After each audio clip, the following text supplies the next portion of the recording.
Chapter 1. The Ancient Dragon Tomb. 9 primordial ancestral dragons, bearing an ancient bronze coffin, seem to have traversed the river of time itself. Surrounding them, upon vast graves, countless ethereal dragon shadows coiled, issuing a chorus of dragon roars. The 9 dragons hauling the coffin, 10,000 dragons welcoming. After a brief moment, the 9 primordial ancestral dragons came to a halt, still clutching the bronze coffin. The ancient coffin creaked open, and Chufeng rose from within its depths. In an instant, the myriad ethereal dragon shadows converged upon Chufeng's form. 10,000 dragons entering the body.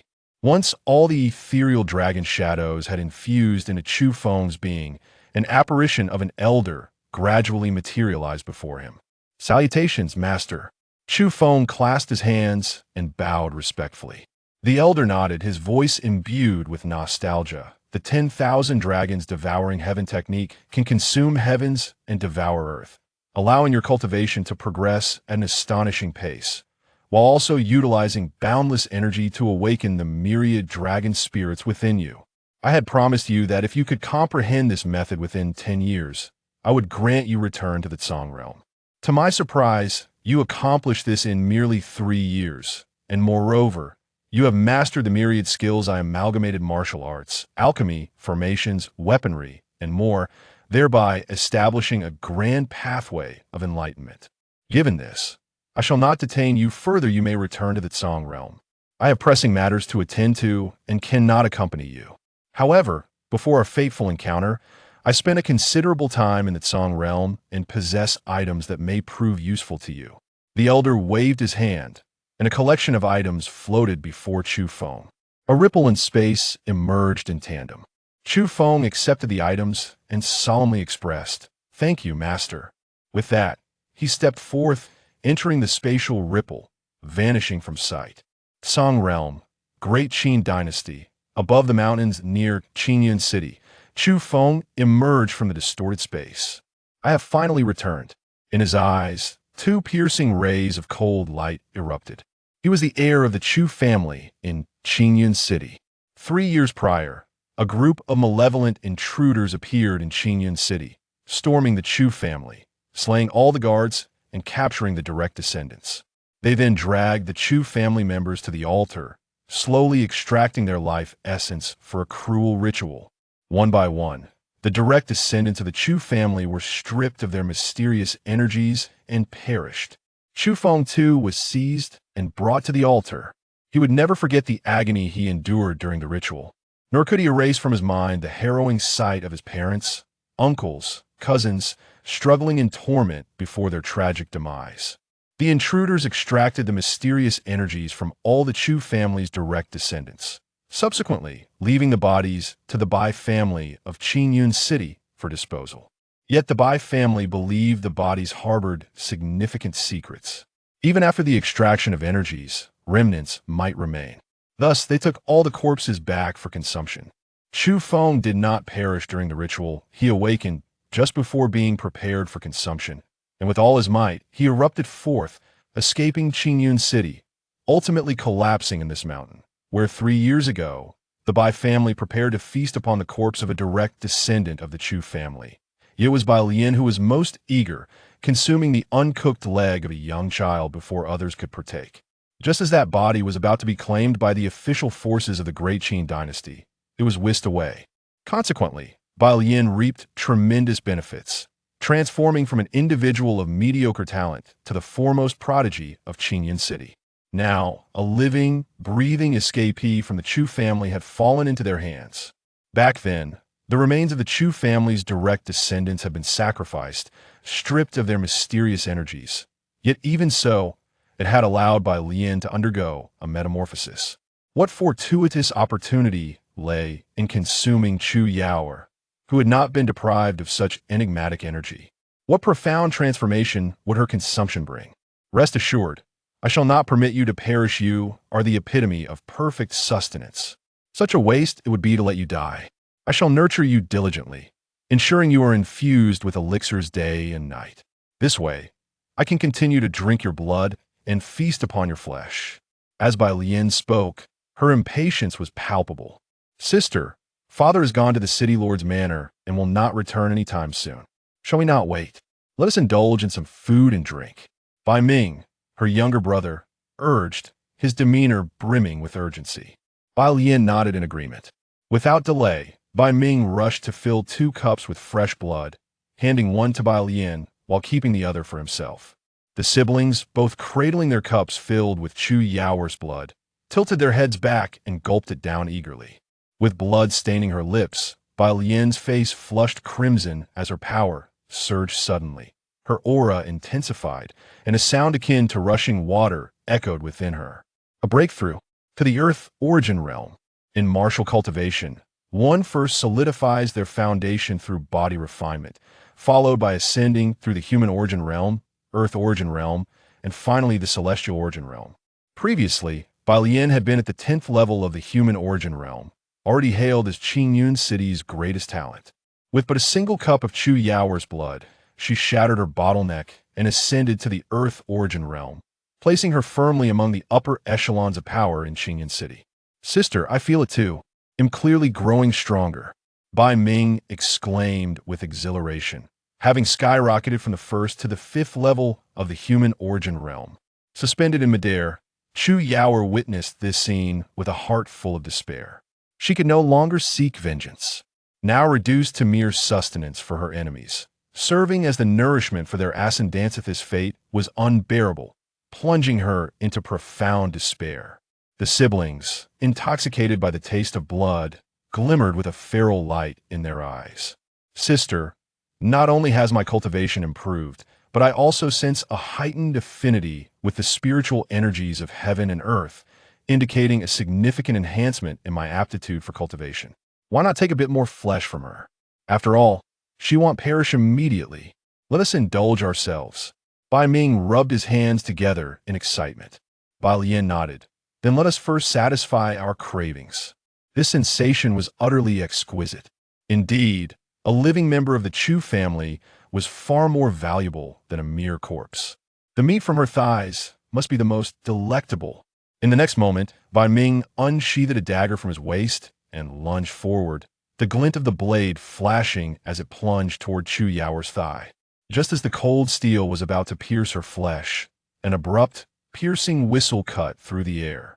An invisible force surged forth, precisely penetrating Bai Ming's chest. In the wake of a thunderous roar, a terrifying tempest descended, engulfing the area where Chu Yaoer was situated. When the storm subsided, the iron hooks that had impaled Chu Yaoer were shattered.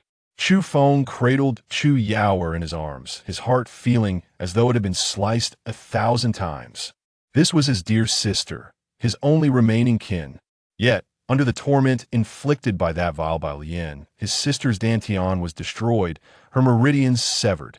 Beholding the myriad of wounds carved into Chu Yaoer's body for the purpose of bleeding her dry, Chufeng was consumed by unbearable anguish, a pain far exceeding that which he had endured during his own sacrificial ordeal.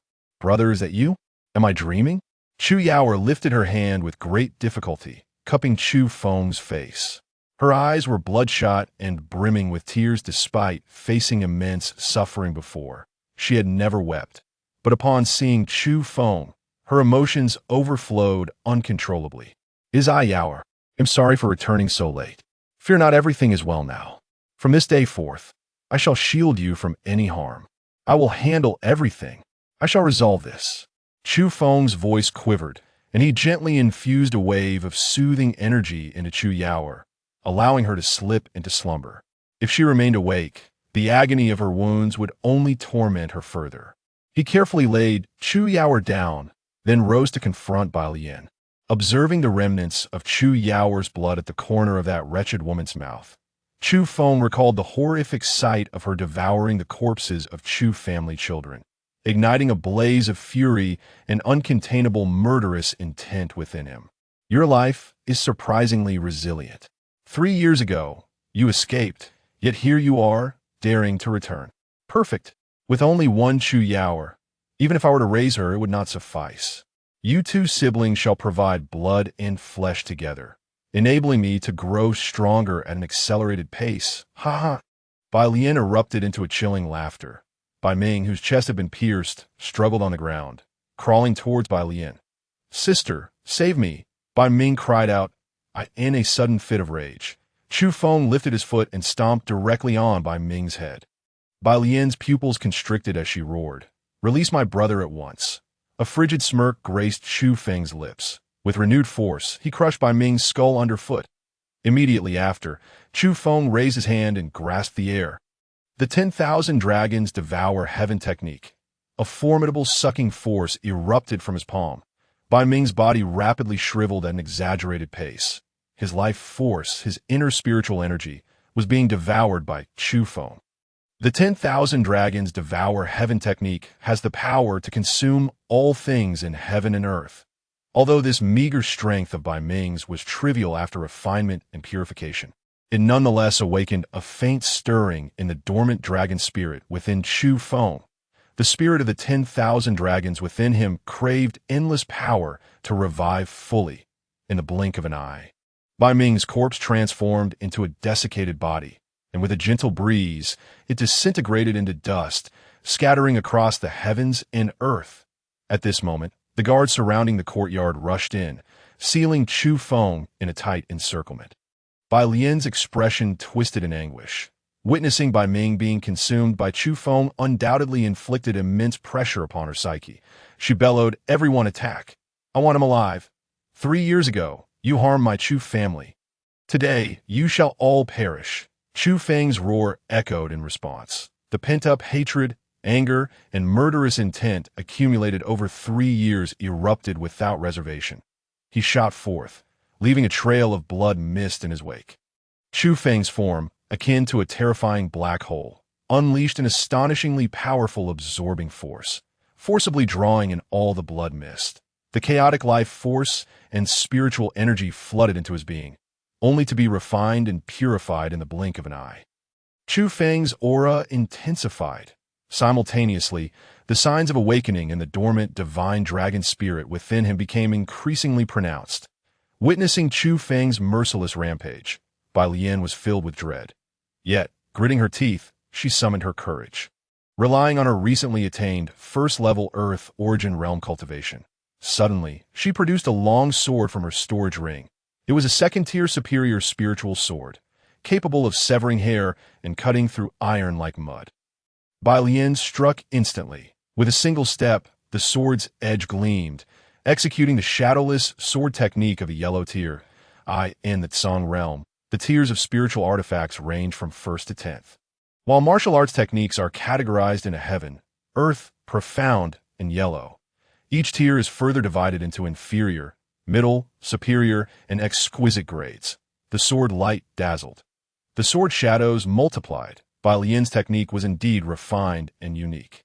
The timing and angle of her attack were cruel and treacherous, aiming to ambush Chufeng from behind to bring him down. However, just as she was about to succeed, a sudden tremor surged through Chufeng's aura. The sword light that swept towards him, along with the darting sword shadows, shattered into fragments. Bai Lian's second-tier superior spiritual sword seemed as if it had sunk into a mire, immobilized by Chufeng's aura. Chufeng abruptly turned around. He struck out with his palm. A colossal force surged forth from his hand. Clang, clang. Bai Lian's second-tier superior sword shattered into pieces, and her body flew backward like a kite with its string cut. As Chufeng's palm followed with a grasp, the terrifying, absorbing power erupted once more. The remnants of Bai Lian's shattered second-tier superior sword transformed into powder, consumed by Chufeng. The iron-like properties contained within the spiritual sword were instantly refined, circulating through Chufeng's body, enhancing his flesh and bones. Simultaneously, Bai Lian's body, propelled backward, was yanked towards him, crashing heavily at his feet, spitting blood profusely. At this moment, Bai Lian was engulfed in terror, a wave of intense fear washing over her. This was too horrifying. Chufeng, you cannot kill me. If you do, there will be no room for reconciliation with the Bai family. My father will unite with the City Lord's mansion to make you have no escape. Chufeng scoffed, Am I afraid of you? For anyone connected to the incident that harmed my Chu family 3 years ago, I will kill one if there is one, and two if there are two. As his words fell, he grasped with 5 fingers. ensnaring Bai Lian's body in midair and struck down with his palm, viciously impacting her abdomen, shattering her dantian. As her dantian exploded, Bai Lian's spiritual energy dispersed, only to be devoured by Chufeng. Feeling the chilling murderous intent emanating from Chufeng, Bai Lian, engulfed in immense pain, cried out for mercy. Chufeng, I was wrong. Please spare me. I, Bai Lian, will serve you faithfully. Just let me live. I will do anything you ask. Chufeng barked, confessed truthfully who those villains were back then. Bai Lian shook her head vigorously, saying, I don't know. I truly don't know. The City Lord's mansion ordered us, the Bai family, to cooperate with those people. Furthermore, although we handled the corpses of your Chu family members, we hadn't even had time to prepare them before the City Lord's mansion sent people to take them all away. Oh, and the City Lord consumed your father's flesh, which cured his long-standing ailment. Upon hearing this, a deep crimson light flickered in Chufeng's eyes, as if 2 seas of blood were churning. The current City Lord of Qingyun City is named Jiang Chuan. Back then, it was none other than Chufeng's father who assisted him in ascending to the position of City Lord. They were even sworn brothers, and the incident that harmed the Chu family was ordered by the City Lord's mansion. Compelling the Bai family to cooperate, Jiang Chuan, that beast, even devoured his father's flesh to heal himself. Chufeng yearned to flay Jiang Chuan alive, dismember him into 1,000 pieces, and scatter his bones to the winds. Bai Lian's pleas for mercy resounded once more. Chufeng, I've told you everything I know. I truly realize my mistakes. Given our past love, please grant me another chance at life. Rest assured, I certainly will not kill you. Chufeng's voice rang out. In an instant, Bai Lian felt a surge of hope. Chufeng raised his hand and struck. A force surged into Bai Lian's body. And in that moment, it felt as if countless ants were gnawing at her skin, flesh, and bones, devouring her internal organs. Chufeng, you are so cruel. Please grant me a swift end, Bai Lian screamed in anguish. The pain more unbearable than death. Chufeng's gaze was frigid as he declared, to let you die this way would be too merciful. You devoured the flesh of my Chu family. I will make you experience this torment while still alive. When Ling Ji, the head of the Pill Treasure Pavilion in Qingyun City, arrived at the Bai residence, her eyes met a raging inferno. The Bai family's estate was completely engulfed in flames. Then, Ling Ji's gaze sharpened as she spotted. Emerging from the sea of fire, the extraordinarily youthful senior guest of the Pill Treasure Pavilion, cradling a blood-soaked girl in his arms, in his other hand, he dragged an iron chain, one end of which was bound to a disheveled, bloodied woman who incessantly wailed in torment, as if perpetually enduring unspeakable agony. Ling Ji recognized Bai Lian. This horrific scene sent a shiver through her heart. Ling Ji hurried forward, saying, My lord. Chufeng glanced at the still sleeping Chu Yaoer in his arms. Agony still gnawing at his heart. Take good care of her. Ensure nothing befalls her. Chufeng instructed Ling Ji. She nodded. The Pill Treasure Pavilion in Qingyun City will spare no effort to guarantee this young lady's safety. Chufeng solemnly entrusted Chu Yaoer into Ling Ji's hands. Ling Ji couldn't help but cast another glance at the wretched Bai Lian, suppressing her fear, and cautiously asked, Where does my lord intend to go next? Chufeng looked toward the City Lord's mansion, coldly stating, To kill. Dragging Bai Lian, Chufeng strode through the streets of Qingyun City towards the City Lord's mansion. Where he passed, a trail of blood followed. Countless insects and ants crawled upon Bai Lian's body, truly devouring her flesh and blood. On either side of the street, countless onlookers watched this scene, their scalps tingling with terror. Within the secret chamber of the City Lord's mansion, City Lord Jiang Chuan and Bai Xiong, the head of the Bai family, were engaged in discussion. Jiang Chuan spoke, Bai family head, We are both reasonable individuals, so let us speak plainly. I know your Bai family has captured a remnant of the Chu family from back then. Such a benefit cannot be monopolized by you. I desire nothing too extravagant. Henceforth, we shall split the girl's flesh and blood evenly. What does that sound? Bai Xiong gritted his teeth, saying, I never intended to monopolize it. I planned to handle the matter properly before reporting to the City Lord, but I didn't expect you to learn of it beforehand. I naturally agree with your proposal. Jiang Chuan chuckled. Excellent. Then it is settled. Consuming the flesh of that corpse back in the day was truly tasteless. Now, with the living blood and flesh from the Chu family, I anticipate myriad delights. Ha ha ha. The two shared laughter as they exited the secret chamber. Report. A voice cried out, I must inform the city lord of grave news. The remnant of the Chu family, Chufeng, has returned. He has unleashed a massacre upon the Bai family. And he has captured Miss Bai Lian, dragging her through the streets in chains as a display of defiance. What? Bai Xiong roared in a fury that knew no bounds. Damn that wretched brat. I will have him torn to pieces. At that moment, a thunderous explosion reverberated throughout the city lord's estate. Immediately following, a voice as thunderous as a tempest echoed above the city lord's residence. Bai Xiong, Jiang Chuan. Come forth and meet your demise. The city lord, Jiang Chuan, and the head of the Bai family, Bai Xiong, rushed to the front yard of the residence with the utmost haste. What lay before them was a scene of utter devastation. Half of the city lord's estate had been obliterated. Amidst the rubble, the bodies of the estate's guards lay strewn about, appearing as if they had been desiccated for years. In the midst of the ruins stood Chufeng, exuding an overwhelming aura of murderous intent, as if he sought to freeze the very heavens and earth. A chill permeated the air. As for Bai Lian, who resembled a lifeless dog, she lay at Chufeng's feet, her flesh gnawed away by insects, revealing stark white bones beneath. Witnessing this scene, Jiang Chuan's brow furrowed deeply as greed and fury erupted within him. Meanwhile, Bai Xiong's heart twisted in anguish at the sight of his daughter in such a state. His eyes bloodshot with rage. He longed to immediately rend Chufeng asunder. Chufeng's gaze was fixed upon Jiang Chuan and Bai Xiong, an inferno of rage igniting within him. Once, the Chu family had been the unrivaled first family of Qingyan City, and Bai Xiong had done everything in his power to curry favor with his father, striving to arrange a marriage between him and Bai Lian. After the engagement was established, Chufeng held Bai Xiong in high regard. The Bai family, which had once been a lesser clan in Qingyan City, ascended to the status of the second family with the aid of the Chu family. Yet, in the end, the Bai family had drawn their blades and plunged them into the heart of the Chu family. And Jiang Chuan, who had always feigned brotherhood with his father, had only become a notable figure in Qingyan City due to the Chu family's support. Yet, what was the result? He had consumed the flesh of Chufeng's father to cure his own ailments.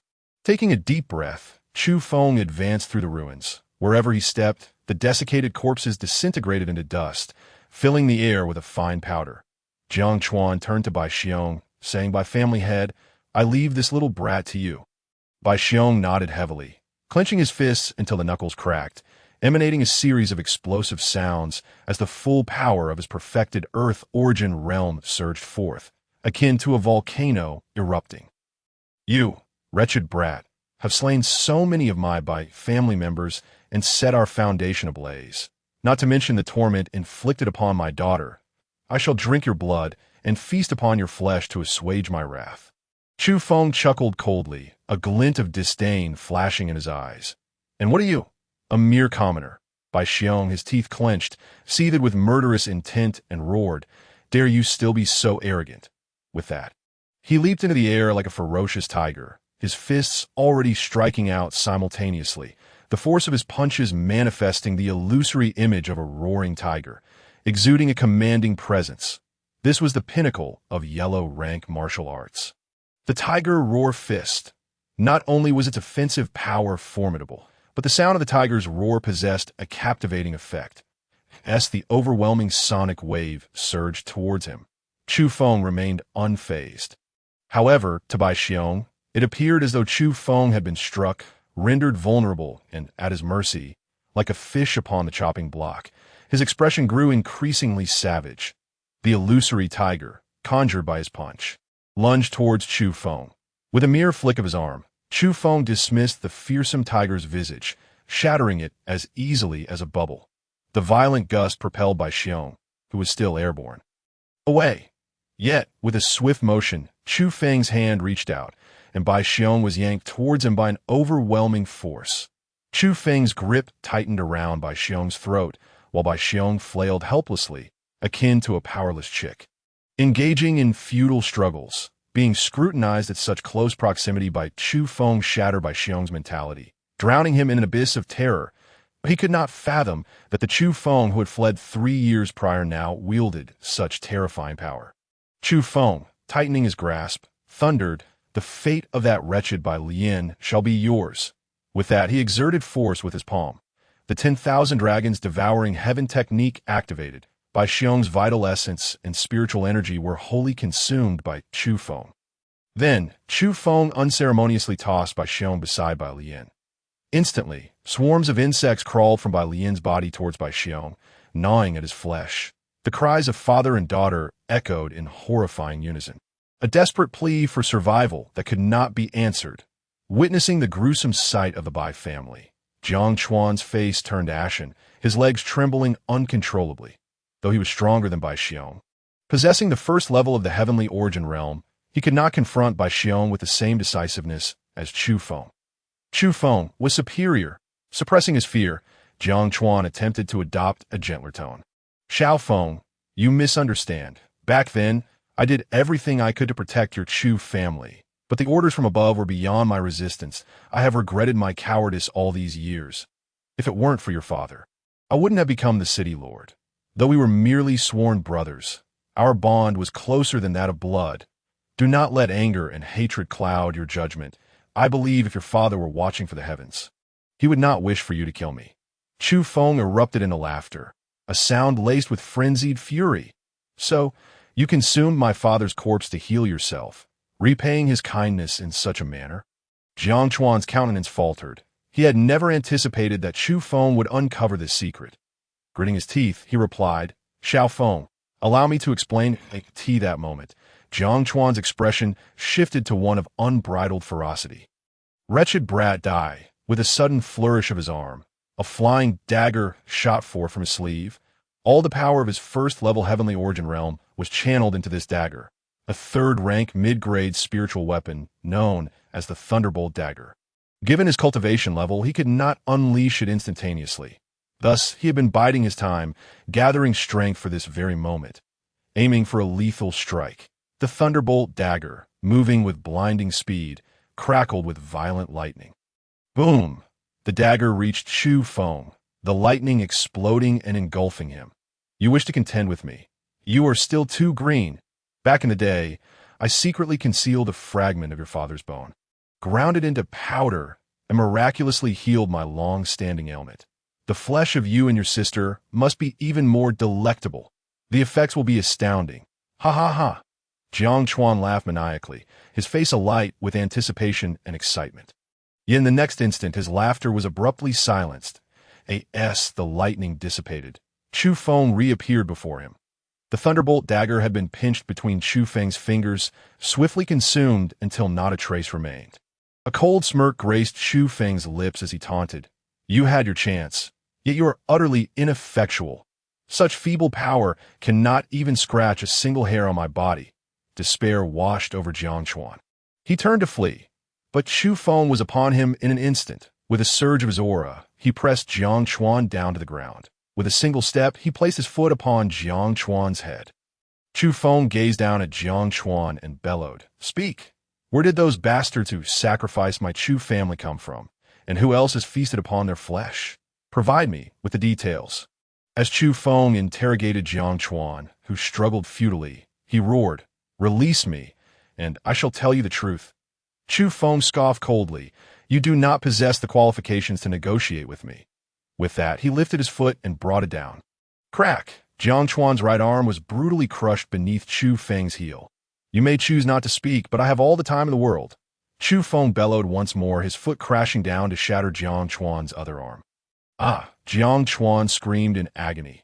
Chufeng followed with another stomp, breaking one of Jiang Chuan's legs.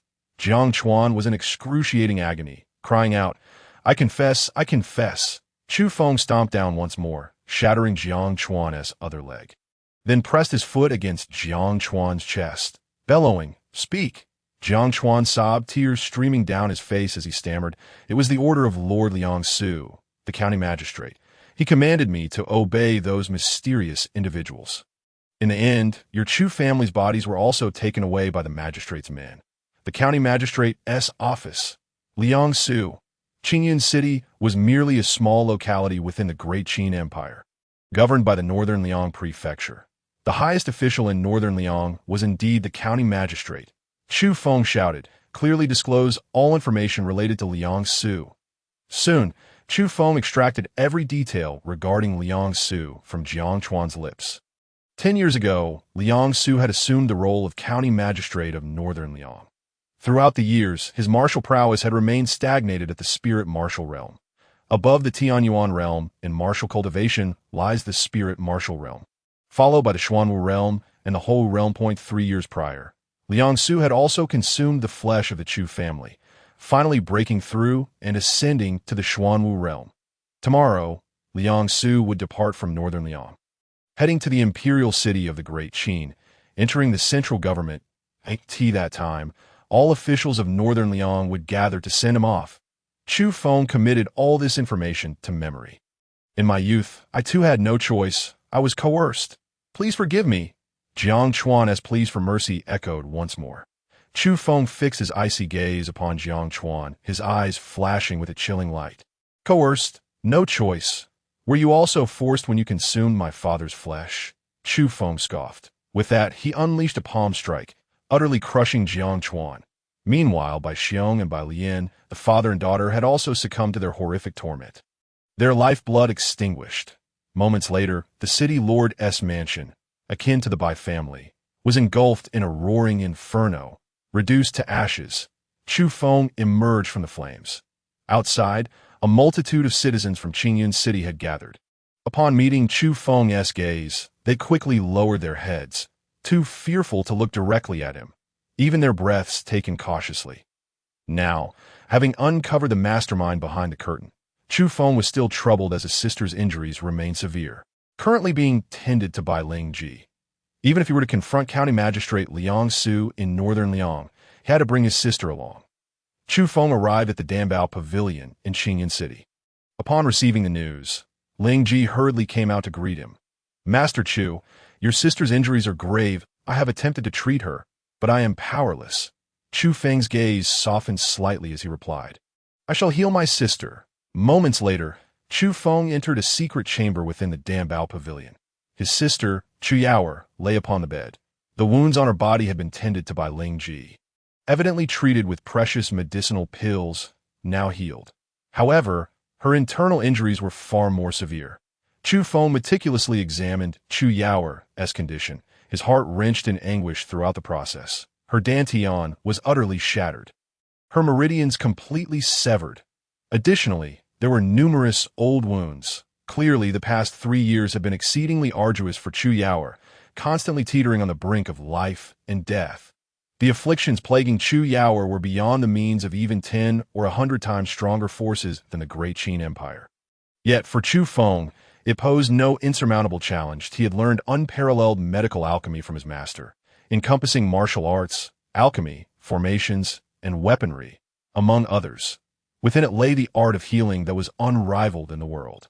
After pondering for a moment, he enveloped Chu Yaoer in a gentle, controlled energy, causing her body to slowly levitate from the bed. Subsequently, Chufeng's hands moved swiftly, forming complex seals, their profundity and mystery evoking the essence of creation itself. If executed to the utmost, even a remnant soul could be reconstituted into a corporeal form. Though Chufeng's current cultivation level could not achieve such a feat, Chu Yaoer's condition was not so dire. Time passed unnoticed, and before long, an hour had elapsed. Beads of sweat began to form on Chufeng's forehead.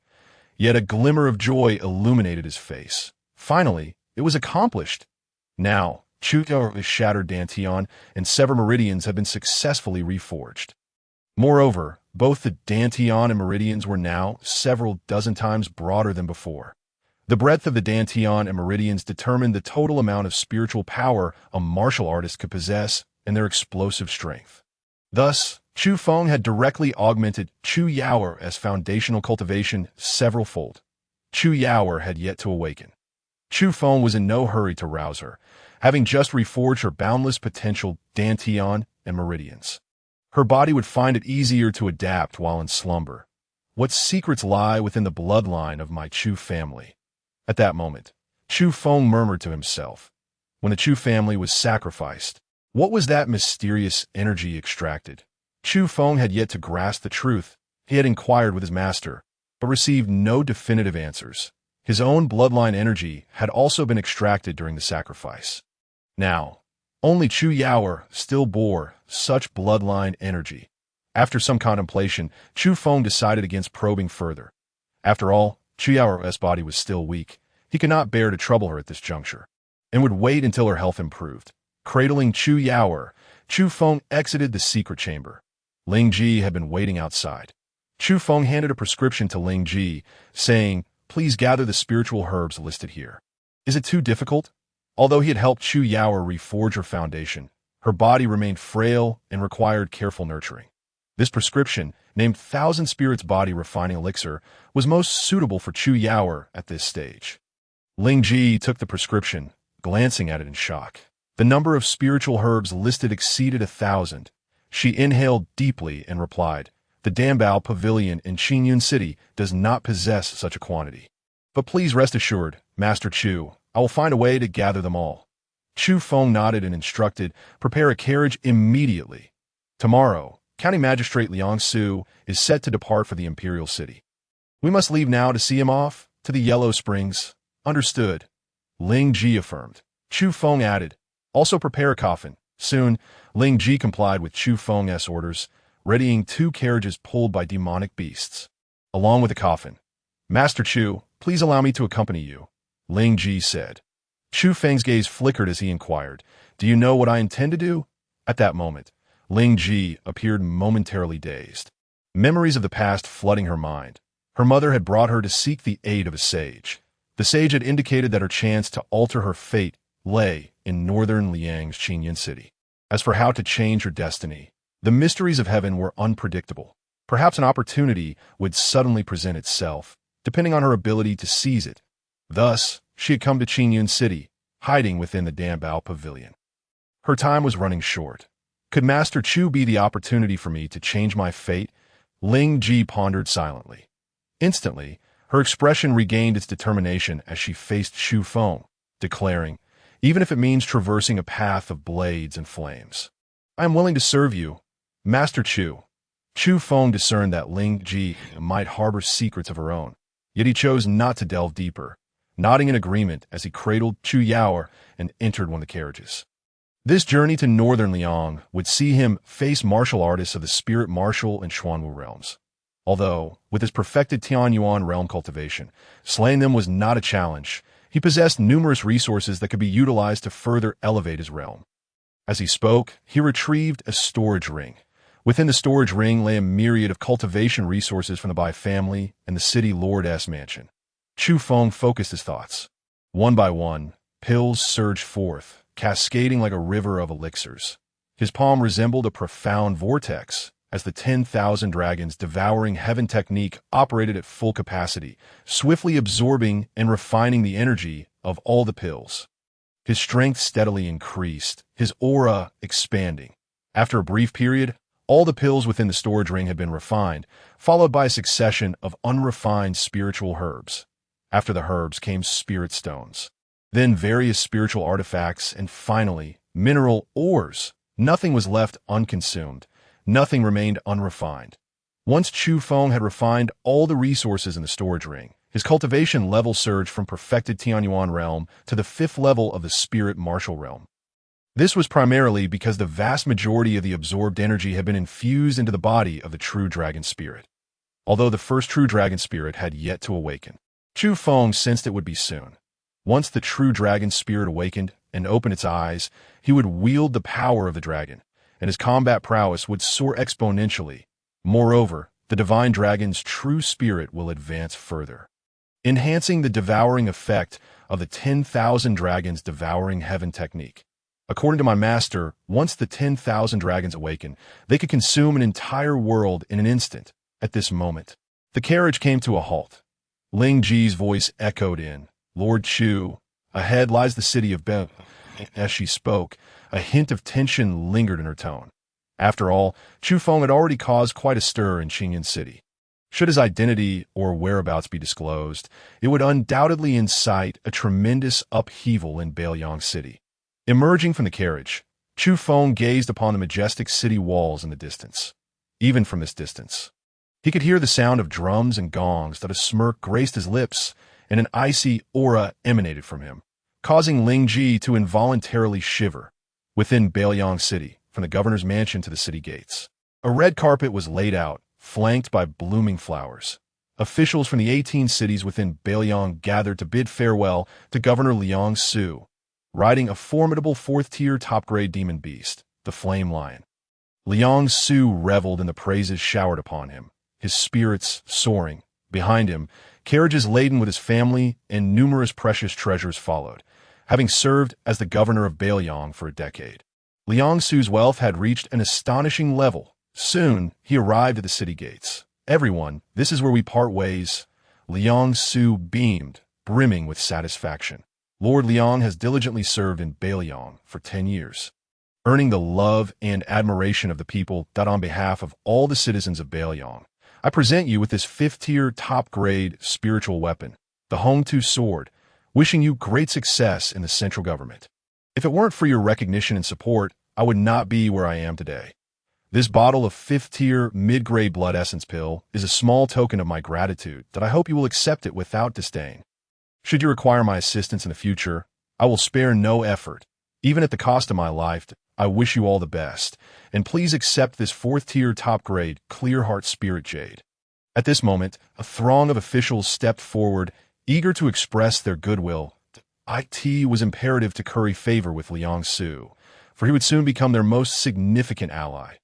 Liang Su wore a smile before casually inquiring, "By the way, where is Jiang Chuan from Qingyun City?" Suddenly, a burly figure clad in armor emerged from the crowd.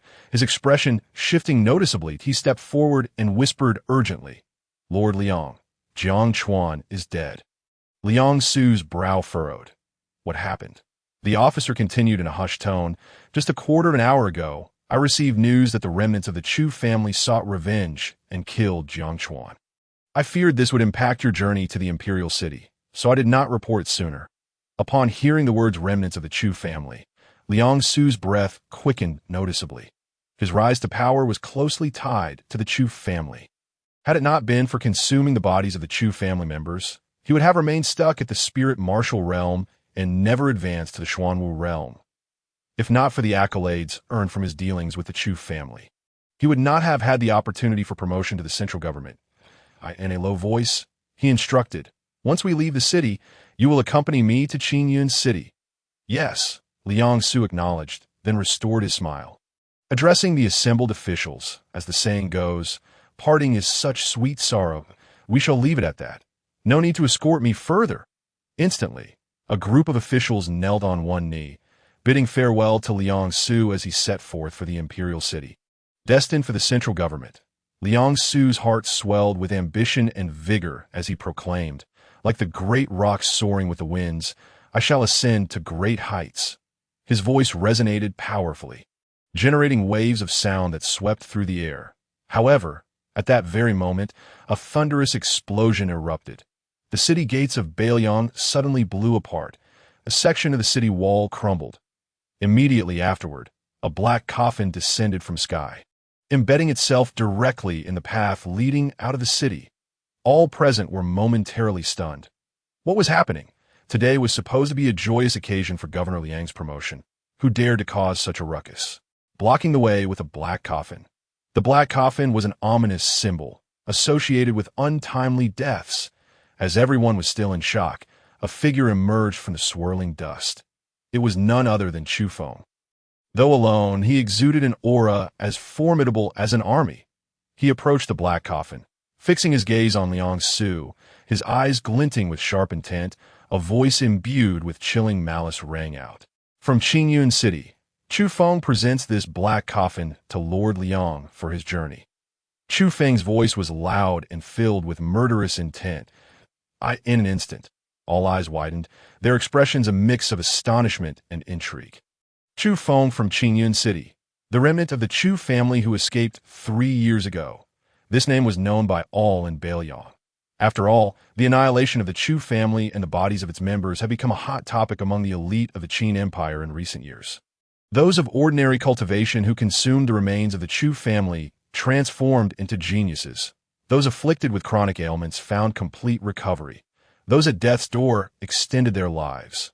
Liang Su, the governor of Bailiang, was one such individual who had ascended to the Xuanwu realm by consuming the bodies of the Chu family.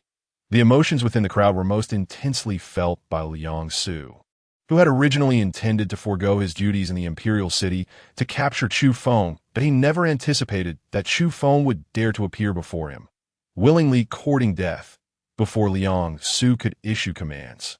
A martial general who had come to bid farewell charged forward, eager to make a show of strength. "You audacious brat! On this significant day of Lord Liang's departure for the imperial city, you dare to breach the city gates and obstruct our path, that I shall make you pay." With a thunderous shout, the general rushed forth, his speed creating a violent gust of wind. He was at the 5th layer of the Tianyuan realm. Yet, as he reached Chufeng, the latter unleashed a palm strike. Boom! Accompanied by a resounding explosion, blood mist filled the air. The general was obliterated. Following that, all the vitality and the remaining spiritual energy were devoured by the swirling vortex that appeared in Chufeng's palm. "To kill a court official is an unforgivable crime," a furious voice boomed, belonging to an individual at the 8th layer of the Tianyuan realm. "You have slain my second brother. I vow to avenge him." Another martial general stepped forward, a fully realized practitioner of the Tianyuan realm. "Chufeng, kneel and surrender. Otherwise, you shall find no place to be buried." A third figure appeared, even stronger, clearly a half-step into the spirit martial realm. Chufeng regarded the three before him, a cold smile curling his lips. "3 mere ants dare to obstruct me." The trio erupted with rage, particularly the half-step spirit martial practitioner, who coldly retorted, "Continue your arrogance, and I shall crush every bone in your body.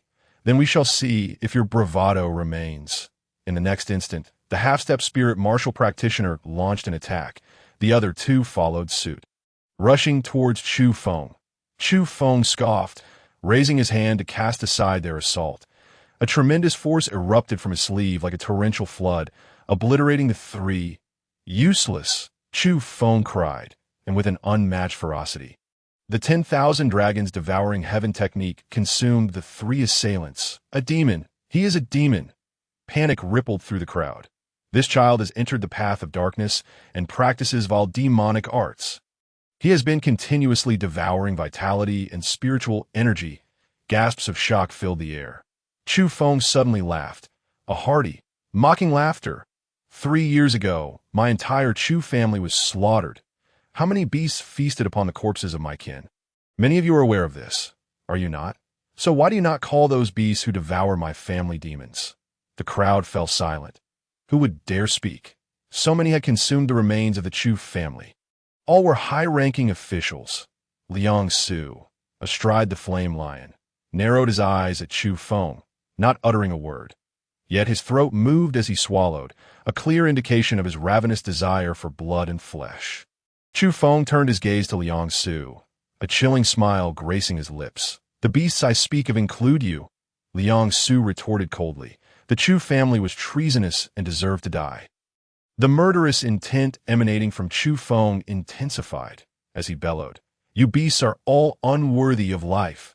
Bailiang Legion, draw your blades." At that moment, the middle-aged man clad in armor, who had been standing beside the blazing fire lion, suddenly drew a 5th-grade inferior spirit weapon long knife from his waist and issued a command.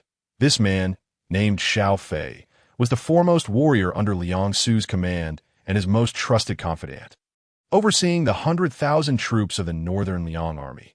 Naturally, the entire Northern Liang Army could not accompany Liang Su to the imperial city. Only 100 soldiers had come.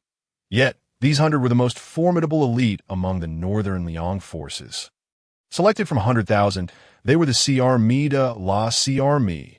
As Xiao Fei's order rang out, a chorus of metallic clangs reverberated through the air, the sound of identical long knives being unsheathed.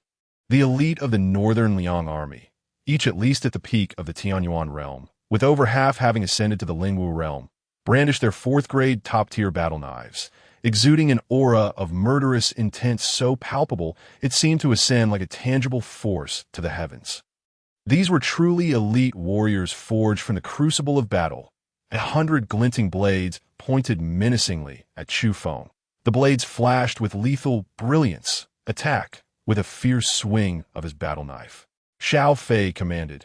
Instantly, the 100 northern Liang soldiers formed a military formation with astonishing speed, 10 men in each group, charging toward Chufeng. Such a military formation, honed through countless slaughters, was immensely powerful. Yet, Chufeng remained unperturbed. Wearing a look of disdain at last, he made his move, stepping forward. In an instant, the ground trembled violently, and his body transformed into a streak of light, vanishing from sight. No one could discern Chufeng's figure any longer. Only waves of blood mist erupted in the air, resembling scarlet fireworks bursting forth. Soon after, even the shattered fourth-grade top-tier battle knives were devoured by Chufeng. This scene astonished many, stirring tumultuous waves of fear within their hearts. However, the northern Liang army, having been tempered through the fires of war, was not to be underestimated. Particularly, those dispatched to escort Liang Su to the imperial city were the absolute elite, immediately reacting by forming a large battle array with the remaining 90 men. Loose arrows, whoosh, whoosh, whoosh, whoosh. A flurry of arrows shot forth from the bows drawn taut, like a full moon, each bow releasing 7 arrows simultaneously. The 7-star array was an exceptionally refined archery technique. Showcasing the prowess of these warriors, the arrows swarmed like locusts, nearly unavoidable, emitting a piercing whistle as they sliced through the air. Their lethal penetration power, nothing short of terrifying, as if an army of 1,000 horses were charging toward Chufeng at once. Yet, Chufeng remained unfazed, casually waving his hand. A tremendous force seemed to descend from the heavens. All the arrows were reduced to dust. What of the so-called elite? What of the large military formation? At this moment, they were nothing but a joke, utterly obliterated. Chufeng clenched his fingers. The swirling blood mist transformed into a blood-red dragon, rushing into his palm, consumed by him. Who dares to die? Who else? Chufeng bellowed, causing the heavens and earth to tremble. The essence of life surged like a dragon, devoured by Chufeng, although most of the energy was channeled into the first true dragon spirit. Chufeng's continuous consumption naturally led to a breakthrough in his cultivation realm, that he ascended to the 6th level of the Lingwu realm. Though only a minor realm increase, the energy he consumed was several dozen to 100 times that of others. Each minor realm brought a staggering enhancement in power. His aura exploded. His might grew more formidable. Chufeng resembled a god of slaughter. In the arena, few dared to meet his gaze that he was a true demon. So powerful and terrifying, devouring those he killed was utterly horrifying. My lord Liang, please allow me to take action and subdue him, Xiao Fei requested. Liang Su's expression darkened to an almost palpable gloom. He nodded and said, "This child has committed egregious sins. Executing him would be too merciful, that we must capture him alive. Capturing him alive was imperative. The corpses of the Chu family were immensely valuable. Living members of the Chu family were akin to a treasure trove. I accept the command." Xiao Fei inhaled deeply, leaping forth, facing Chufeng, his battle knife humming with a violent force erupting from him like a volcano, a torrential flood of power surging forth. The general of the 100,000 Northern Liang army. Xiao Fei was at the peak of the Lingwu realm. The 4th-grade top-tier battle knife in his hand radiated a rich blood hue, having drunk the blood of countless enemies. To be honest, I haven't fought in nearly a year. It is an honor for you to fall beneath my blade. Though furious, Xiao Fei retained a trace of arrogance. With the peak of the Lingwu realm, he was the 2nd strongest in Northern Liang after Liang Su. Chufeng cast a glance at Xiao Fei. Suddenly, Xiao Fei's pupils constricted. Chufeng had vanished. When Xiao Fei saw Chufeng again, he was already standing before him. Xiao Fei's eyes widened in shock.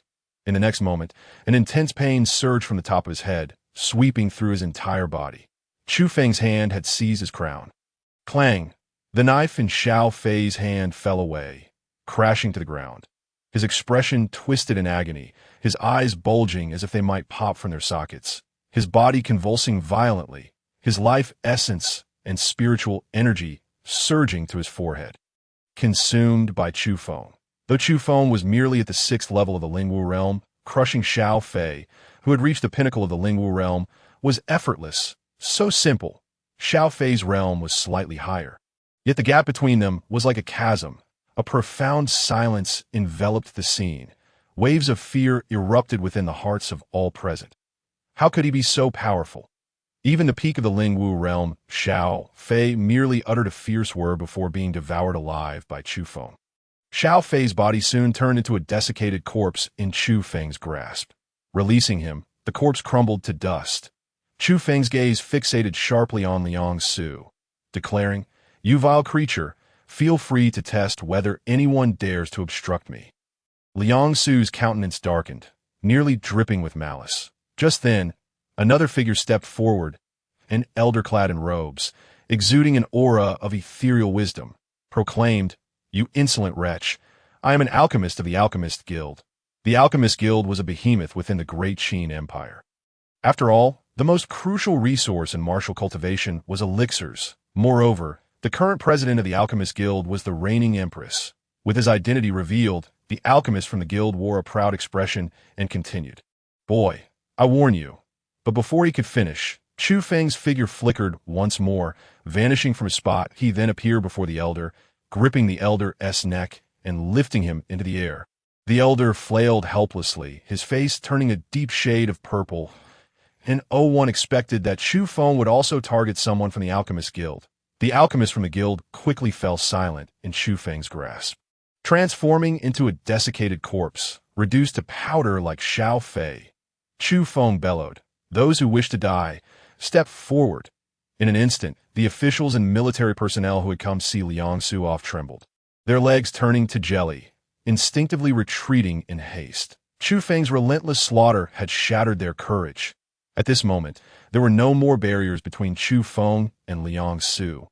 Liang Su gritted his teeth. Today was supposed to be a day of great celebration.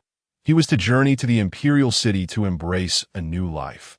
Upon learning of the remnants of the Chu family appearing in Qingyun City, he had even contemplated altering his route to confront them first.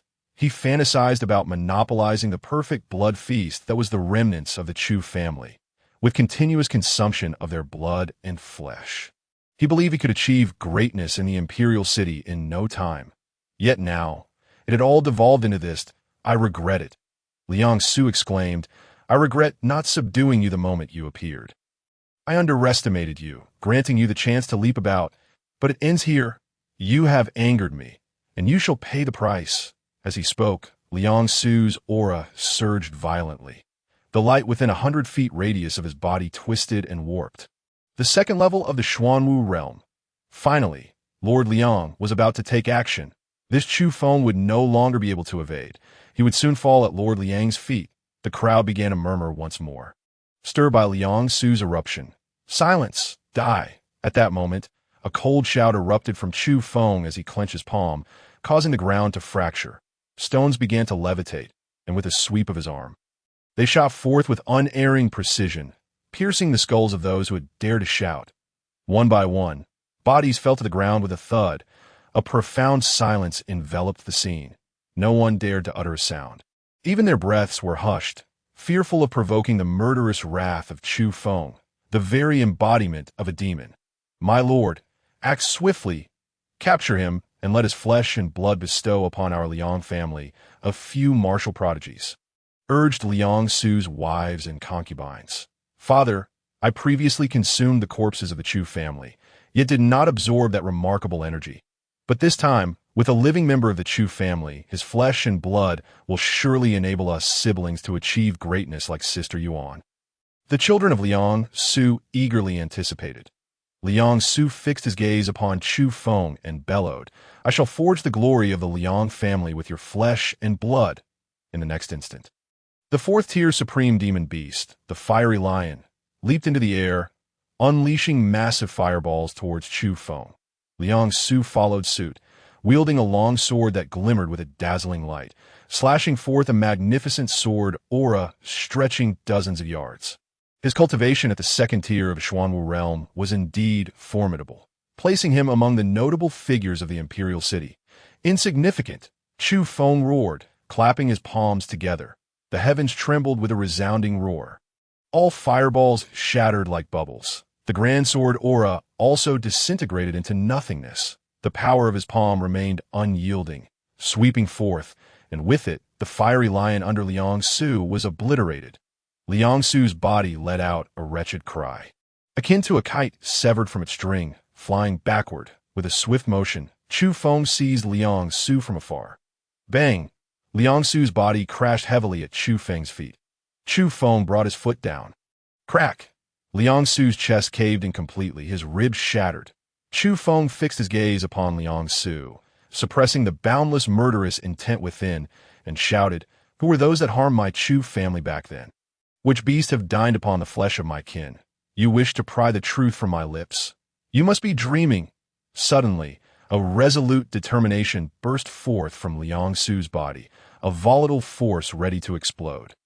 He intended to self-destruct, but Chufeng, quick-witted and agile, immediately unleashed the 10,000 dragons devouring heaven's technique, forcibly swallowing Elixirs' self-destructive energy. Elixirs' swollen form instantly shriveled. Chufeng's hand reached for Elixirs' head. Instantly, Elixirs convulsed violently. A piercing wail escaping his lips as a faint, shadowy essence was gradually extracted from his mind by Chufeng's power. Soul extraction.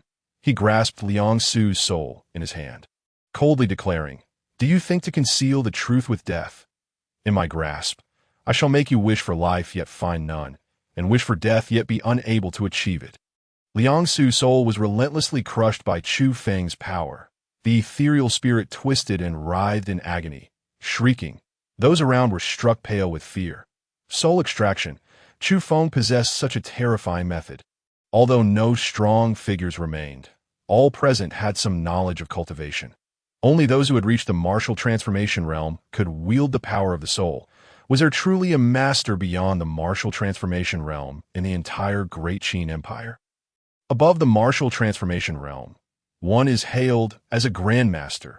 The current emperor of Qin, as the foremost martial expert of the Great Qin Empire, had already reached the pinnacle of the martial transformation realm, with the support of the empress, who was also the president of the Alchemist Guild. Yet even the emperor had not ascended to the grandmaster level. Indeed, under normal circumstances, only a grandmaster could delve into the realm of the soul.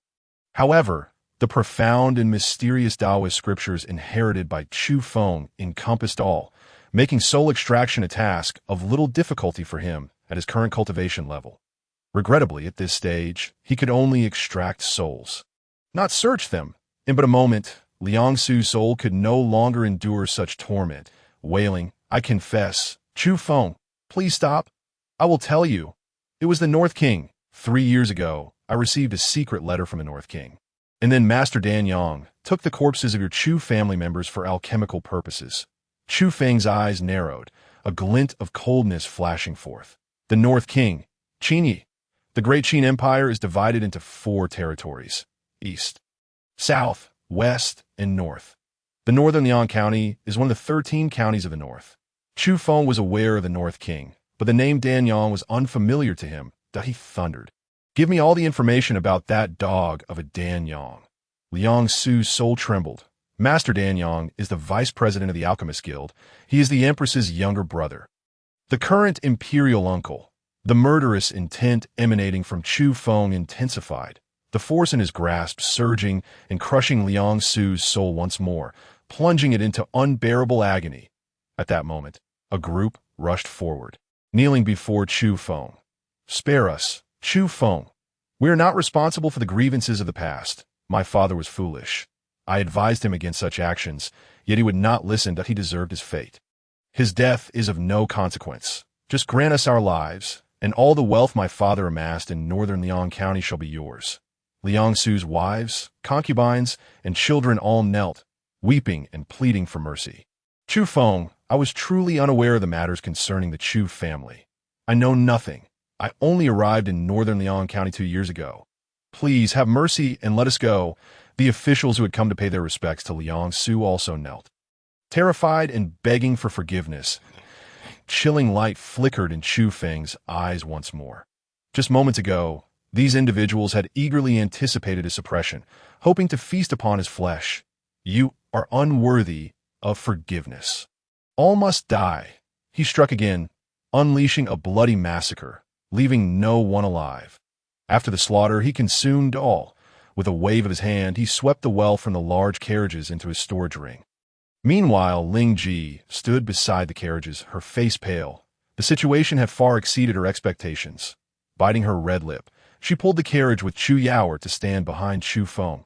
Lord Chu, the Dambao Pavilion in northern Liang County should have many spiritual herbs you require. I shall retrieve them at once. Having resolved to see Chufeng as her sole opportunity to change her fate, Ling Ji disregarded everything else, focusing solely on fulfilling Chufeng's directives. Chufeng nodded. Then go to the Dambao Pavilion. Revenge was crucial, but the matter concerning his sister was equally important. He had just assisted Chu Yaoer in reconstructing her dantian and meridians. This was the prime moment to use the thousand spirits body refining liquid. Delaying would only diminish its effectiveness. Under Ling Ji's guidance, they arrived at the Dambao Pavilion in northern Liang County. Initially, Chufeng expected some minor complications upon arrival, but to his surprise, Ling Ji, the manager of the Dambao Pavilion in Qingyan City, had arranged everything with remarkable ease that in no time, a plethora of spiritual herbs was delivered to Chufeng.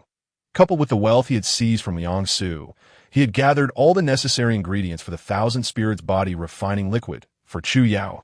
With this, Chufeng immediately took Chu Yaoer into a secret chamber within the Dambao Pavilion.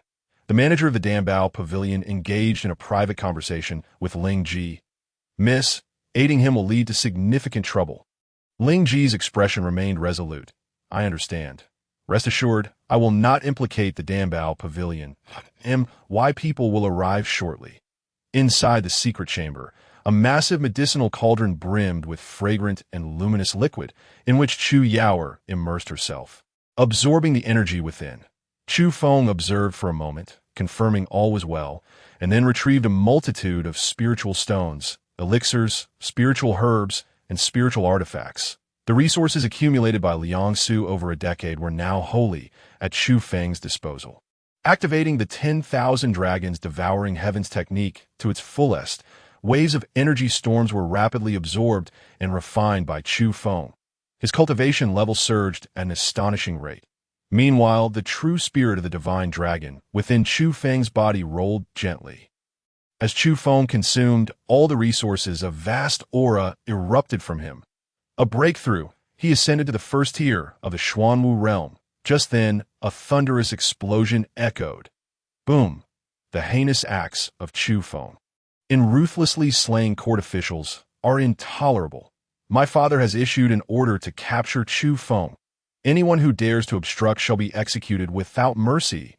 At the entrance of Danbaoj in Bailiang County, chaos reigned supreme, with dismembered limbs and shattered fragments strewn about, and the acrid stench of blood hung heavily in the air. But a commander clad in resplendent silver armor exuded an extraordinary presence. His elite forces encircling Danbaoj with impenetrable resolve. This man was Qin Lai, a scion of royal blood, the son of the Northern King, and a formidable warrior of the 5th level of the Xuanwu realm. Ling Ji, accompanied by the personnel of Danbaoj, stood resolutely at the door, declaring, "This ground belongs to Danbaoj. You shall not wreak havoc here. I advise you to withdraw at once, or you shall face the wrath of Danbaoj, a fury that even your Northern King cannot withstand." Qin Lai scoffed coldly, proclaiming, "Danbaoj has established its presence within the Great Qin Empire and signed a contract forbidding interference in internal affairs. Chufeng's brutal acts of murder against our officials are heinous crimes. Should you choose to shield him, you shall bear the consequences." As he spoke, a long spear materialized abruptly in Qin Lai's hand, gleaming with a silvery sheen, radiating authority. "Listen well, all of you at Danbaoj. Clear the way at once, or I shall count to 3, and my 30,000 troops will show no mercy." 1, 2. In that moment, more than half of those standing behind Ling Ji began to step aside. Someone grasped Ling Ji's arm, saying, "Miss." With her pearly teeth biting down on her crimson lip, Ling Ji's expression remained steadfast and unyielding. Qin Lai sneered. 3. Kill. In an instant, a throng of elite soldiers surged forth towards Dambeoj. Just then, a figure soared skyward from within Dambeoj, none other than Chufeng. As he emerged, he clapped his hands together, unleashing sheer explosive power without any ostentatious techniques. The soldiers at the forefront were obliterated, and the air was instantly thick with blood mist. Chufeng's body resembled a swirling abyss, ravenously consuming all the spilled blood and spiritual energy. Transforming into a demonic figure, his robes billowing and black hair whipping violently in the wind. Seeing this, Qin Lai let out a furious shout, launching himself into the air. The winds roiled beneath him like crashing waves. His silver spear aimed directly at Chufeng as he bellowed. Chufeng, you have no escape. Surrender is your only option. Chufeng responded with a cold laugh. I have yet to slay the Northern King's little whelp. And here you are, rushing to your doom. Allow me to take your life first, as a collection of interest. Enraged, Qin Lai shouted, You dare speak so wildly. It seems you are unaware of your own insignificance. I shall show you the extent of my power. With that, Qin Lai stepped through the air, his silver armor and spear resembling a streak of lightning across the sky. Poison dragon drill, he roared, his voice booming. The spiritual energy before his spear began to whirl violently, exuding terrifying, penetrating force. Chufeng scoffed. Trash. He extended his palm, reaching towards the violently spinning vortex of spiritual energy with a mighty grip. He crushed the vortex. Chufeng's hand seized the tip of the silver spear. Qin Lai's countenance changed dramatically. He roared in fury. But no matter how he exerted himself, his spear remained immovable in Chufeng's grasp. What followed was a scene that horrified Qin Lai even more. The tip of his spear began to vanish swiftly within Chufeng's hand, devoured by him. That spear was a 5th-tier superior spiritual weapon.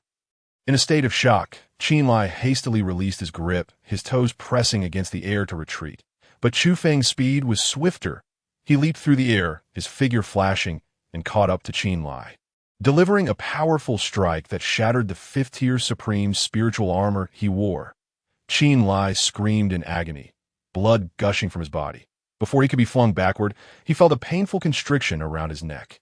For Chufeng had seized him. Release the young master. Chufeng, should you dare harm the young master, the Northern King's wrath shall ensure you find no place to bury your remains.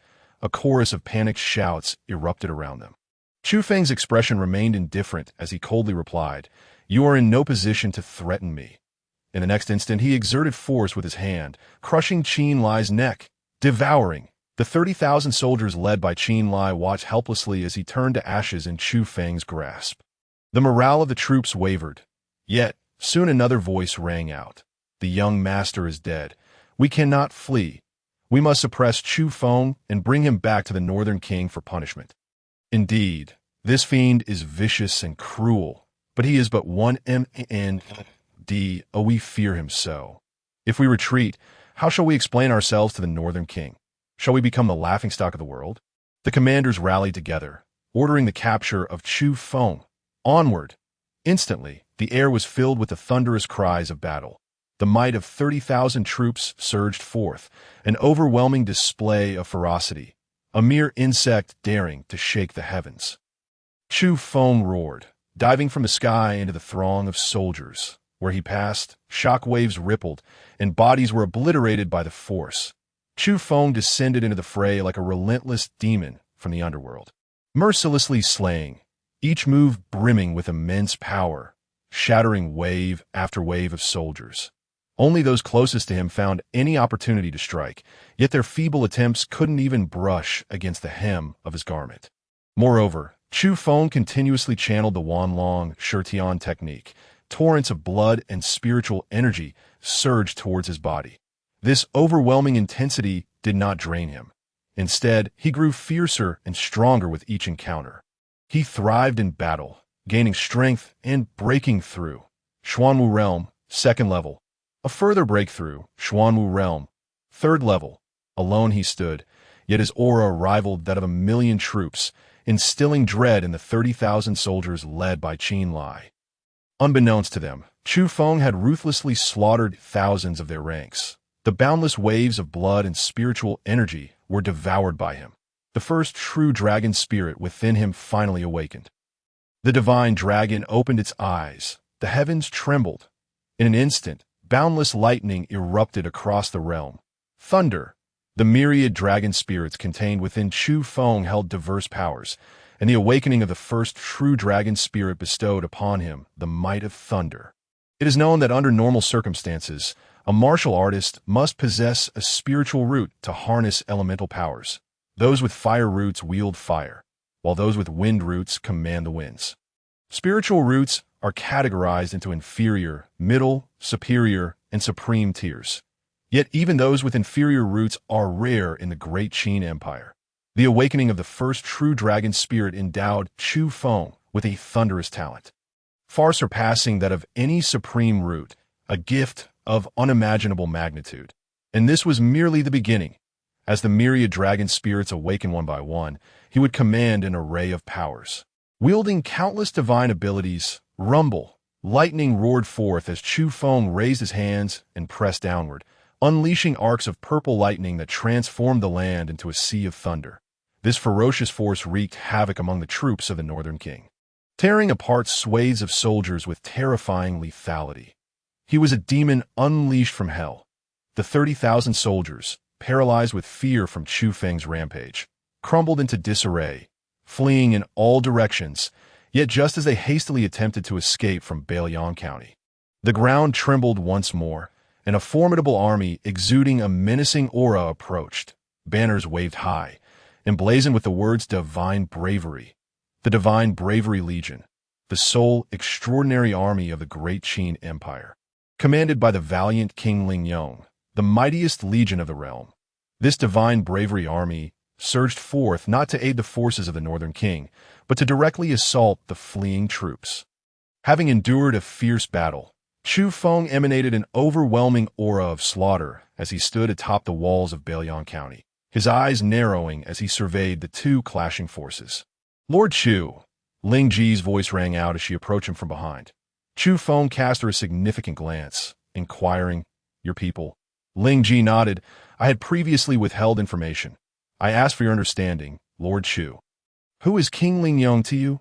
Chufeng queried. Ling Ji replied, "The Divine Bravery King is my father. Regarding this matter, I shall explain it to you once the chaos has subsided." "Miss," at that moment, a commander from the Divine Bravery Legion rushed over, kneeling before Ling Ji. "I apologize for my tardiness, miss. I hope you're not frightened." Ling Ji responded, "General Wang, please rise." The commander stood, then stated, "Miss, how shall we deal with these soldiers under the Northern King?" Ling Ji turned to Chufeng. With a cold expression, he commanded, "Leave not a single one alive." In less than half an hour, the battle concluded. The ground lay strewn with corpses. Rivers of blood flowed freely. Chufeng stood tall beneath the vast sky, radiating an intense spiritual light, wild and domineering, outshining even the sun itself. The boundless energy and spiritual power of the heavens and earth surged frantically towards him, awakening the first true spirit of the divine dragon. This not only bestowed upon him the might of thunder, but also amplified the devouring effects of the 10,000 dragons' devouring heaven technique, manifesting in an even more exaggerated and tyrannical form. His aura surged repeatedly, soaring directly to the pinnacle of the Xuanwu realm. Countless energies continued to pour into the awakened true spirit of the divine dragon. After all, the true spirit was merely awakened at this moment. Its spiritual form remained fragile and required immense energy to fortify it. The gazes of the soldiers of the Divine Courage Corps were fixated on Chufeng, their faces reflecting admiration and respect. This was the true essence of a formidable warrior. They had come to realize that prior to their arrival, Chufeng single-handedly shattered the confidence and courage of the 30,000 troops under the Northern King. Moreover, just moments ago, Chufeng had re-entered the fray. His speed and efficiency in slaying enemies were simply terrifying. After absorbing the energy derived from the slaughter, he dove down, landing upon the walls of Bailiang County City. Ling Ji immediately approached him. "Lord Chu, please grant me a moment. I will elucidate everything." Despite commanding a legendary force, Ling Ji felt diminutive in Chufeng's presence. Only by witnessing the myriad of methods displayed by Chufeng could one comprehend the magnitude of his terrifying existence. Chufeng nodded, remaining silent. Lingji took a deep breath and said, "My father is the soul of the great Qin dynasty, titled Divine Courage, who has expanded the empire and rendered great service. However, his achievements have overshadowed the ruler, and over the years, he has faced constant suppression. I am the only descendant of my father, who holds me in higher regard than anything else. The current Qin emperor seeks to strip my father of his military power, but the Divine Courage Corps only heeds my father's command, making it difficult for the emperor to act. Thus, the emperor, through the empress, reached out to a certain sect, intending to offer me to them as a sacrificial vessel. Naturally, my father would not agree, but the sect is powerful, and my father's will holds no weight, which is precisely what the emperor desires. He wishes to provoke the sect against my father, leading to his downfall. Subsequently, my mother sought the aid of sage to unravel this calamity, who indicated that my only opportunity to alter my fate lies in Qingyun City. Hence, I concealed my identity through the power of the Dambao Pavilion and remained there." After speaking, Ling Ji appeared anxious and apprehensive. Chufeng did not respond. His mind was racing. The empress of the Great Qin dynasty was unexpectedly connected to the sect. The sect is the true realm of cultivation. The Great Qin dynasty is merely a worldly power, insignificant in the face of the sect. Moreover, the empress's own brother, Dan Yangzi, was refining elixirs using the corpses of his kin. The current Qin emperor's brother, the northern king Qin Yi, was the architect of the massacre of the Chu family 3 years ago. The blood feud of the Chu family continued to expand. Nevertheless, Chufeng's resolve remained unwavering. Never faltering, the northern king must die. While the current royal uncle Dan Yangzi, he used his kin's corpses to concoct elixirs. Dan Yangzi must perish, even if it leads to conflict with the entire dynasty. Even if it involves the Qin emperor and the empress, as long as they are connected to this matter, he would show no mercy, willing to turn heaven and earth upside down. Ling Ji, seeing Chufeng's silence, bit her lip and continued, "Lord Chu, I wish to change my fate. I believe you are my destined benefactor. However, I assure you, I have no ulterior motives to exploit you, nor would I ever dare to compel you into any actions against your will." Chufeng regarded Ling Ji and declared, "Next, I shall raise the Northern King's residence and eliminate that wretched spawn you dare to follow." Whether he was indeed the fated benefactor of Ling Ji held no significance. However, should she genuinely wish to serve him sincerely, then aiding her in altering her fate would be a mere convenience. Ling Ji trembled within. This was truly a declaration of war against the entire Great Qin dynasty on behalf of the Divine Courage King. Yet, with a resolute bite of her teeth, she made up her mind that "I am willing to follow Lord Chu, braving fire and water." In truth, both she and her father had nowhere else to turn. The Great Qin dynasty could not accommodate a figure of unparalleled merit such as the Divine Courage King. Since that is the case, then let them gamble everything. She knew her father would surely support her decision. Ling Ji immediately sent out orders. From now on, they would heed Lord Chu's command. "Quickly relay the message to my father to mobilize all the soldiers of the Divine Courage Corps to fight for our fate. The target is the Northern King's residence, in the secret chamber of the Dambao Pavilion." Chufeng returned to check on Chu Yao as conditioned. At this moment, the energy of the Thousand Spirits body refining liquid had been fully absorbed by Chu Yao, and she was undergoing a transformation. Strands of radiant light emanated from her body, dazzling and resplendent. A complex expression gradually surfaced on Chufeng's face. This was the power of Chu Yao's bloodline. After he had reshaped her foundation and nurtured her body with the Thousand Spirits body refining liquid, the long-hidden bloodline power within her had been activated. It was precisely this bloodline power that had led the Chu family to their annihilation. Yet, Chufeng knew nothing of this bloodline power, for he had once undergone a sacrifice, his own bloodline power completely stripped away. He had witnessed the scene of his kin being sacrificed, and Chu Yao's bloodline power was evidently 100-fold or 1,000-fold more potent than that of the other members of the Chu family. He could also sense that this bloodline power contained boundless possibilities. The potential was immense. Chufeng cautiously extended his palm toward Chu Yao, gently grasping a wisp of her bloodline power's essence, intending to uncover the secrets hidden within this power. However, in the next instant, an unexpected change occurred. His heart suddenly thumped powerfully, resonating like a mighty drum, as the wisp of bloodline essence he had drawn from Chu Yao seemed to tremble, then willingly burrowed into his heart. Simultaneously, the bloodline power within Chu Yao began to tremble violently. Chufeng was taken aback, immediately commanding the true spirit of the divine dragon to quell the anomaly within his heart. Fortunately, as he stabilized the irregularity of his heart, the activated bloodline power within Chu Yao also regained its equilibrium. Chufeng let out a sigh of relief, yet a tremendous doubt burgeoned within his mind. Why did Yao's bloodline power cause such an anomaly in my heart? Moreover, why did her bloodline power tremble due to my heart's irregularity? Could it be that my bloodline power has not been entirely stripped away? Is my bloodline power of a higher tier than Yao's? However, Chufeng dared not attempt further exploration, fearing it might adversely affect Chu Yao previously, although Chu Yao's cultivation had been crippled. And even after reconstructing her foundation, she had temporarily possessed no spiritual power. Yet now, under the influence of her bloodline power, her aura began to rapidly strengthen. From the first level of the human origin realm to the first level of the earth origin realm to the first level of the heaven origin realm. In but a moment, she soared directly to the 10th level of the heaven origin realm. Her aura began to stabilize. Her long eyelashes fluttered gently, and after a moment, Chu Yao slowly opened her eyes. Her gaze, as bright and black as gemstones, sparkled with the radiance of stars, and the first sight that met her eyes was none other than Chufeng's figure. Instantly, her eyes brimmed with tears, and she dashed out of the medicinal cauldron, leaping into Chufeng's embrace. Brother!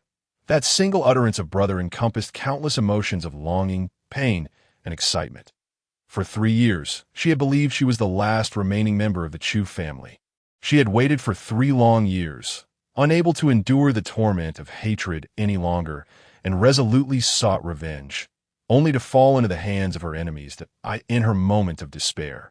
Her beloved brother descended like a divine warrior, shielding her from all storms, just as he had done in her childhood. Chufeng held her tightly, feeling her body tremble as she sobbed, a myriad of words caught in her throat. How could Chufeng be any different? Tears streamed down his own face as well. In the throes of vengeance, he had been like a Shuro returning from hell, mercilessly slaughtering, cold and domineering. Yet at this moment, the softest corners of his heart were stirred. Chu Yao was the last warmth he had in this world. Just then, Ling Ji's voice echoed into the chamber. Lord Chu, the army has assembled and is ready to depart at any moment. Chu Yao lifted her head from Chufeng's embrace, her tear-streaked face filled with concern. Brother, what is the situation now? Chufeng raised his hand, gently wiping away the tears on her face, speaking in a calm and gentle tone. Brother will take you to seek vengeance, to slay. Chufeng, accompanied by Chu Yao, stood before the valiant soldiers of the Divine Courage Legion. This formidable army rightfully earned its reputation as the strongest in the Great Qin dynasty. Well-trained, with an undeniable spirit of combat radiating from each individual. Chufeng glanced at Ling Ji, nodded, and declared, "Let us commence." The grand army set forth, while the brother and sister duo remained in their carriage. Chu Yao, having grasped the situation to some extent, inquired, Brother, will it be perilous ahead? Chufeng shook his head, reassuringly stating, Do not be afraid. Chu Yao nodded, responding, With you by my side, I fear nothing. Chufeng affectionately ruffled her hair and continued, Yao, I possess some martial arts techniques that may suit you. Why not endeavor to cultivate them? He vowed to protect his sister while nurturing her with formidable powers. Chu Yao replied with determination, I shall diligently practice the techniques you bestow upon me. Chufeng smiled gently, then pointed his finger, extracting a profound technique known as the Transformation Sutra, along with the Misty Nine Heaven Sword technique, both of which were imprinted into Chu Yao's mind. The Transformation Sutra was a divine-level technique. Likewise, the Misty Nine Heaven Sword technique was equally divine. He knew that his sister had long aspired to be a sword cultivator. After receiving the martial inheritance, Chu Yaoer immediately began to comprehend it, and with Chu Feng's guidance, her progress was astonishing, far exceeding his expectations. Although he could reshape her dantian and meridians, her innate aptitude remained unchanged. Yet now, with her exceptional comprehension and talent evidently enhanced by the activation of her bloodline power, she flourished. As the army advanced toward the Northern King's manor, they encountered obstacles along the way. However, without any orders from Chufeng, the Divine Courage Legion, under Ling Ji's command, swept through with overwhelming force. Having made this decision, there was no room for hesitation. This was war. At that moment, a battle erupted ahead. On the battlefield, Chu Yaoer wielded her spiritual sword, executing the Misty Nine Heavens sword technique with flashing sword lights, each move remarkably exquisite and fierce. Chufeng moved alongside, activating the bloodline powers within Chu Yaoer, whose innate talent was astounding. The divine sword technique revealed profound truths in her hands. In this fitting context, it was essential for Chu Yaoer to undergo trials. Moments later, during the skirmish, Chu Yaoer broke through, ascending to the spirit martial realm. Chufeng unleashed the 10,000 dragons devouring heaven technique, channeling his immense vitality and spiritual power into his palm, which he did not consume or refine, but rather combined with his thunderous energy to form a purple orb, the Thunderstorm Pearl. Having already created 3 such pearls, he handed them to Chu Yaoer, saying, "Take these 3 Thunderstorm Pearls for your protection, as they possess the power to slay warriors of the Xuanwu realm." Chu Yaoer accepted them, expressing, "Thank you, brother." Chufeng smiled, replying, "What belongs to me is yours, silly girl. No need for thanks." He then turned to Ling Ji and asked, "How far remains to the Northern King's manor?" Ling Ji responded, "At our current pace, no more than an hour." A smirk crept across Chufeng's lips as he commanded, "Send word ahead, instructing that Northern King brat to cleanse his neck in preparation for my arrival." Understood. At the Northern King's manor, Northern King Qin Yi sat imposingly on his throne. Though his hair had grayed, his demeanor remained formidable. He had not risen to power merely through royal blood, but rather through years of battlefield prowess for the great Qin dynasty. Moreover, Northern King Qin Yi was a perfected Xuanwu realm powerhouse. Typically, even if mountains crumbled before him, he would not flinch. Yet today, he exhibited signs of agitation. There was no need for the Northern King to fret. The young prince led 30,000 troops and may well be on his way back with Chufeng and his sister. 3 years prior, the Qin emperor consumed pills crafted from the remains of the Chu family, not only extending his life, but also propelling his cultivation to the pinnacle of the Wawajing. With 1 foot poised at the threshold of the Grandmaster realm. Now, capturing the living heirs of the Chu family would surely bring him immeasurable glory. A trusted aide of Northern King Qin Yi chuckled. Others joined in with premature congratulations. Qin Yi, wearing an expectant smile, was about to speak when suddenly, "Report!" A voice interrupted. "Your Majesty, grave news. The young prince has perished at the hands of Chufeng." The Divine Courage Legion assisted him in slaughtering the 30,000 troops accompanying the prince. Now, under Chufeng's leadership, the Divine Courage Legion is advancing toward our Northern King's manor. In an instant, the great hall fell into a hushed silence. Veins bulged on Northern King Qin Yi's forehead, neck, and hands, while panic flickered in his eyes as he demanded, "How many are in the Divine Courage Legion?" "Is the Courage King present?" The Divine Courage Legion consists of approximately 10,000 men, and the Courage King is not here. Only his daughter, Ling Ji, is issuing commands. Upon hearing this, the panic in Qin Yi's eyes dissipated. If the Courage King were present, his only option would be to flee as far as possible. But since the Courage King was absent, he had nothing to fear. Boom! Qin Yi abruptly stood, shattering his throne with his aura. The air in the great hall felt as if it had solidified. With a twisted smile of rage, he exclaimed, "Well, what audacity from the remnants of the Chu family! They truly have lost their senses. Since they have thrown themselves into the net, I shall await their arrival to feast upon them." Just then, another figure rushed in, breathless. "Report! The Divine Courage Legion is now less than 30 miles from the Northern King's manor. That rogue Chufeng has sent a message." Qin Yi, filled with fury, bellowed, What did he say? He said for you, Northern King, to cleanse your neck in preparation for his arrival. Boom! Qin Yi, incensed, struck the messenger with such force that he was obliterated. Flames of wrath surged within him, his murderous intent soaring. What an audacious young brat! The day he appears before me shall be the day he regrets it for all eternity at that moment. Another voice boomed. The master alchemist of the Alchemist Guild, Dan Yangzi, requests an audience. Northern King Qin Ye's expression shifted dramatically. He realized that this matter could no longer be concealed.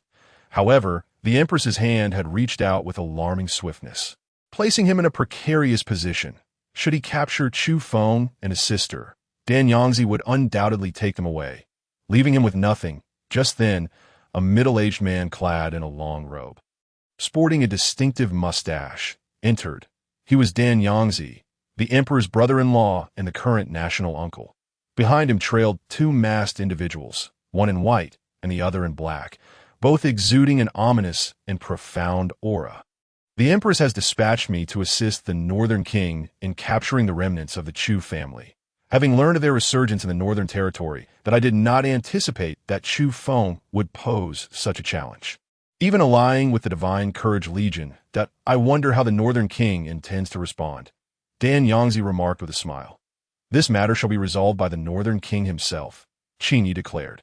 He fixed his gaze on Dan Yangzi, then turned to the two masked figures, known for their fearsome reputations, both being superlative powerhouses of the Wawajing. Noticing Qin Ye's grim expression, Dan Yangzi continued with a smirk. There is no need for the Northern King to be anxious. The Empress has stated that once the Chu siblings are captured, you may take a leg from each for your cultivation, while the rest shall be mine. Qin Yi took a deep breath and replied, Agreed. At the Northern King's manor, an atmosphere of impending doom enveloped the air. Desolation reigning supreme. Two thrones hovered in midair, with Northern King Qin Yi seated on the left, while Dan Yangzi, the master alchemist, occupied the right. Powerful warriors gathered in the Northern Territory, with a number of Xuanwu realm cultivators exceeding 20. Moreover, tens of thousands of troops stood ready, their battle intent soaring. As Chufeng and the Divine Courage Legion advanced with their 10,000 soldiers, the situation unfolded suddenly. Yet, Qin Yi still managed to assemble a formidable force in a short time. Bracing for the confrontation, Master Alchemist Dan Yangzi, Chufeng has slain my son, Qin Lai, and ruthlessly slaughtered countless warriors of the Northern Territory, gravely provoking my authority. Therefore, let the forces of the Northern King's manor handle this matter. Northern King Qin Yi proclaimed. Although he could no longer hope to devour the entirety of the Chu siblings' flesh, the confrontation was imminent. However, one must rely on their own strength to resolve this matter. If it still requires the intervention of the dual specters brought by Dan Yangzi, then henceforth, I, the Northern King Qin Yi, shall become a laughingstock among the countless citizens of the great Qin dynasty. Dan Yangzi smiled faintly and replied, I have come solely to escort the siblings of Chufeng back for reporting to AS for how to capture them. I am indifferent. Qin Yi nodded and said, Thank you, Master Dan Yangzi, for your assistance. Moments later, the gaze of all present around the Northern King's residence suddenly converged, all fixated on the same direction. The siblings of Chufeng, leading an army of 10,000 from the Divine Courage Legion, made their appearance. Sound the war drums. A thunderous shout echoed that in an instant. Enormous drums soared into the air. Numerous robust cultivators wielded massive drumsticks, striking the colossal drums. Boom, boom, boom, boom. The deafening cacophony reverberated through the heavens and the earth. These great drums were fifth-grade spirit artifacts, infused with the power of wind and thunder. And as the drums resounded, the sounds of wind roaring and thunder clapping surged towards the siblings of Chufeng. Bold Chufeng, defying the edicts of the dynasty, wantonly slaughtering the officials of Bailiang, colluding with rebels to massacre the soldiers of the Northern Front. Such crimes are unforgivable. Kneel down and confess your sins. The shouts rang out that a chorus of roaring voices rose in unison, merging with the sounds of the thunderous drums to create an astonishing momentum. The pressure was intangible, yet it bore the might to shatter the heavens and split the earth, aiming to crush the spirit of the Chu siblings. Unfazed, Chufeng remained composed. This level of pressure posed no threat to him. He leaped into the air, standing proudly beneath the sky, exuding an overwhelming aura, and bellowed, "Northern King S. Brat, is this the extent of your tricks? Ridiculous! Laughable!" His words carried a powerful, thunderous force, each syllable resonating like the roar of the cosmos, deafening to the ears. This was the thunderous sound wave, a sonic mastery formed by the fusion of thunderous might and potent willpower. In an instant, the fifth-grade spirit artifact thunder drums shattered into pieces. The drummers were obliterated, reduced to mere fragments. Chufeng's aura was formidable and tyrannical. His gaze turned icy as he fixed his eyes on Northern King Qin Yi and scoffed, "I offer you a choice. Kneel and confess, revealing all the details regarding the harm done to my Chu family, and I shall spare your life." Qin Yi's complexion darkened. "What an arrogant brat," he roared. "You yellow-haired whelp. This is the Northern Territory. This is the Northern King's residence. I'm a Northern King. Before me, you dare to utter such brazen words. You will not shed tears until you see the coffin." At that moment, Dan Yangzi, with narrowed eyes, remarked, "Northern King, you must proceed carefully. Do not leave them maimed. After all, the flesh and blood of these two little ones hold great value." The Northern King nodded, assuring, "Rest assured, Master Dan Yangzi." Upon hearing the name Dan Yangzi, the already intense murderous intent emanating from Chufeng suddenly intensified, warping the very air around him. "Are you the vile creature who used my kin's bodies to refine pills?" Chufeng glared at Dan Yangzi, shouting fiercely. Dan Yangzi chuckled coldly. "Using the corpses of the Chu family for alchemy has proven quite effective at I, this alchemist, eagerly anticipate using the living flesh and blood of your Chu family for my craft. Moreover, you, little wretch, should refrain from casting such glances at me. Otherwise, should you fall into my hands, I will make you wish for death yet find no escape." Then, Dan Yangzi turned to the Northern King, saying, "Northern King, do not waste any more time." Northern King Qin Yi raised his hand and bellowed, "Attack." In an instant, all the martial experts gathered in the Northern Territory leaped forward to assault Chufeng. Meanwhile, the Northern King's army of tens of thousands charged directly towards the Divine Courage Legion. Though Ling Ji was a woman, she exuded an aura of grandeur, shouting, "Divine Courage Legion, heed my command, fight." In that moment, the warriors of the Divine Courage Legion surged forth with boundless momentum. The offensive of the Northern King's residence was directed squarely at Chufeng, each of the Xuanwu realm's martial experts, representing the pinnacle of combat strength in the Northern Territory, unleashed their full prowess. Various spells and attacks cascaded down upon Chufeng like a torrential downpour, shimmering with a dreadful, lethal intent. Chufeng maintained his usual demeanor, raising his arm, fingers splayed, and grasped at the heavens above. The sky above, akin to a curtain, was clenched tightly by him, then suddenly yanked. All the violent spiritual energy directed at Chufeng splintered apart. Chufeng released his hold on Chu Yaoer, stepping forward with a thunderous flash beneath his feet. Thunderous steps. This was a lightning attribute movement technique, transforming into thunder, unmatched in speed. The multitude of attacks aimed at Chufeng missed entirely. Some energies collided with him, but were shattered by the crackling lightning dancing around him. Where he passed, thunder raged, scattering clouds of blood mist. The blood mist churned, forcibly drawn into Chufeng's body by the terrifying power. Chufeng's palm struck repeatedly, unleashing thunderous palm imprints, akin to swatting away pesky flies. These Xuanwu realm experts were, to him, no more significant than insects. Each strike was precise. Each strike meant death. Each death meant consumption. It was a one-sided slaughter. At that moment, a shadow stealthily approached from behind Chufeng. This was a 6th-level Xuanwu realm warrior, adept in the art of assassination, skilled in concealment, that he approached Chufeng. A sinister smile etched on his face, brandishing a sharp dagger that plunged toward Chufeng's neck. At this juncture, Northern King Qin Yi watched eagerly, his heart filled with joy. Finally, he would be able to capture the abomination known as Chufeng without lifting a finger. The treacherous dagger plunged straight into Chufeng's neck, as the hidden assailant let out a chilling cackle. The stone in Qin Yi's heart fell to the ground. All spectators breathed a sigh of relief, believing it was finally over. However, In the next instant, a look of sheer horror and panic washed over the assassin's face. The dagger met no resistance. Not a drop of blood was spilled. Immediately, the Chufeng before him dissipated like smoke. Vanishing, a mere illusion. This realization struck him with dread. A violent pain erupted from the crown of his head as Chufeng's true form materialized behind him, seizing his head with one hand. Such clumsy and crude assassination techniques wish to slay me. Devour, in mere blinks of an eye. The 6th level Xuanwu realm assassin was reduced to nothing but dust. Ashes to ashes, the onlookers were filled with dread. A shadow loomed over them. The most powerful warriors of the Northern Territory, all assembled, could not even harm a hair on Chufeng's head. The battle escalated into a fervent frenzy, with both armies clashing in a brutal slaughter.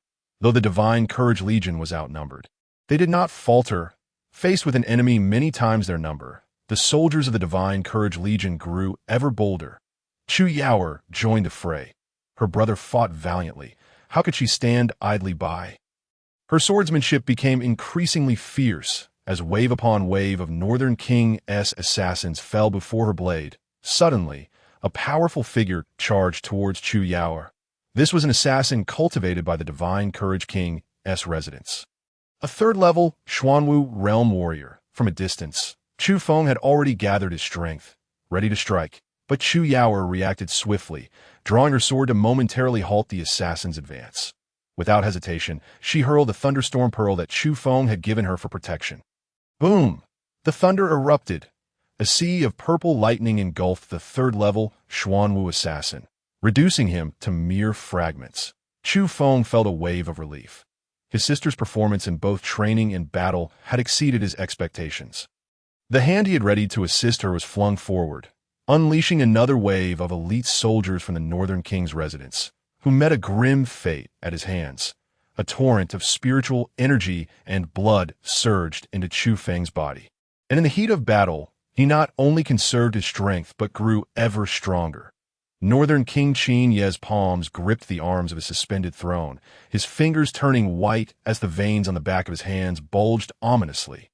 Beside him, Dan Yangzi regarded him with indifference and said, "Northern King, since your men cannot subdue this wretch, let the dual specters take action." "No need," Qin Yi roared, slamming his palms down onto the throne's armrests.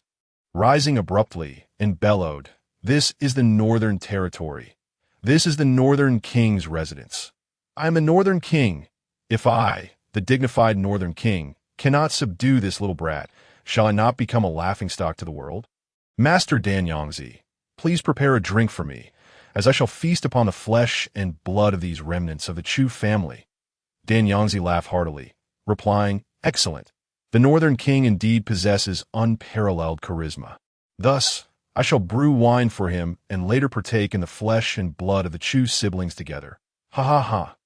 As he spoke, Dan Yangzi waved his hand, igniting a fire to brew the wine. With a smile, he remarked, "Northern King, this divine liquor is best enjoyed warm, within a quarter of an hour." The Northern King, Qin Yi, bellowed, "No need for a quarter of an hour. I shall slaughter these Chu siblings at will." As he spoke, Qin Yi stepped forward, and in an instant, a layer of black luminous energy surged around him, transforming into a suit of black armor, intricately engraved with complex patterns and fierce designs. This was a 6th-tier mid-grade armor. The Starfall armor, "Bring forth the sword." The Northern King Qin Yi roared. Boom! A heavy black sword soared into the sky from the Northern King's palace, as if it were tearing apart the heavens and earth. Landing in Qin Ye's grasp, a 6th-tier mid-grade sword, the Starfall sword. Both the Starfall armor and sword were bestowed by the former emperor, embodying both offense and defense, with the full cultivation of the Xuanwu realm. The Northern King Qin Yi donned his treasured armor and wielded his battle sword, exuding a ferocious aura, his might soaring to the heavens as he glared at Chufeng, shouting, "Little brat, it is my honor to personally suppress you." Yet, Chufeng maintained a demeanor of indifference and contempt, sneering, "You are but a worthless fool. You lack the qualification to be arrogant before me." Enraged, the Northern King Qin Yi, clad in the black Starfall armor, resembled a bolt of black lightning. dashing towards Chufeng. The seven splits of the sky. A resounding voice echoed through the heavens and earth. This was one of the most elite martial arts of the Qin royal family.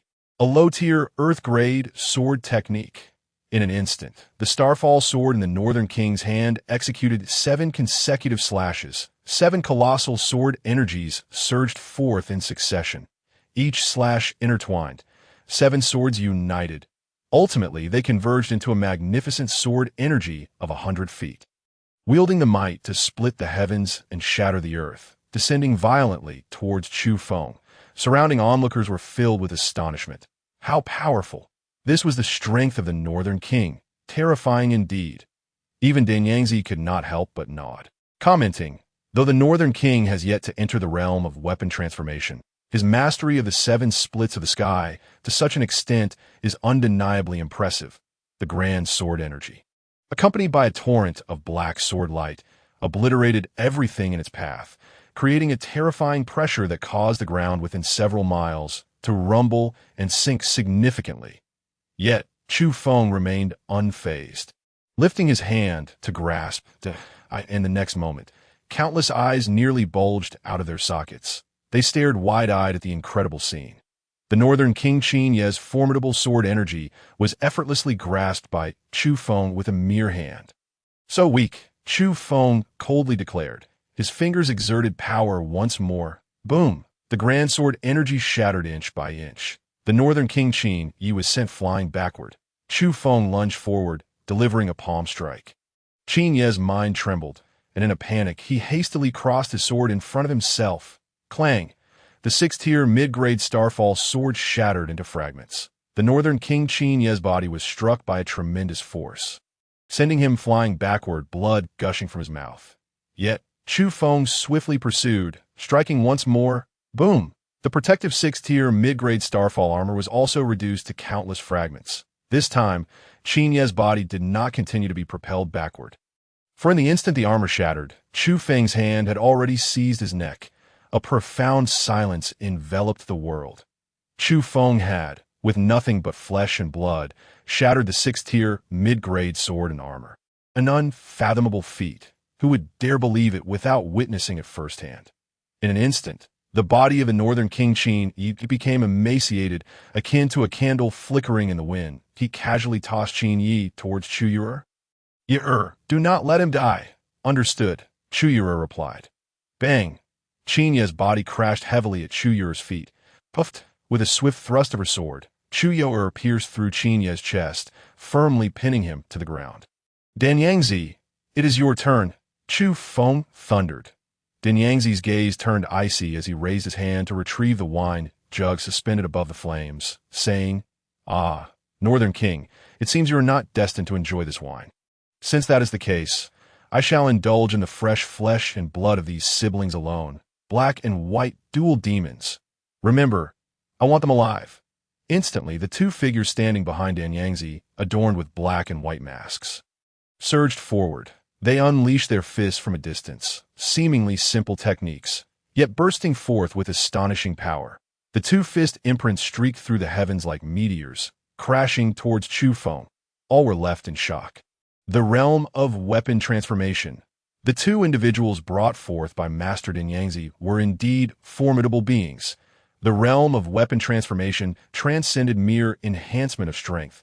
It involved profound comprehension of martial arts. Their understanding of techniques had reached an unparalleled level, elucidating the essence of power within the ordinary. Such elite warriors belong to the pinnacle of the martial arts hierarchy within the Great Qin Empire. Now, the simultaneous appearance of 2 weapon transformation experts to confront Chufeng ignited a glimmer of hope in the hearts of all those terrified by him. The existence of 2 weapon transformation figures would surely subdue Chufeng. The arrogance of Chufeng was finally to be extinguished. This tempest sweeping through the northern territory was nearing its conclusion with Chufeng's suppression. Chufeng laughed, his laughter infused with soaring pride. The thunderous sound wave, the 2 fist imprints unleashed by the black and white dual demons were shattered by the sonic waves. The duo was also thrown into disarray by the thunderous sound wave. Blood streaming from their 7 orifices, Chufeng flicked his fingers. 2 bolts of thunderous energy shot forth, piercing through the skulls of the black and white dual demons. Their lifeless bodies crumpled to the ground. Shattered into pieces, two first-tier experts of the weapon transformation realm. Slain. Undoubtedly, the sheer force of Chufeng had nearly instilled terror into the hearts of all present from the Northern King's side. How could such a terrifying harbinger of death exist? The morale of the Northern King's army crumbled entirely. In an instant, they fled in sheer terror. Crack. Din Yangzi's heart trembled violently. The wine jug he had just brought to his lips shattered in his grip due to his emotional instability, spilling the heated divine liquor all over him, leaving his face pale. Without a moment's hesitation to maintain his composure, he rose and fled. This place was no longer safe. Can you escape? Din Yangzi had scarcely dashed 10 paces when Chufeng's voice, akin to a death knell, resonated in his ears. In the next moment, Din Yangzi felt his neck constrict. His feet were still propelling him forward in midair, yet his body could not advance another inch. For Chufeng's powerful hand had already gripped his throat. Chufeng, you cannot harm me. I am the current royal uncle. The Empress is my elder sister. If you kill the Northern King, I can help you resolve this matter. As long as you let me go, everything can be negotiated. But if you persist in this folly, as he spoke, Din Yangzi could no longer utter another word. His entire being writhed and trembled, his blood and spiritual energy flowing uncontrollably into Chufeng's grasp. Being devoured and refined. In the blink of an eye, Din Yangzi met the same fate as the Northern King Qin Yi, left with but a single breath. Chufeng tossed Din Yangzi beside Qin Yi. Din Yangzi, gasping for breath, struggled to raise his hand, pointing at Chufeng. Chufeng, you shall not die a good death. You are provoking the entire Great Qin Empire. Chufeng stepped upon Din Yangzi's chest, causing his entire ribcage to collapse. Those who harm the people of the Chu family, those who obstruct my revenge, all must perish. I demand a truth. Blood for blood. Do not speak of the Great Qin Empire. Even if the entire Tsang realm becomes my enemy because of this, I shall not hesitate. At worst, I will turn the Tsang realm upside down. Chufeng roared, each word delivering an unparalleled and terrifying impact upon the hearts of all present. Following this, he reached for the two lifeless figures on the ground, forcefully extracting their souls. The Northern King Qin Yi and Vice President of the Alchemist Guild, Din Yangzi, lay on the ground, their bodies convulsing violently. They were utterly incapable of resisting Chufeng's soul extraction technique. Their souls were gradually wrenched from their heads by Chufeng's power. The pain felt as though their meridians, blood vessels, and bones were being systematically pulled from their bodies, a torment beyond description. In mere blinks of an eye, though it felt interminable to them, once their souls fully fell into Chufeng's grasp, lightning arcs began to crackle and flicker between his fingers. The souls of Qin Yi and Din Yangzi shrieked, their cries growing increasingly piercing, heart-wrenching. A saying goes, the pain penetrates the soul. The same force, whether directed at the flesh or the spirit, renders the suffering of the soul tenfold, 100-fold more intense than that of the body. The wails for mercy echoed incessantly. Point one was the beloved younger brother of the current Qin emperor, the king of the northern territories of the Qin. The other was the favored younger brother of the empress, the vice president of the Alchemist Guild.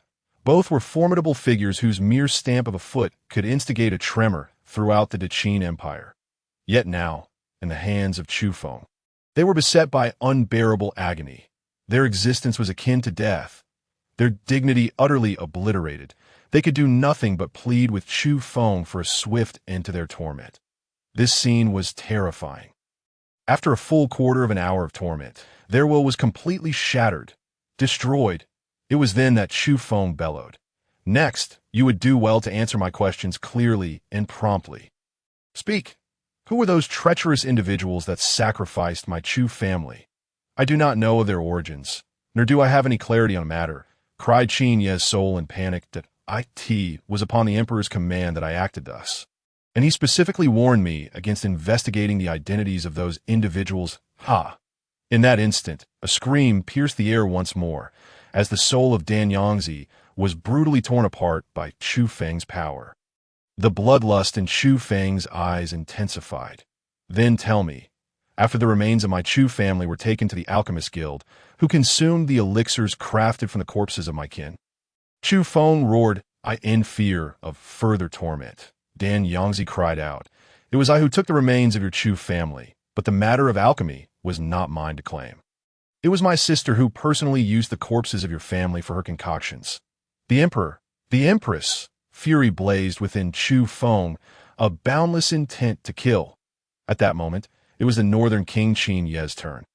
His soul was shredded by Chufeng's might, eliciting another round of chilling screams as he hastily cried, "I know who consumed the elixirs made from your Chu family. It was the Emperor. 3 years ago, as his time drew near, he ingested a copious amount of that elixir, successfully extending his life, and even ascended to the threshold of a half-step grandmaster." Dan Yangzi immediately chimed in.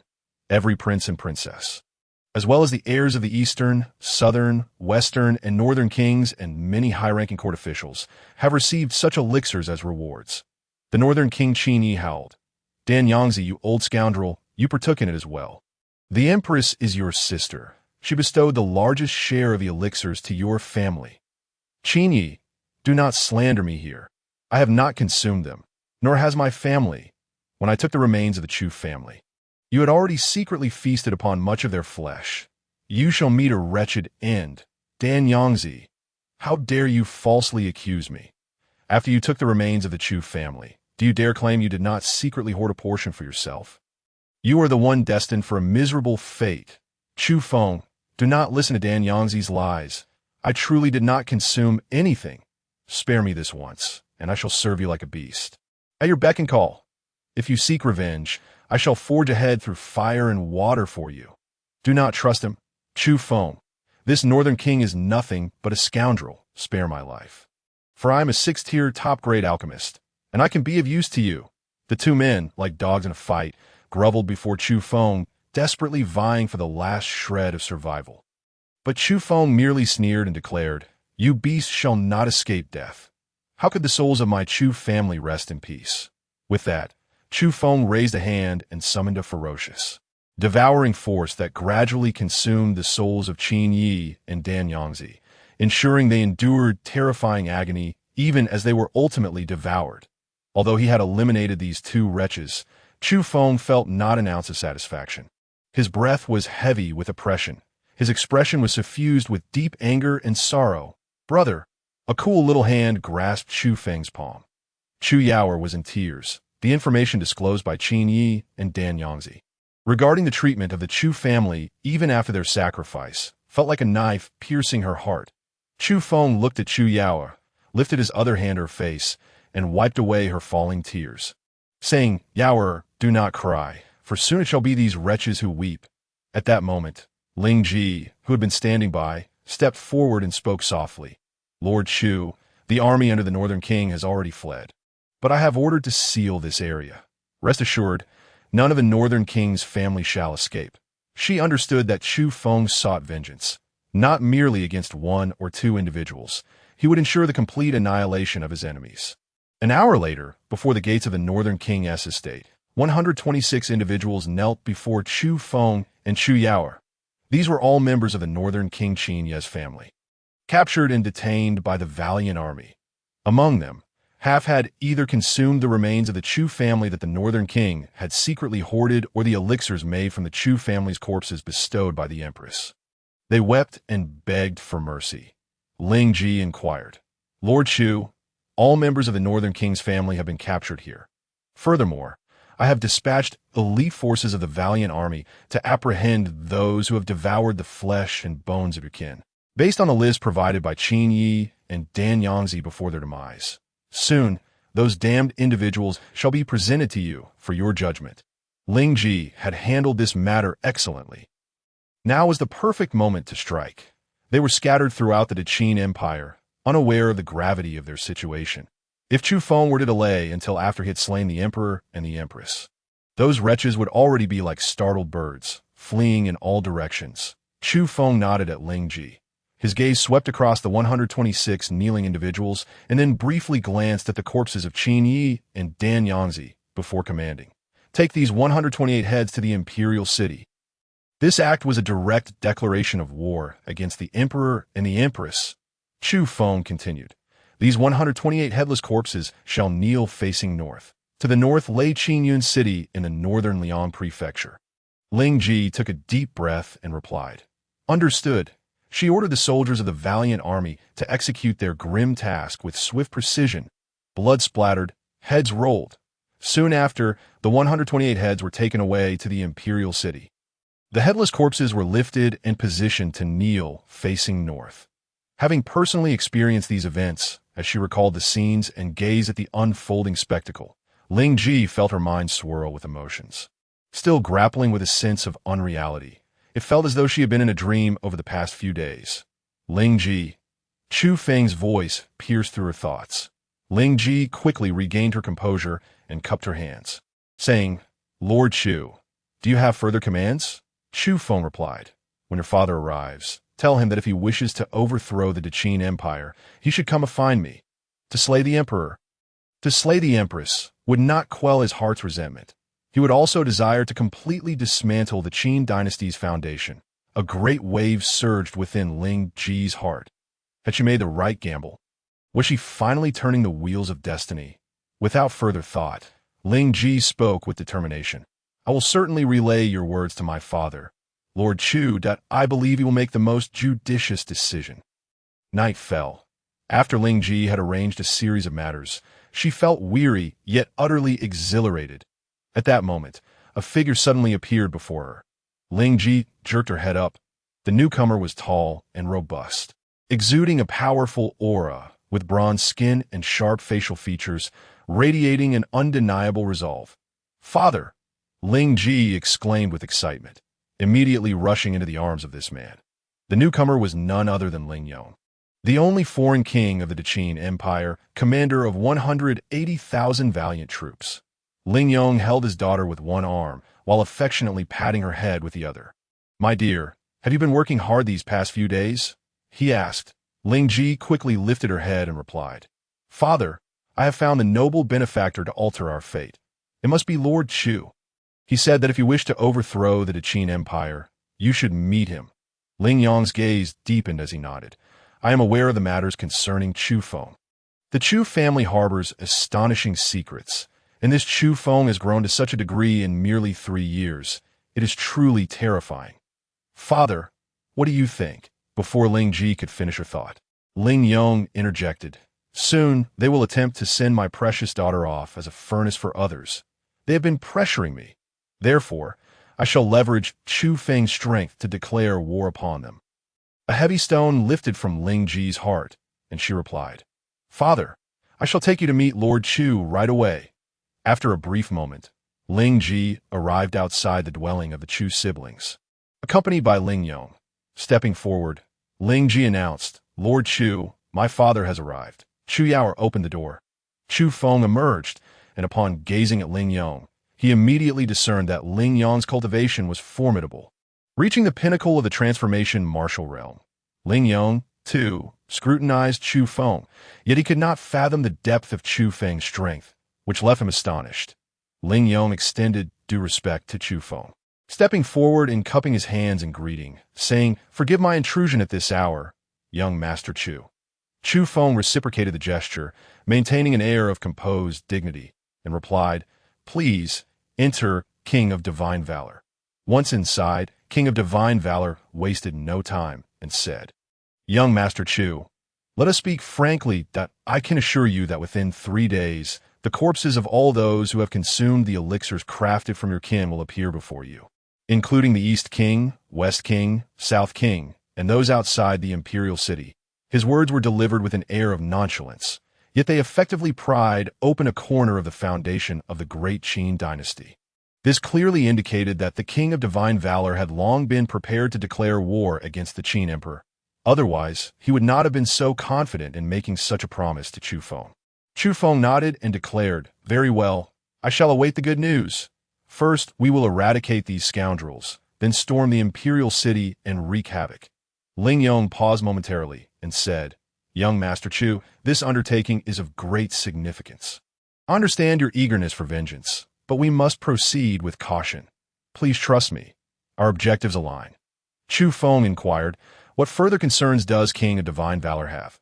Speak freely. A hint of worry crossed Ling Yong's face as he replied. The 1.8 million divine valor troops are fearless, but in military affairs, it is said that before the army moves, provisions must be secured. The supply of spirit stones and elixirs is paramount. Over the years, the Qin Emperor has persistently suppressed the Divine Valor Legion. While the Legion has endured the pressure and remained self-sufficient, the deficiencies in spirit stones and elixirs will be magnified in the event of large-scale warfare. Ling Ji immediately interjected. Father, we can seek the assistance of the Danbao Pavilion. Her ability to infiltrate the Danbao Pavilion in Qinyun City suggested that the relationship between the King of Divine Valor and the Pavilion was quite amicable. Ling Yong responded, prior to coming here, I dispatched someone to secretly contact Wang Qianshan, the deputy master of the Danbao Pavilion, inviting him to come to the northern region under the utmost secrecy. I will do everything in my power to secure the pavilion's support. If this succeeds, we can initiate an all-out war at any moment. Chufeng asked, can a mere deputy master decide this matter? Ling Ji replied, young Master Chu, you may not be aware, but the master of the Danbao Pavilion in the Great Qin dynasty, named Lin Shu, is exceedingly mysterious. No one has yet laid eyes on her true visage. Essentially, Wang Qianshan handles most of the pavilion's affairs. Therefore, if he agrees, it will suffice. However, inviting Wang Qianshan to the northern region may prove challenging, given that it has now become the epicenter of the storm. Ling Yong insisted, regardless, we must strive for it. Of course, if this route proves impassable, there are other means that I hope young Master Chu will not lose heart. Chufeng calmly stated, then let us use my token to summon the master of the Danbao Pavilion personally. Ling Yong and Ling Ji were momentarily taken aback, uncertain of the source of Chufeng's confidence.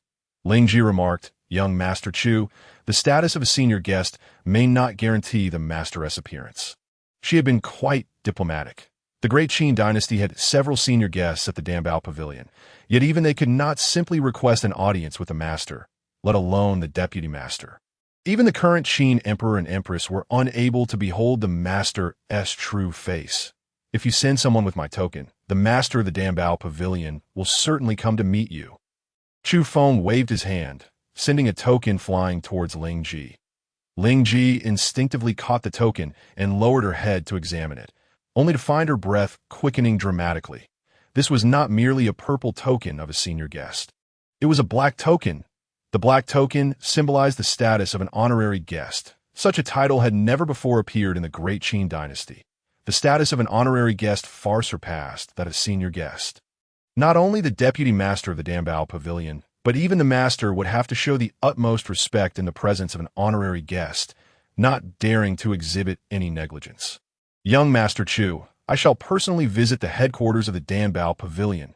Subsequently, the Divine Valor Legion, divided into multiple factions, entered the northern region in succession, suppressing and integrating the original armies of the area. Additionally, those assigned by the King of Divine Valor captured various court officials who had consumed the corpses of the Chu family or utilized them to concoct elixirs, presenting them to Chufeng for his judgment.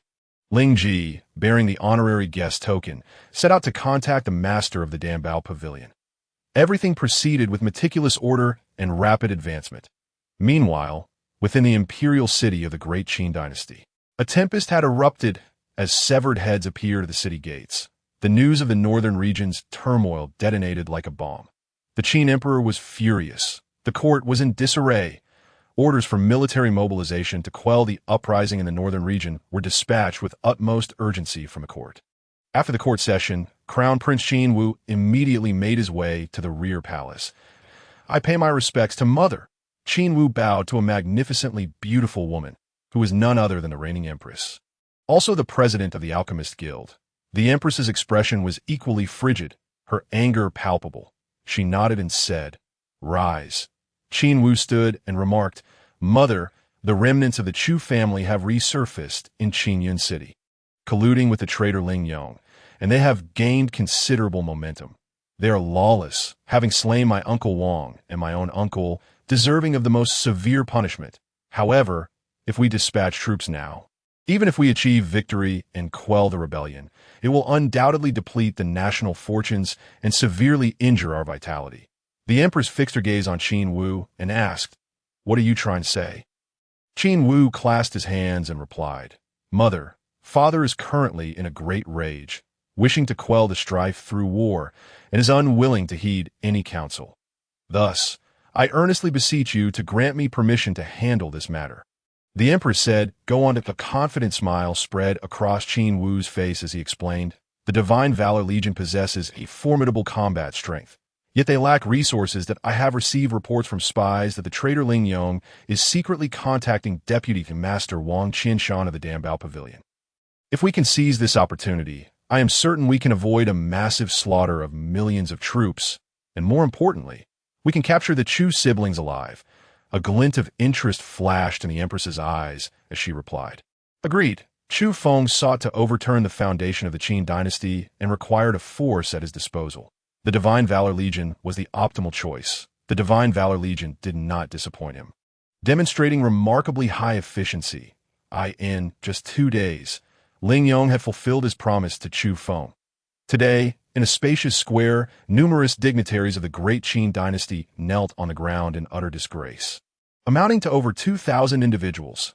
Among them, 3 individuals knelt at the forefront, their status on par with the Northern King, Qin Yi, the East King, the South King, the West King, all were the direct brothers of the current Qin Emperor. Chufeng and his sister stood before this assembly, their expressions icy. The individuals kneeling before them were those who had partaken of their kin's flesh.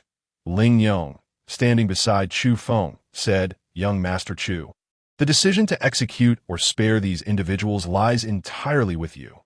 At that moment, the East King raised his head, his bloodied face contorted with indignation as he shouted, as the esteemed East King, how can I allow you to humiliate us in such a manner? Chufeng, you would do well to release us immediately, or else, before he could finish, Chufeng struck the East King's head with a powerful palm. The East King emitted a scream akin to that of a slaughtered pig, his body trembling violently as his vitality and spiritual energy were gradually devoured by Chufeng. Seeing this, the South King roared, Chufeng did not allow him to continue, delivering another blow to the South King's crown.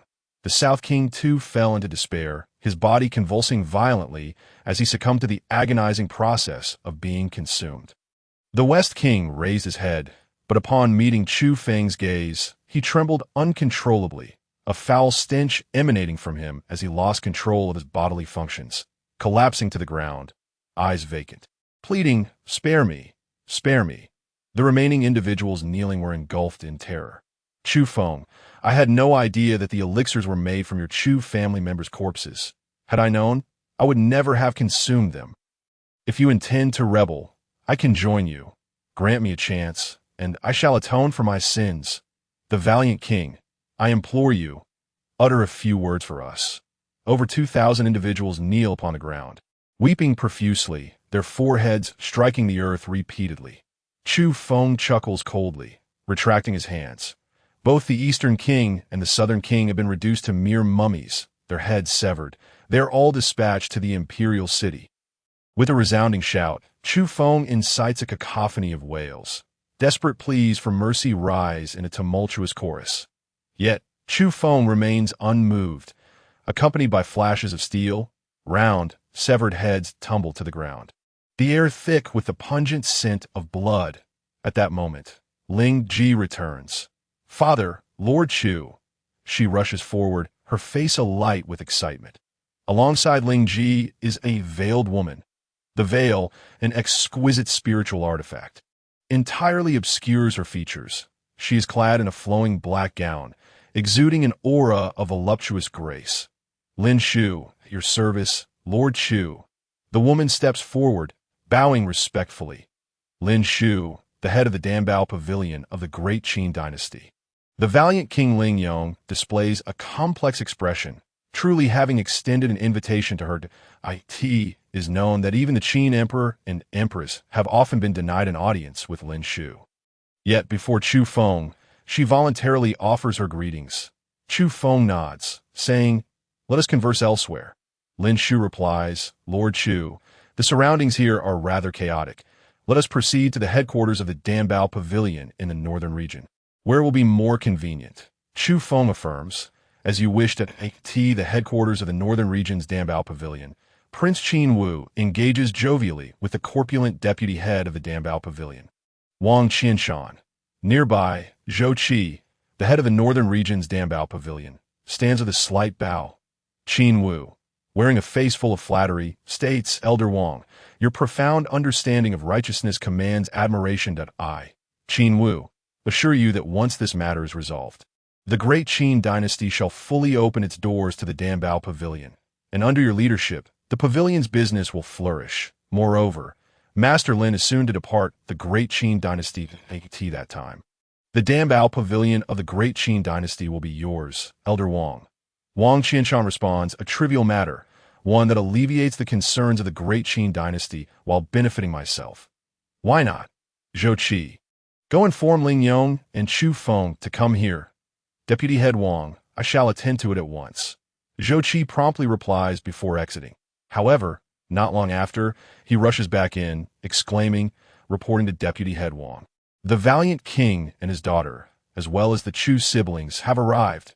Wang Qianshan, taken aback, remarks, their news travels swiftly. It seems they are already aware of my presence. In that case. Even better. Let us not waste time. Bower, I entrust this matter to you, a young man. Wang Tianbao steps forward, saying, yes, father. Qin Wu inquires, Elder Wang, will you not take action personally? Wang Qianshan smiles faintly. The youth should be given the opportunity to hone their skills. Wang Tianbao coldly declares, Prince, rest assured, I have a flawless plan. He then turns to Zhou Qi, instructing, you will accompany me. Yes, young master. Zhou Qi obediently follows Wang Tian. As Chufeng and his companions step through the grand entrance of the Northern Region's Dambao Pavilion. Zhou Qi is already there to greet them. The valiant king graces us with his presence. I apologize for not welcoming you sooner. Zhou Qi beams with enthusiasm. Continuing, Deputy Head Wang has sent me to invite the valiant king to discuss matters. Ling Yong expresses surprise. Deputy Head Wang has arrived? Zhou Qi nods. He just arrived a quarter of an hour ago. Valiant king, please step inside. Ling Yong instinctively glances at Chufeng. This moment. Chufeng is the focal point. The head of the Dambao Pavilion, Lin Shu, also adheres to Chufeng's wishes. Chufeng nods in acknowledgement. Zhou Qi leads the group into a private chamber. Valiant king, please wait a moment. I will inform Deputy Head Wang. Understood. Ling Yong replies that he promptly exits the private chamber, sealing the door behind him. As soon as the door closes, Chufeng utters a soft command. Seal your entire being. As he speaks, he flicks his fingers, channeling a gentle force into Chu Yaoer. Poison. He discerns it immediately. Lin Shu, her eyes visible beyond the veil, sparkles with astonishment. She has also perceived it, but clearly, Chufeng reacts with greater swiftness. Ling Yong hurriedly seals Ling Ji's entire body with spiritual energy before sealing his own. Lin Shu speaks, this is the 9 poisons erosion fragrance, colorless and odorless. The afflicted appear perfectly normal, yet upon channeling spiritual energy, their bones will dissolve inch by inch, rendering them utterly defenseless. Please allow me a moment. I possess a method to eliminate the poisonous fragrance within this chamber. There is no need for such trouble. Chufeng replies nonchalantly. Suddenly, a devouring force erupts from his hands, consuming the toxic fragrance that pervades the chamber. The 10,000 dragons devouring the heavens technique devours all, even poison. Chufeng's display astonishes all, particularly Lin Shu, who is well aware of the potency of the 9 poisons erosion fragrance. Her glistening eyes seem to shimmer with ripples of admiration. Outside the chamber, Zhou Qi remains vigilant. Wang Tianbao and Qin Wu arrive with their entourage. Wang Tianbao queries, how long have they been inside? Zhou Qi responds, reporting, young master, they have been inside for the duration of tea time. Wang Tianbao glances at Qin Wu, stating, the 9 poisons erosion fragrance is my father's most prized masterpiece. Even if that valiant king is a consummate martial artist, having lingered so long, he must surely be on the brink of death. Qin Wu beams, clasping his hands in gratitude to Wang Tianbao. Your methods are truly impressive. Wang brother, and why earlier remarks were not meant to offend. I hope you will not take them to heart. Wang Tianbao laughs heartily. Those of us destined for greatness do not concern ourselves with trifles. Your Highness, you may now proceed to reap the rewards. With a rumbling sound, the door to the private chamber slowly opens. Prince Qin Wu strides in with confidence, brimming with authority. Immediately, the door to the chamber closes once more. Observing the intruders, Chufeng sits calmly in his seat. "It is you." The valiant king rises abruptly, fixing his gaze upon Qin Wu. Qin Wu, his face alight with arrogance, declares, "Valiant king, it has been a long time. Did you ever imagine that I would appear in a territory occupied by your valiant legion? I have laid a web of traps. Now, you are at my mercy." "Ha ha!" He erupts in laughter, then turns his attention to the Chu siblings. "Tiske, you two siblings are truly treasures. My father has feasted upon the flesh and blood of the Chu family." Advancing to the semi-grandmaster stage, "My sister has consumed the blood essence of the Chu family and has even caught the eye of the higher-ups of her sect. Once I subdue you, I shall relish the flesh and blood of the living Chu family. I imagine it will be exquisitely delicious. It will surely be most nourishing." A cold glint flickers in Chufeng's eyes as he retorts, "What you believe to be a web of traps is merely a noose you have fashioned for yourself." Qin Wu, with an air of disdain, scoffs, "You dare speak so boldly? Let me inform you. You have all been poisoned by the 9 poisons erosion fragrance. The moment you channel spiritual energy, your bones will dissolve. In my eyes, you are nothing but mere ants. Seize them all." Qin Wu commands with a wave of his arm. Instantly, a cadre of elite martial artists steps forth. "Kill!" Chufeng counters with a chilling shout. In an instant, Ling Yong takes action. He unleashes a punch. The full force of a consummate martial artist erupts, crashing down like a torrential flood, obliterating the group that Qin Wu has brought. Qin Wu's expression shifts to one of horror. "How is this possible? Were you not poisoned by the 9 poisons erosion fragrance? Why can you still wield your spiritual energy?" His face pales, his legs tremble, and he hastily turns to flee, shouting, "Wang, brother!" Before he can utter another word, a bolt of lightning shoots forth. Chufeng strikes. With a splintering sound, the lightning pierces through Qin Wu's abdomen, shattering his dantian. Qin Wu screams in agony, collapsing to the ground. Chufeng swiftly appears, his foot crashing down upon Qin Wu's chest. Crack, crack. The sound of breaking ribs echoes through the chamber. A mouthful of blood mixed with fragments of internal organs erupted violently from Qin Wu's mouth and nose. Chufeng showed no mercy, raising his hand to grasp. Devouring, the spiritual energy that seeped forth from Qin Wu's shattered dantian, along with the majority of his vitality, was instantaneously consumed by Chufeng. "You have an elder sister who consumed the blood and flesh elixirs of my Chu family, and then entered the sect? Clarify this matter for me." Chufeng thundered, this moment. Where was the majesty of the prince in Qin Wu? On the brink of death, he was so terrified by Chufeng's imposing presence that he soiled himself in panic. Hastily replying, "My sister, named Qin Shui, has been in the sect for nearly 3 years now. It is said that she is on the verge of being promoted to an inner disciple." The murderous intent emanating from Chufeng surged as he continued to interrogate. But Qin Wu had little more knowledge to offer. Let him survive for a few days, then his wretched life shall serve as a sacrifice for the army, Chufeng coldly declared, kicking Qin Wu into the corner. Outside the secret chamber, Wang Tianbao's brow furrowed, that he seemed to have heard Qin Wu calling for him. "Open the secret chamber.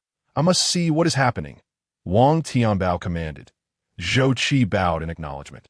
However, just as Zhou Qi reached the entrance and prepared to open the stone door, a violent force suddenly shattered the door. Debris flew everywhere. Ling Yong burst forth from the storm, his fists swinging unerringly, striking Zhou Qi's head directly. Zhou Qi's skull exploded like a rotten watermelon. Wang Tianbao, startled, staggered back. That moment, Chufeng and his group emerged from the secret chamber. Ling Ji held onto Qin Wu's ankle, dragging him out. Ling Yong, his face contorted with rage, turned to Wang Tianbao and demanded, "I want to know, is this the intention of Vice Pavilion Master Wang, or your own decision?" After a brief moment of panic, Wang Tianbao quickly regained his composure and stated, "To speak the truth, My plan is also my father's decision. You all stand on the edge of a precipice. Should you dare to harm a single hair on my body, my father's fury will unite completely with the will of the Qin Emperor. You, including your daughter and your 180,000 divine brave legion, will all perish without a burial site. Ling Yong, I offer you a chance. Release Prince Qin Wu immediately, and hand over Chufeng and his sister for me to deal with. At that moment, the veiled Lin Shu spoke up, saying, the Dambao Pavilion has always refrained from intervening in the internal disputes of the great Qin dynasty. Wang Qianshan's audacity is quite remarkable. How dare he act on his own accord? Wang Tianbao scoffed at Lin Shu, saying, is my father unqualified? Do you possess any qualifications? Humph. The pavilion master of the Dambao Pavilion is merely a figurehead, of no use whatsoever. That wretched woman will soon depart from the great Qin dynasty. At that time, my father will be the foremost figure in the Dambao Pavilion of the great Qin dynasty, and everything will be at his discretion. Anger and murderous intent flickered in Lin Shu's eyes, which were partially visible beneath her veil. Wang Tianbao laughed heartily. I warn you, do not look at me with such eyes, lest I gouge them out. At that moment, a furious shout echoed. Shut your mouth. Wang Qianshan rushed in with a group of people. The previous explosion had created too much commotion, making Wang Qianshan realize something was amiss. Upon arriving, he caught sight of the veiled Lin Shu, and terror gripped him. He was drenched in cold sweat. Heavens! How could this be? She, who rarely ventures out, is here, standing with Ling Yong and Chufeng. Senior Wang, save me. Qin Wu, bloodied and battered, summoned his last ounce of strength to call for help. With Wang Qianshan's arrival, hope surged within him. He was the vice pavilion master of the Dambao Pavilion, the true controller. Wang Qianshan's authority would surely instill fear in Ling Yong. Wang Tianbao, too, breathed a sigh of relief. Though he had forced himself to remain composed earlier, he still felt somewhat lacking in confidence. But now, with his father present, all pressure seemed to dissipate. Father, these wretched beings, before Wang Tianbao could continue smack, Wang Qianshan delivered a resounding slap across Wang Tianbao's face. The force sent Wang Tianbao's head twisting, blood and teeth sprang forth as he crashed heavily to the ground. Wang Tianbao was stunned. What is happening?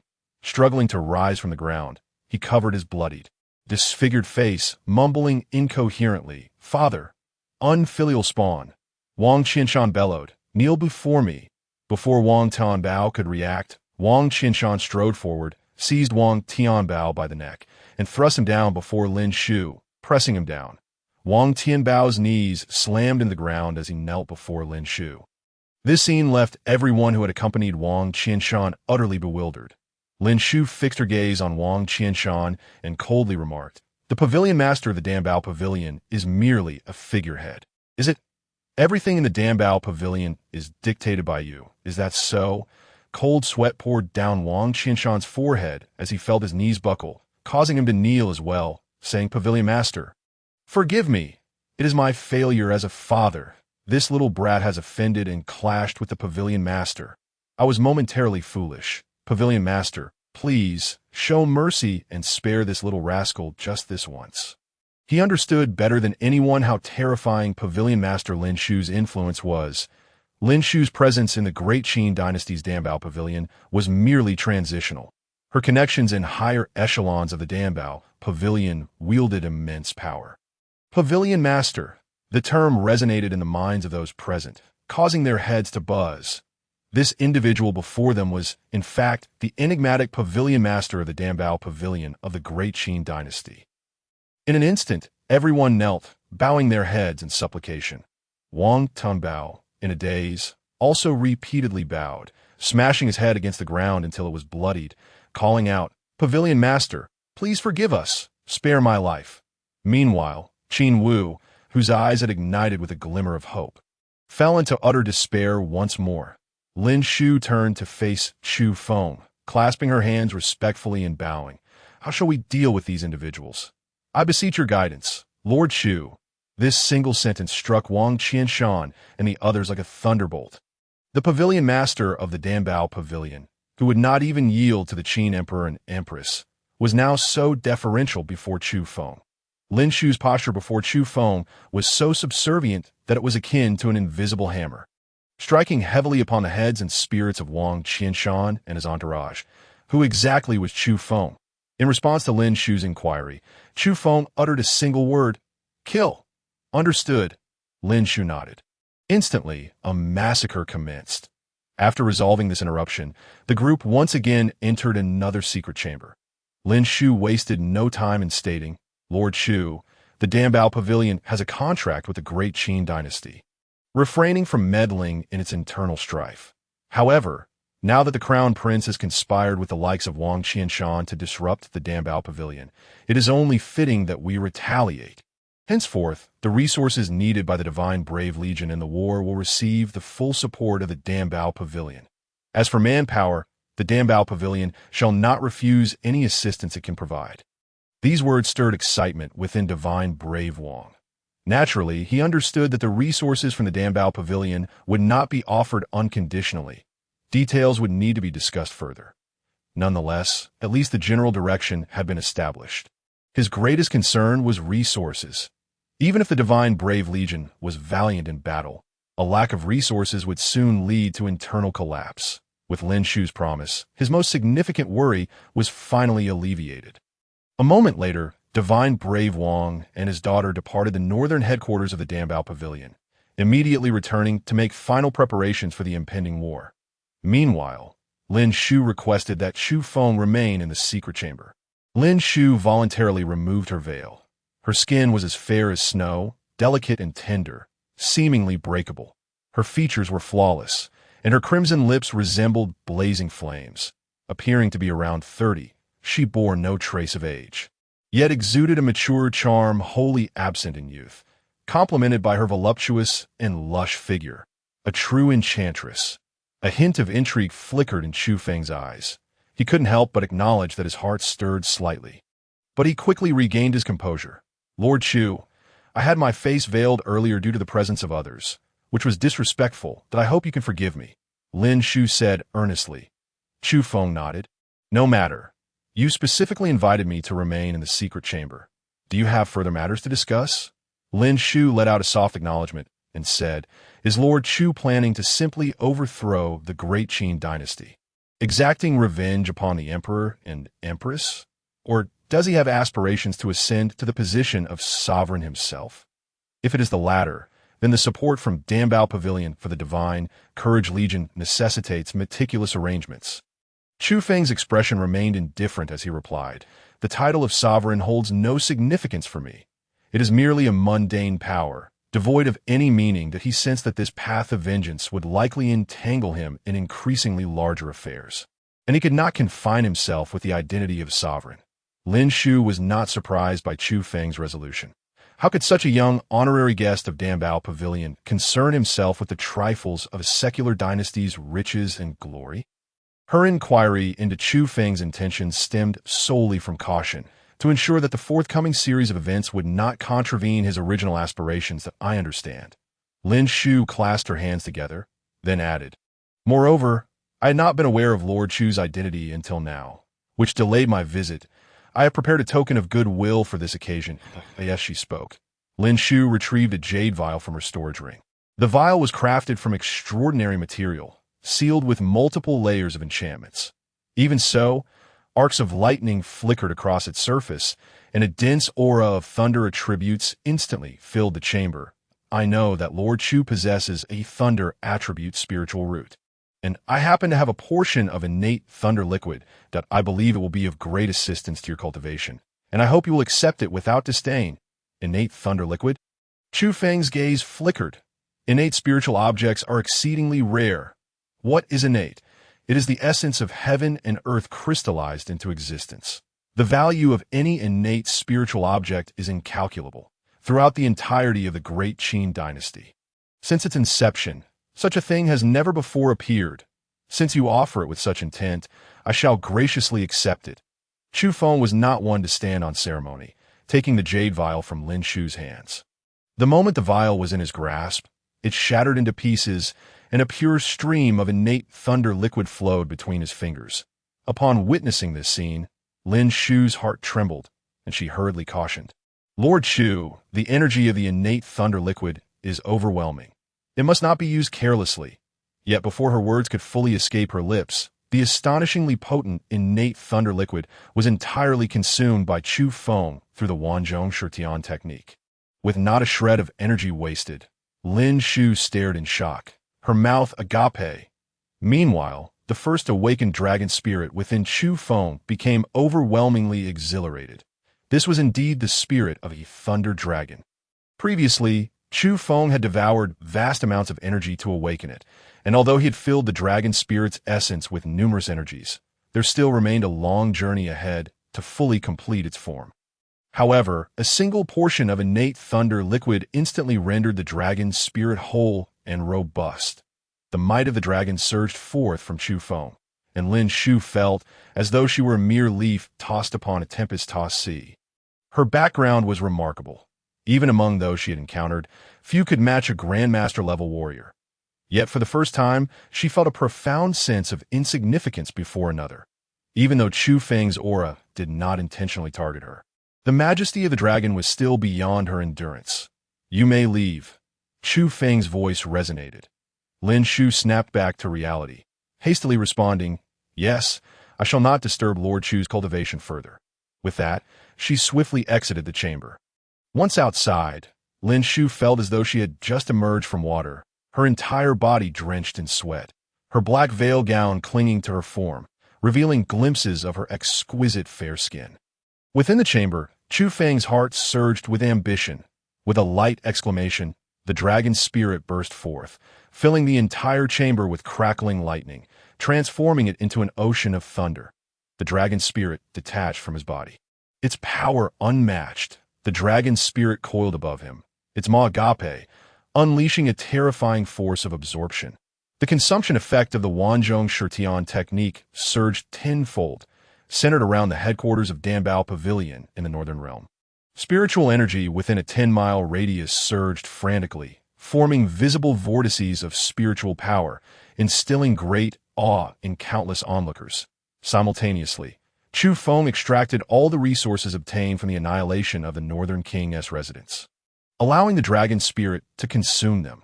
The energy absorbed by the dragon spirit required no further refinement by Chufeng. It flowed directly into his body, nourishing the second dragon spirit and rapidly elevating Chufeng's cultivation level. Martial Transformation Realm, second layer. Martial Transformation Realm, third layer. In less than half an hour, Chufeng consumed all the resources at hand, and his cultivation reached the fifth layer of the Martial Transformation Realm. As he stepped out of the chamber, everyone at the headquarters of Danbao Pavilion bowed deeply, respecting him in reverence, not daring to breathe audibly. "Brother," Chu Yaoer ran forward. While others feared Chufeng, she did not. She wrapped her arms around his, cheerfully exclaiming, "Brother, you seem to have grown even stronger." Chufeng smiled and replied, "Yaoer is also very impressive. She will surpass her brother in the future." At that moment, Ling Ji and Lin Shu, who had revealed herself, approached together. Lin Shu said, "Lord Chu, I have already conferred with the Divine Courage King. The Divine Courage Legion will soon march towards the Imperial City, and the resources from Danbao Pavilion will be delivered to the army along the way." Understanding the urgency of Chufeng's desire for vengeance, she adopted the most time-efficient method. Ling Ji also clasped her hands and stated, "Lord Chu, my father has mobilized 180,000 Divine Courage soldiers, awaiting your command to march directly into the Imperial City, with 180,000 soldiers of the Divine Courage Legion assembled." Their momentum shattered the clouds above. Chufeng, accompanied by Chu Yaoer and Ling Ji, approached it. As for Lin Shu, she had already departed to personally arrange for the resources to be sent to the army.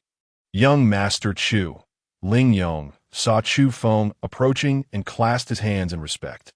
Even in the presence of 100,000 soldiers who obeyed his orders, he remained humble before Chufeng. He understood that Chufeng was no ordinary individual. Both in temperament and capability, he was truly remarkable. Moreover, at such a young age, he had already attained the status of an honorary guest of Danbao Pavilion.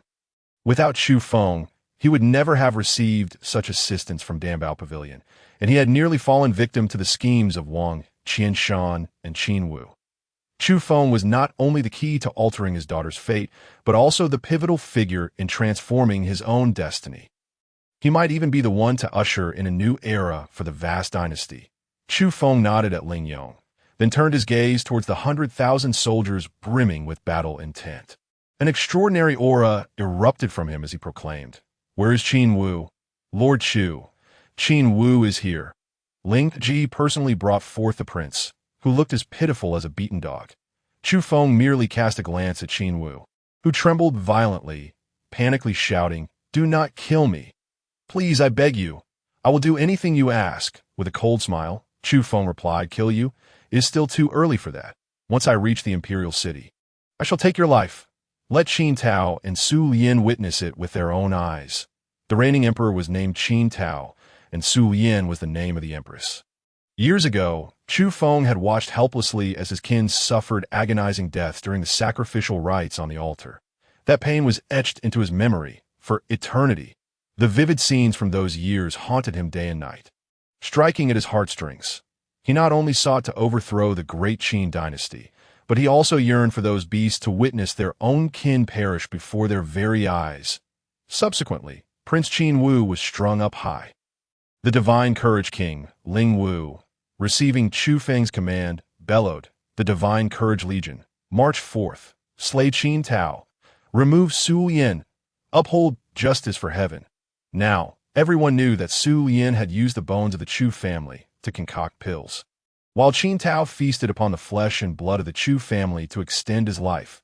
The divine courage legion set its sights on the imperial city. This was the righteous path. Marching forth like a tiger unleashed from the mountains, their momentum was unstoppable, and anyone daring to obstruct their path was met with ruthless annihilation. Report: in the imperial city, within the grand hall of the palace, a messenger rushed in, kneeling and exclaiming, "Your Majesty the Qin Emperor, the Eastern King, Southern King, Western King, and their families, along with numerous ministers, have had over 2,000 heads displayed near the imperial city, just like the Northern King." Upon hearing this, the Qin Emperor's rage erupted. Yet before he could voice his anger, another messenger rushed in, shouting as he neared the hall, "The crown prince has been captured. The traitor Ling Yong, leading 180,000 divine courage soldiers, has taken the crown prince hostage and is advancing towards the imperial city, declaring that the Qin Emperor and Empress are barbaric and inhumane, consuming the flesh and blood of the people, and they seek to uphold justice for heaven." The valiant army continuously vanquished all intercepting forces, advancing in astonishing pace. If this momentum persisted, they would reach the foot of the imperial city within a maximum of 2 days. "What?" Emperor Qin roared, rising abruptly from his seat. "What of the crown prince now?" The crown prince had been rendered powerless by Chufeng, his limbs shattered, and he was displayed on a high pole at the forefront of the army.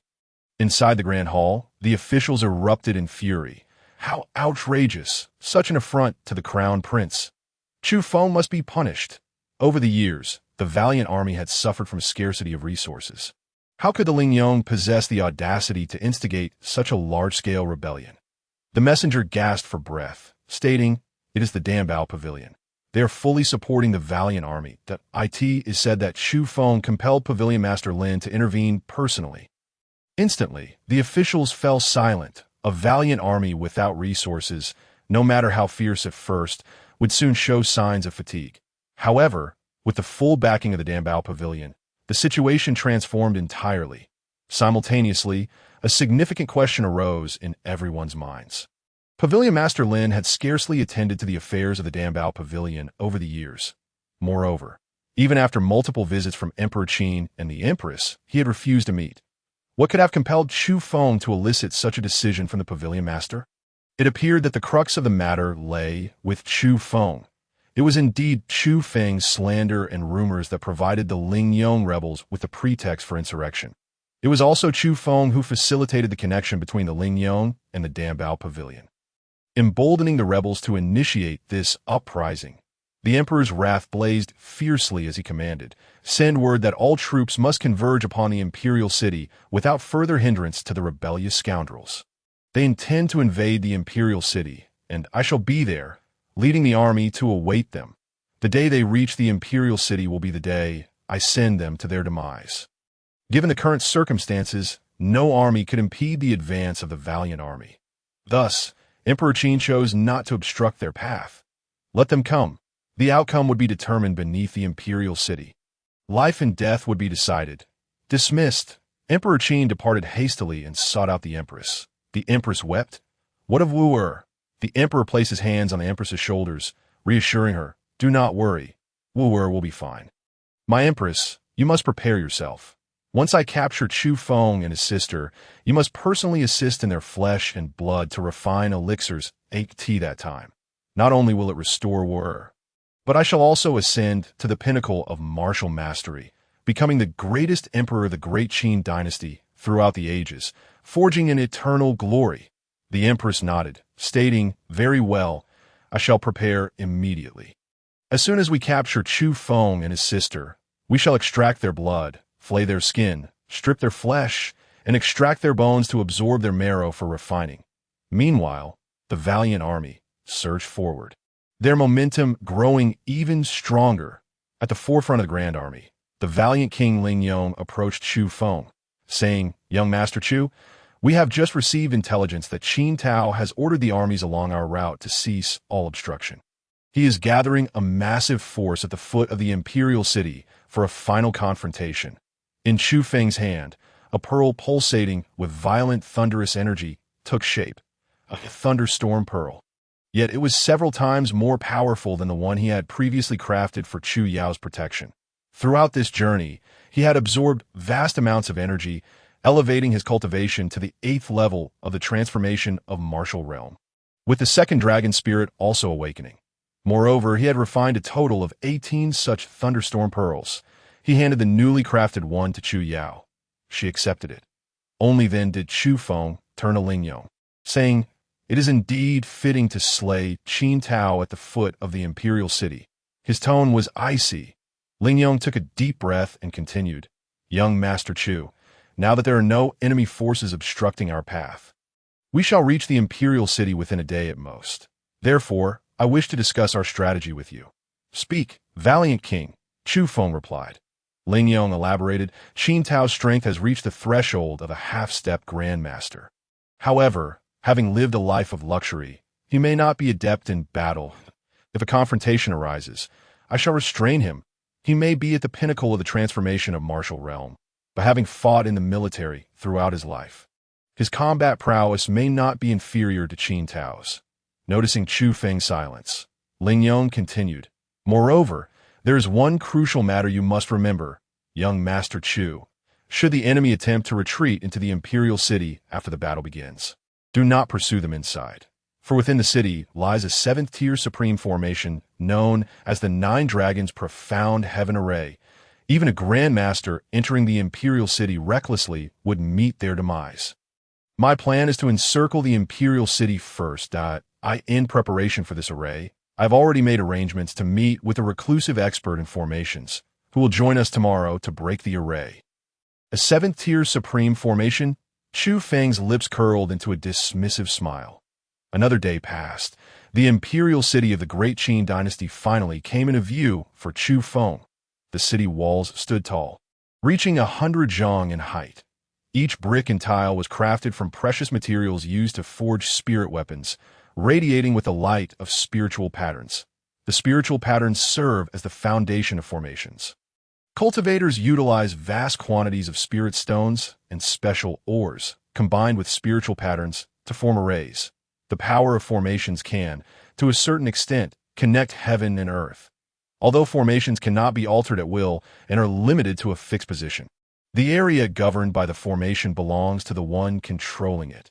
This 7th-tier, supreme, 9 Dragons' Profound Heaven Array of the great Qin dynasty was meticulously perfected over generations by successive emperors, consuming immense energy and resources at this moment. The 7th-tier supreme array was poised, ready to unleash its power.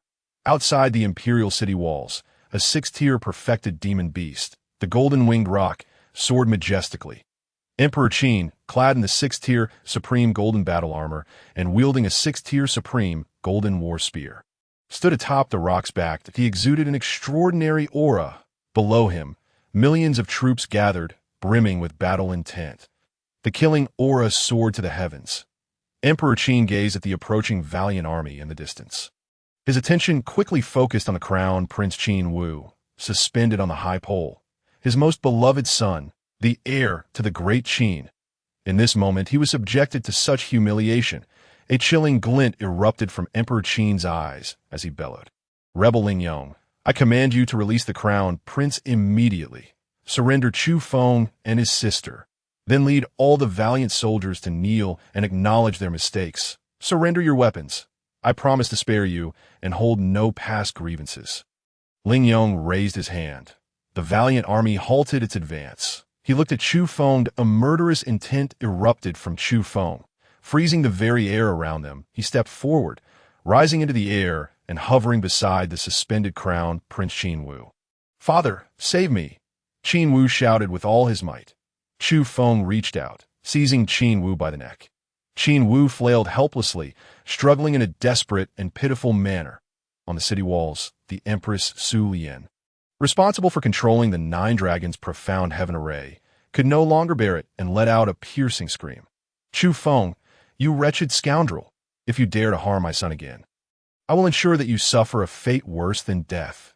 Emperor Qin's veins bulged with rage as he roared. "Chufeng, you seek death." Chufeng's icy gaze swept over the Empress and then fixed upon Emperor Qin as he thundered. "Years ago, you ordered the extermination of my Chu family. You used the corpses of my kin to refine elixirs, and thus, today was destined to unfold. The ones seeking death are you. The ones who cannot escape life or death are also you." As he spoke, he unleashed his devouring power once more. Before Emperor Qin and the Empress, before the millions of troops outside the imperial city, he gradually consumed Qin Wu, forcing them to witness the transformation of Qin Wu's body into ashes. Piece by piece, "Emperor Qin, act now! Avenger!" The Empress Su Lian's face contorted in a grotesque expression, her heart-wrenching roar echoing. The fury within Emperor Qin erupted entirely. In an instant, the 6-tier perfected golden-winged rock beneath him flapped its wings, transforming into a streak of golden lightning, shooting toward Chufeng. "Young Master Chu, be careful." The valiant King Lingyong, fully prepared, shouted and charged forth on a 6-tier demon beast, positioning himself in front of Chufeng, swinging his fist to strike at Emperor Qin. Emperor Qin swung his golden war spear with a sudden force, unleashing a ripple of golden energy that effortlessly tore through Lingyong's fist attack.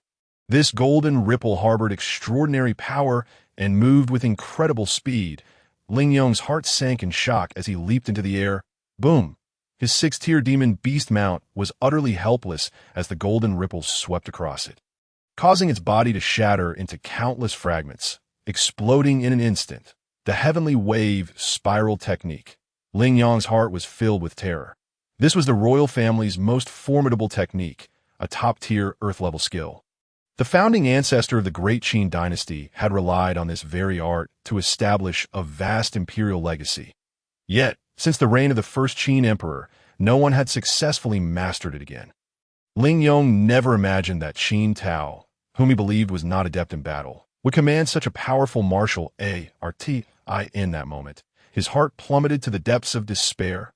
Oh no. Initially, he thought that with his extensive battle experience, he could challenge the half-step Grandmaster Qin Tao, using his peak martial prowess. But now, he realized he had gravely underestimated Qin Tao. Haha!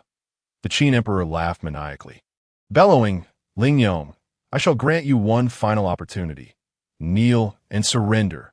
This is your last chance." Lingyong clenched his teeth and turned to his loyal attendant, Chufeng, saying, "Young Master Chu, the situation has changed. My personal guards will escort you, along with Miss Yao and my daughter, to carve a path of blood and escape from here. Think you can flee?" The Qin Emperor sneered, his golden war spear aimed directly at Lingyong and Chufeng. "None of you shall escape." At his command, the vast army surged forward, unleashing a ferocious charge against the Divine Might Legion. The Divine Might Legion was renowned, but now, the Qin Emperor displayed his unmatched combat prowess, instilling immense confidence in his troops. Kill! The soldiers of the Divine Might Legion, despite sensing the grim turn of events, charged fearlessly into battle. The air was filled with the thunderous roars of war. And in an instant, a bloody conflict erupted. Ling Yong, since you are so obstinate, I shall take your traitorous life first.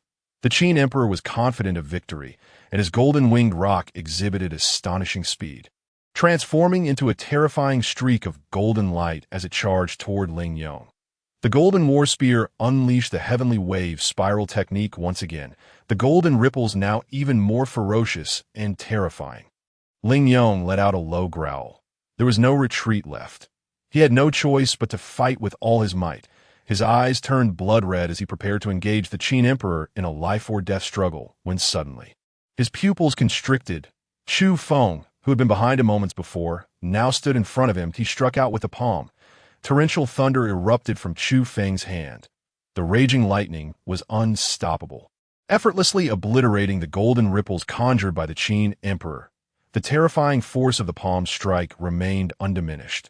The Qin Emperor's eyes widened in shock, a look of unease crossing his face as he bellowed, gripping the golden war spear tightly and thrusting it forward. The power of a half-step grandmaster erupted without reservation. Instantly, the golden ripples produced by the heavenly wave spiral technique transformed into waves of gold. Yet these golden waves still could not halt Chufeng's palm strike. The surging thunder swept through, annihilating everything in its path. Boom! A deafening roar resounded, shaking the heavens and earth. Under the incredulous gazes of all, the Qin Emperor's sixth-tier perfected golden-winged rock was torn apart by the thunder. The sixth-tier prime golden war spear in the Qin Emperor's grasp shattered into numerous pieces. The sixth-tier prime golden armor he wore exploded into countless fragments.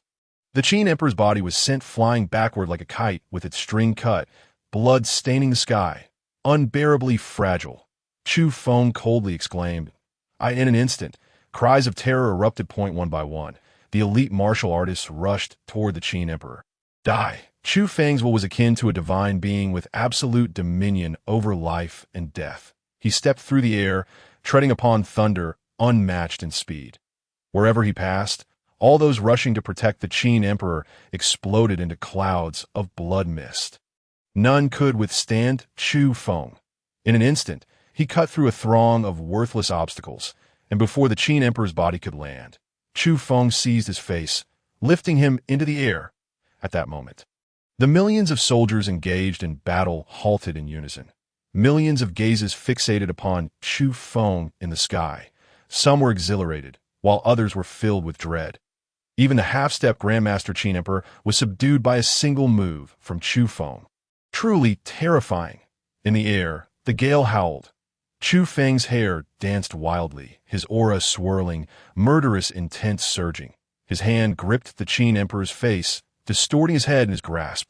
Ah! Painful cries escaped the Qin Emperor's lips as his limbs flailed helplessly in the air. In that moment, where was the dignity of an imperial sovereign? He was but an ant, easily crushed by Chufeng. Who ordered you to harm my Chu family? Where did those scoundrels come from? Speak! Chufeng's roar resonated with the power of thunder, causing the Qin Emperor's body to erupt in clouds of blood mist. His skin was torn, flesh mangled. Chufeng, release the Qin Emperor, if you dare to harm him again. I swear the one who regrets it will be you.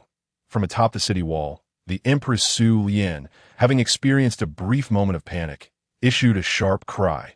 Simultaneously, she clasped a Bagua formation disc. The already prepared 9 Dragons mystical heaven array instantly activated.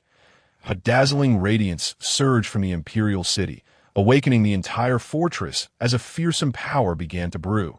The Empress was not a formation master, so she could only manipulate the array through the disc, but that was sufficient. Even if Chufeng had displayed incredible strength, the Empress and all the civil and military officials within the imperial city believed they could withstand him. They could resist the 1.8 million Divine Might Legion, for the 9 Dragons mystical heaven array was a 7th-tier prime formation. Even a perfected Grandmaster would face mortal peril within it. This was Su Lian's last resort. Her strongest assurance. You wretch, dare you threaten me? Chufeng glared at Su Lian atop the city wall. Unceremoniously, he then pressed the Qin Emperor's face downwards as he descended from the sky. Boom! The earth trembled. The ground was smashed into a massive pit spanning hundreds of yards. The Qin Emperor's body was crushed, his bones shattered, his breath was faint. Release me back to the imperial city, and I will reveal all the truths. Then I shall appoint you as the national master of the great Qin, and all grievances will be settled. The Qin Emperor pleaded, his voice fragmented. Chufeng looked down at the Qin Emperor, his expression icy and indifferent. Retorting, there is no choice left. Not for me, but for you. Since you still cannot see reality clearly, I shall make you awaken once more. With a firm grip, Chufeng shattered the Qin Emperor's hands and legs with his power. Devouring them, I will speak. Under such torment, the Qin Emperor's mentality shattered completely. I do not know those people 3 years ago. It was the Empress who contacted them. The Qin Emperor's voice was intermittent. Chufeng's gaze shot toward the Empress atop the city wall. That wretched woman was the true architect behind the calamity that befell the Chu family. And the corpses of the Chu family members had mostly been taken by this vile woman to concoct blood and flesh spiritual pills. In an instant, the murderous intent radiating from Chufeng twisted the surrounding space, making the air feel almost tangible with bloodlust. I could see that moment. Countless hearts trembled. To them, the world around Chufeng resembled a legendary purgatory, with Chufeng as the Azura within it. Even from behind the 9 dragons' mystical heaven array, the Empress Su Yin felt her face blanch under the weight of Chufeng's murderous aura. Gritting her teeth, she shouted, Qin Emperor, do not worry. I will avenge you and our child. I will safeguard the legacy of the great Qin dynasty. I will use the blood and flesh of these 2 remnants of the Chu family to honor you.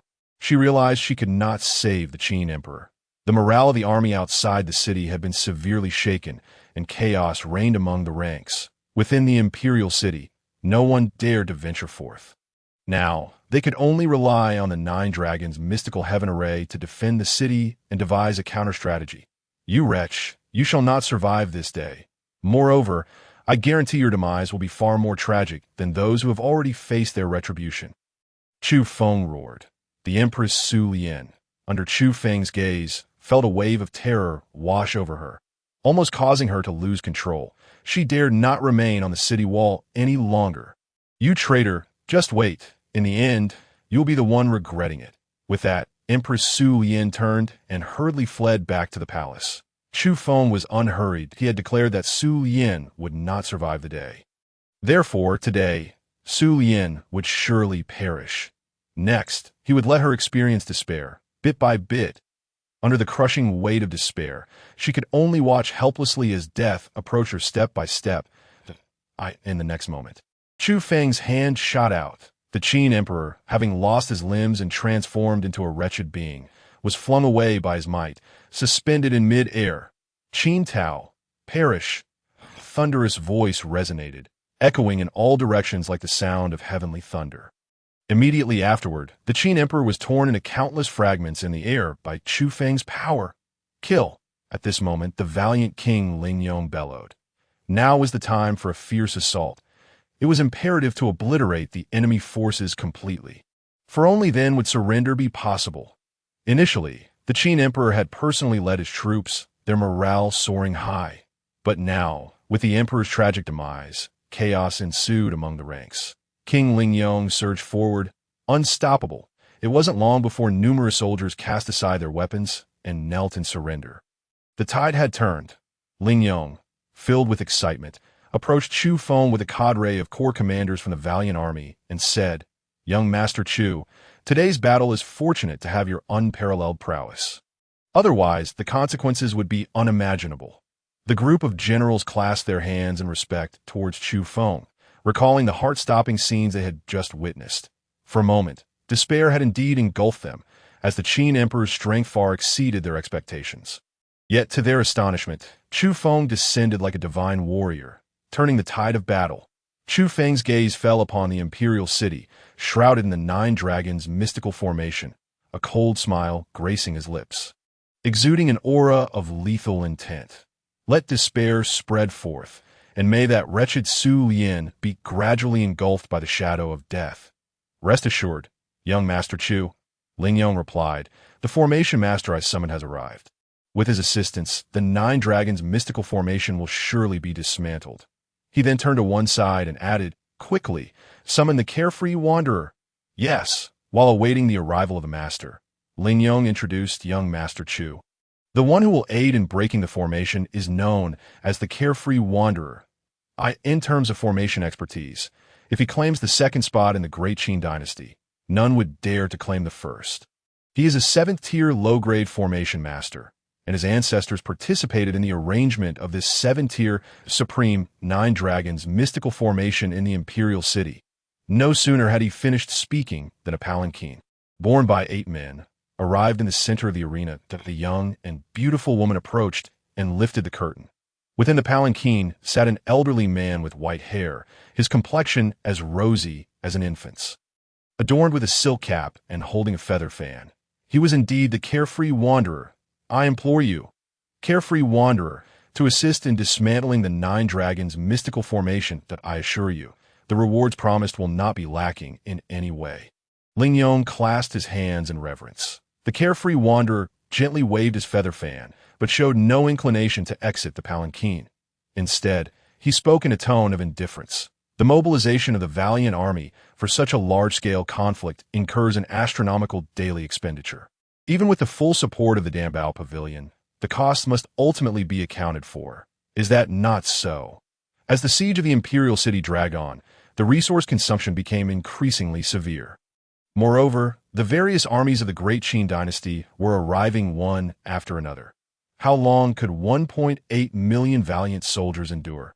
What would be the extent of the casualties? As for those seeking revenge, time was of the essence. The longer the delay, the more variables would emerge. Even if they were to breach the imperial city eventually, some might have already prepared to flee by then.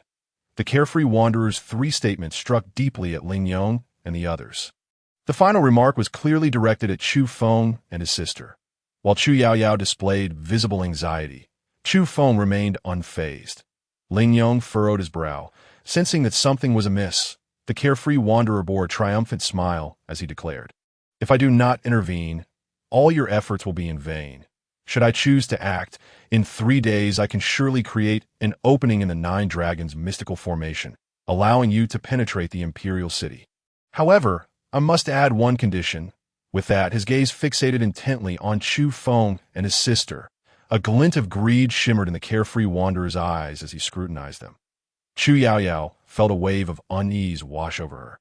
Instinctively clutching Chufeng's arm, a chill swept across Chufeng's face.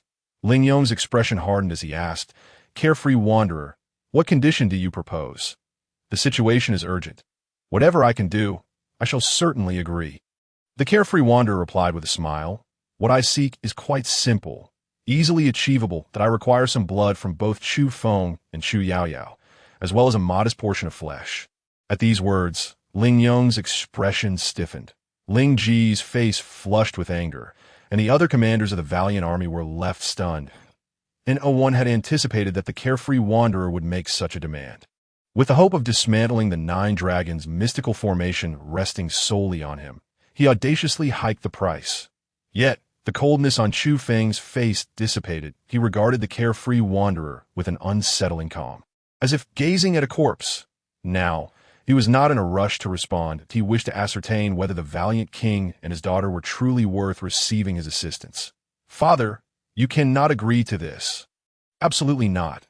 Ling Ji's reaction was the most intense. Ling Yong gritted his teeth and declared, "Carefree wanderer, while I can entertain other conditions, this one I cannot accept."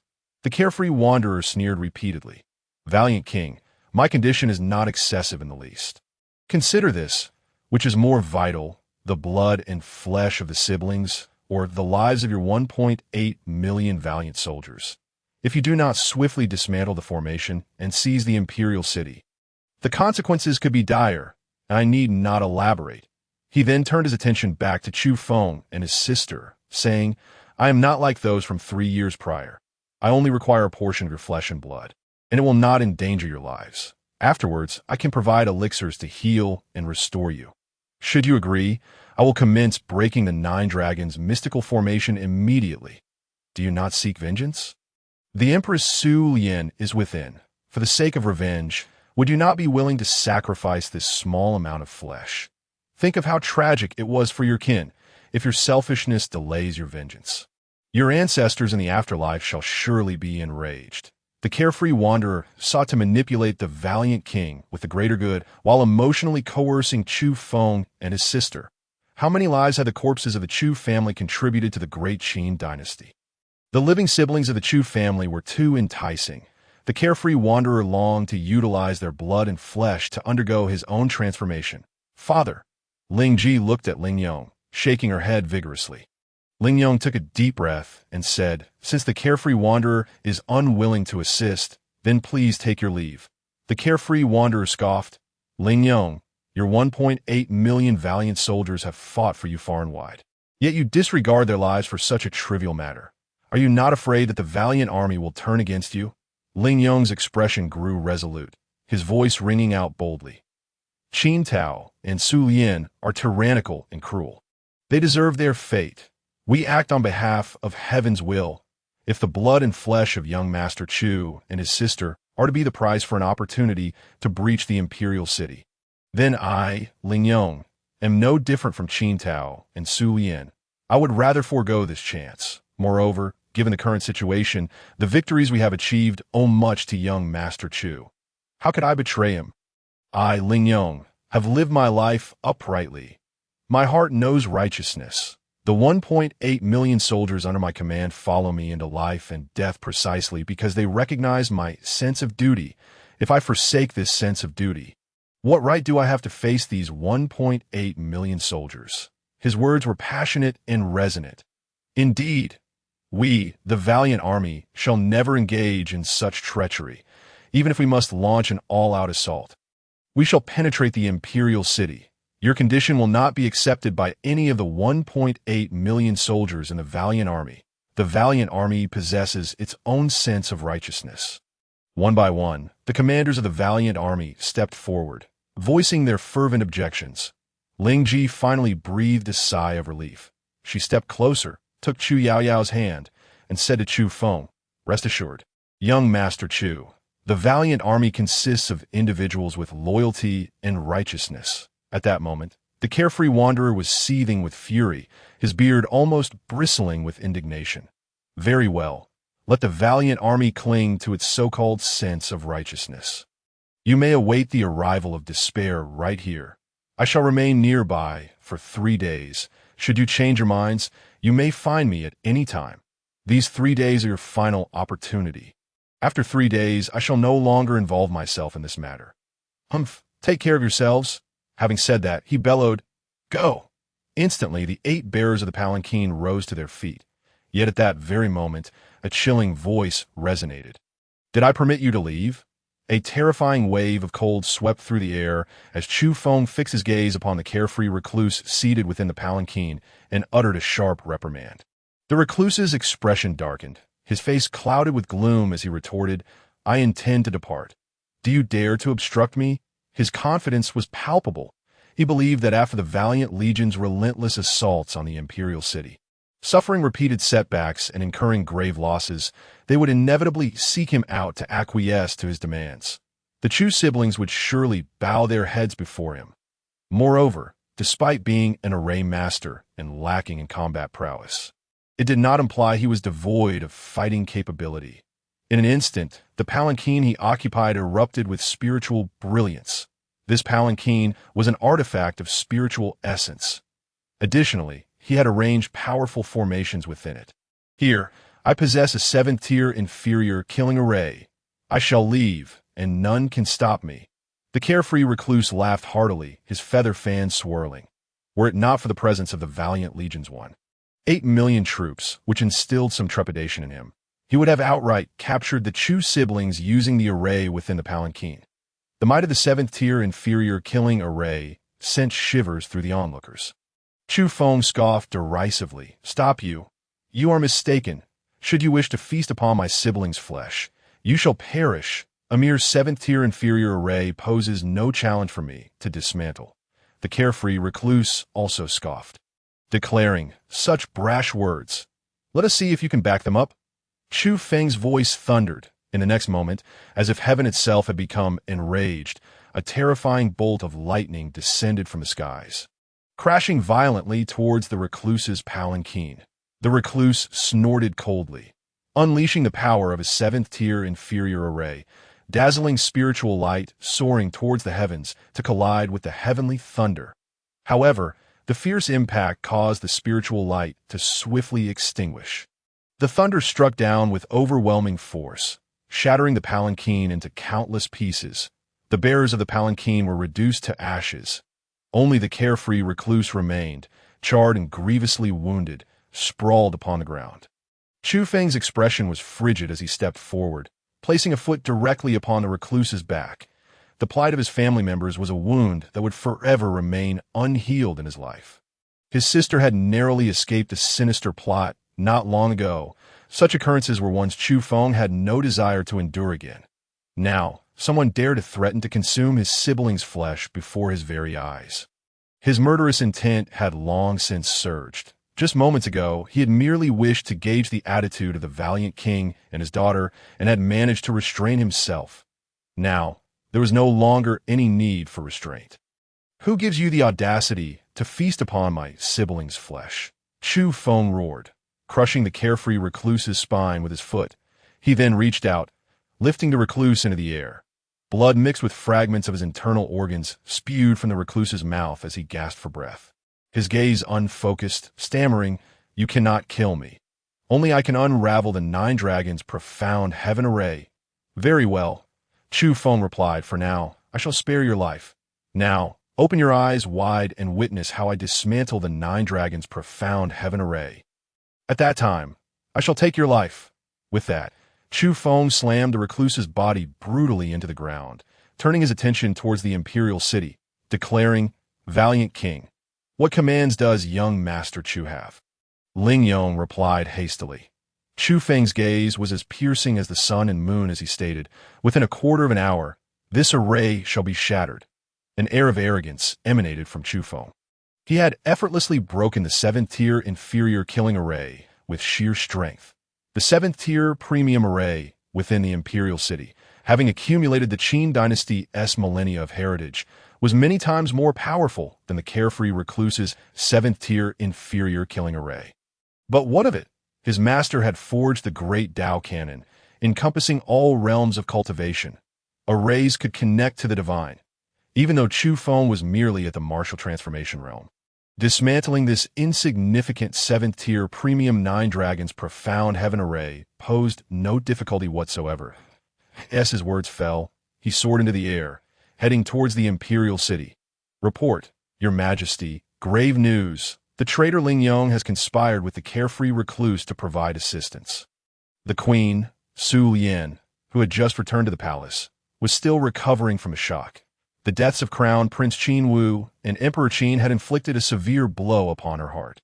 She was furious, yet she was also apprehensive. However, she had now regained her composure. With the 9 dragons' profound heaven array in place, the imperial city was as solid as a fortress.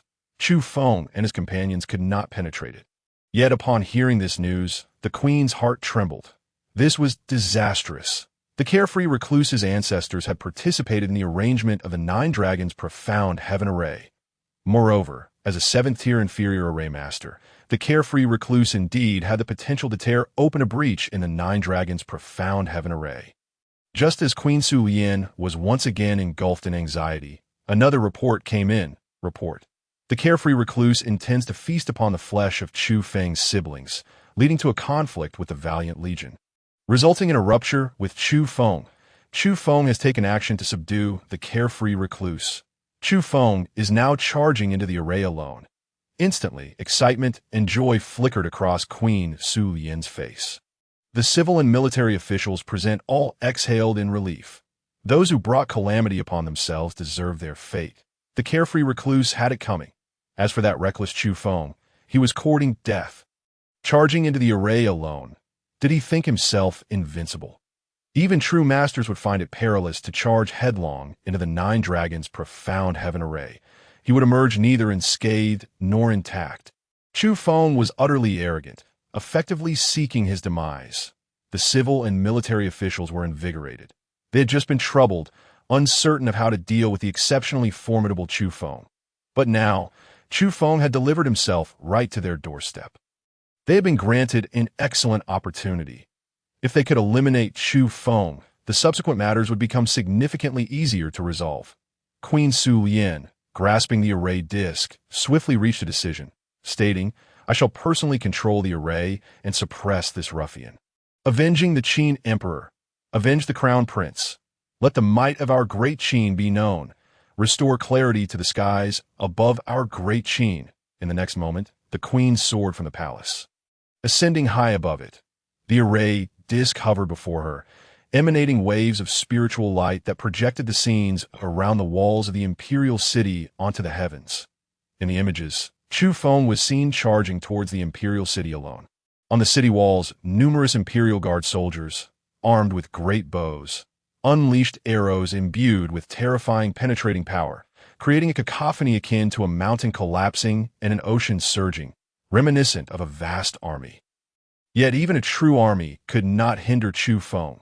What of these arrows? With the thunderous light beneath his feet, Chufeng executed the thunder step, transforming into a colossal dragon of thunder, whereupon all incoming arrows exploded into dust. He was unstoppable. His might was as profound as the abyss and as formidable as a prison. Open the city gates. At that moment, Queen Su Lian's voice echoed through the array disc, resonating throughout the entire imperial city. Her will descending upon all that he seeks to breach the array. I shall grant him his wish. Instantly, all soldiers atop the city walls ceased their assault. Rumble. The heavily fortified city gates, enhanced by the 9 dragons' profound heaven array, thunderously swung open, the sound akin to moving mountains. Behind them, all soldiers of the valiant legion gazed at the now open city gates, perceiving it as a terrifying beast with a gaping maw, ready to devour anyone who dared to enter. Tearing them apart, until the 7th-tier premium 9 dragons' profound heaven array was compromised, every corner of the imperial city harbored countless dangers. Could Chufeng succeed? The valiant king's expression was grave. Ling Ji bit her lip anxiously. The soldiers of the valiant legion held their breath. The carefree recluse, whose spine Chufeng had shattered, was bloodied yet now bore a sinister grin. Roaring in laughter, he cannot succeed. If he enters the city, he will undoubtedly perish. Only I possess the means to contend with the 7th-tier premium 9 dragons' profound heaven array. If Chufeng dies, your valiant legion's plight will only worsen. Silence. Chu Yaoyao instantly drew her sword, plunging it into the recluse's abdomen. My brother can do it. Though she was also filled with anxiety and concern as she gazed at Chufeng's back, her expression was resolute. Chufeng approached the city gates. Pausing momentarily, he gazed at the open gates ahead, a smirk curling at the corners of his mouth, a look of disdain upon his face. Simultaneously, Queen Su Lian's voice resonated once more through the array disc.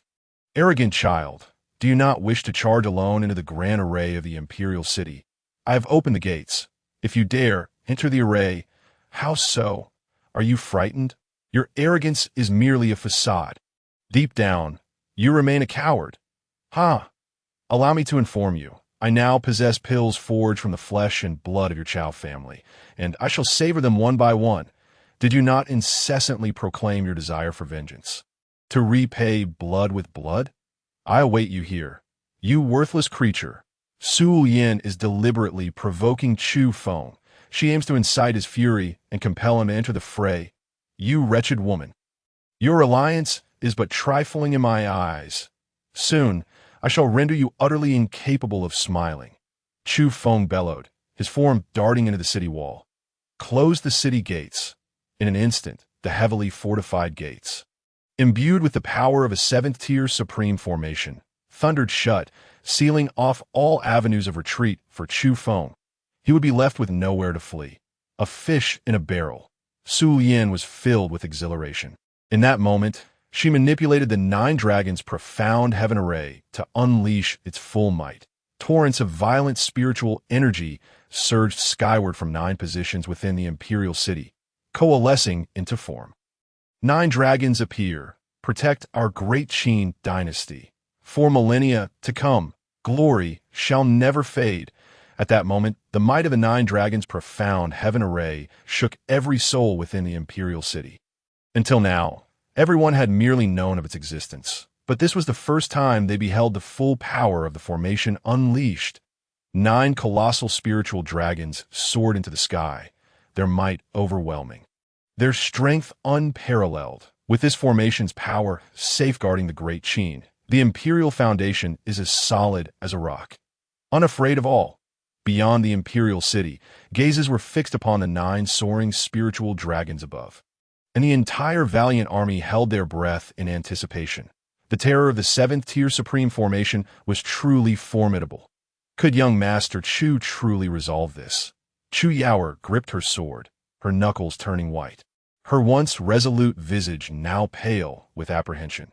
Meanwhile, the carefree wanderer lying on the ground continued to laugh. If Chufeng were to perish, Ling Yong and the others would rely solely on him to breach the formation. All the humiliation and suffering he endured would be wiped clean. The absence of Chufeng was of little consequence. His sister, Chu Yaoer, remained. He believed that if Chufeng fell, the likes of the Divine Courage King would surely agree to exchange Chu Yaoer for the opportunity to dismantle the Imperial City's formation. Within the Imperial City, inside the formation, Chufeng gazed calmly at the swirling power above. I could see this moment. Empress Su Yin's confidence surged boundlessly. This power was entirely within her grasp. The situation had thoroughly fallen under her control. Wretched Chufeng, kneel before me at once. Confess your sins and accept your punishment. Su Yin's voice rang out once more. The pressure exerted by Chufeng had instilled fear in every heart within the Imperial City. Now, she sought to reinvigorate morale and inspire the troops. Thus, she aimed to utterly crush Chufeng's spirit. Yet, Chufeng erupted in laughter, declaring, "What can a mere 7th-tier supreme formation do to me?" As his words fell, his power erupted with a thunderous roar, surging toward the heavens, overreaching the power of the 9 dragons, banishing demons and vanquishing evil. Empress Su Yin struck a seal, and the formation trembled violently. Immediately, 9 spiritual dragons lunged furiously at Chufeng. Such a spectacle sent shivers down the spine. Just as the 9 spiritual dragons were about to engulf Chufeng, he bellowed, "9 mealworms dare to call themselves dragons? Laughable! Laughable!" 3 times he declared it laughable, with a force that pierced the heavens. All of Chufeng's might was channeled in his right arm, and the true spirit of the divine dragon unleashed a deafening roar. The overwhelming dragon might erupted fiercely, and as he delivered a powerful punch, the true spirit of the divine dragon manifested before the world. Having acquired a strand of innate thunder liquid from Lin Shu, the master of the Dambao Pavilion of the Great Qin dynasty, some time ago, Chufeng had perfected this divine dragon's spirit form. Now, as the divine dragon's spirit surged forth with Chufeng's punch, its might was boundless. In an instant, the skies above the Imperial City transformed into a sea of thunderous light, awe-inspiring and shaking the very heavens. The 9 spiritual dragons, summoned by the 9 dragons' profound heaven array and infused with vast spiritual power, stood before Chufeng's divine dragon spirit as nothing more than 9 insignificant worms. Despicable, lowly, crude. They were utterly incomparable. They appeared so laughable, absurd, ridiculous. Within the Imperial City, all who witnessed this scene turned pale as paper. A wave of unending panic spreading from their hearts, their bodies trembling uncontrollably. The vast dragon might was indeed terrifying. Empress Su Yin, wielding the array disc to command the 9 dragons' profound heaven array, also widened her eyes, her face betraying shock and disbelief. Outside the Imperial City, the valiant army erupted with thunderous cheers, rallying behind Chufeng. Yet more than that, a profound respect for such a powerful figure took root in their hearts. They revered such strength. They feared such strength. Under countless gazes, the divine dragon spirit unleashed by Chufeng, brimming with the tempestuous might of thunder, effortlessly obliterated the 9 spiritual worms. The divine dragon absorbed the spiritual storm unleashed from the destruction of the 9 spiritual worms, devouring it entirely. The divine dragon soared into the skies, roaring with a deafening cry, before diving down and returning to Chufeng's body. Crack, creak, A distinct crack appeared within the array disc held by Empress Su Yin. Her grip on the disc turned icy, her entire being chilled to the bone. The 9 dragons' profound heaven array, constructed from the profound heritage of the Great Qin dynasty over millennia, possessed sufficient power even against the mightiest of grandmasters. Yet, in the face of Chufeng's overwhelming strike, it was utterly defeated. Su Yin bit her tongue to regain her composure from the panic, and the array disc floated upward as her hands swiftly formed seals. Since the offensive capabilities of the 9 dragons' profound heaven array could not contend with Chufeng, she would turn to defense, to ensnare the enemy, as the formation meant to protect the imperial city. Its essence lay in defense and confinement. In an instant, the formation's power erupted successively, morphing into layers upon layers of prisons, completely sealing off all directions around Chufeng. Chufeng surveyed the surging power of the 7th-tier supreme formation surrounding him.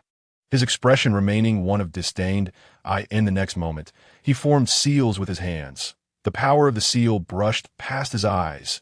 Instantly, his gaze shimmered with a resplendent spiritual light, activating the spirit eye.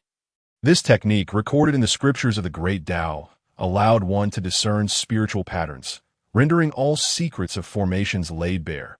Under the watchful gaze of the spirit eye, the entirety of the 9 dragons' profound heaven array was revealed to Chufeng. The 9 formation nodes appeared distinctly before his sight. The formation node was the fundamental cornerstone of the array. All power and transformations originated from a node. Thus, each formation node was concealed for once discovered. The probability of dismantling the formation increased significantly. A smirk graced Chufeng's lips as he flickered away, darting toward the first formation node.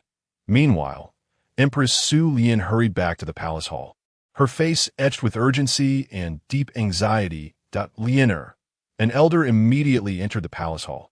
This man, Su Wei, was the father of Su Yin. "Father, what shall we do?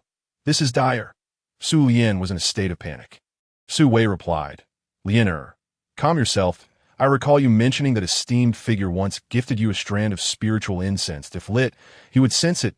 Su Yin shook her head and said, "Father, I gave that incense to Schwer, believing she would need it more upon entering her sect." Su Wei's brow furrowed deeply. Considering the timing, the people from Schwer's sect should be arriving soon. They intend to take Ling Yang's daughter, Ling Ji, as a furnace. If we can just delay until they arrive, we will still have a chance. Just then, civil and military officials rushed into the hall. Su Yin quickly suppressed the look of panic and helplessness on her face, coldly admonishing, "What is this chaos? Where is your decorum?" Everyone bowed their heads in silence, a heavy atmosphere enveloping the entire hall.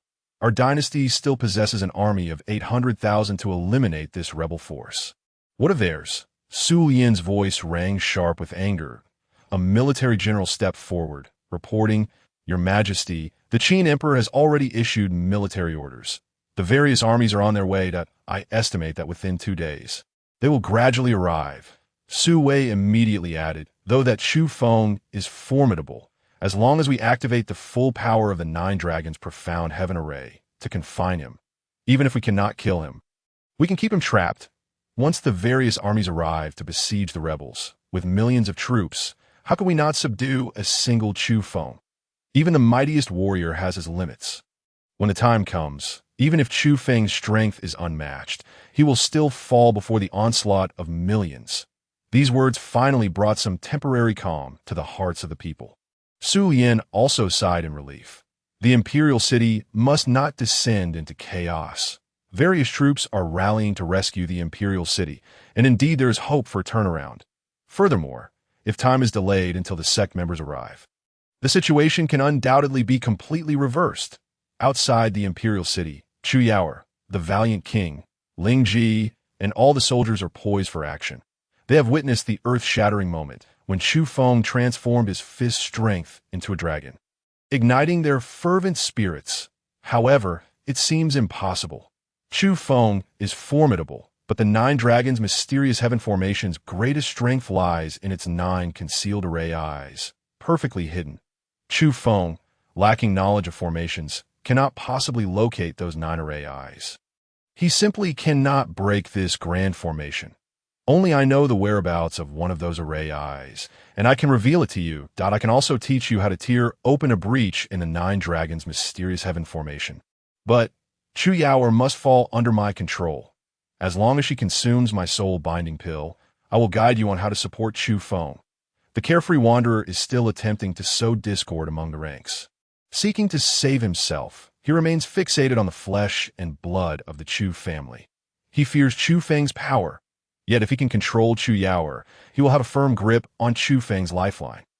A myriad of furious eyes fixate on the carefree wanderer. A sinister expression appears on the bloodied visage of the carefree wanderer as he roars. You have little time left. You have no choices.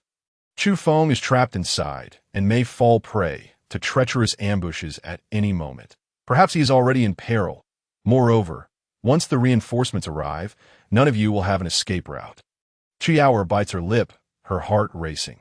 She believes in her brother. Yet, she's even more concerned for him.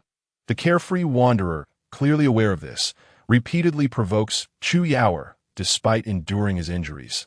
The carefree wanderer laughs heartily.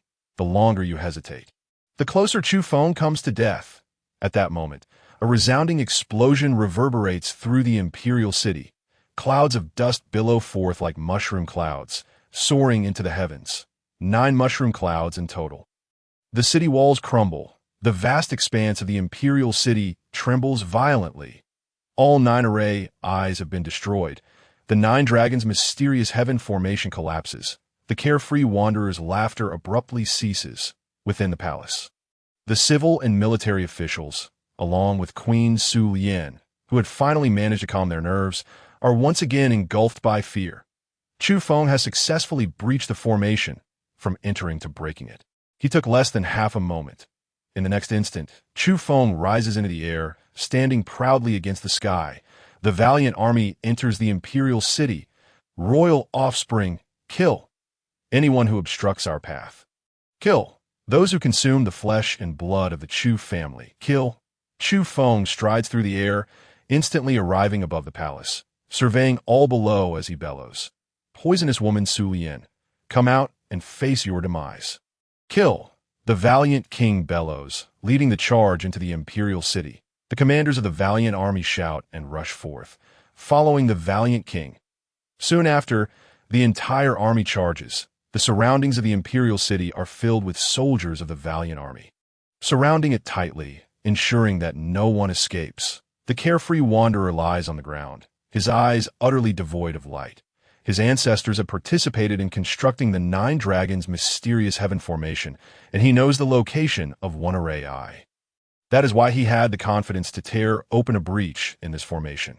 Yet, even so, he would require substantial assistance and at least 3 days to accomplish such a feat. But Chufeng, entering alone, took less than half a moment to completely dismantle the formation. My brother said, keep your eyes wide open and watch him break the formation. This formation is not solely breakable by you. My brother can do it too. He can do it 1,000, even 10,000 times better than you. You may as well die. Chu Yaoer, filled with pent-up rage, raises her sword. With a swift motion, the blade descends, and the carefree wanderer's head rolls away. Sister Ling Ji, I am going into the imperial city to slay the enemy, Chu Yaoer declares. Ling Ji nods and responds, I will accompany you. Immediately, she assembles a group of elite warriors to follow Chu Yaoer into battle. The entire imperial city is entirely lost. Chufeng hovers above the palace, his imposing aura pouring down like a vast sky, weighing heavily upon the entire realm of the palace, which seems to become unbearably oppressive, filled with a terrifying intent to kill. Inside the palace, Su Lian grips the armrests of her throne tightly.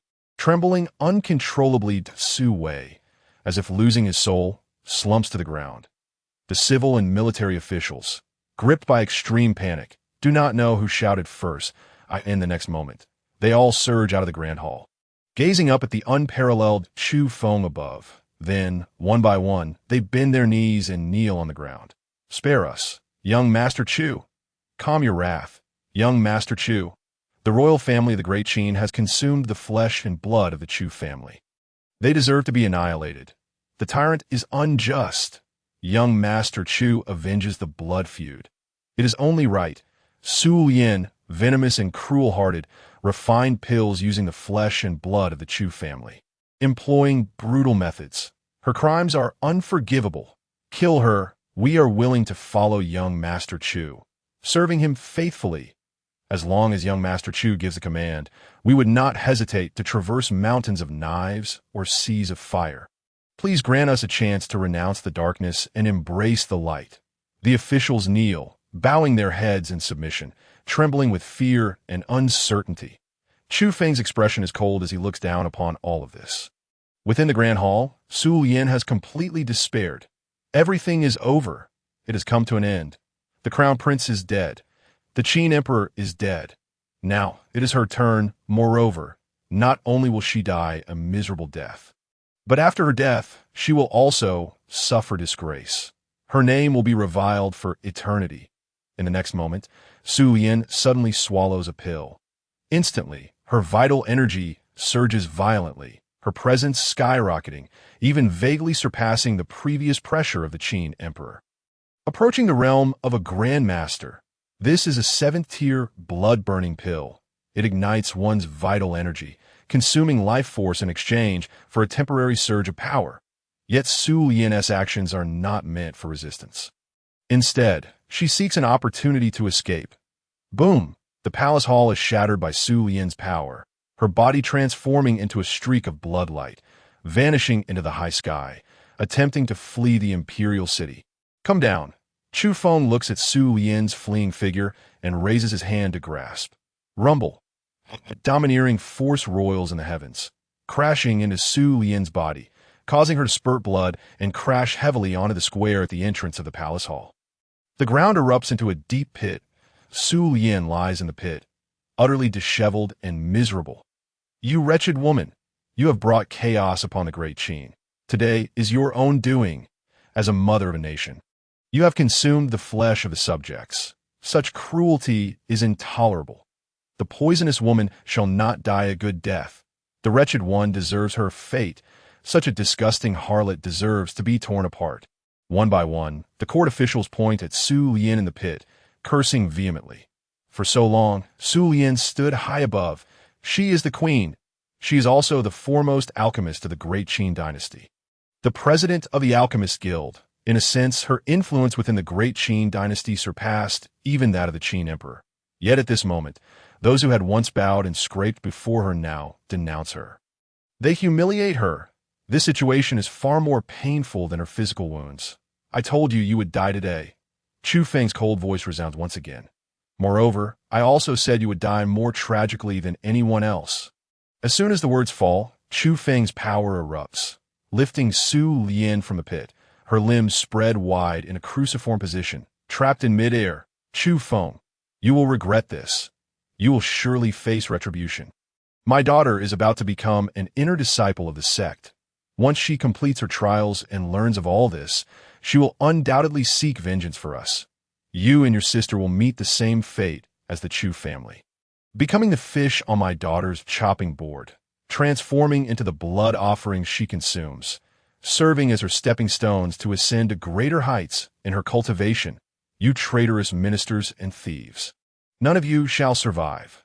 Su Yin's hair is disheveled, her clothes tattered, and her body is smeared with blood and dirt. She cannot break free from Chufeng's binding power and can only exert all her strength to scream in a shrill voice. Chufeng fixed his gaze upon Su Yin, his voice icy as he declared, You are merely the beginning. That little wretch, Qin Shui, has consumed the blood and flesh elixirs for my Chu family to gain favor within the sect. Whether she seeks me out or not, I shall find her. Your demise shall mirror hers. In the next instant, Chufeng's power surged into Su Yin's body. This overwhelming force systematically shattered her meridians. Flesh, bones, and internal organs, piece by piece. Su Yin, who had just been ranting and raving in a fit of fury, was soon reduced to nothing but piercing screams of agony. Meanwhile, the civil and military officials, along with many nobles of the imperial city, hastened to curry favor with Chufeng, joining in the chorus of denunciation against Su Yin. Moments later, Ling Yong approached Chufeng with utmost reverence. clasping his hands in salute as he reported, "Young Master Chu, the military forces within the imperial city have all surrendered. The divine brave legion has encircled the entire city. Without your command, not even a mosquito could escape.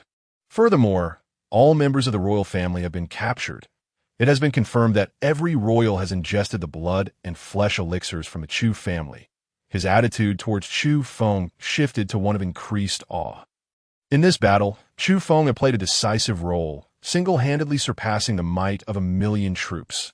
As he spoke, soldiers from the Divine Brave Legion brought forth a large number of royal family members, forcing them to kneel on the ground, their cries echoing in despair that "I will personally end this." Chufeng barked coldly. With a swift motion, he unleashed the 10,000 dragons devouring heaven technique. The terrifying force began to consume the power and vitality of the royal members, who wailed and screamed. Yet Chufeng's murderous intent remained undiminished.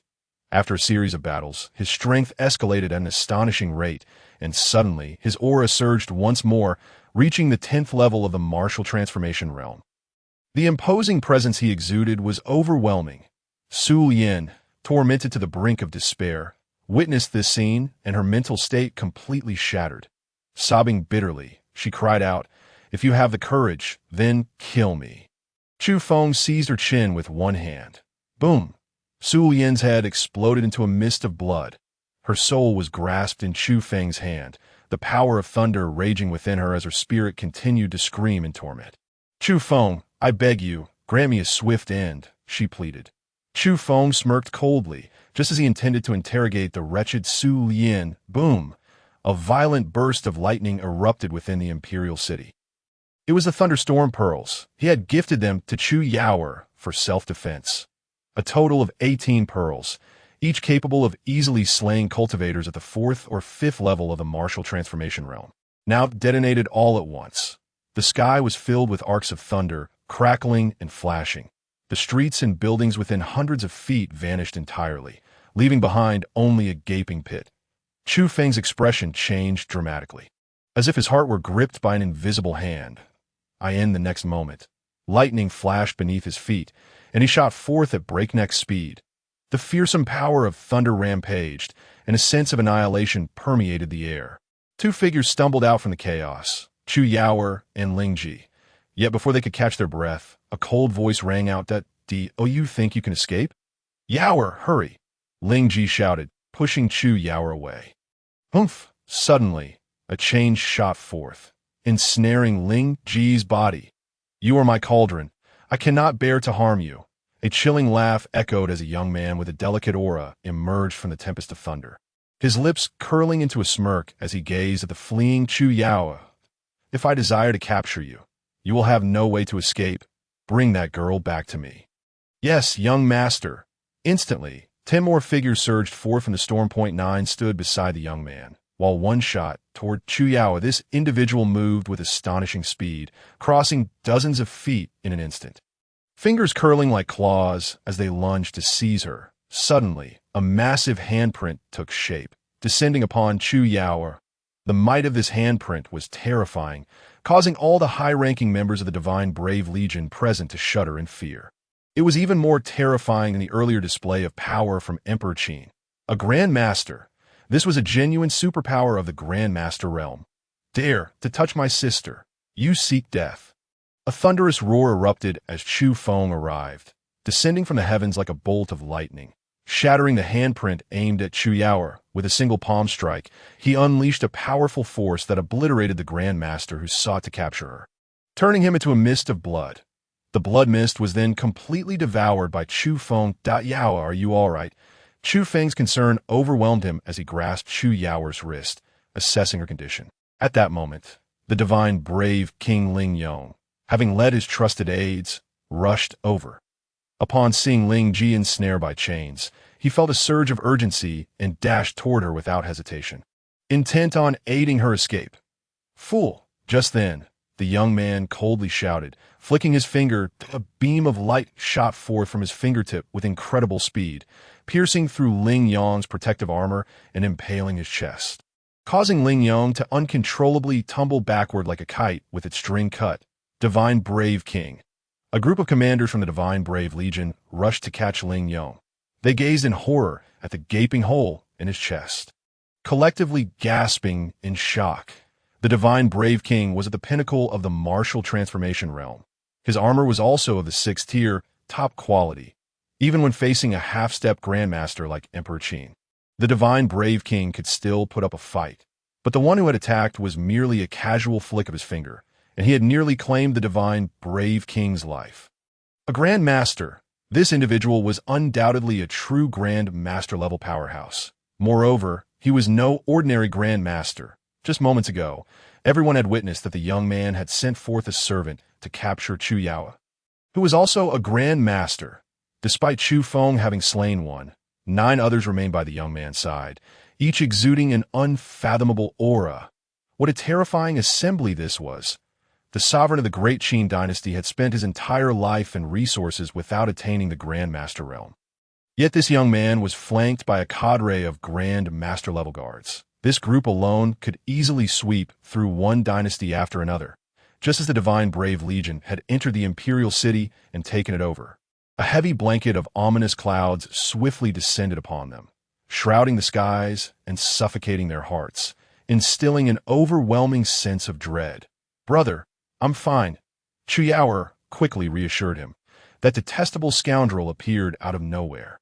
"But thankfully, with your 18 thunderstorm pearls, I managed to evade capture, and it was Sister Lingji who helped deflect most of the explosive force from the pearls." Chufeng, having assessed the situation, realized that Chu Yao had merely suffered some shock from the force. Her aura was slightly unsettled, but she had not sustained any real injury. His heart finally settled. If Chu Yao had been harmed, he could never forgive himself. When he had first returned to Qinyan City and reunited with his sister, he had vowed that as long as he was present, he would ensure that Chu Yao would never suffer even the slightest harm. Now, Chu Yao was his Achilles heel. He turned to face the one who had attacked. The young man's expression bore an air of superiority as he strolled over to Ling Ji, bound by chains. Inspecting her with keen interest 3 years ago, I was told by the Great Qin dynasty that they had found me an exquisite cauldron. And that is you that I must say, encountering such a stunning beauty in a place like this has truly taken me by surprise and filled me with excitement. Ha ha ha! After all, this is Sister Qin's home. Since I've found myself in this predicament, I cannot possibly sit idly by. As he spoke, he glanced at Chufeng, his gaze resting on the soul of Su Yan, which was now crushed in Chufeng's grasp. "Release my Sister Qin's mother." His identity became evident. He was from a sect. No wonder. At such a young age, he had already attained the Grand Master level, and accompanied by a cadre of Grand Masters as guards. Only those with status and influence within a sect could command such power. This revelation undoubtedly weighed heavily on the hearts of the Divine Brave Legion soldiers, making it difficult for them to breathe as an overwhelming pressure enveloped them.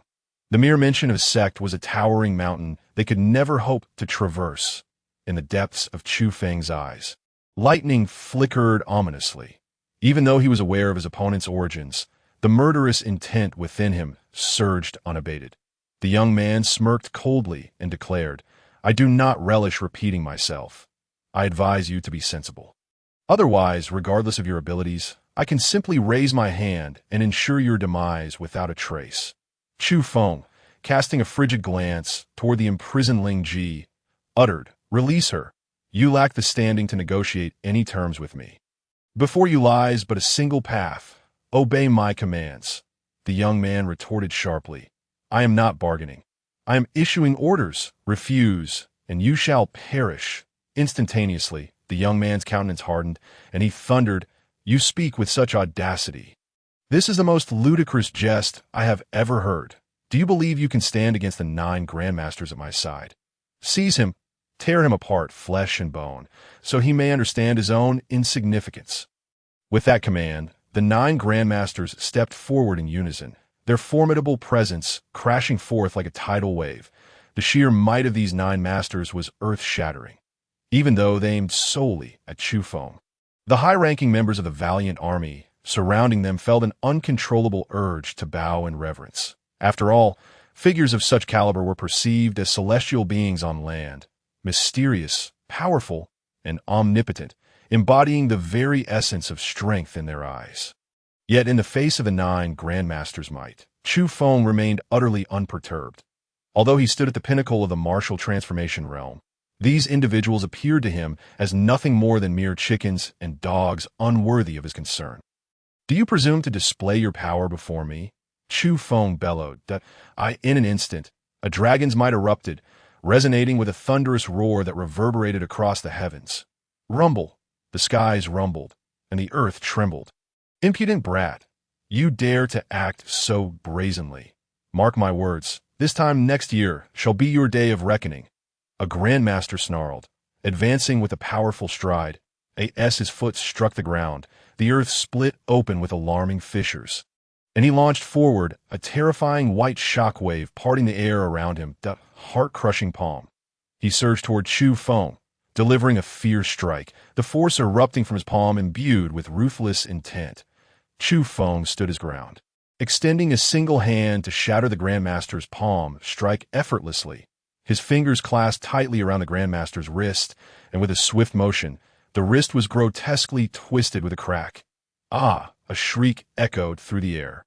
"Kneel before me," Chufeng commanded, as his overwhelming power surged forth.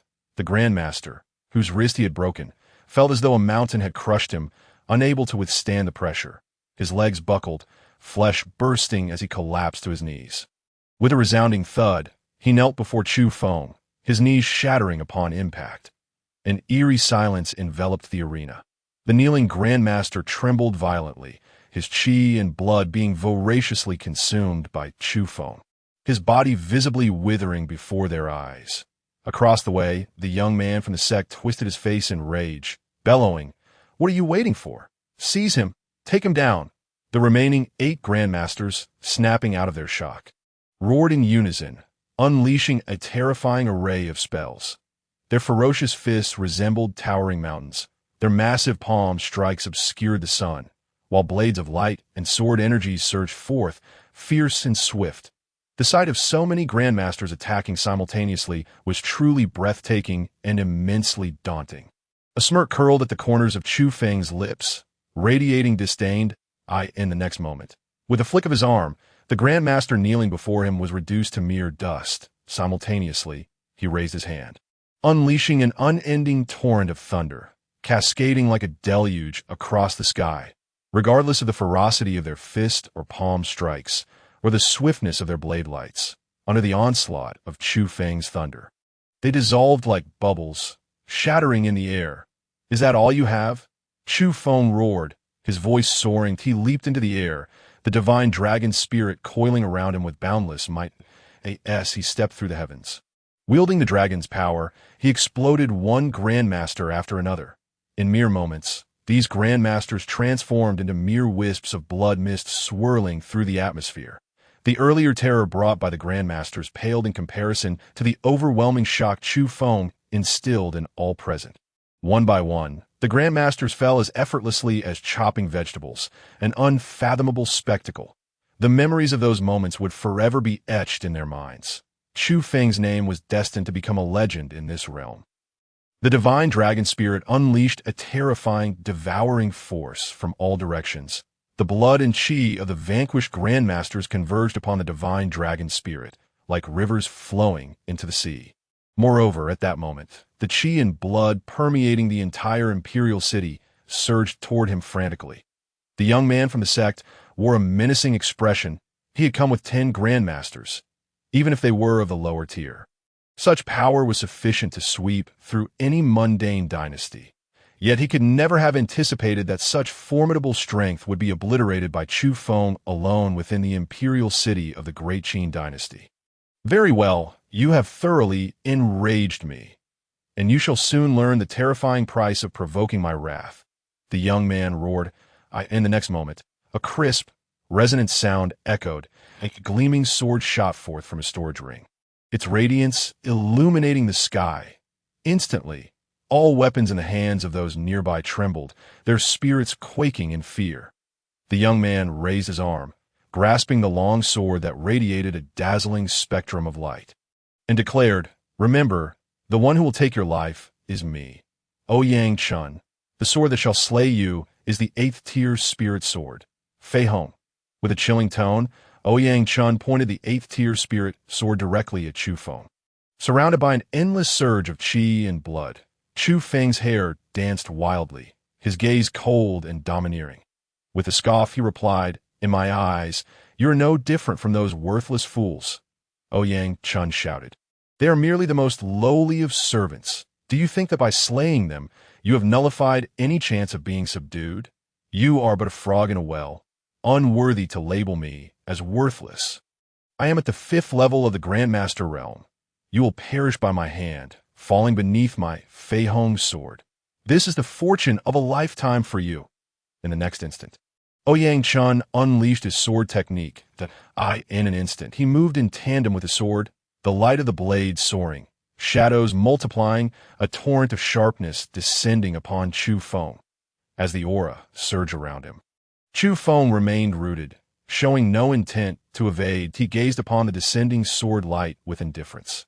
Just as Ouyang Chun's strike was about to cleave him, the divine dragon spirit erupted from Chufeng. Obliterating the sword light, with a crisp clang, Chufeng appeared before Ouyang Chun, his fingers pinching the tip of the 8th-tier Fei Hong sword. The blade trembled violently. Ouyang Chun's face contorted in horror before he could react further. An overwhelming force radiated from the sword, exploding at the hilt, shattering Ouyang Chun's hand into a spray of blood and flesh. In pain, Ouyang Chun shrieked, propelling himself backward with a push from his toes. Chufeng, still pinching the sword tip, flung the 8th-tier Fei Hong sword, piercing through Ouyang Chun's dantian, the force propelling him backward until he was impaled against a wall hundreds of feet away. Chufeng regarded Ouyang Chun, who was pinned to the wall by the Fei Hong sword, and coldly inquired, "Did I not tell you that you are worthless? Do you have any objections?" At that moment, the severely wounded general commanded his men to bring the boundling Ji to his side. Ouyang Chun, bloodied and pained, lifted his head, his face a mask of agony and wrath, growling, "Do you believe you have triumphed? You have no idea how formidable the means of sect members are." In the next instant, Ouyang Chun unleashed a roar of effort, and a shadow began to slowly emerge from within him. The ethereal figure that emerged from Ouyang Chun's body, upon its appearance, unleashed a force far surpassing that which Ouyang Chun had just exhibited. Soul Avatar. This could only be a technique employed by a martial arts sage. Immediately, those who had heard some legends gasped in astonishment that a Grandmaster-level powerhouse, to be precise, is referred to as a wuzong, while a step above that is known as a wuzuan, and beyond that lies the realm of the wuxing. In the secular dynasties, a martial arts grandmaster is a rarity that occurs only once in several hundred years. It is only in the ever-shifting tides of the great Qin dynasty that such an abundance of grandmasters has emerged, all of whom have perished, a wuxing. At this level, it is a pinnacle of martial arts that even the denizens of secular dynasties have only heard of in legends. Even if what appears here is merely the sole avatar of a wuxing, the shock it brings remains unparalleled. "Father, save me!" Ouyang Chun cried out in despair. The crowd gasped once more. And no wonder Ouyang Chun possessed such immense power, with 10 grandmasters following him wherever he went. His father was, in fact, a wuxing. The wuxing avatar waved its hand, and instantly, the Fei Hong sword that had pierced Ouyang Chun's dantian fell away, as a gentle force enveloped Ouyang Chun, softly placing him on the ground. "Father, my dantian has been ruined. You must help me seek vengeance. He is from the Chu family of the great Qin dynasty, as senior sister Qin, Xuan mentioned before. If we capture him and use his and his sister's flesh and blood, I will surely be able to reconstruct my dantian." Ouyang Chun wept bitterly. Rest assured, the voice of the wuxing avatar resounded. Heavy with restraint, it then turned to face Chufeng. "You dare to harm my son? You! Kneel and repent." A commanding voice echoed. An invisible pressure of mental will bore down upon Chufeng. A terrifying storm arose in the heavens and the earth. "Retreat! Quickly retreat!" Cries of terror arose in succession. The members of the Divine Courage Legion hastily fell back. Within 1,000 zhang, sand and stones flew, buildings collapsed one after another, and layers of ground were uprooted. As if the apocalypse had descended. "Brother, Chu Yaoyao, forcibly pulled away by Ling Ji, looked back at Chufeng, who remained at the center of the storm, her eyes bloodshot. A wave of pain surged within her. Throughout this path of vengeance, she had always been protected by her brother. He cared for her, imparted his skills, taught her cultivation, and even in battle, he would still be mindful of her situation, in the face of one grandmaster after another. Her brother stood resolutely before them. Now, he still faced the overwhelming pressure of a legendary wuxing alone. She yearned to assist her brother, to confront the danger together. But she was too weak. She could offer no help. Chu Yaoyao's emotions were in turmoil, filled with deep regret and self-reproach. That moment, everyone around her was equally anxious, their eyes fixed on Chufeng's figure, unaware that Chu Yaoyao's eyes were gradually turning pure white. In the midst of the storm, Chufeng stood like a proud pine on a precipice, unyielding. The true spirit of the divine dragon coiled around him, no matter how the storm raged around him. It could not touch him. Within the tempest, the mental assault of the wuxing could not shake Chufeng's will in the slightest. Is that all you've got? Chufeng stated calmly. If your true form were here, perhaps I would have to exert some effort. But a mere soul avatar possesses strength only at the peak of the Wuzong realm. What gives you the impression that you can flaunt your might before me?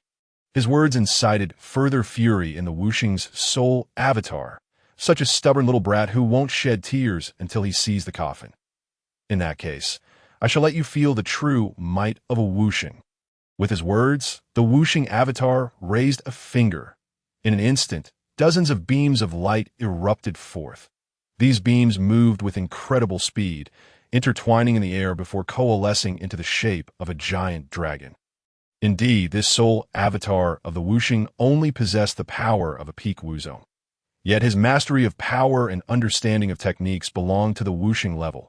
His explosive force far surpassed that of an ordinary peak wuzong. Chufeng likewise pointed to kill. Instantly, the true spirit of the divine dragon surged forth with his finger's momentum. The violent power of thunder erupted once more. The luminous dragon formed by the wuxing's soul could not even disturb Chufeng's thunderous divine dragon spirit.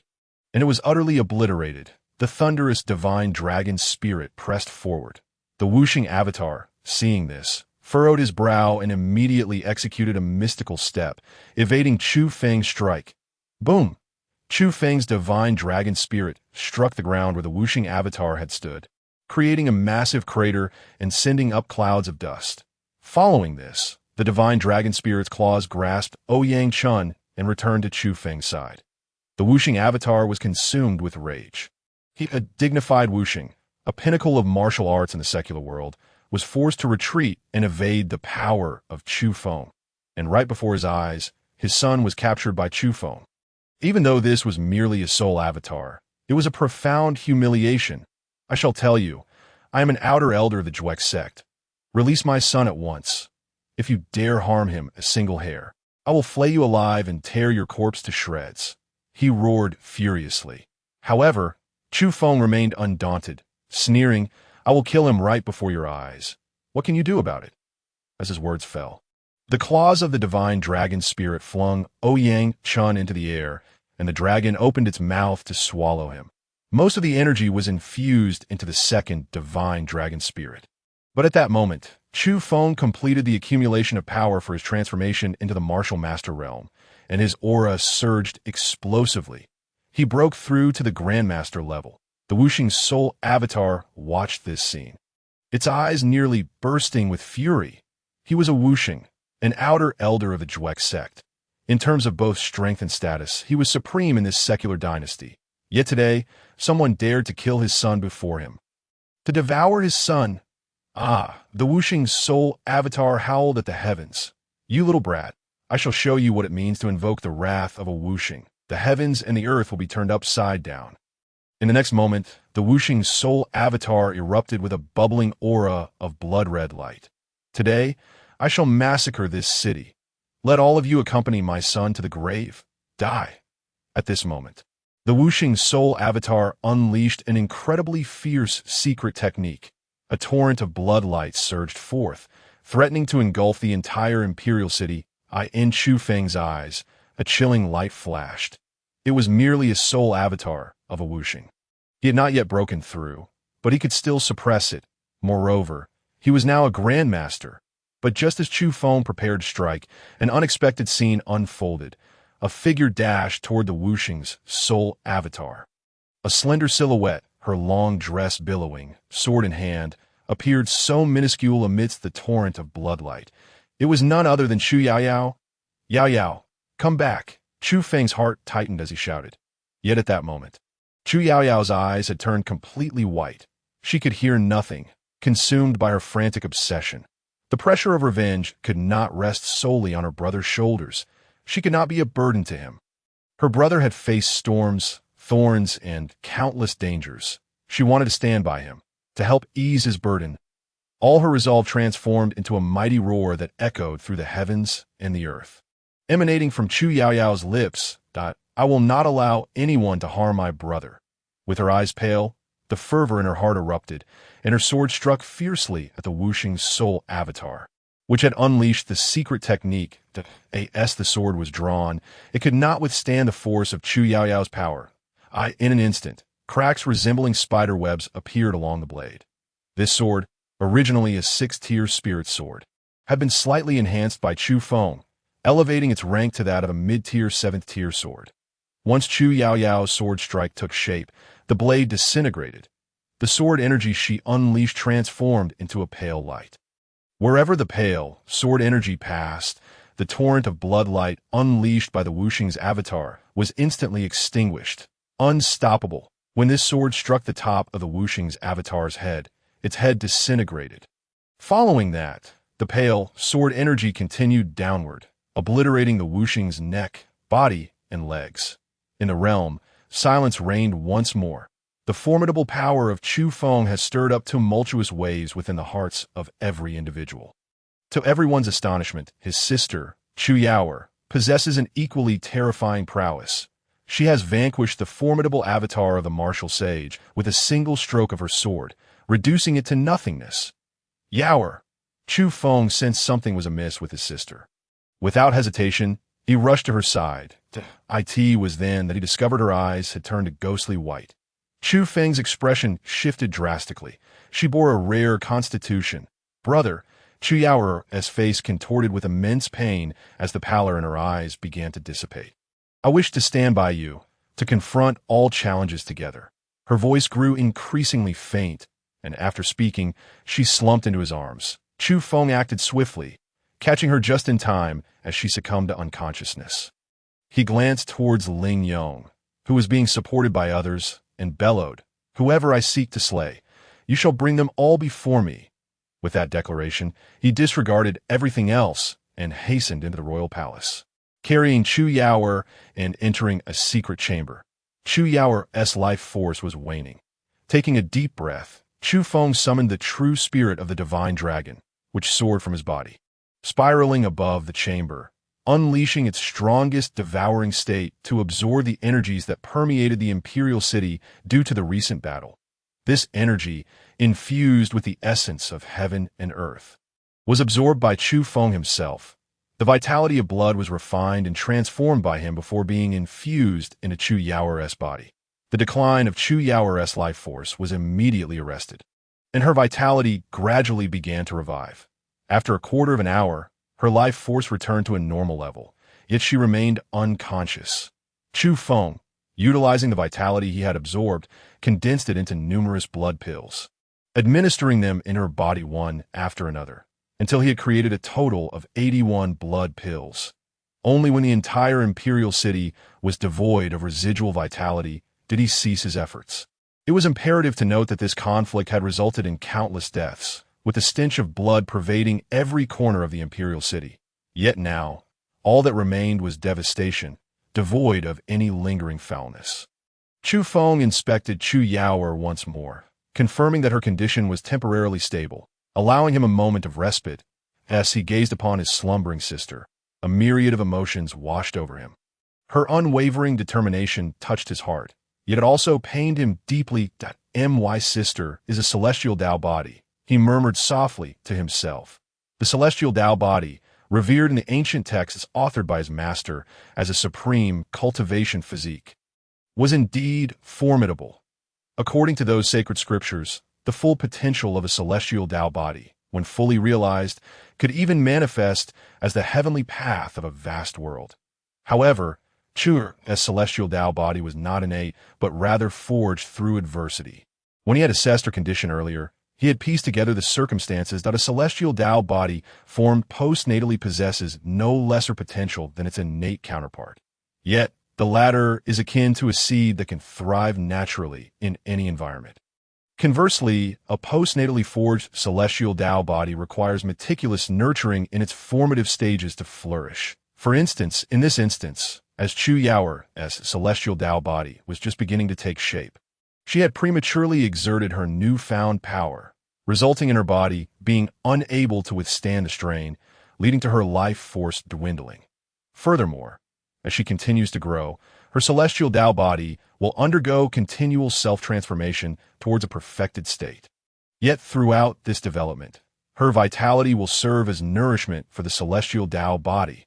The ancient texts imparted by his master contained various elixirs that could expedite the growth of a postnatally forged celestial Tao body.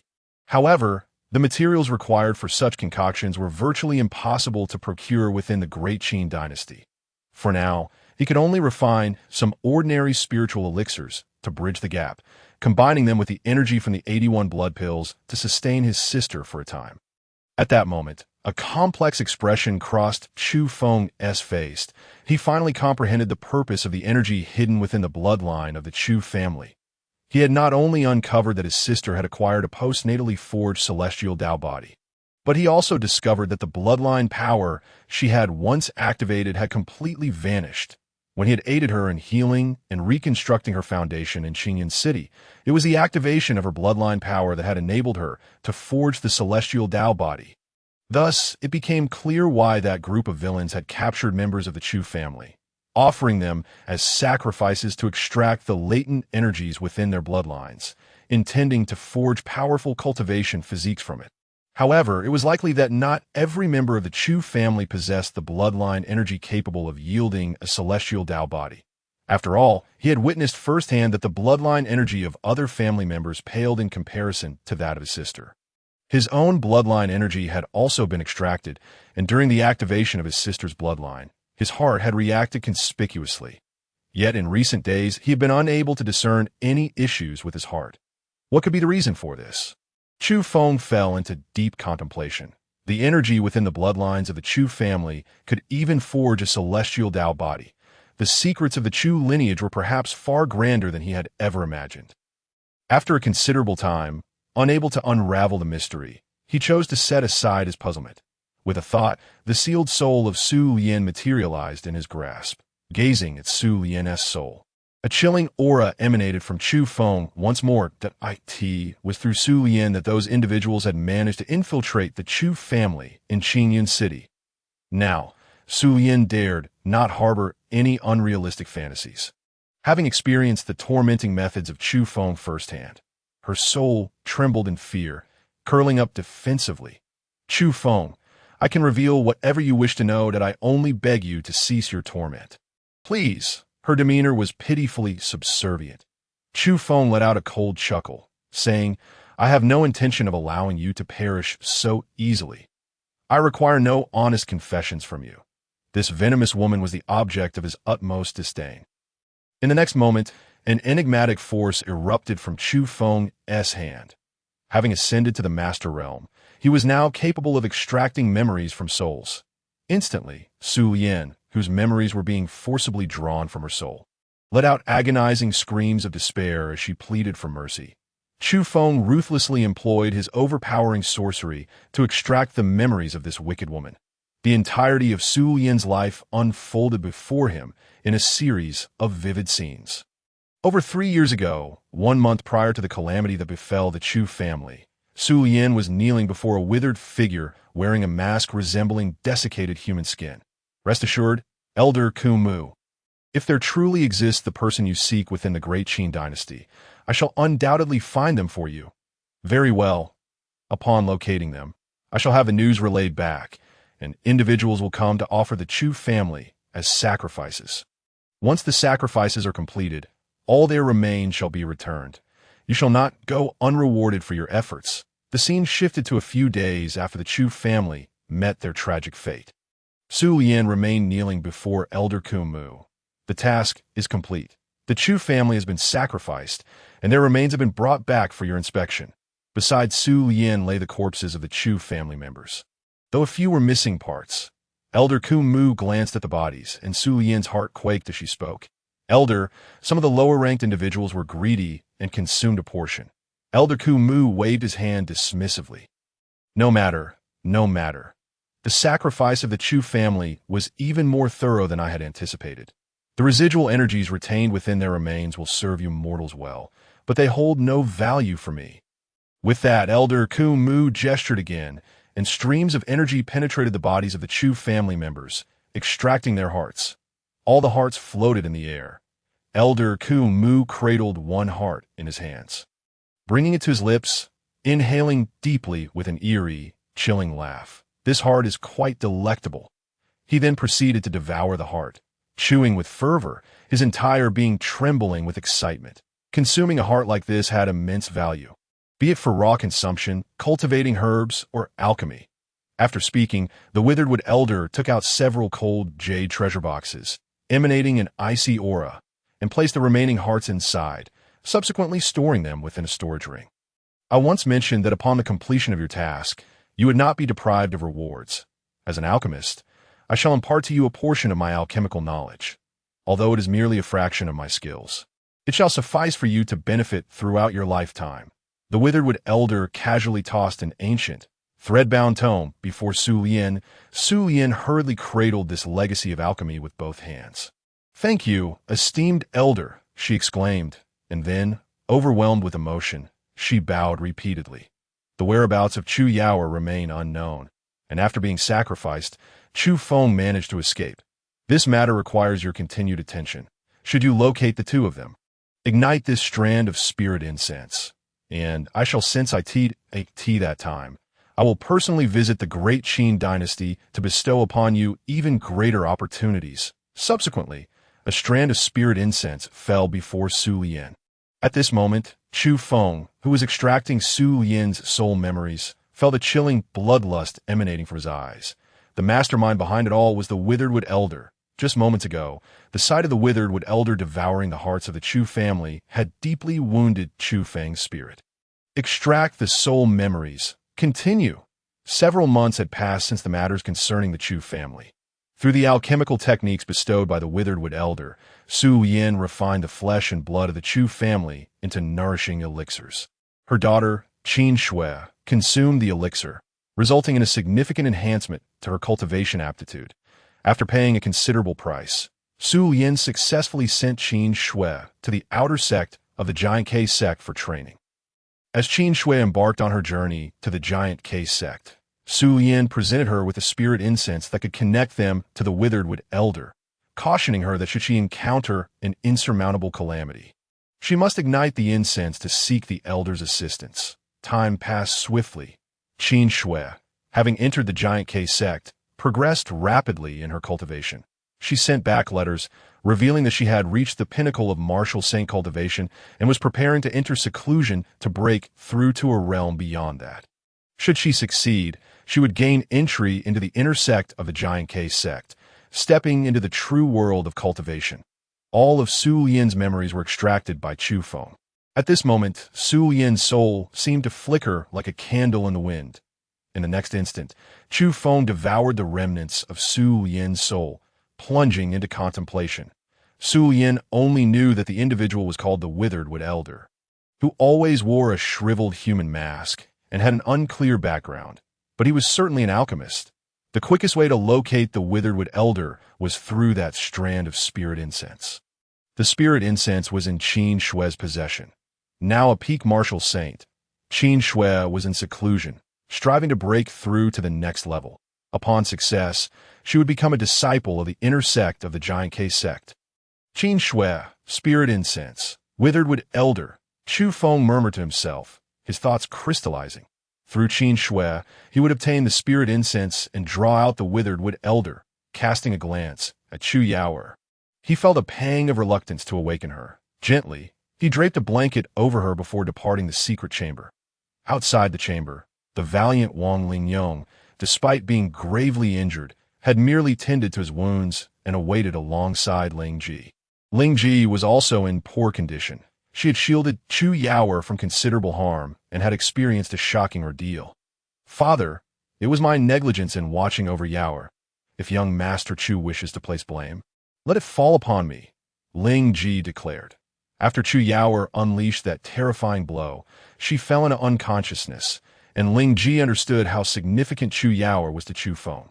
Thus, she and Ling Yong were there to plead for forgiveness. Ling Yong coughed lightly, then spoke. "Foolish girl, how could I allow you to bear responsibility for this? When we meet young Master Chu, do not utter a word, as long as you can appease his anger. I would willingly sacrifice my life." Just then, the door to the secret chamber swung open. Ling Yong immediately stepped forward, kneeling despite his injuries. "Young Master Chu, regarding your sister." Before Ling Yong could finish, Chufeng interjected. "It was merely a false alarm. Rise." Ling Yong was momentarily taken aback. He had braced himself for Chufeng's wrath, yet was astonished by how casually Chufeng dismissed the matter in these recent days. The conduct of Ling Yong and his daughter had pleased Chufeng as for his sister's condition. He bore them no blame. Even if they had noticed her abnormality, their capabilities would have been insufficient to intervene. Ling Ji was momentarily stunned, then hastily approached to assist Ling Yong to his feet. She then bowed deeply to Chufeng, stating, "Young Master Chu, you have saved me from peril. I am profoundly indebted. And from this day forth, my life is yours. Whatever you command, I shall comply without hesitation." Ling Yong echoed her sentiment, bowing as well. "Young Master Chu, since Yaoer is unharmed, I implore you to take charge of all matters within the dynasty." Although Ling Yong commanded an army of 1.8 million valiant soldiers, they had witnessed Chufeng's overwhelming power. Ling Yong had once harbored ambitions for the throne of the dynasty, but now he held not even a flicker of desire. In a certain sense, the great Qin dynasty had been dismantled by Chufeng. Even without the valiant army, Chufeng possessed other means to topple the great Qin dynasty. Chufeng remained unfazed. The position of a mere worldly dynasty ruler held no significance for him. In the face of immense power, a dynasty's ruler was akin to an insignificant insect. Moreover, his upheaval of the great Qin dynasty was purely an act of vengeance. As for the affairs of the dynasty, you may decide amongst yourselves. There is no need to involve me. Chufeng continued. "Rest assured, I shall handle the retribution against the giant K sect." Just then, a corps general from the valiant army rushed in, stating, "Reporting to you, Lord Chu, the master of the Dambao Pavilion has arrived and requests an audience." Chufeng's gaze flickered. Let her enter. This was fortuitous, as he required a capable assistant to address various matters concerning Qin Shui, the giant K sect, and the enigmatic withered elder. Lin Shu knelt before Chufeng, with demeanor respectful, with Ling Yong and Ling Ji having withdrawn. There were no outsiders present, allowing Lin Shu to remove her veil, revealing her flawless visage to Chufeng. "Lord Chu, in recent days, I have personally mobilized resources from the Dambao Pavilion and gathered skilled individuals to expedite our assistance." However, as she spoke, Lin Shu found herself momentarily at a loss for words.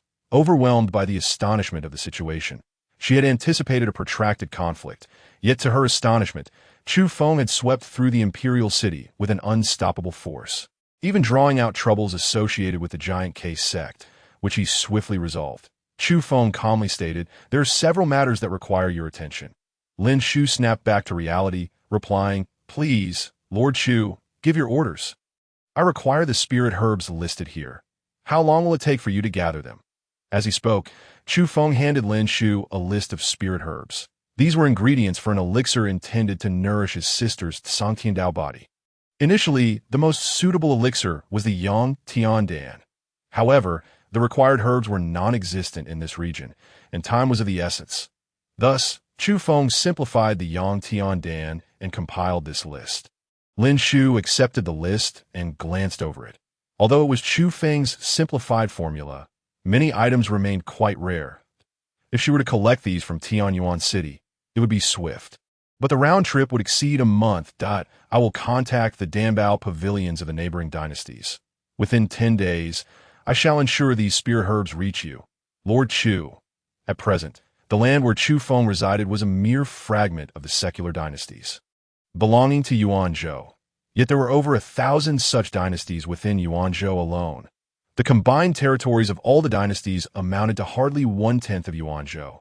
Over 90% of Yuanzhou was dominated by the powers of sects, leaving only the barren lands of spiritual energy to these secular dynasties. Tianyuan City was the heart of Yuanzhou, and Lin Shu hailed from the headquarters of the Danbao Pavilion in Tianyuan City.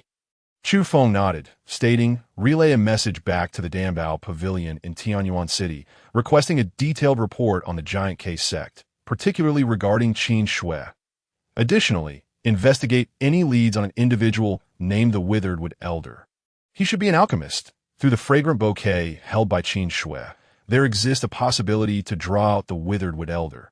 However, Chufeng prepares for contingencies, intending to utilize the resources of the Danbao Pavilion for investigation."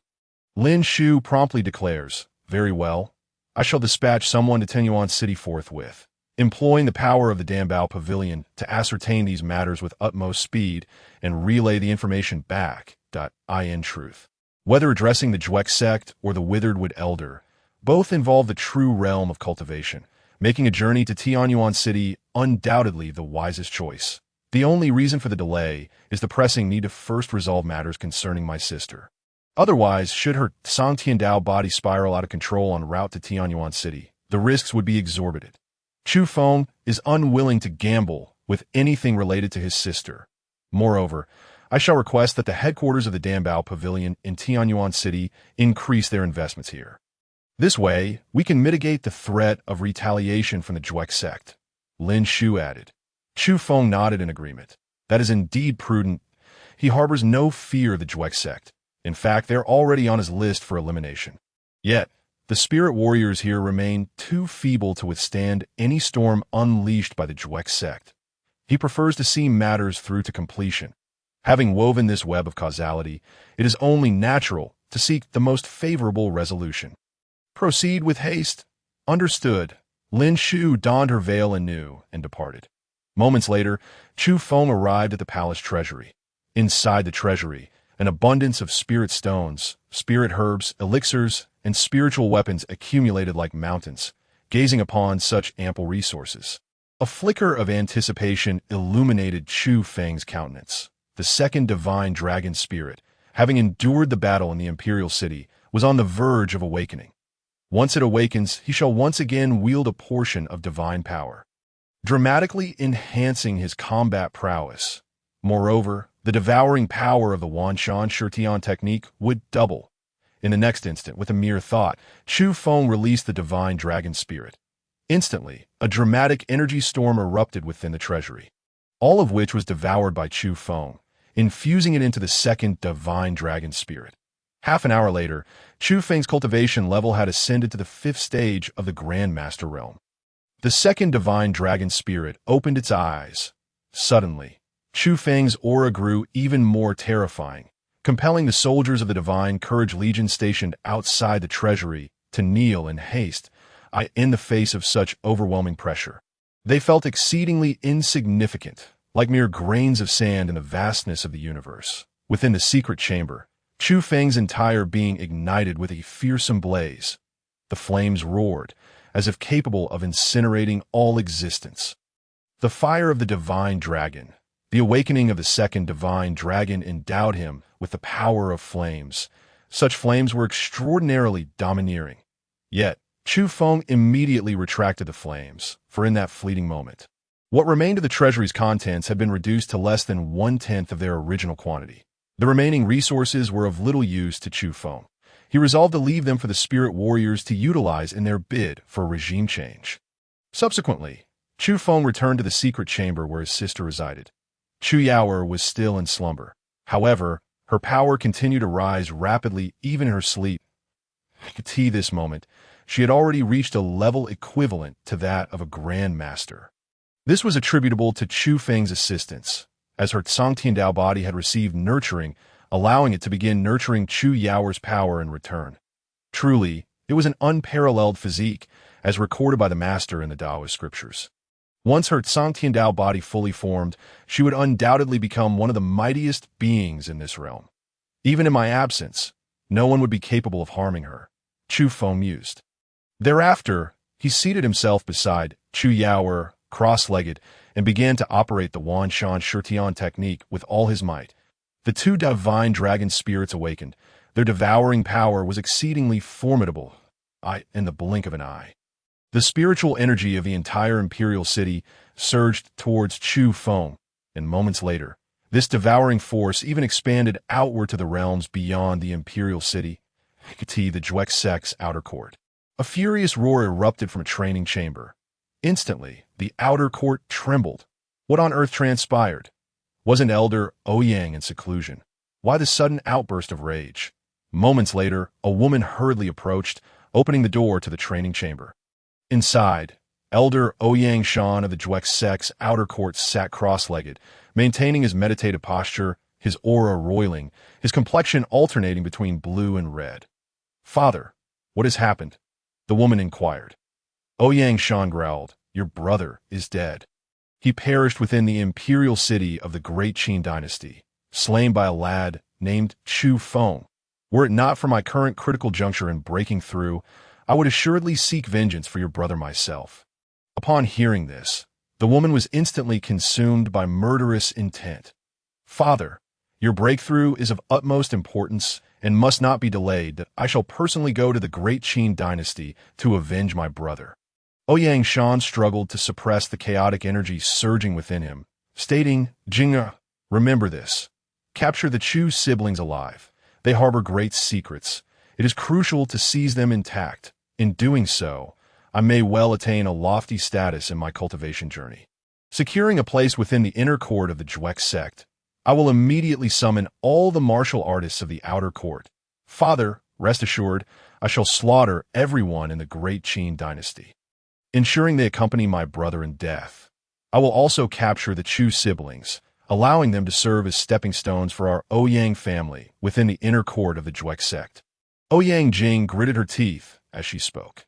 Ouyang Shan shook his head. "No, we cannot employ the power of the Juex sect. Due to Qin Shui's actions, the bloodshed of the Chu family in the Great Qin dynasty is already known to many high-ranking members of the inner court. If word leaks out, we shall be left with nothing. Thus, contact the 7-Kill Hall and spare no expense to have their assistance." Ouyang Jing's eyes gleamed with determination. "Understood. I will go at once." Time flew by, and 7 days passed. Throughout these 7 days, the atmosphere in the imperial city remained tense. Everyone was aware that the last time Chufeng had killed Ouyang Chun, he had been a member of the Juex sect. Ouyang Chun's father was an elder of the outer court, a formidable martial saint. This matter could not simply be brushed aside. And no matter how powerful the Chu siblings were, the overwhelming majority believed they could not withstand the vengeance of the Juex sect.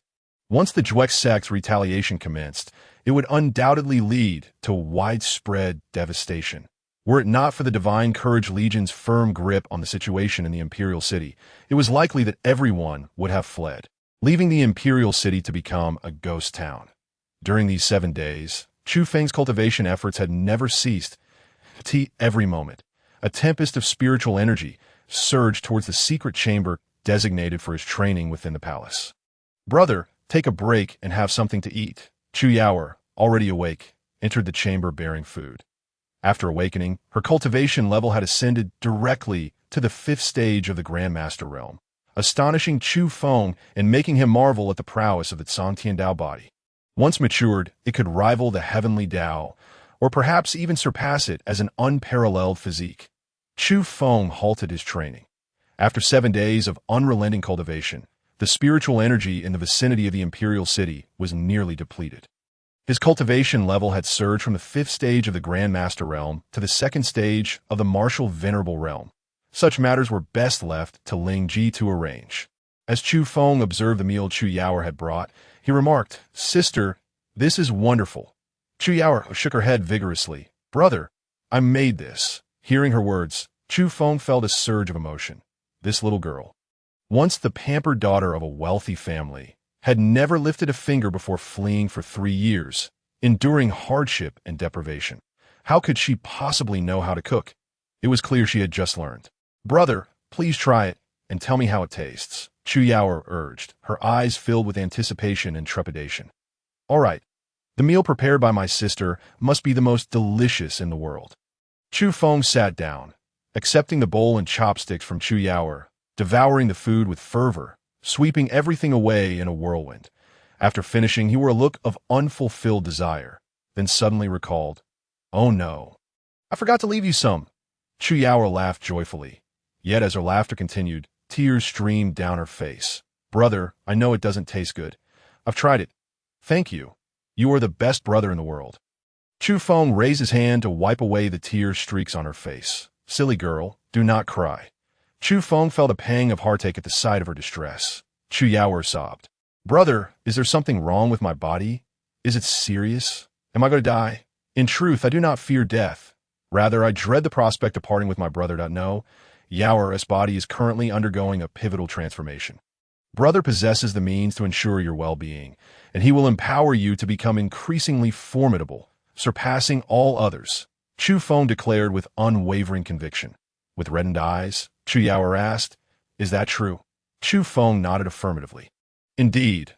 Wiping her tears, Chu Yao proclaimed, "If that day ever comes, anyone who dares to bully my brother shall face my wrath." As she spoke, she brandished her fists in a fierce manner. The siblings shared a moment together before Chu Yao departed to learn how to prepare other dishes. Once she had left, Chufeng's expression turned grave. The 81 blood pills were nearly depleted. Just as concern began to arise within him, a voice echoed in the secret chamber. "Master Chu, I have returned." "Enter." The secret chamber door opened. Lin Shu stepped inside. Casually removing her veil, it was evident that she appeared somewhat fatigued, clearly having been on the move for several days. "Master Chu, I have not failed in my mission. I have gathered the spiritual herbs you requested." As Lin Shu spoke, she presented the various herbs to Chufeng for inspection. With a mere glance at the herbs, Chufeng confirmed that they were precisely what he required. Without any issues, he nodded and remarked, "You have worked hard." Lin Shu bowed her head, stating, "It is my honor to serve Master Chu." Upon saying this, a hint of worry crossed Lin Shu's face as she added, "Master Chu, I suggest that you and Miss Yao leave this place at once." Chufeng regarded Lin Shu and inquired, "What information have you uncovered?" Lin Shu replied, "This news is not yet confirmed, but I feel it is imperative to report it to you. While I was collecting these spiritual herbs, I conversed with the head of the Danbao Pavilion from the neighboring dynasty. He has connections with a silver-ranked assassin from the Seven Kill Palace. A few days ago, this silver-ranked assassin secretly visited him and revealed some information. The Seven Kill Palace has a mission to summon all silver-ranked assassins operating in this vicinity to converge at the Great Qin dynasty." Upon hearing this, Chufeng's brows furrowed in contemplation. "What is the Seven Kill Palace?" Lin Shu explained. "The Seven Kill Palace is a notorious assassin organization, well known in Tianyuan City, as long as the client can afford their price. They would dare to assassinate anyone in Yuanzhou. The minimum requirement for a silver-ranked assassin is to possess the cultivation level of a martial sovereign." A chill enveloped Chufeng. "What are your thoughts?" Lin Shu hesitated before stating, "I suspect that the majority of these silver-ranked assassins from the Seven Kill Palace are coming for you, Master Chu, and the one who hired them is likely Ouyang Shan, an elder from the outer sect of the Zhuek sect. The reason for the hiring might be that Ouyang Shan does not wish for the inner sect of the Zhuek sect to know about your relationship with Miss Yao." Chufeng responded, "I understand. You may leave now." Lin Shu hesitated, wanting to say more, but ultimately refrained. Regarding the potential retaliation from the Zhuek sect and the so-called silver-ranked assassins from the Seven Kill Palace, Chufeng did not dwell on it. Nothing was more crucial than concocting a spiritual pill to nourish the Tsang Tiandao body for his sister. He raised his hand, and in an instant, a blazing fire erupted, coalescing in the air to form a colossal cauldron. With flames as the cauldron, the spiritual herbs collected by Lin Shu were unceremoniously tossed into the fiery vessel. If anyone with even a modicum of knowledge were present, they would be left astounded, for while other alchemists meticulously extracted the energy of each herb, Chufeng's approach was akin to a simple stew, straightforward, direct, and unrefined. Yet within mere breaths, all the herbs were completely refined. their impurities reduced to dust, leaving only the essence beneficial to Chufeng. Such a method was nothing short of miraculous. The alchemical techniques recorded in the Dao Tianjing were profound and enigmatic, and the creation of such a spiritual pill was astonishingly simple that in just 1 hour, the pills were completed.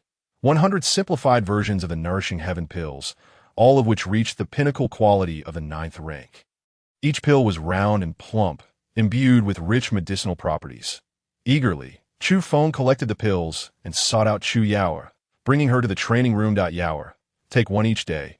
And remember, Chufeng instructed.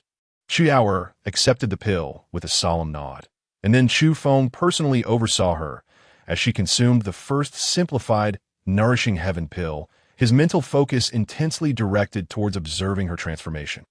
Effective, once the Nourishing Heaven pill entered Chu Yaoer's body, it began to actively nurture her Tsangtian Dao body, halting the extraction of energy from the last few remaining blood pills within her. Seeing that Chu Yaoer continued to meditate and absorb the energy from the simplified Nourishing Heaven pill, the weight on Chufeng's heart momentarily lifted as he quietly exited the training room. In the Grand Palace Hall, Ling Ji stood before Ling Yong, her brow furrowed with concern. "Father, we must devise a way to soothe the restless hearts of the people." Ling Yong sighed. "It is easier said than done." Ling Ji bit her lip and declared, "Father, I shall seek out Master Chu." Ling Yong shook his head. "Young Master Chu has already assisted us immensely. He owes us nothing, and we have no right to demand anything further from him. If, and I emphasize if, the worst should happen, I will find a way to ensure your escape. You must remember, never harbor thoughts of vengeance. Even if young Master Chu does not intervene again, you must not hold any resentment towards him." At that moment, a gentle breeze swept through. Chufeng's figure seemingly materialized out of thin air, standing within the hall. "Young Master Chu! Master Chu!" Ling Yong and Ling Ji immediately bowed in respect. Chufeng nodded and addressed Ling Ji. "Do you have a moment?" Ling Ji was taken aback, unsure of the meaning behind his unexpected question, but quickly regained her composure and eagerly replied, "Whatever Master Chu requires of me, I have all the time in the world." "There are no complaints," Chufeng replied nonchalantly. "Then accompany me for a stroll through the imperial city, with the Juek sect hiring assassins from the 7-Kill Palace poised to exact revenge." Chufeng naturally had to prepare a grand welcome for their arrival. Ling Ji was perplexed by Chufeng's intentions at such a critical juncture. Why would he want to walk through the streets of the imperial city? However, she promptly said, "Very well, Master Chu, I shall arrange for a guard detail." Chufeng replied dismissively, "There is no need for such trouble." That a moment later, Ling Ji followed Chufeng into a desolate and forlorn street of the imperial city. The populace remained indoors, too afraid to venture out, resulting in an atmosphere of profound silence. Ling Ji was filled with questions but dared not voice them, obediently trailing behind Chufeng. After a short while, Ling Ji suddenly widened her eyes in astonishment. She noticed that wherever Chufeng stepped, ripples of spiritual light emanated from beneath his feet, as if ethereal patterns were merging into the ground of the street. Spirit patterns, formation. It was common knowledge that Chufeng was a formation master. Previously, when he had unraveled the 9-dragon celestial formation, although no one had witnessed the specific details, it was well known that he possessed extraordinary skills in formation crafting. Yet, the sight before Ling Ji was enough to stir great waves of astonishment within her. Normally, a formation master would require a plethora of materials and specially concocted spiritual liquids combined with writing tools to outline the spirit patterns capable of channeling the forces of heaven and earth. However, with each step Chufeng took, abundant spirit patterns manifested. Such an unfathomable approach to the art of formations completely shattered Ling Ji's understanding of formation masters. Moments later, Chufeng halted and stated, "Here lies the first eye of the 9 dragons, celestial formation. Ensure you memorize everything about this place." During these past days, Chufeng had devoted himself to rigorous training, devouring power, yet he had selectively retained the materials within the 9 formation eyes of the 9-dragon celestial formation. He had long harbored the intention of ensuring a satisfactory conclusion to the recent events, planning to lay down a new formation based on the existing 9-dragon celestial formation, providing Ling Yong and his daughter with a safety net. Ling Ji felt dazed. She had no understanding of formations. Even if she were to observe, she would not comprehend how to remember it all, without waiting for her to ask a question in the next moment. Chufeng's spiritual power surged forth, enveloping Ling Ji's body and drawing forth her own spiritual energy. With swift movements, Chufeng's hands formed intricate seals, unleashing strands of spiritual runes that cascaded like falling snow. Settling into the first eye of the 9 dragons' profound heaven array, in this process, it was as though Ling Ji was participating directly, her spiritual energy fully perceiving everything under Chufeng's guidance. In less than a quarter of an hour, Chufeng completed the transformation of the first eye of the 9 dragons' profound heaven array. When he retracted his spiritual power, Ling Ji suddenly snapped back to reality, her eyes gleaming with disbelief. After taking a deep breath, she expressed her gratitude. "Thank you, Lord Chu, for guiding me onto the path of formation." In that brief quarter of an hour, the various techniques demonstrated by Chufeng had deeply etched themselves into Ling Ji's mind. Previously unacquainted with the practice of formations, she now felt confident enough to independently arrange small formations of the 3rd or 4th rank. Chufeng remained calm and replied, "Let us proceed to the next eye." More than an hour passed. All 9 eyes were transformed by Chufeng. He sighed softly.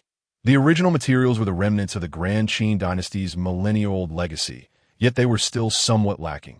As this array could only reach the level of a low-grade 9th tier Ling Ji, this revelation struck like thunderclaps in her mind that a low-grade 9th tier array, this was capable of withstanding a martial saint.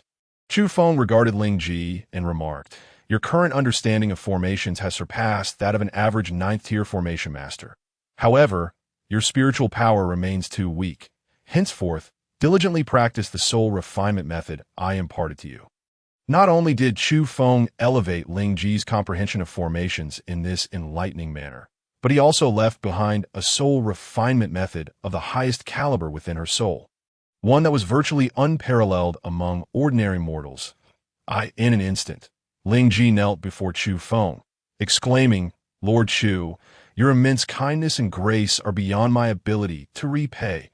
At a loss for words, she felt overwhelmed with gratitude. Her martial talent was mediocre, and her progress and cultivation had been slow. Yet, Chufeng had provided her with an entirely new direction. Repayment? She felt utterly incapable of reciprocating. The prophecies of her fortune teller had proven true. This was the true turning point in her destiny. Not only had she avoided becoming Ouyang Chun's sacrificial vessel, but she now had the opportunity to become a top-tier powerhouse. That evening, within the imperial city, everything remained as usual, but tremendous pressure loomed over every individual. Outside the city, shadows darted like black lightning, tearing through the night and soaring through the air. It has been far too long since I have indulged in a good slaughter. Tonight, I shall relish this thrill. For a mere mortal dynasty's imperial city, it was indeed excessive to deploy 12 silver-ranked assassins from the 7-kill hall. Shall we compete? Let us see who can claim the most kills. It is settled. Clad in silver masks, emanating an icy aura, the assassins stood in the air, gazing indifferently at the distant imperial city. The silver-ranked assassins of the 7-kill hall had a minimum requirement of being at the martial sovereign realm. In their perception, even a martial zone could easily sweep aside all opposition within such a mundane dynasty. The forefront of the group. Ouyang Jing squinted slightly, directing her gaze at Cold, a young man beside her who was not wearing a mask. Remember the mission objective. Capture the 2 individuals depicted in the image alive. Do not kill them by mistake. If those 2 die, do not blame me. Before she could finish, the cold young man snorted dismissively. Save your breath. You lack the qualification to question the abilities of the 7-kill hall. With that, the cold young man raised his arm. Move out. 12 silver-ranked assassins at the martial sovereign realm responded in unison. Yes, young master. In the next moment, the 12 silver-ranked assassins darted forward like phantoms toward the imperial city. Ouyang Jing looked on in shock at the young man beside her. Young master? This fellow was actually the heir of the 7-kill hall. For this operation, she had paid an exorbitant price. Yet, how could she have possibly summoned the heir of the 7-kill hall personally? The face of the heir was pale, but his eyes sparkled with a frenzied light as he ignored Ouyang Jing and took to the air, charging toward the imperial city. "They're coming," within the palace. Chufeng, seated in meditation with closed eyes, suddenly opened them. In the next moment, his spiritual power surged like a tidal wave, sweeping toward the various eyes of the 9 dragons' profound heaven array within the imperial city. The 12 silver-ranked assassins from the 7-kill hall had just entered the city from different positions. Before they could unleash their slaughter, suddenly, 9 beams of spiritual light shot into the sky. The darkness transformed into daylight. In an instant, this commotion startled everyone within the imperial city. The oppressive tension that had built up over the days collapsed like a dam. The retaliation from the Giant K sect had finally arrived. Despair flooded countless hearts, shattering all hope and plunging them into utter hopelessness. At this moment, the low-grade, 9th tier, and 9 dragons' profound heaven array had fully activated, with resounding dragon roars echoing through heaven and earth. As spectral dragons soared beneath the array's luminous barrier, their might reaching the heavens. Die! Chufeng's booming voice, amplified by the power of the array, transformed into a terrifying sound wave. Immediately, spectral dragons surged forth furiously. Explosions rang out, and clouds of blood mist erupted in the air. In the blink of an eye, all 12 silver-ranked assassins at the martial sovereign realm were obliterated. The heir of the 7-kill hall, who had also entered the imperial city, was gripped by extreme terror. This was disastrous. A 9th-tier array. This was an array capable of contending with martial saints. How could such a fearsome formation exist within a mere mortal dynasty's imperial city? A spectral dragon lunged toward him. The air roared in desperation, and bloodlines erupted from his skin. His aura surged, drawing upon his martial sovereign strength. He slashed out with a blood-red blade of light, shattering the approaching spectral dragon, and without a moment's hesitation, he turned to flee. Meanwhile, seated in the palace's secret chamber, Chufeng displayed a look of surprise. This individual was actually practicing a remnant of the blood god technique created by his master. Chufeng had heard his master mention that during his travels in the Tsang realm, he encountered a promising genius.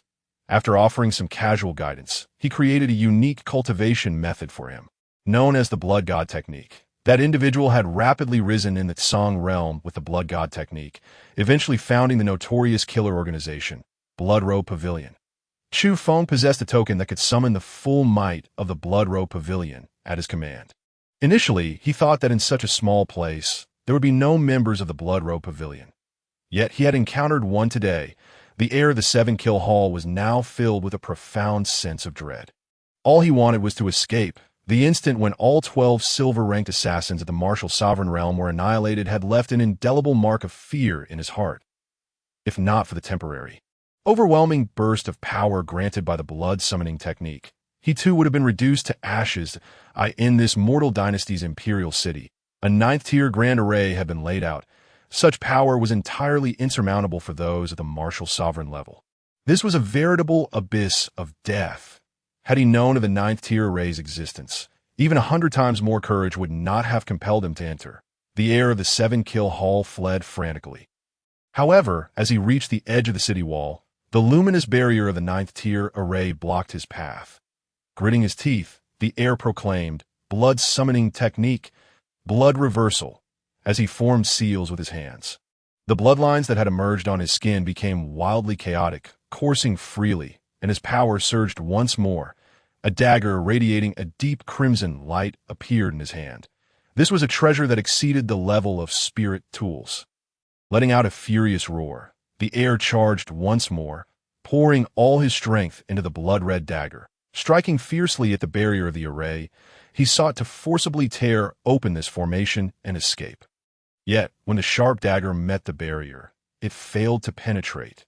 The barrier trembled, and in an instant, the heir of the 7-kill hall was struck back by a tremendous force, losing his balance and flying backward like a kite with its string cut.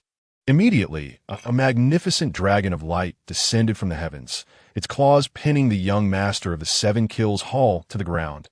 Wow! The young master of the 7-kills hall spat out a copious amount of blood. Soon after, a figure soared through the air and arrived beside him. It was none other than Chufeng. The young master of the Seven Kills Hall was immobilized beneath the dragon's claws. And he looked at Chufeng, shouting, "I never expected that the person Ouyang Jing wanted us to capture alive would turn out to be a 9th-tier formation master, since I've fallen into your hands. I concede. If you wish to kill me, then kill me. If you wish to torture me, then do so."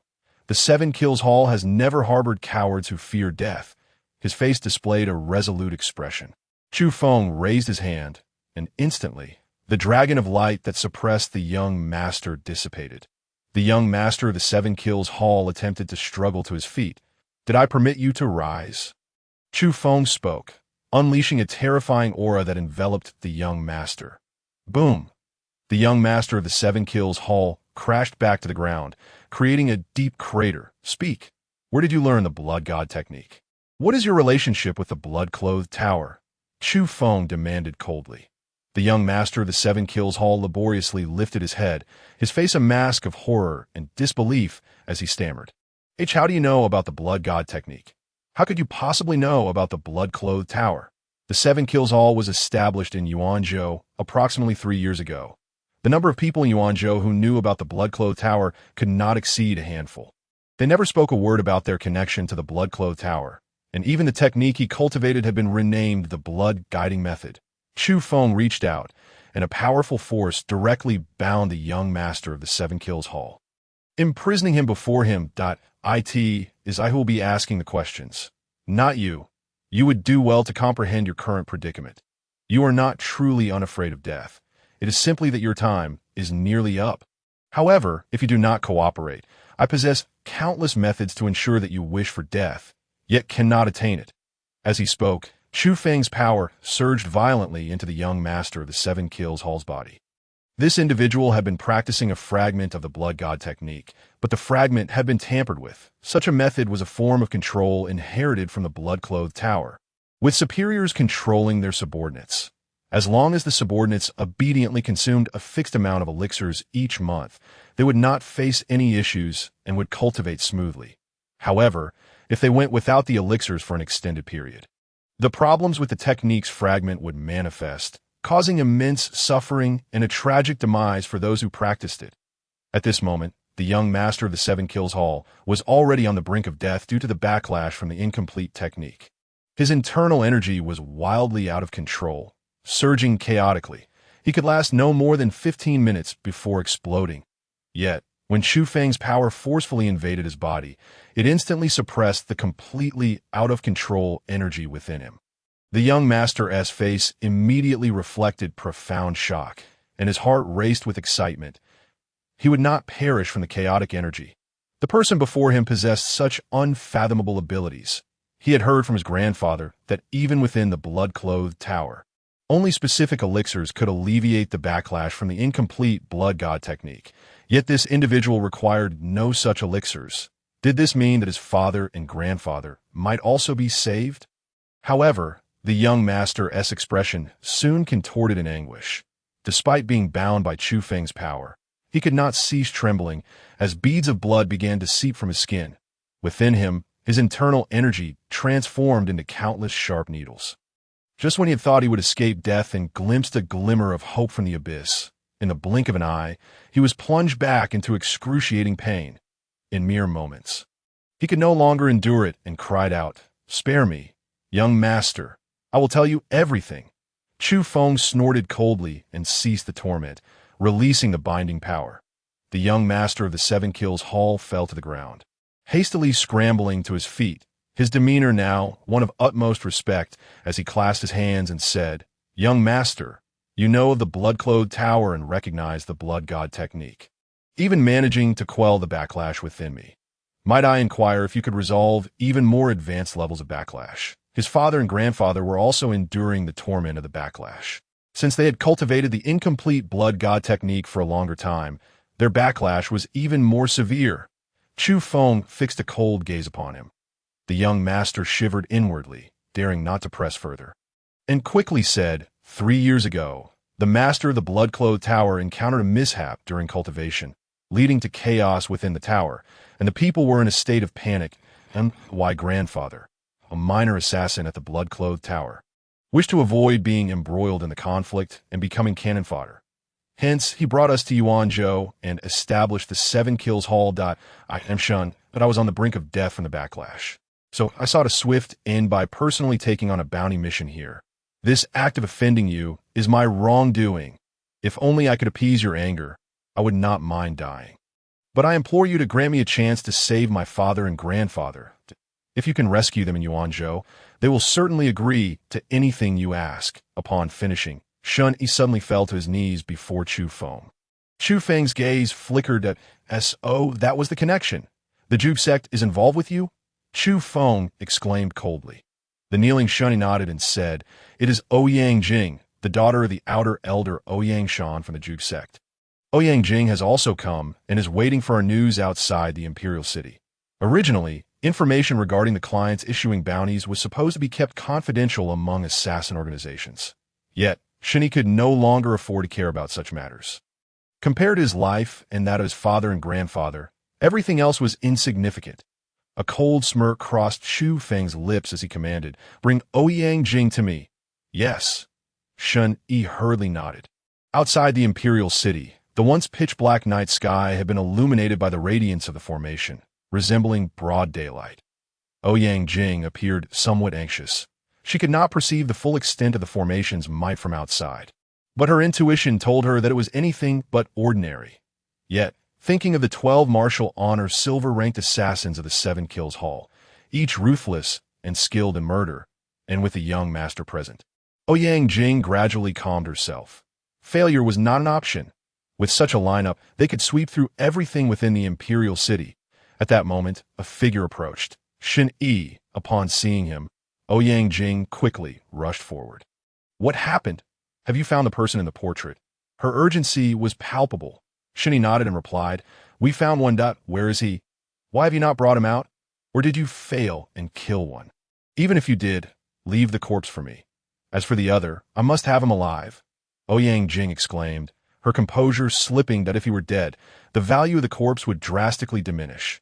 The living Chufeng and Chu Yaoyao were the best sources of flesh and blood. Shun Yi's gaze turned icy as he fixed it upon Ouyang Jing, saying, The person you seek is right here for you to meet. Ouyang Jing was momentarily taken aback. Just then, Shun Yi struck. A blood-colored dagger suddenly pierced through Ouyang Jing's chest. You. Ouyang Jing's face twisted in pain. Shun Yi did not allow her to continue speaking, seizing her neck with his other hand and hoisting her back toward the Imperial City. Moments later, Shun Yi brought Ouyang Jing before Chufeng. Ouyang Jing still could not comprehend the situation. You 7 Kills Hall accepted my commission, but failed to fulfill it, instead betraying me. Do you not fear that the reputation of the 7 Kills Hall will be utterly ruined? No one will trust you again. I want the person you were to capture to be right before you, yet you do not act, and you even injure me.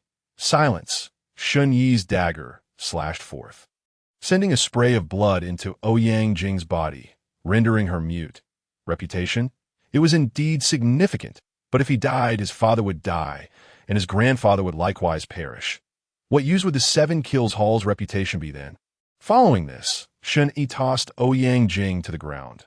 With a respectful expression, he bowed to Chufeng and said, Young Master Chu, the person has been brought before you.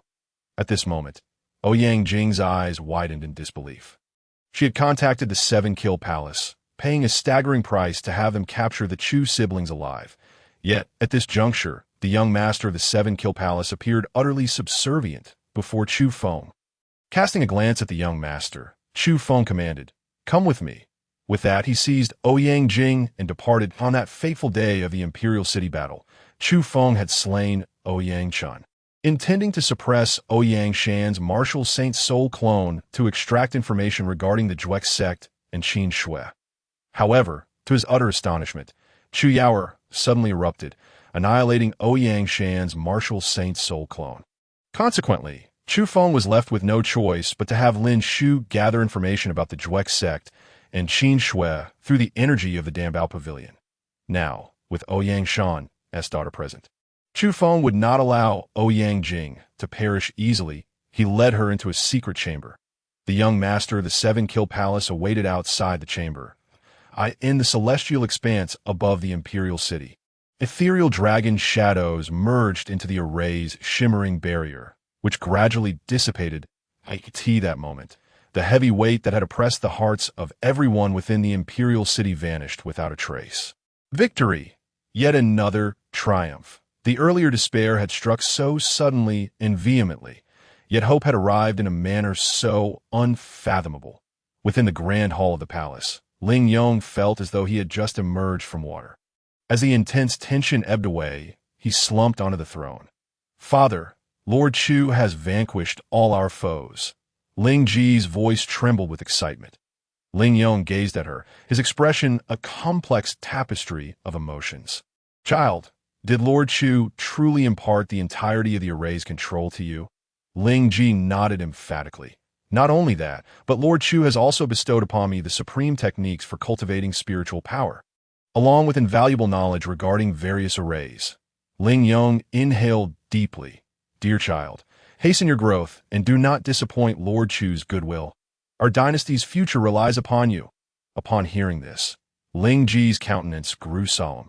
Ling Yong sighed. "Young Master Chu is a true dragon among men. This petty, secular dynasty can only stifle his ascent. He will soon depart to soar in a far grander realm that in the secret chamber." The power that Shun Yi had imposed upon Ouyang Jing to silence her was effortlessly lifted by Chufeng. "You killed my brother. May you meet a wretched fate. You would do well to release me, lest my father's wrath erupts once more, and you will surely regret it." Ouyang Jing's piercing voice rang out. In front of Ouyang Shan's pitiful soul clone, I similarly crushed Ouyang Chun. Do you believe I fear Ouyang Shan's retribution? Chufeng scoffed, then ceased his banter, unleashing a palm strike that obliterated Ouyang Jing's corporeal form. "Devour! Soul bind!" Without employing any significant means, Ouyang Jing's soul succumbed to the torment. "Where is Qin Shui?" Chufeng demanded fiercely. For this was a question he cared about most. After junior sister Shui joined the outer sect of the Juek sect, her talent caught the attention of the inner sect's higher-ups. Months ago, she was taken by them, and I heard that her situation is more than just becoming an inner sect disciple. It seems she possesses some special constitution. However, the specifics elude me. Chufeng's gaze turned icy. Years ago, Qin Shui had relied on the flesh and blood elixirs of the Chu family to enhance her cultivation aptitude and entered the outer sect of the Juek sect. Now, she had awakened some special constitution and attracted the inner sect's higher-ups. The Chu family's bloodline energy was precisely what could forge such a unique constitution. One could only wonder how many elixirs crafted from the flesh of the Chu family she had consumed to achieve this growth. Moments later, Ouyang Jing's soul was devoured by Chufeng. Through her, he learned that the inner and outer sects of the Juek sect were two utterly distinct realms. The inner sect was shrouded in mystery to all outer sect disciples, who had no knowledge of its whereabouts. The outer sect comprised 9 peaks. His father, Ouyang Shan, was an elder of the 9th peak. Currently, Ouyang Shan was in seclusion, striving to break through his bottleneck and ascend to the transcendence realm. The martial saint was merely the pinnacle of secular martial arts, in the true realm of cultivation. The martial saint was merely qualified to knock upon the door of the cultivation world. Above the martial saint lay the realms of transcendence, profound understanding, and celestial realm. Among the 9 peaks of the outer sect, the elders of the other 8 peaks possessed the cultivation of transcendence realm. Chufeng meticulously organized the information relayed by Ouyang Jing in his mind before opening the door to the secret chamber. Shun Yi, waiting at the door, immediately approached him with utmost reverence. Chufeng cast him a sidelong glance and suddenly flicked his fingers, sending waves of energy coursing into Shun Yi's body. In an instant, Shun Yi trembled violently, and moments later, the pallid, sickly look vanished from his face, restoring him to a semblance of normalcy. He was overwhelmed with joy. The backlash from the remnants of the blood god technique had entirely dissipated. Previously, he had merely speculated that Chufeng could save him and his father and grandfather. But now, it was clear, Chufeng could truly accomplish it. "Young Master Chu, is there anything I can assist you with? Please command me." The forces of the Seven-Kill Palace are at your disposal, Shun exclaimed excitedly. Chufeng's gaze hardened, summoned the assassins of the Seven-Kill Palace to the 9th peak of the outer sect of the Juex sect, since Ouyang Shan, the elder of the 9th peak, had set his sights on the flesh and blood of his siblings. Ouyang Shan must perish.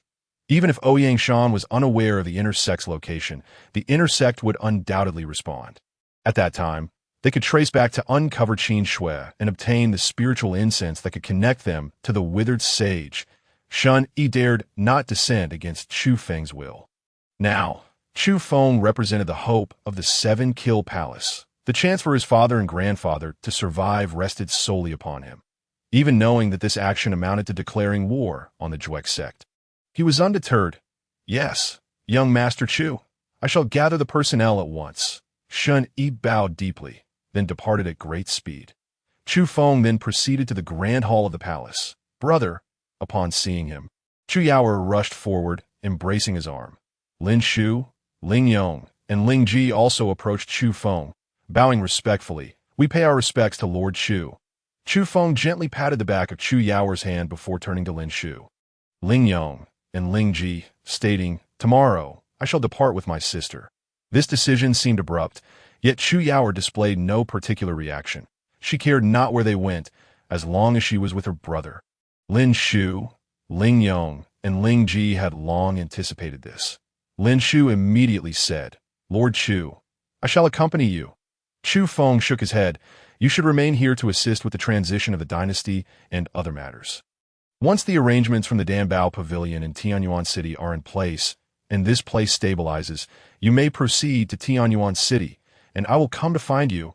Now, with the power of the Seven-Kill Palace at his disposal. He wanted Lin Shu to stay behind to help manage the ensuing situations. His seemingly casual remark deeply moved Ling Yong and Ling Ji, a father-daughter duo, at that moment. Chufeng was still considering their future circumstances. Lin Shu nodded. Understood. Lord Chu, rest assured, I will expedite the arrangements and then head to the Danbao Pavilion in Tianyuan City, awaiting your arrival. The following morning, in the early light, Ling Yong and Ling Ji, father and daughter, led all the officials of the court to respectfully see off the Chu siblings. Chufeng departed. Yet in this realm, a legend was etched into the annals of time. In the hearts of all, an indelible memory was forged. Ling Ji's gaze lingered with reluctance, her emotions a tumultuous sea. Ling Yong sighed. Child, Lord Chu is not someone we can entangle ourselves with too deeply.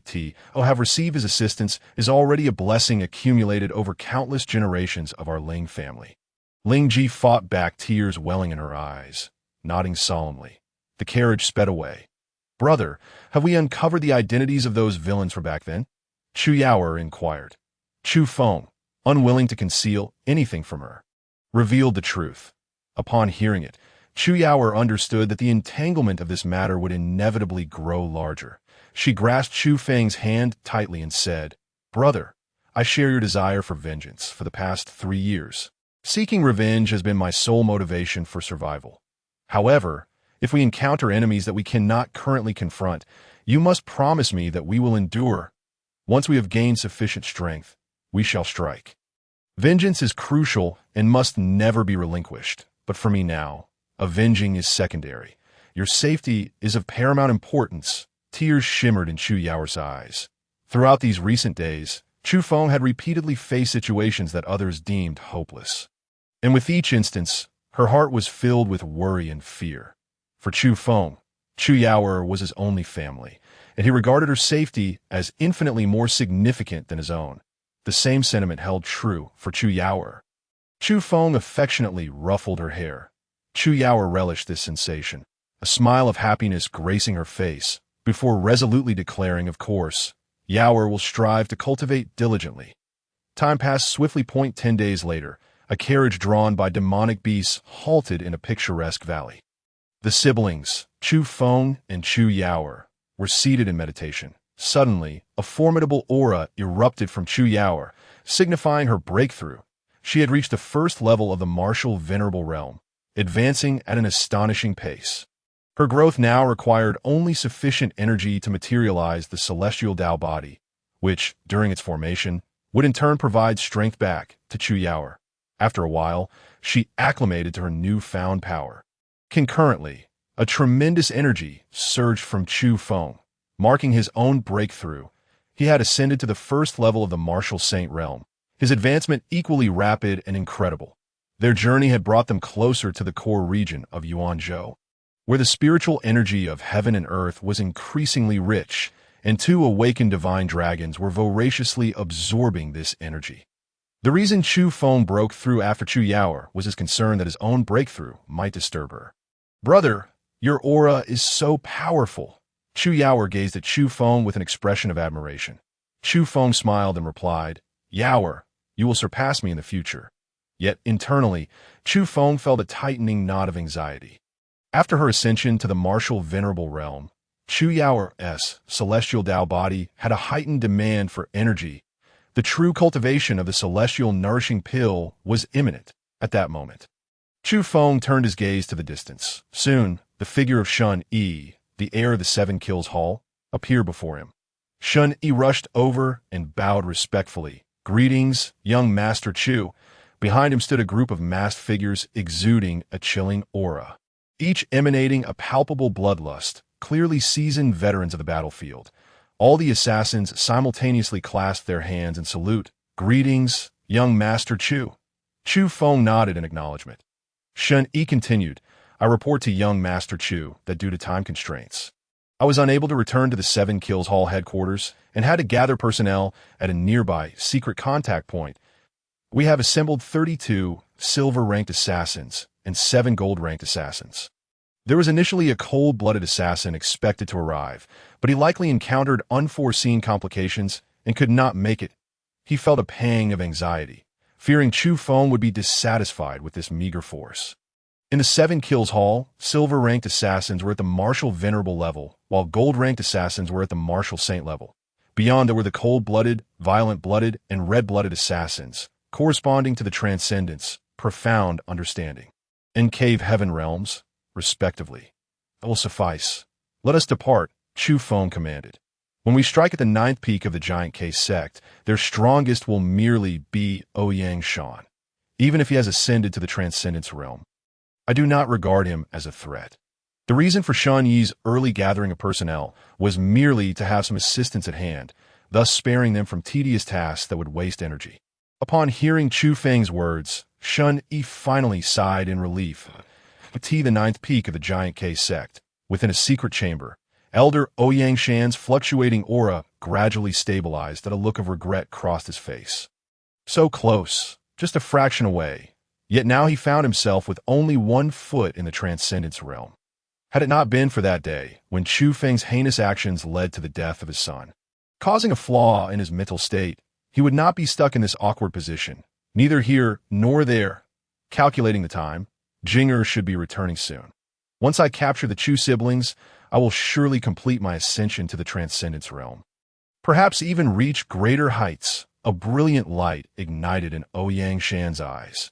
The death of his son, coupled with his recent failed breakthrough, was swept away, replaced by fervor and ambition. He then exited the secret chamber, basking in the warm sunlight, fresh air, and the gentle breeze, feeling revitalized. But in the next instant, boom! A deafening explosion erupted.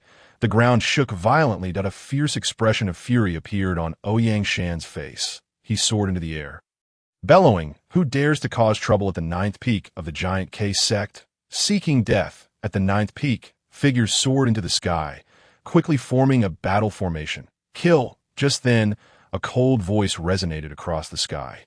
Instantly, from all directions, assassins of the Seven Kills Hall emerged, storming into the 9th peak of the Giant K sect, and without a word, commenced a brutal slaughter.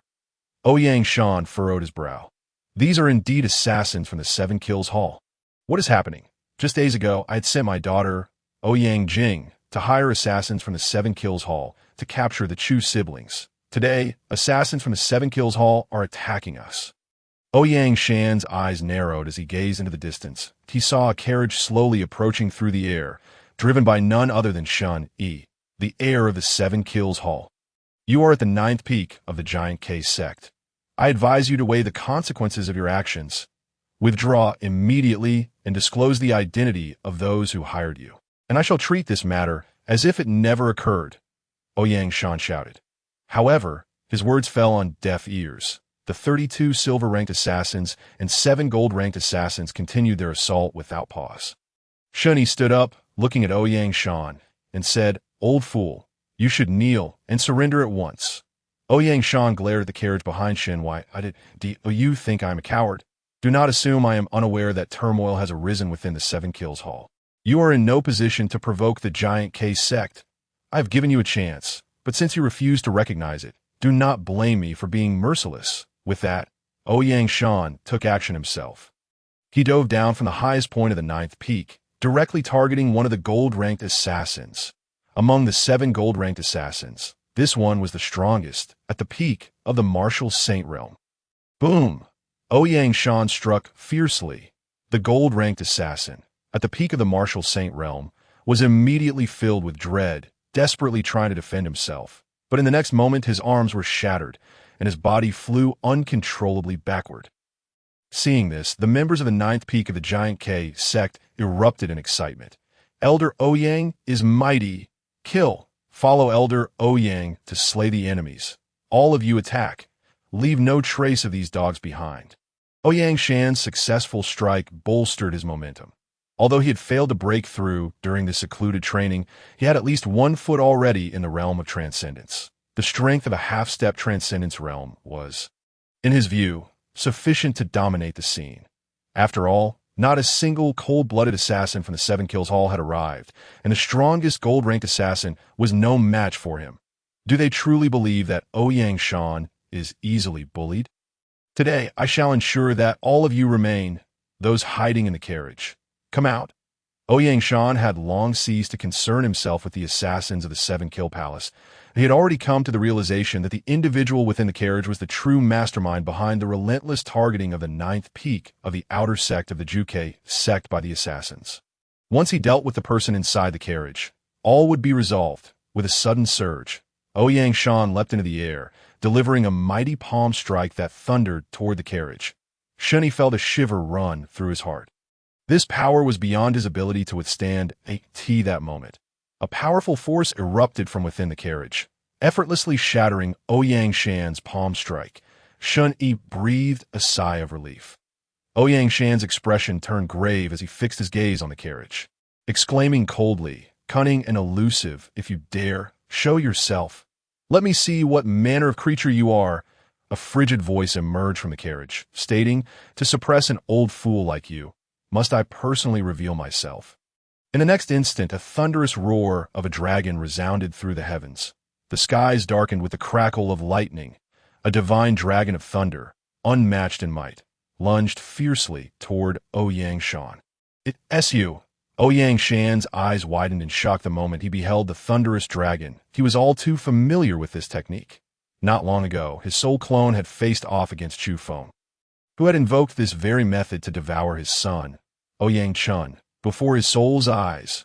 Wasn't T. Jinger the one who had hired assassins from the 7 Kill Palace to capture Chufeng? Why had Chufeng, accompanied by the assassins, come here now? It had only been a short while.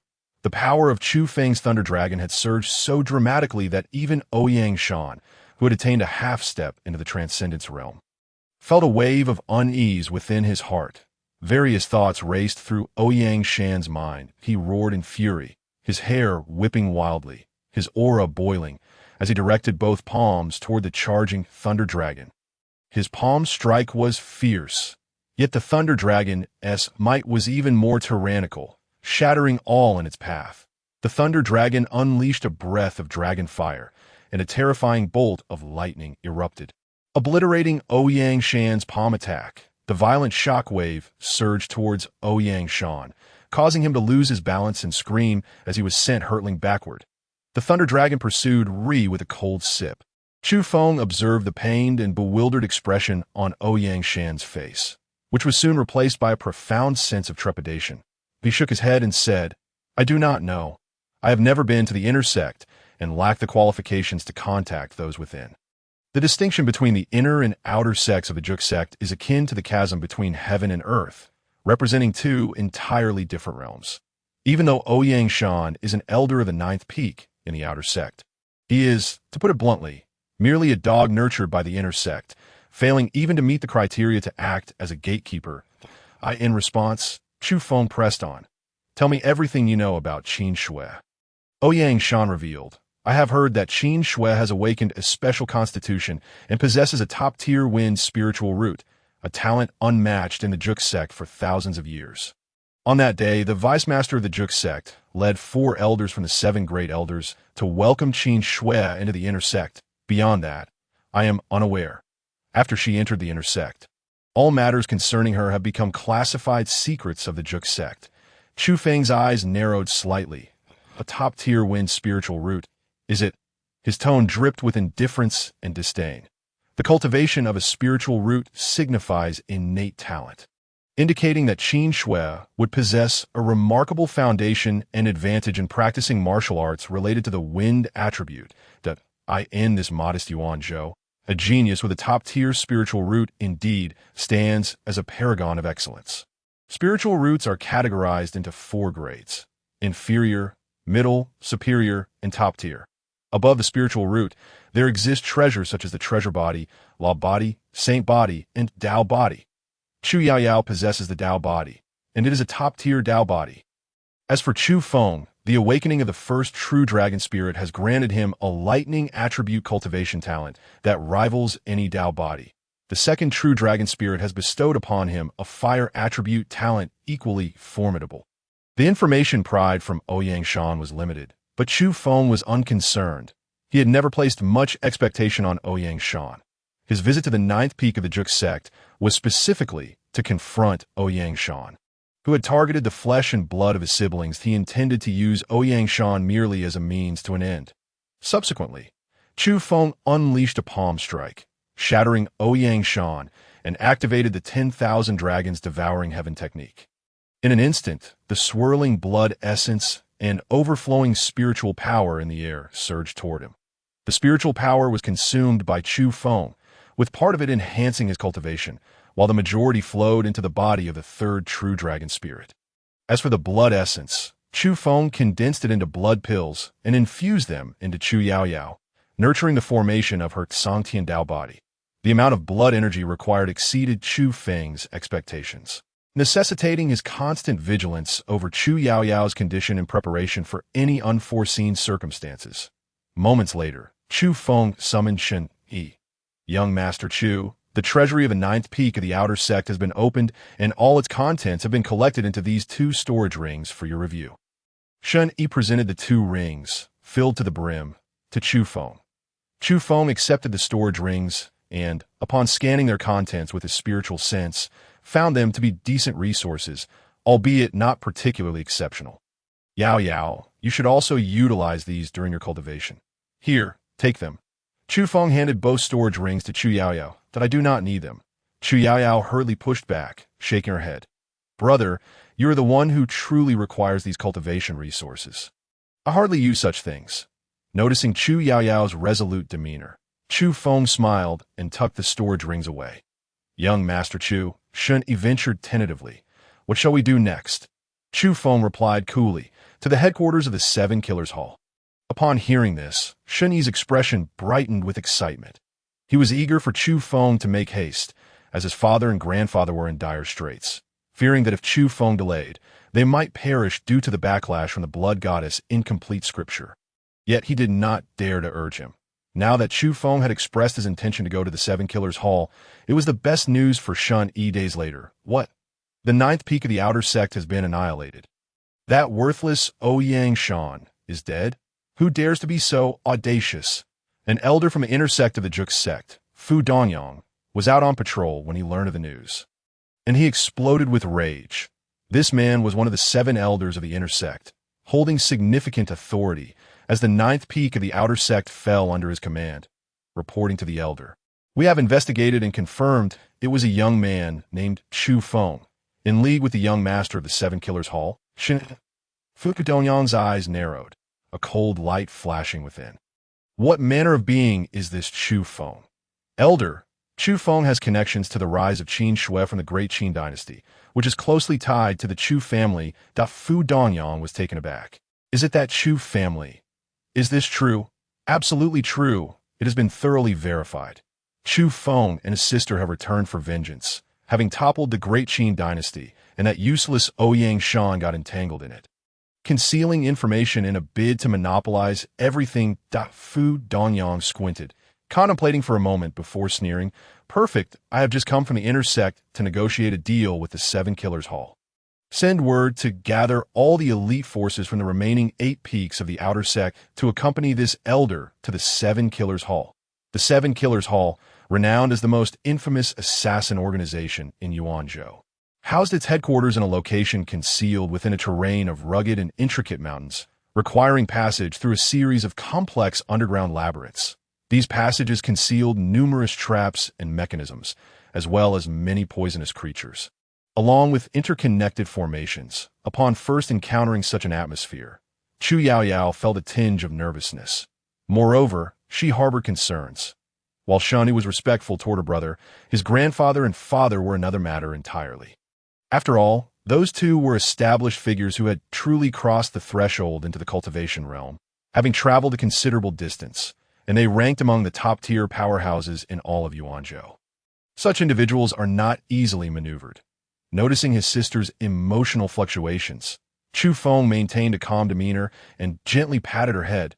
He had devoured all the resources from the 9th peak of the outer sect, and his cultivation had ascended to the 3rd level of the martial saint realm. As they progressed, he had already discerned all the secrets of the Seven Killers Hall's underground palace. Put it bluntly. Even if unexpected occurrences transpired, cultivators at the refinement realm posed no threat to him whatsoever. Furthermore, even against experts of the profound realm or the cave heaven realm, Chufeng felt confident in his ability to confront them head-on. Upon his return to the Tsang realm, his master had bestowed upon him not only a legacy and some unique items, but also a power sufficient to confront any crisis that might arise in the Tsang realm. Moments later, Shun Yi led Chufeng and his sister to the entrance of a secret chamber within the underground palace. Outside the chamber stood a group of assassins exuding an icy and murderous aura, all wearing masks. Blood masks, to be precise. These were cold-blooded assassins, each possessing at least the cultivation of the refinement realm. Some of the blood masks glimmered with a fiery hue, marking them as violent blood assassins, which could only be achieved by those who had reached the profound realm. One assassin's blood mask radiated a crimson malevolence. The red blood assassin, an expert of the cave heaven realm. Upon witnessing such a formidable assembly, Shun Yi's expression tightened. There were only 3 red blood assassins within the entire Seven Killers Hall, each of whom typically remained concealed, known only to his grandfather and father. Moreover, the missions assigned to the red blood assassins were conducted in secrecy, and they would not casually reveal themselves to the public. Now, however, one red blood assassin, accompanied by a large number of violent blood assassins and cold-blooded assassins, stood guard, indicating that something may have gone awry. Upon spotting Shun Yi, the red blood assassin immediately said, "The old master and the hall master are in a dire situation, having fallen into a coma. Currently, the 3rd hall master and Master Gadan are inside. Try to devise a way to extend the lives of the old master and the hall master." The core of the Seven Killers Hall is Shun Yi's grandfather, Old Master Shun Tsong. Shun Yi's father, Shun Huang, is the Grand Hall Master. Shun Tsong also has 2 adopted sons, serving as the 2nd Hall Master and 3rd Hall Master, respectively. The 2nd Hall Master harbors grand ambitions, while the 3rd Hall Master remains fiercely loyal. Recently, the Seven Killers Hall has avoided collapse largely due to the 3rd Hall Master's support in countering the 2nd Hall Master's ambitions. Shun Yi had already shared these details with Chufeng during their journey here. "Let me in quickly." Shun Yi took a deep breath and urged. The red blood assassin replied, "However, the 3rd Hall Master has given orders that no one is allowed to enter without his permission. Young Master, please wait outside for the time being. Do not make it difficult for us." Where would Shun Yi be willing to wait? "The 3rd Hall Master has instructed you to guard against the 2nd Hall Master." "Not me. Step aside quickly. I possess a means to save my grandfather and my father. If we delay any further, jeopardizing their treatment, can you bear the consequences?" Shun Yi nearly shouted these words in desperation. The crimson blood assassin paused momentarily, then yielded with a loud command. Clear the way. Shun Yi turned, facing Chufeng, and bowed deeply, saying, Young Master Chu, I implore you. Chufeng's expression remained indifferent as he replied. Let us see. The secret chamber opened. Shun Yi led the Chu siblings inside. The door to the chamber closed once more. Grandfather, father, Shun Yi rushed forward immediately. Upon two cold jade ice beds lay two figures. One was gray-haired, while the other was in the prime of his life. However, both were in dire condition, unconscious and devoid of vitality, their internal energy running rampant. They were embedded with golden needles. Beside them stood a middle-aged man with long hair and a beard, holding a golden needle infused with a special medicinal liquid, seemingly at a loss.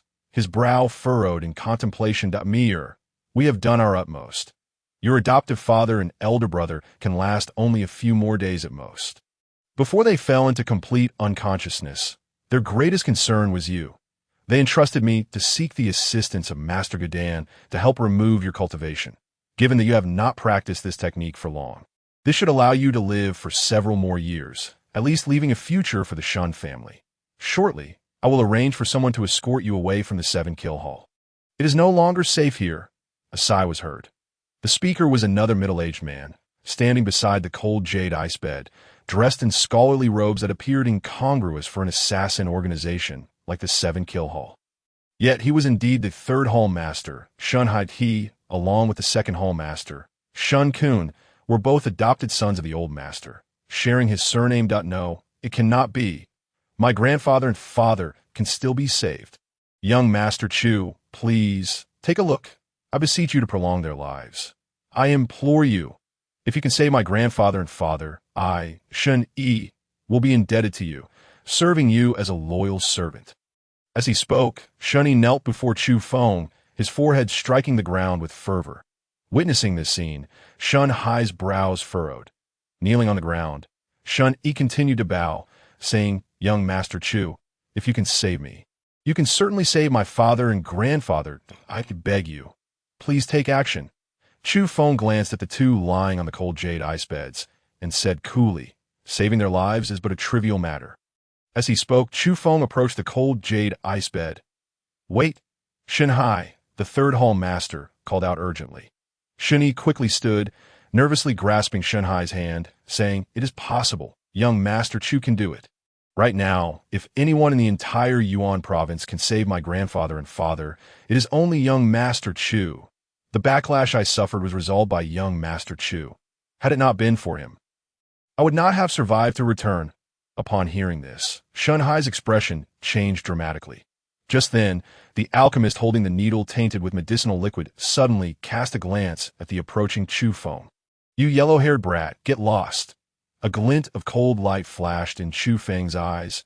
Shun Hai, having just heard Shun Yi's words, remarked, Master Ge, why not allow this young brother a chance?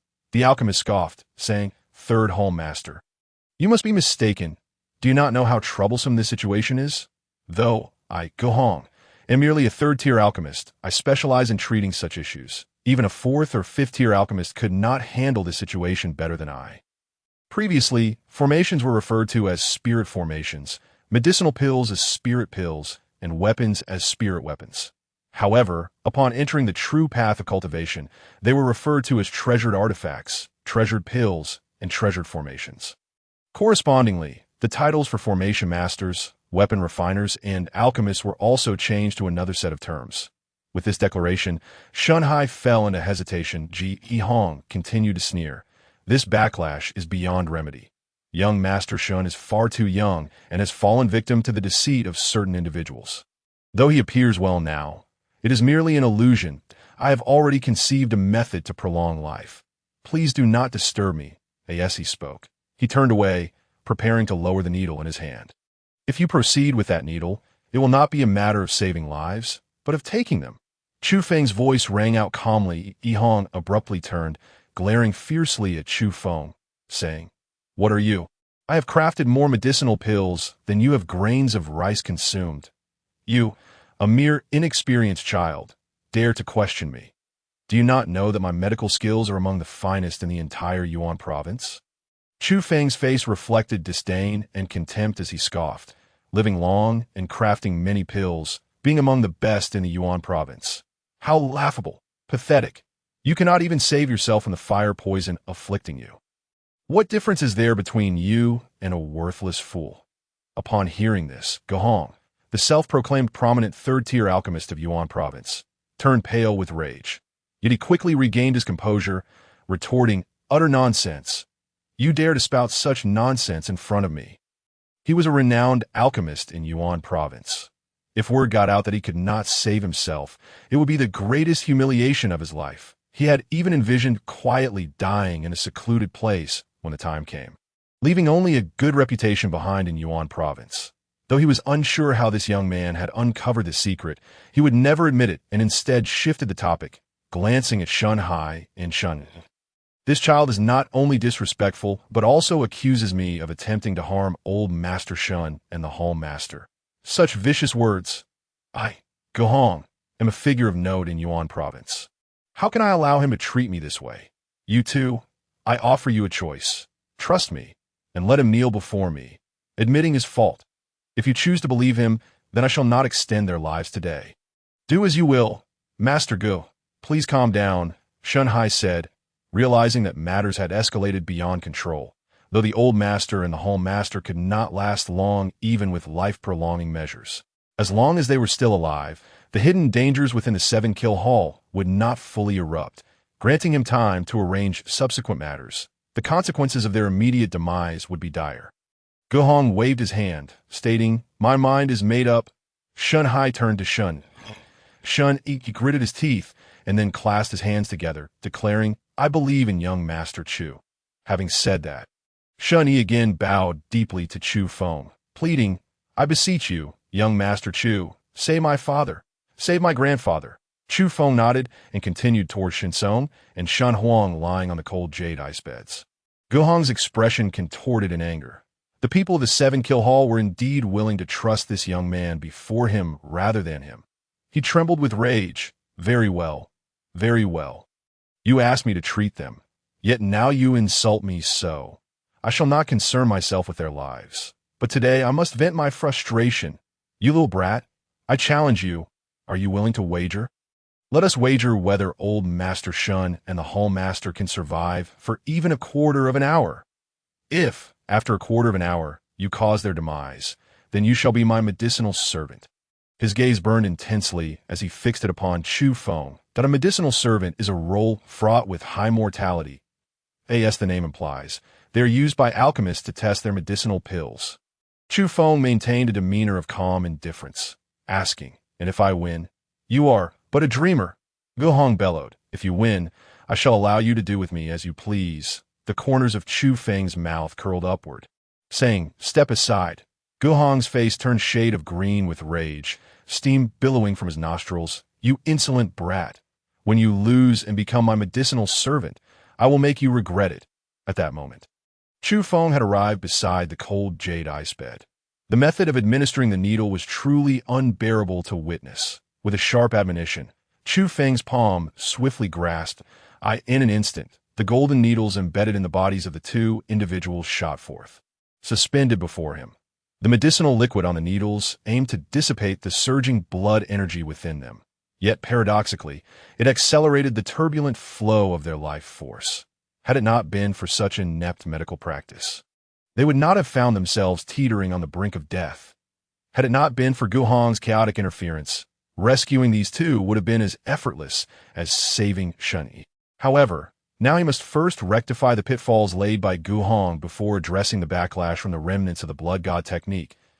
As he spoke, a wave of searing energy emanated from within Chufeng, incinerating the medicinal liquid on the golden needles in the blink of an eye. Undoubtedly, his words struck like a series of slaps upon Guhong's face, for these were his proudest creations. "You little rascal, soon you shall reveal your true form. At that time, I shall ensure you cannot escape your fate." Guhong ground his teeth in fury. He then turned his gaze towards Shun Lang and Shun Yi, scoffing disdainfully. "You blind fools, how could you place your trust in such an incompetent and arrogant individual? From this moment forth, all consequences shall fall squarely upon your shoulders. Should you bow before me and admit your error, I might still intervene in time to salvage the situation. With unwavering determination, Shun Yi replied, I will not have any regrets. I believe in young Master Chu, stubborn and foolish. Gu Hong berated angrily. Just then, a resonant sound echoed through the chamber, catching the attention of everyone present. They beheld the golden needles hovering before Chufeng, now vibrating in perfect synchrony, each needle resonating at the same frequency. With a flick of his fingers, the needles descended, each finding its mark upon Shun Tsung and Shan Huang. As the needles pierced their bodies, they maintained their harmonious vibrations to the astonishment of Chu Yao. Shun Hai and Shun Yi. Golden threads began to emanate from the points where the needles entered, weaving intricate patterns. Although they were baffled, they could sense that the once imminent demise of Shun Tsung and Shun Huang now seemed to be momentarily staved off, their life energy appearing to grow more vibrant. Ji Yihong, witnessing this scene, appeared as if struck by lightning, utterly paralyzed. 1, 2, 36. The Taiji Golden Needle technique had astonishingly reached the 36 needle level. A tempest of emotions surged within him. This was the pinnacle of achievement sought after by all practitioners of medicinal alchemy. Gu Hong recognized it because he had once had the fortune to witness a master wielding this technique, who had only mastered 12 needles, yet had become a formidable figure in the realm of alchemy. He recalled the master stating that the Taiji Golden Needle technique consisted of 3 tiers, 36 needles, 72 needles, and 108 needles. Mastering 36 needles far surpassed his 12, rendering it exponentially more powerful. This individual before him had somehow mastered 36 needles. That moment, 36 golden needles had found their way into Shun Tsung and Shun Huang, their life forces stabilizing at an extraordinary pace. Chufeng glanced at Gu Hong, somewhat surprised that this old man possessed knowledge of the Taiji Golden Needle technique. Not only did he understand the method behind the 36 needles, but he was also aware of the 72 and 108 needle techniques. However, given the current circumstances, even the deployment of 36 needles felt like overkill. Ji Yihong's expression was a tumultuous blend of emotions. There was no longer any need to await further developments. This was the Taiji 36 golden needles. Not only could it prolong the lives of Shun Tsung and Shan Huang for the immediate moment, but it could also sustain them for 3 to 5 years without issue. Taking a deep breath, Gu Hong clenched his jaw and bowed, proclaiming, Young Master Chu, I concede. I'm utterly convinced. It is I who lack discernment. According to our wager, I leave my fate in your hands. Even if you demand my life, I will harbor no grievances. Chufeng regarded Gu Hong with a cold smile and replied, Your life holds little value to me. Upon hearing this, Gu Hong cast aside his concerns for his status in Yuanzhou, dropping to his knees and declaring, I, Gu Hong, vow that from this day forth, I shall follow young Master Chu, ready to face any peril. Should I ever go against this oath, may heaven strike me down. To follow one who wielded the Taiji 36 golden needles was a fortuitous opportunity beyond measure. Furthermore, aligning himself with such an individual could very well ensure his own survival. In another chamber deep within the headquarters of the Seven Kills Palace, reporting to the second hall master that rascal Shun Yi has returned. Additionally, the third hall master has sought Gu Hong's assistance. Should we take action to prevent any unforeseen circumstances? Murmured a confidant of Shen Kun. Shen Kun narrowed his eyes and replied, Hold on a moment. The elder Fu Dongyang of the Giant K sect should be en route. With their assistance, I can seize control of the entire Seven Kills Palace more smoothly. Second Hall Master, there's something I believe warrants your attention. Shen Kun interjected. Speak. Shun Yi has just led a group to annihilate the 9th peak of the Giant K sect's outer gate, seemingly in aid of a pair of young siblings. They are now residing within our Seven Kills Palace headquarters alongside Shun Yi. Upon hearing this, Shen Kun's eyes glinted with a spark of interest. Capture them. When Elder Fu Dongyang of the Giant K sect arrives, we shall present him with a grand gift. The Taiji 36 golden needles were indeed formidable. In less than a quarter of an hour, Shun Tsung and Shun Huang had regained consciousness. Although their complexions remained pale and frail, their life forces were now remarkably stable. "Grandfather! Father!" Shun Yi's eyes brimmed with emotion as he rushed to their side, immediately recounting how Chufeng had saved their lives and assisted in mitigating the backlash from the remnants of the blood god technique. Upon hearing this, Shun Song and Shun Huang exchanged incredulous glances, quickly rising to their feet to express their gratitude to Chufeng. "We are deeply indebted to young Master Chu for saving our Shun family lineage. Your immense kindness will be etched in my memory. In the future, should you require anything, do not hesitate to command us, and the full strength of the Seven Kills Palace shall be at your disposal."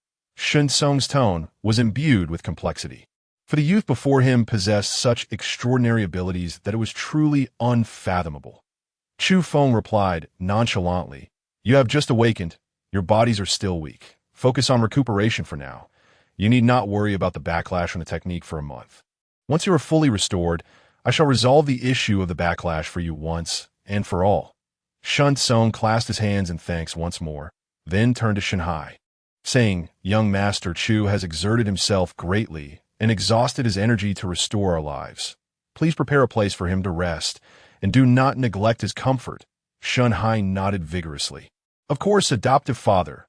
He then turned to Chufeng, bowing respectfully, "Young Master Chu, please follow me to..." As Chufeng departed the chamber with Chu Yaoer and Shanhai, Gahong, the alchemist, hastily trailed behind. Once they exited the chamber, Shun Song's breathing quickened, and he eagerly grasped Shun Yi's wrist, meticulously examining her condition. After a moment, Shun Song released Shun Yi's wrist. Shun Huang, equally anxious, inquired, "Father, has the issue of Er's technique backlash truly been resolved?" Shun Song nodded affirmatively, declaring, "Indeed, this young Master Chu possesses remarkable skills. It is nothing short of miraculous that he could address the backlash from the remnants of the blood god technique at its very source." He then turned to Shin Yi, instructing recount everything you know about this young Master Chu without omitting a single detail. Shin Yi nodded and recounted her encounters with Chufeng in their entirety. Upon conclusion, the elder Shun Song and the Grand Hall Master Shun Huang of the Seven Kills Palace fell into a contemplative silence. They realized that the burdens carried by Chufeng were far beyond their comprehension. After a moment of reflection, Shun Song gritted his teeth and declared, "No matter what transpires, we shall stand resolutely by young Master Chu's side. Risks and opportunities coexist. The divine bravery King Lingyong of the Great Qin dynasty has wagered everything and emerged victorious, seizing control of the entire dynasty. The Seven Kills Palace shall dare to gamble as well. Moreover, now that the issue of Shun Yi's backlash has been resolved, the lives of the father and son are only temporarily secured. Their true survival depends on Chufeng. Master." On the other side, within the dwelling arranged for Chufeng and his sister by Shanhai, the third-tier alchemist Guhong stood before Chufeng with utmost respect. Chufeng cast a fleeting glance at him, but remained silent. Guhong said, "Master, my loyalty to you is heartfelt. I implore you to trust me and grant me the opportunity to follow you. From now on, if you have any tasks, please feel free to assign them to me." Chufeng replied indifferently, "Go collect this batch of medicinal materials." He flicked his hand, tossing the formula for the Yang Tian Dan to Guhong. He had already instructed Lin Shu to gather the materials through the Dan Bao Pavilion in Yuanzhou, but it was unlikely that they could find all of them. The more people searching, the greater the chance. Guhong held the list with both hands, not even glancing at it, and declared, "Rest assured, Master, with my influence in Yuanzhou, I will certainly procure the materials. This is no exaggeration. Even if the Dan Bao Pavilion cannot obtain certain herbs, I have ways to acquire them through special channels." After saying this, he finally examined the list. Upon reading it, Guhong's expression changed dramatically. He had been too eager to express his loyalty to Chufeng, only now realizing the daunting challenge before him. Many of the herbs listed were rare and precious, some of which he had never even heard of before. However, having made his promise, Guhong steeled himself and said, "Master, I will do my utmost." "Go then," Chufeng said coldly. Guhong bowed and retreated. Although he wished to request Chufeng's assistance in alleviating the torment of fire poison afflicting him through the Tai 36 Golden Needles technique, He understood that having yet to assist Chufeng in any matter, he could not justly seek help. Shortly after Gohong departed, Shunyi arrived, bringing with him a substantial amount of spirit stones and elixirs. Young Master Chu, these items are a small token of goodwill from my grandfather and father. I hope you do not find them lacking. Shunyi's demeanor was also one of utmost respect, and the spirit stones he presented were all of medium grade, totaling a staggering 100,000. In contrast, those used previously by individuals from the Great Qin dynasty were merely of low grade. One medium-grade spirit stone was equivalent to 10 low-grade spirit stones, meaning that this 100,000 could be considered as 1 million low-grade stones, even if one were to exhaust an entire worldly dynasty. Such a sum would be nearly impossible to gather. As for the elixirs, they were all second and third-tier precious pills. Presenting these items, while not crippling for the Seven-Kill Palace, certainly represented a significant portion of their reserves. Chufeng, naturally, accepted them without hesitation. Upon seeing Chufeng do so, Shunyi felt a wave of relief wash over him, fearing that Chufeng might refuse. Following this, Shunyi produced a long sword, a third-tier sword. Miss Yao, as you practice the sword arts, this is a premium third-tier sword. Please try it, and see if it suits you, that if you do not find it to your liking, I shall have someone procure another sword that will surely satisfy you. He presented the exquisite sword with both hands. Chu Yao's eyes lit up with joy, yet she glanced at Chufeng first. Chufeng nodded, saying, if Yao likes it, then accept it, with Chufeng's approval. Chu Yao accepted the sword. Shunyi then cupped his hands and said, I shall not disturb young Master Chu and Miss Yao any further. By the way, if there is anything you need, please do not hesitate to let me know. Just as he finished speaking and was preparing to leave, suddenly, a series of explosive sounds erupted. In the next moment, boom! The door of the secret chamber where Chufeng and his sister resided was shattered by an immense force. Outside, a group of assassins arranged by the Second Hall Master, Shun Hai, lay lifeless on the ground. Second Hall Master Shun Kun stormed in with a group of followers, exuding a menacing aura. Instantly, Shun Kun's gaze, sharp as an eagle's eye, locked on a Chufeng, and he sneered, you are the one who sent Shun-Yi to annihilate the brat from the ninth peak of the outer sect of the Giant K sect. Aren't you? Shin Kun, what do you want? Shun-Yi exclaimed, his face pale, as he stepped forward to shield Chufeng and Chu Yao. Shun Kun scoffed, you little brat, I am merely considering the interests of the Seven-Kill Palace. If the wrath of the Giant K sect descends, it will be you who brings calamity upon us. Today, I must capture all three of you. When the intersect elder Danyang arrives from the Giant K sect, I will use you to appease his anger and provide an explanation to them. Hearing this, Chufeng's eyes flickered. The intersect elder of the Giant K sect is coming to the Seven-Kill Palace. This truly is an opportunity that has come without effort. Chufeng was now eagerly anticipating the arrival of the intersect elder. Shun-Yi still stood in front of Chufeng and his sister, shouting, Shun Kun, you bastard! Before he could finish, the Second Hall Master, Shun Kun, sneered, and in the next instant his figure flickered, appearing before Shun-Yi, grasping his chin with one hand, his face distorted with malice. He said, you little brat, I've long found you displeasing. Let me tell you, the current Seven-Kill Palace is dictated by my word. Then, Shun Kun turned his attention to Chufeng and his sister, raising his other hand and bellowing, seize these two! Instantly, two cold-blooded assassins wearing masks lunged forward. Their cultivation was at the Transcendence Realm. Chufeng snorted coldly, despite currently being only at the 5th level of the Martial Sage Realm. Transcendence Realm cultivators posed no threat to him, that he unleashed both fists. His left arm crackled with thunder, while his right arm blazed with flames. Two thunderous dragon roars resounded as he charged toward the two cold-blooded assassins, obliterating them in an instant. Seeing this, a bloodthirsty assassin stepped forward, roaring with fury, his cultivation at the 1st level of the Profound Realm. This strength was exponentially greater than that of the Transcendence Realm. This individual exuded a violent aura, wielding a trident, and thrust it fiercely toward Chufeng's chest. Chufeng's power surged. Yaoer, use your sword. In an instant, the 3rd-tier sword that Shun-Yi had just gifted to Chu Yao flew into Chufeng's hand with a hum. The sword radiated a dazzling cold light, as if it were rejoicing, and then Chufeng swung it, the thunder fire sword technique. All along, Chufeng had refrained from using weapons, not because he was unskilled with them. His master had crafted a grand celestial scripture encompassing myriad techniques and paths, and this thunder fire sword technique perfectly fused the powers of the flame divine dragon and the thunder divine dragon. The sword energy surged like a dragon, intertwining thunder and fire. The bloodthirsty assassin at the first level of the profound realm saw his trident severed by Chufeng's sword energy, and then the thunder fire sword energy struck his chest, cleaving his body in two. This scene left everyone present in shock.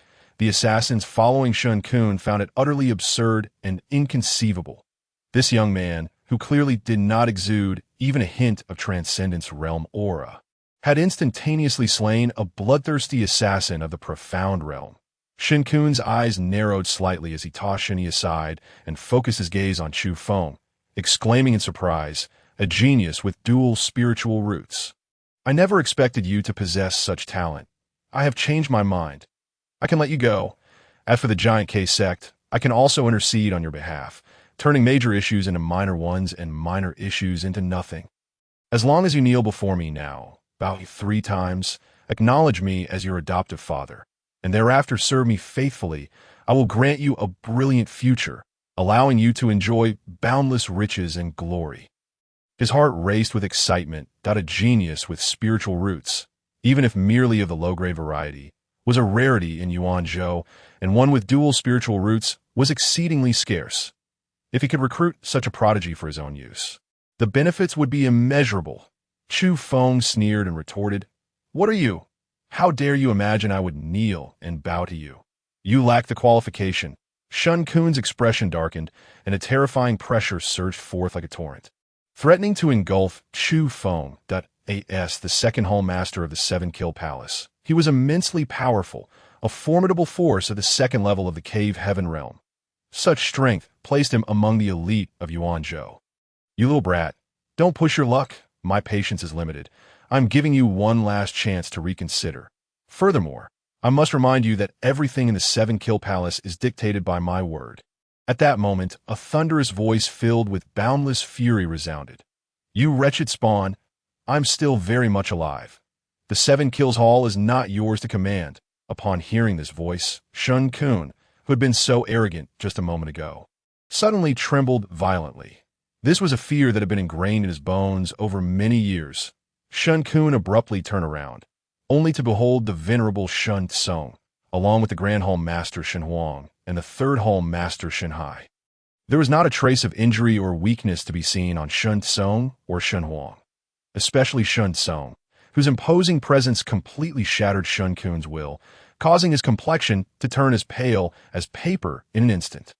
"Father! Brother!" His legs turned to jelly, and with a thud, he knelt on the ground. "You have no right to call me brother," Shen Huang bellowed angrily, then lunged forward, confronting the kneeling Sun Kun, kicking him to the ground, and then placing his foot firmly on Sun Kun's chest. The assassins who followed Sun Kun were thrown into a panic, hastily kneeling and bowing their heads in supplication. "Grandfather," with 5 finger marks on his chin, Shun Yi finally breathed a sigh of relief and rushed to Sun Tsung's side. "Father, I was wrong. I beg you, spare my life. From now on, I shall never dare again." Sun Kun lay on the ground, looking at the elder Sun Tsung, pleading desperately. However, Sun Tsung ignored Sun Kun's pleas, striding towards Chufeng. Cupping his hands in respect, he said, "Young Master Chu, you have saved my Shin clan, yet still, the 7 Kills Hall has subjected you to such indignities. This is due to my inadequate arrangements. I earnestly request young Master Chu to temper his anger." Upon hearing this, the expression of the second Hall Master Sun Kun turned rigid. His mind was buzzing. Shen Tsung and Shen Huang's lives were saved by this young brat. In other words, his ambitions were thwarted by this very child. Chufeng regarded the sincerely humble Shen Tsung before him and replied coolly, "Let him explain the matter concerning the inner elder of the Giant K sect, Fu Dongyang." Shen Tsung nodded. "Very well. Everything shall be as young Master Chu wishes." He turned to Shen Huang and commanded, "Bring him forth." In the next moment, Shen Huang forced Shen Kun to kneel before Chufeng, Roaring, confess to young Master Chu the truth about your collusion with the inner elder of the Giant K sect. Fu Danyang. At this juncture, Shun Kun resembled a soulless husk, his eyes devoid of light. Despair overwhelming him as he said, I know that even if my father and brother were to perish, it would be exceedingly difficult for me to fully control the entire power of the Seven Kills Hall. Therefore, I could only seek external assistance. I contacted Fu Danyang, and according to our agreement, he should arrive at the Seven Kills Hall within the next few days. As for targeting young Master Chu and his sister, it was because I learned that they had recently destroyed the 9th peak of the Giant K sect's outer gate. Hence, I intended to control them in advance, to present them as a meeting gift to Elder Fu upon his arrival. After listening, Shun Tsung snorted coldly, saying, I took you as my adopted son and devoted my efforts to cultivating you. Little did I expect to raise a treacherous wolf. His killing intent surged, yet he restrained himself. Instead, turning to Chufeng and stating, Young Master Chu, this treacherous wolf is entirely at your disposal. A glint of cold light flashed in Chufeng's eyes as he suddenly struck Shun Kun's crown with a palm. In an instant, Shun Kun's 7 orifices bled profusely as he died, his energy surging into Chufeng's body like a raging river. After all, he was a formidable figure at the 2nd level of the Cave Heaven realm. For Chufeng at this stage, he was akin to a potent elixir, and his aura soared, breaking through one realm after another. In the blink of an eye, Shun Kun transformed into a lifeless corpse, while Chufeng ascended to the pinnacle of the martial saint realm. This display left the onlookers from the Seven Kills Hall dumbfounded, instilling within them a profound sense of fear. Chufeng looked towards Shun Tsung and asked, If the inner elder of the Giant K sect, Fu Danyang, arrives, will it be difficult for me to keep him alive? Although Shun Tsung was the founder of the Seven Kills Hall and had witnessed numerous storms, he felt a persistent trepidation in the presence of Chufeng. His heart trembled, and he quickly replied, When Fu Danyang appears, I shall personally take action to capture him and present him to young Master Chu for your handling. With Shun Kun's demise, the internal turmoil within the Seven Kills Hall quickly subsided. As the creator of the Seven Kills Hall, the vigorous Shun Tsung wielded unparalleled authority. No one dared to harbor rebellious thoughts any longer. Those who had followed Shin Kun in rebellion faced the wrath of Grand Hall Master Shin Huang, who displayed a resolute stance, refusing to accept any confessions or surrenders. No chances for redemption would be afforded. One by one, they were all suppressed. Within merely half a day, Shan Huang and Shun Yi had detained a significant number of assassins who had sided with Shin Kun, bringing them to the dwelling of Chufeng and Chu Yao. My father has stated that Shun Kun has gravely offended young Master Chu. Therefore, I am to deliver this group of scoundrels, who are not worth mourning, into your hands, allowing you to deal with them as you see fit. Shun Huang addressed Chufeng respectfully, bowing with cupped hands. This act was a gesture of goodwill. They had already witnessed Chufeng's devouring prowess. Since this was the case, they might as well offer another favor. After all, they were destined for death. It was better to let Chufeng consume them. Chufeng glanced over, observing more than 100 assassins kneeling on the ground. Among them, there were 12 bloodthirsty assassins of the Transcendence realm, 46 cold-blooded assassins of the Transformation realm, and the remaining were 81 gold medal assassins at the martial saint leveled. In the next moment, the 10,000 dragons devouring heaven technique was unleashed without restraint. 2 divine dragon spirits surged forth from Chufeng's body, their massive heads opening wide behind him, unleashing a terrifying suction force. The group of rebellious individuals kneeling on the ground trembled violently, their bodies contorting as pure, robust energy and spiritual power were rapidly devoured. Chufeng's aura surged ever higher. Moments later, he broke through, ascending to the transformation realm. In that instant, radiant beams of light erupted from every part of Chufeng's body, dazzling and resplendent, resembling a deity of unmatched might. Transformation, shedding the mortal coil, his body underwent a sublime metamorphosis, his vitality becoming prolonged, and his affinity with the earthly spiritual forces skyrocketing. Following his breakthrough, Chufeng's power continued to rise. Witnessing this scene, Shan Huang and the others were once again profoundly shaken. The Chufeng who had previously slain a bloodthirsty assassin at the first level of the Transcendence realm with a single strike. How powerful was he now? Even if he had just entered the Transformation realm, he was undoubtedly the strongest of his kind across the entirety of Yuanzhou. Invincible among his peers, it was likely that even some seasoned Transcendence realm powerhouses would not stand a chance against him.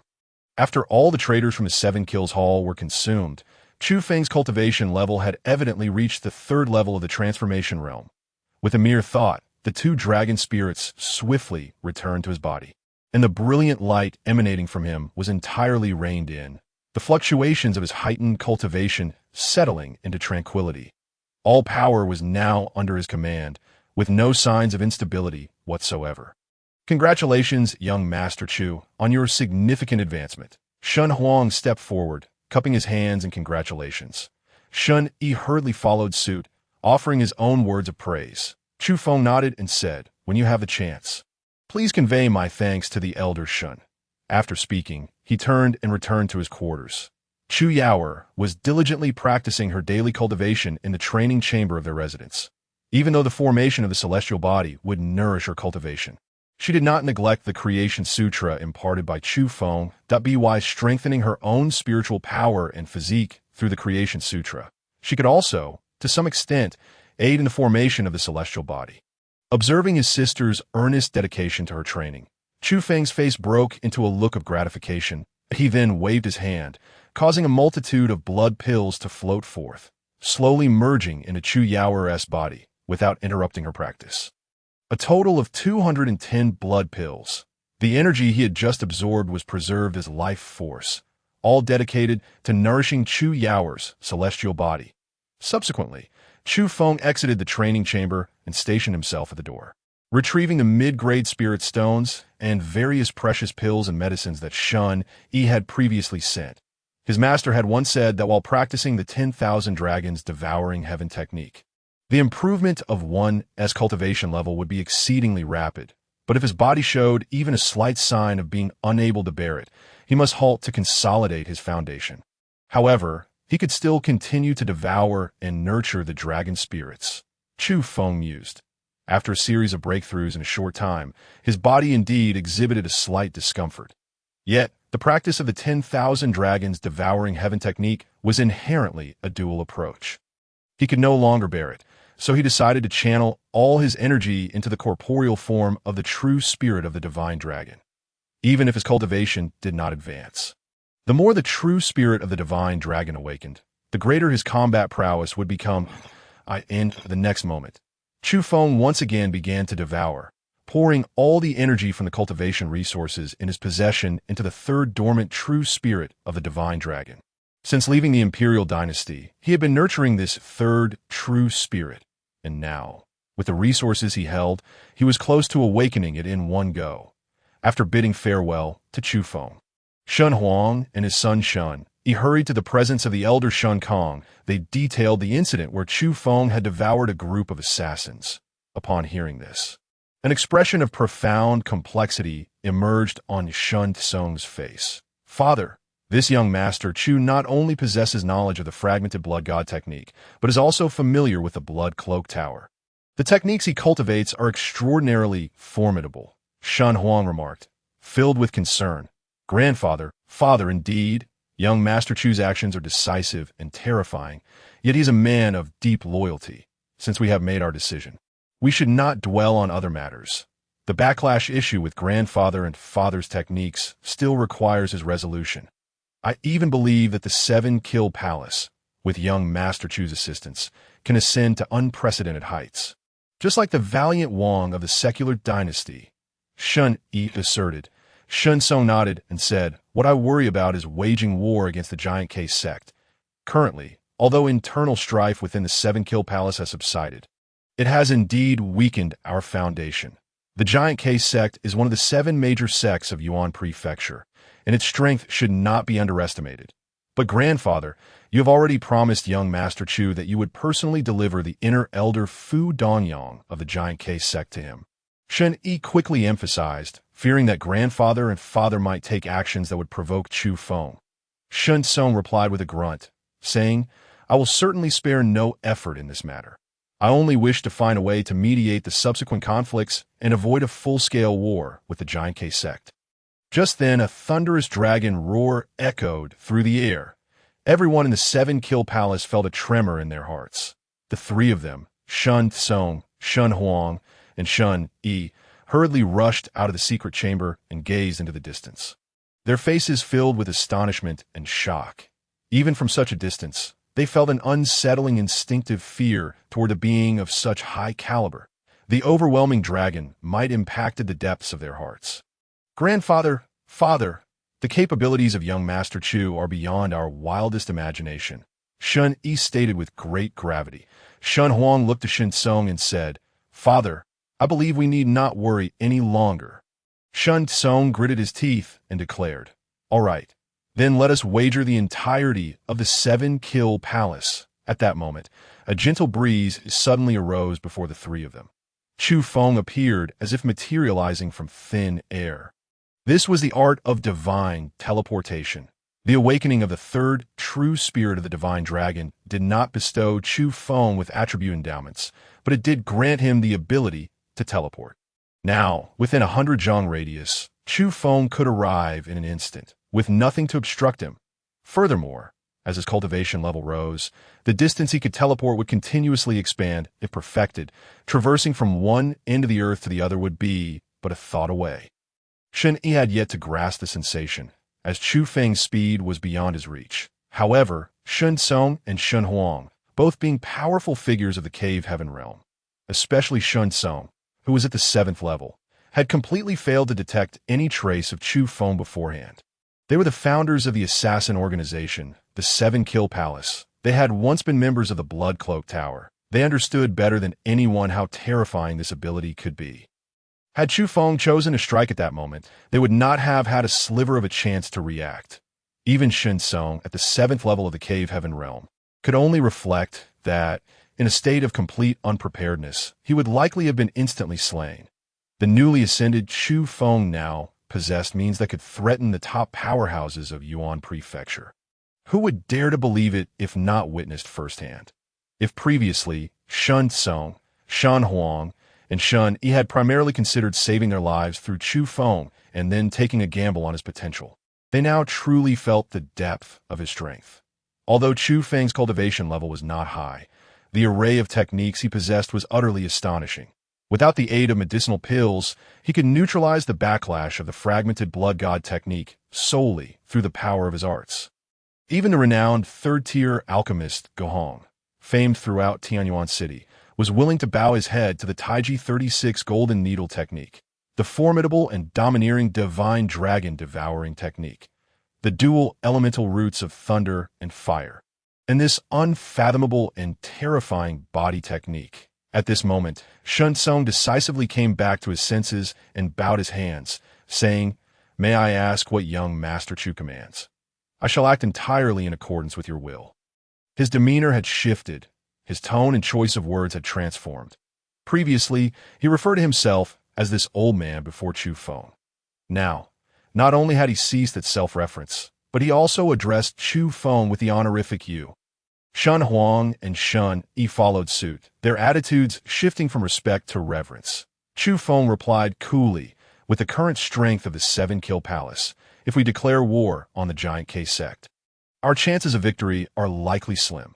Chufeng had some understanding of the overall situation of the Seven-Kill Palace. While it had a considerable reputation throughout Yuan Prefecture, its foundation was still quite shallow, having been established for just over 3 years.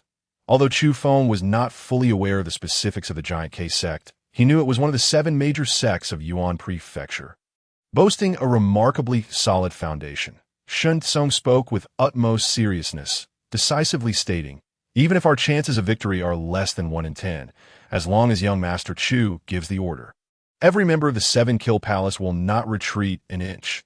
Suddenly, Chufeng raised his hand and waved. 3 streams of blood light shot forth, each stopping at the forehead of Shun Tsung, Shun Huang, and Shun Yi. The 3 of them displayed expressions of confusion, unsure of Chufeng's intention. The blood god technique you cultivate only encompasses the first layer. This is the second layer of the blood god technique. Chufeng's tone was casual. However, upon hearing this, Sun Tsung and the others turned crimson with excitement, their bodies trembling. The second layer of the blood god technique was something that could only be obtained by those who had made significant contributions within the Blood Cloak Tower. A small figure like Sun Tsung, a 7th-level cave heaven practitioner, would have never dared to dream of such a thing. Yet now, the second layer of the blood god technique lay before them.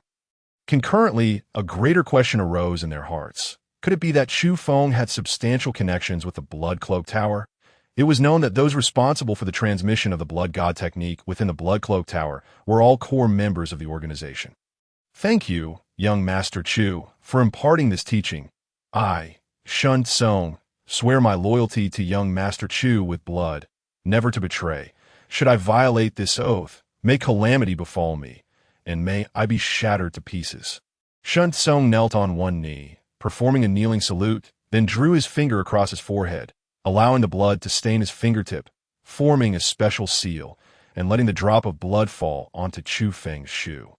Such a blood oath was far more solemn than any words uttered by the third-tier alchemist Gahong. Why making this oath? Should he betray, he would face divine retribution. As for Shun Huang and Shun Yi, they merely knelt alongside him, for they did not possess the means to invoke such a blood oath.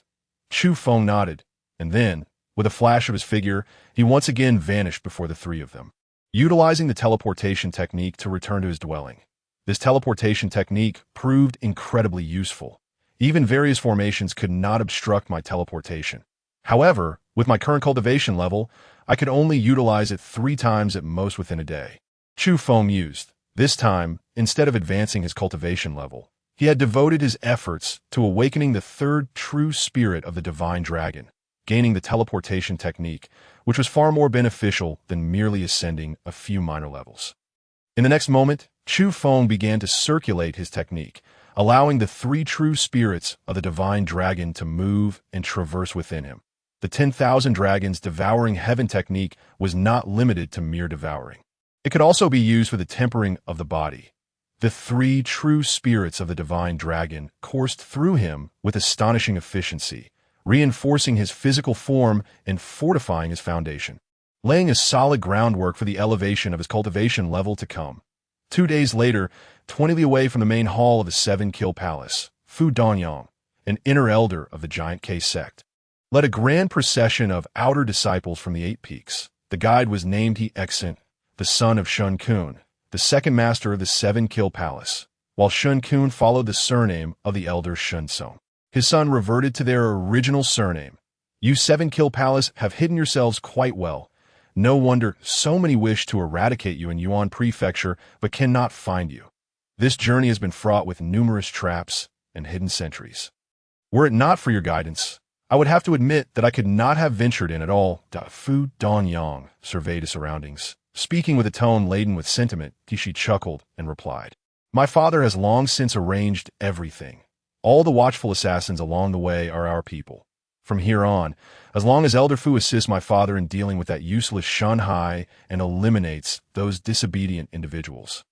The 7 Kills Hall shall become your second home. Elder Fu, you're always welcome to visit, and anything that might be inconvenient for you could be entrusted to us. Fu Danyang laughed heartily, saying, Continue to lead the way. Your father has presented me with the siblings as a welcoming gift, and I can hardly wait to seize them.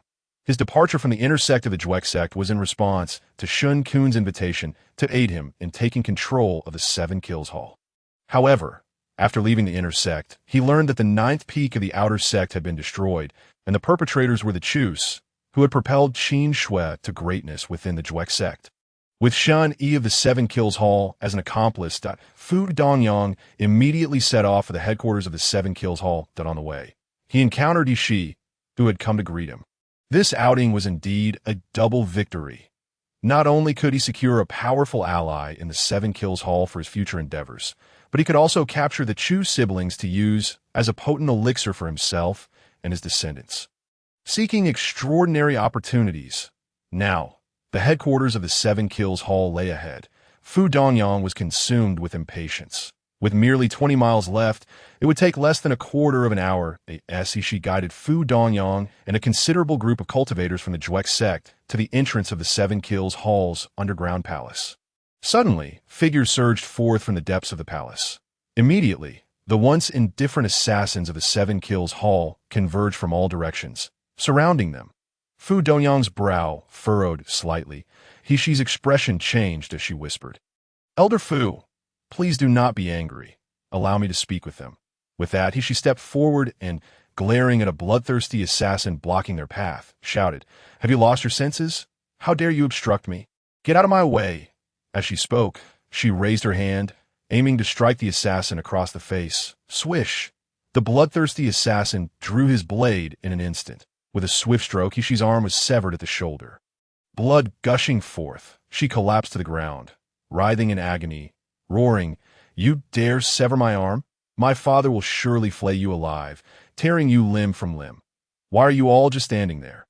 This scoundrel has committed treason. Capture him at once. Whoever subdues him will be granted the title of elder in the Seven Kills Hall by my father." Hishi glared at the surrounding assassins, her voice rising in fury. Yet not a single assassin moved, their cold, unfeeling gazes fixed upon Hishi as if she were merely a corpse. Fu Dongyang's eyes narrowed. The situation had shifted. However, he no longer focused on Hishi, but instead on the entrance to the underground palace of the Seven Kills Hall. He sensed several formidable auras approaching. Soon, a group of assassins from the Seven Kills Hall parted, and the Chu siblings emerged at the forefront. Following them were the venerable Shun Tsung, the Hall Master Shen Huang, the third Hall Master Shun Hai, the young Master Shun Yi, and the remaining two bloodthirsty assassins of the Cave Heaven realm. Fu Dongyang's heart trembled. The circumstances were entirely amiss. A wave of unease washed over Fu Dongyang, and cold sweat broke out across his body. He had agreed to assist Shen Kun because he had been assured that the venerable elder and the Hall Master were incapacitated. He had come to deal solely with the third Hall Master Shun Hai and to address a few disobedient individuals. Yet now, both Shen Tsung and Shun Huang appear to be in fine form. It seemed that Shen Kun had already met his demise, cursing Shen Kun internally for leading him into this predicament. Fu Dongyang feigned composure, stating, "Elder Shun, I am Fu Dongyang. When the 7 elders of the Juek sect entered Door Point 2 years ago, I had the privilege of meeting you in Tianyuan City. I wonder if you still recall that encounter." Shen Tsung scoffed, "I care not for your identity. Should you dare meddle in the affairs of the Seven Kills Hall, I will not let you go unpunished." As he spoke, the oppressive aura of a 7th-level Cave Heaven Realm cultivator erupted forth, causing Fu Dongyang's heart to shudder once more. His complexion turned pale as he implored, "Elder Shun, please remain calm. I have come not to interfere in the internal matters of the Seven Kills Hall, but rather to apprehend 2 little miscreants named Chufeng and Chu Yao, who deceived your grandson and annihilated our 9th peak. I have come specifically to capture them and provide an account to our sect. Rest assured, this matter will not implicate your grandson. He is merely young and has been misled. I will not mention him a single time to our sect." Stepping forward, Shun Tsung positioned himself beside Chu Feng and turned to clasp his hands in salute, saying, "Young Master Chu, I promised you I would personally handle this matter and deliver him to you. I shall keep my word." Chu Feng's gaze fixed upon Fu Dongyang, his expression devoid of emotion as he stated, "Then let us proceed." "Very well." Shun Tsung responded respectfully. Fu Dongyang's expression shifted dramatically as he exclaimed, "You are Chu Feng?" Chu Feng sneered, "And what of it?"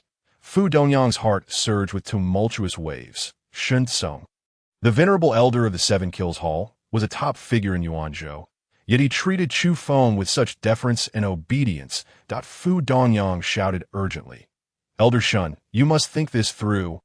If you strike at me, it will mean war between the Seven Kills Hall and the Juek sect. Let it be war. The Seven Kills Hall shall only heed young Master Chu's will." As his words fell, Shun Tsung stepped into the air, 7 cave heaven phantoms materializing around him, resembling 7 miniature worlds. This was the hallmark of a Cave Heaven realm expert. He opened his Cave Heaven, channeling vast amounts of spiritual energy from the heavens and earth within in the heat of battle. He drew strength from those realms. Shen Tsung swung his fist, aiming at Fu Dongyang. The formidable force from the 7 cave heavens poured forth, infusing his punch with overwhelming might, shaking the very earth within a 100-foot radius. Faced with such ferocious power, Fu Dongyang also let out a low growl. instantly unleashing the power of 4 cave heavens. He retaliated with a punch, his fists striking out like coiling dragons. However, his strength paled in comparison to Shen Song's. His blows shattered like mere bubbles. Fu Dongyang screamed in agony, blood spraying from his mouth as his body was sent hurtling backward.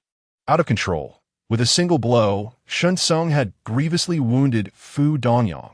Shen Song pursued, extending his hand to grasp Fu Dongyang, coalescing a massive palm imprint to seize him.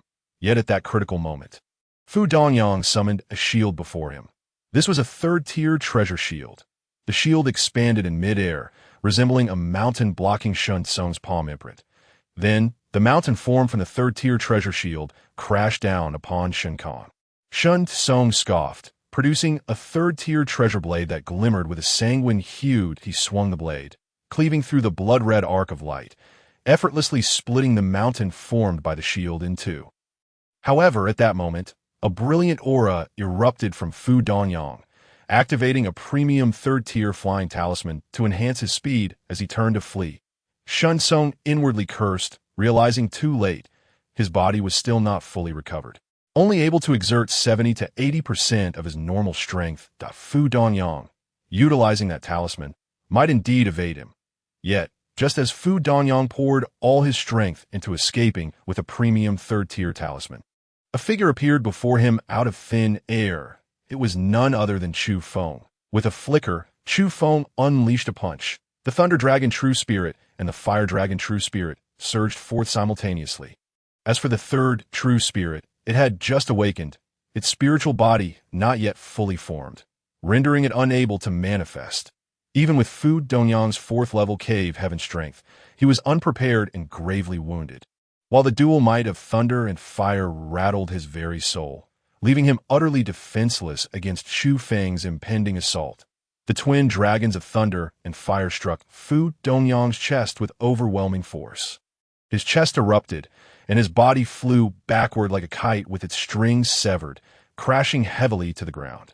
Chufeng appeared once more in an instant, denying Fu Dongyang any opportunity, striking at his abdomen. And the twin dragons surged forth again, shattering Fu Dongyang's dantian in quick succession. The twin dragons unleashed their most potent devouring state, and within mere blinks of an eye, they completely consumed Fu Dongyang's 4th-level cave heaven spiritual energy. As for his vitality, they left him just enough to cling to life, a mere thread of existence. Chufeng did not elevate his cultivation realm. Instead, he devoted all his strength to fortifying the corporeal form of the third dragon spirit. Shen Song rushed over in a flurry, his face etched with anxiety, and said, "Young Master Chu, I nearly allowed him to escape, and I beg your forgiveness." However, Chufeng raised his hand and commanded, "Finish the rest." "Kill." "Yes," Shen Song responded promptly, then bellowed, "Leave no one from the giant threshold sect alive. Kill." In that instant, the disciples of the 8 Peaks from the giant threshold sect faced a gruesome slaughter. "Brother, I wish to join the fray," Chu Yaoyao declared, eager for battle. Chufeng turned to her, noting the resolute expression on her face. "Brother, I lack the strength to confront the more formidable foes. I would only be a hindrance, but these minor characters, I can handle. You must allow me to grow. Once I mature, I will not be a burden to you." Chufeng nodded in agreement. Now, Chu Yaoyao had attained the 2nd level of the martial saint realm. Coupled with her training in the creation scripture and the ethereal 9 heavens sword technique, along with wielding a 3rd-tier sword, none among the 8 Peaks of the giant threshold sect could pose a threat to her. In an instant, Chu Yaoyao charged forth with her sword drawn. This scene startled Shen Song, the elder of the 7-kill hall, causing his eyelids to twitch uncontrollably. Should anything happen to this young lady, it would spell trouble. He immediately set aside his status and personally participated in the brutal battle against the weak, primarily remaining near Chu Yaoyao as a precaution. However, moments later, Shen Song was left astounded. Chu Yaoyao, at the 2nd level of the martial saint realm, wielded her sword with astonishing combat prowess, even managing to single-handedly confront an elder of the giant threshold sect at the 1st level of the transcendence realm. In merely over 10 exchanges, she emerged victorious, slaying her foe. Meanwhile, Chufeng unleashed the thunderfire divine dragon spirit, voraciously absorbing spiritual energy and vitality, channeling it into the corporeal form of the third dragon spirit. Had all three dragon spirits been able to manifest, a single strike would have subdued Fu Danyang, thus preventing the need for any subsequent attacks. In no time, none among the 8 peaks of the Giant Threshold sect remained alive. This meant that the 9 peaks of the Giant Threshold sect had been completely annihilated. Furthermore, the corporeal form of the third dragon spirit within Chufeng was perfected and surged forth. The might of the 3 dragons created an earth-shattering spectacle, devouring the energy that permeated the heavens and earth as a result of the slaughter. Moments later, all energy had been consumed. Chufeng then condensed over 300 blood pills, intending to transfer them into Chu Yaoyao's body to nourish her celestial Dao body. Having participated in the carnage, Elder Shinsong returned to Chufeng's side alongside Chu Yaoyao, but he glanced at the lifeless Fu Danyang on the ground and said, "Young Master Chu, leave this man to me. I assure you, within a quarter of an hour, he will be most compliant." Chufeng replied, "Agreed." After all, Fu Danyang had attained the 4th level of the Cave Heaven Realm. Confronting him directly would require considerable effort for Chufeng, and extracting memories through soul binding would prove even more challenging. Subsequently, Shinsong personally employed severe torture on Fu Danyang, as a former member of the Blood Cloak Tower. His methods of punishment were particularly terrifying. Indeed, within less than half a quarter of an hour, Fu Danyang could no longer endure. His mental will was utterly shattered. Shinsong turned to Chufeng and stated, "Young Master Chu, it is done. I shall take my leave now." Chufeng nodded. Once Shinsong departed, he grasped Fu Danyang's chin and coldly commanded, "Disclose all information regarding Qin Shui." Fu Danyang, gasping for breath, began to divulge the truth under Chufeng's interrogation. Months prior, Qin Shui from the 9th peak of the outer sect awakened her superior wind spirit root, causing a commotion throughout the entire Giant Threshold sect.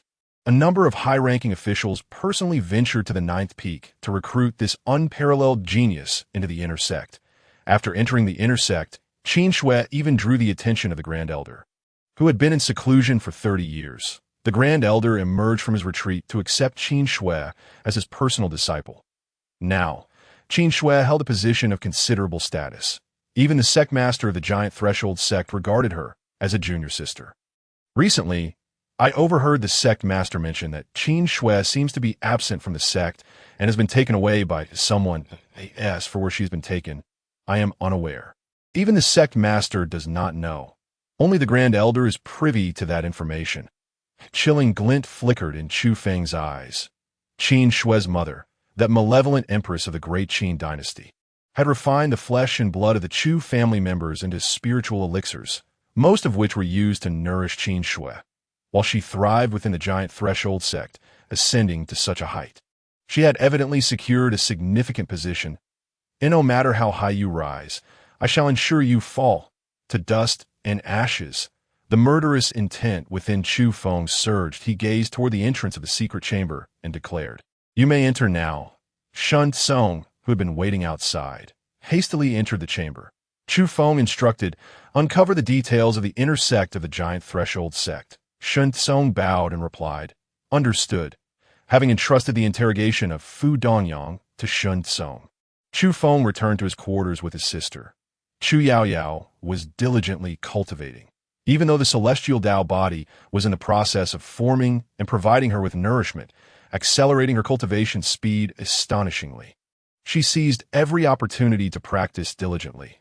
She yearned for strength more than anyone else.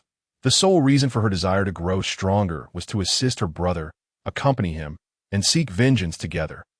Upon sensing Chufeng's return, Chu Yaoyao eagerly opened her eyes. "Brother, have you gleaned any information?" Chufeng nodded and recounted the situation to Chu Yaoyao. After hearing this, unease surged within her heart once more. But it was not fear of death. She understood that her brother was about to confront a perilous ordeal, this time against one of the 7 titans of the Source Prefecture, the Giant Threshold sect. And once again, she would be unable to offer any assistance. Sensing Chu Yaoyao's despondent mood, Chufeng affectionately patted her head, saying, "Silly girl, as long as you are well, I can face anything without worry." As he spoke, he infused a batch of blood pills he had just condensed into Chu Yaoyao's dantian. Currently, Chu Yaoyao's consumption to sustain her celestial Dao body exceeded 20 blood pills a day, and it would only escalate further. Moreover, these blood pills, akin to the elixirs Chufeng had previously concocted in the Great Qin dynasty, were merely temporary measures that would gradually lose their efficacy. The celestial nourishing pill was the only true solution. "Brother, I want you to be well too," Chu Yaoyao declared. Chufeng nodded, assuring her, "We will both be well. And by the way, Yaoyao, I observed some flaws in your swordsmanship during your battle today. Since we have time now, let me correct them for you to..." Chu Yaoyao nodded vigorously, retrieving her third-tier sword to accept Chufeng's guidance. Her comprehension was remarkable. She grasped concepts quickly, yet even with newfound understanding. She practiced relentlessly without a trace of arrogance. Before long, she was drenched in sweat, yet her expression remained resolute, tirelessly drawing her sword again and again. As Chufeng watched this scene, his heart ached. But he would not hinder his sister's endeavors. He yearned for her to grow strong, not to alleviate his burdens, but so she could seize control of her own destiny. Not long after, Sun Song returned with all the intelligence regarding the giant threshold sect. Young Master Chu, the location of the inner sect, and its overall strength have been clarified. However, the defenses of the inner sect are not under Fu Dongyang's jurisdiction, so we have yet to obtain useful information. According to Fu Dongyang, the Grand Elder of the giant threshold sect has attained the pinnacle of the cave heaven realm. However, his life force is waning, and he does not have long left. He departed in secret a few days ago to seek methods for prolonging his life. This old fellow is the most troublesome, as those nearing death fear for their lives. Yet when the time comes, they are often the least fearful of death. The sect master of the giant threshold sect is at the 8th level of the cave heaven realm. Additionally, both vice sect masters are at the 6th level of the cave heaven realm. Among the 7 elders, the remaining 6 are between the 3rd and 5th levels of the cave heaven realm. There are over 300 practitioners at the profound passage realm and more than 5,000 at the transcendence realm. This is the profound heritage of the 7 great titans of Yuanzhou. Will not be deceived by the rapid development and considerable fame of the 7 Kills Hall over the past 3 years. When compared to the giant Chu Hall, it still falls significantly short. Chufeng's thoughts began to churn, and he then declared, "Gather the men. We shall set forth for Tianyuan City." A full frontal assault on the giant Chu Hall was one of Chufeng's options. However, a more advantageous choice had now presented itself. The Grand Elder of the giant Chu Hall had accepted Qin Shui as his personal disciple and subsequently arranged for her to embark on a secret training journey, the details of which even the leader of the giant Chu Hall remained unaware. Thus, the only way to pry out clues was through the Grand Elder of the giant Chu Hall. Coincidentally, this old fellow had recently left the giant Chu Hall, presenting a prime opportunity that Chufeng could not afford to overlook. Furthermore, Chufeng had already established a pawn in Tianyuan City. Lin Shu, the head of the Danbao Pavilion under the Great Qin dynasty, should have returned to the headquarters of the pavilion in Tianyuan City by now. In addition, the third-tier elixir master Hong was also a prominent figure in Tianyuan City. If the Grand Elder of the giant Chu Hall sought methods to extend his life, he would inevitably have to engage with the Danbao Pavilion and several renowned alchemists, by leveraging these 2 leads. Uncovering the whereabouts of the Grand Elder of the giant Chu Hall, who had ventured to Tianyuan City, should not pose much difficulty. Moreover, there was another matter that greatly concerned Chufeng, namely, the progress of Lin Shu and Gu Hong in gathering the materials needed to concoct the Yangtian elixir. Sun Song was taken aback, quickly grasping Chufeng's intentions. This was a plan for a direct execution. Sun Song clasped his hands and said, "Yes, I will immediately arrange for men to accompany young Master Chu to Tianyuan City." In less than half an hour, Sun Song had gathered the most elite members of the 7 Kills Hall. He personally led the team, accompanied by the Home Master Shen Huang, and including Shun Yi in the ranks. 2 elite blood killers at the Cave Heaven stage and over 50 violent blood killers at the Tongxian stage were present at AS for the cold-blooded killers. They were all selected from the higher tiers of the Transcendent stage. Totaling more than 200. Chufeng, along with Chu Yaoyao, boarded a carriage, and a fiercely intent team immediately set off for Tianyuan City. Along the journey, Chufeng meditated within the carriage, 3 dragon spirits constantly weaving through his body, refining his flesh and enhancing his physique, laying a solid foundation for the forthcoming absorption of power and rapid elevation of his cultivation. In the blink of an eye, 5 days had passed. Over this period, Chufeng's foundation had become unparalleled in comparison to his current realm. Henceforth, even if he were to surge directly into the Tongxin realm, there would be no risk of a shaky foundation. At this moment, the carriage came to a halt. Chufeng emerged from the vehicle, whereupon he spotted a scout from the 7 Kills Hall approaching at remarkable speed. The scout knelt on one knee, performing a respectful greeting, and reported, "We have yet to establish contact with Lin Shu from the Dambao Pavilion in Tianyuan City, but we have discovered individuals from the Giant Chu Hall at Ji's village." Ji's village is precisely the territory of the 3rd-tier Elixir Master Guhong. That it was Chufeng's intention to have them contact Lin Shu and Guhong in advance, since Lin Shu could not be reached for the time being. And individuals from the Giant Chu Hall had appeared at Ji's village. A cold glint flashed in Chufeng's eyes as he commanded, "Proceed to Ji's village." Ji's village, strictly speaking, lay more than 100 miles outside Tianyuan City. Situated atop a picturesque mountain, Jihong was quite renowned, and many individuals from across Yuanzhou frequently visited Ji's village in search of elixirs. Chufeng, with Chu Yaoyao by his side, made their way up the path to the summit. The mountain trail was paved with white jade, flanked by numerous bright crystals. Meanwhile, the other assassins from the 7 Kills Hall lay in ambush around Ji's village. The presence of the 7 Kills Hall was not one to be brazenly revealed. After all, despite the fearsome reputation of the 7 Kills Hall, many harbored intense animosity towards it, given its nature as an assassin organization. Soon, the brother and sister duo reached the mountain's peak. "Wow, so beautiful," Chu Yaoyao exclaimed, marveling at the surroundings to the mountaintop. A diverse array of highly ornamental flowers and rare medicinal herbs were planted in all directions, their fragrances wafting through the air and uplifting the spirits.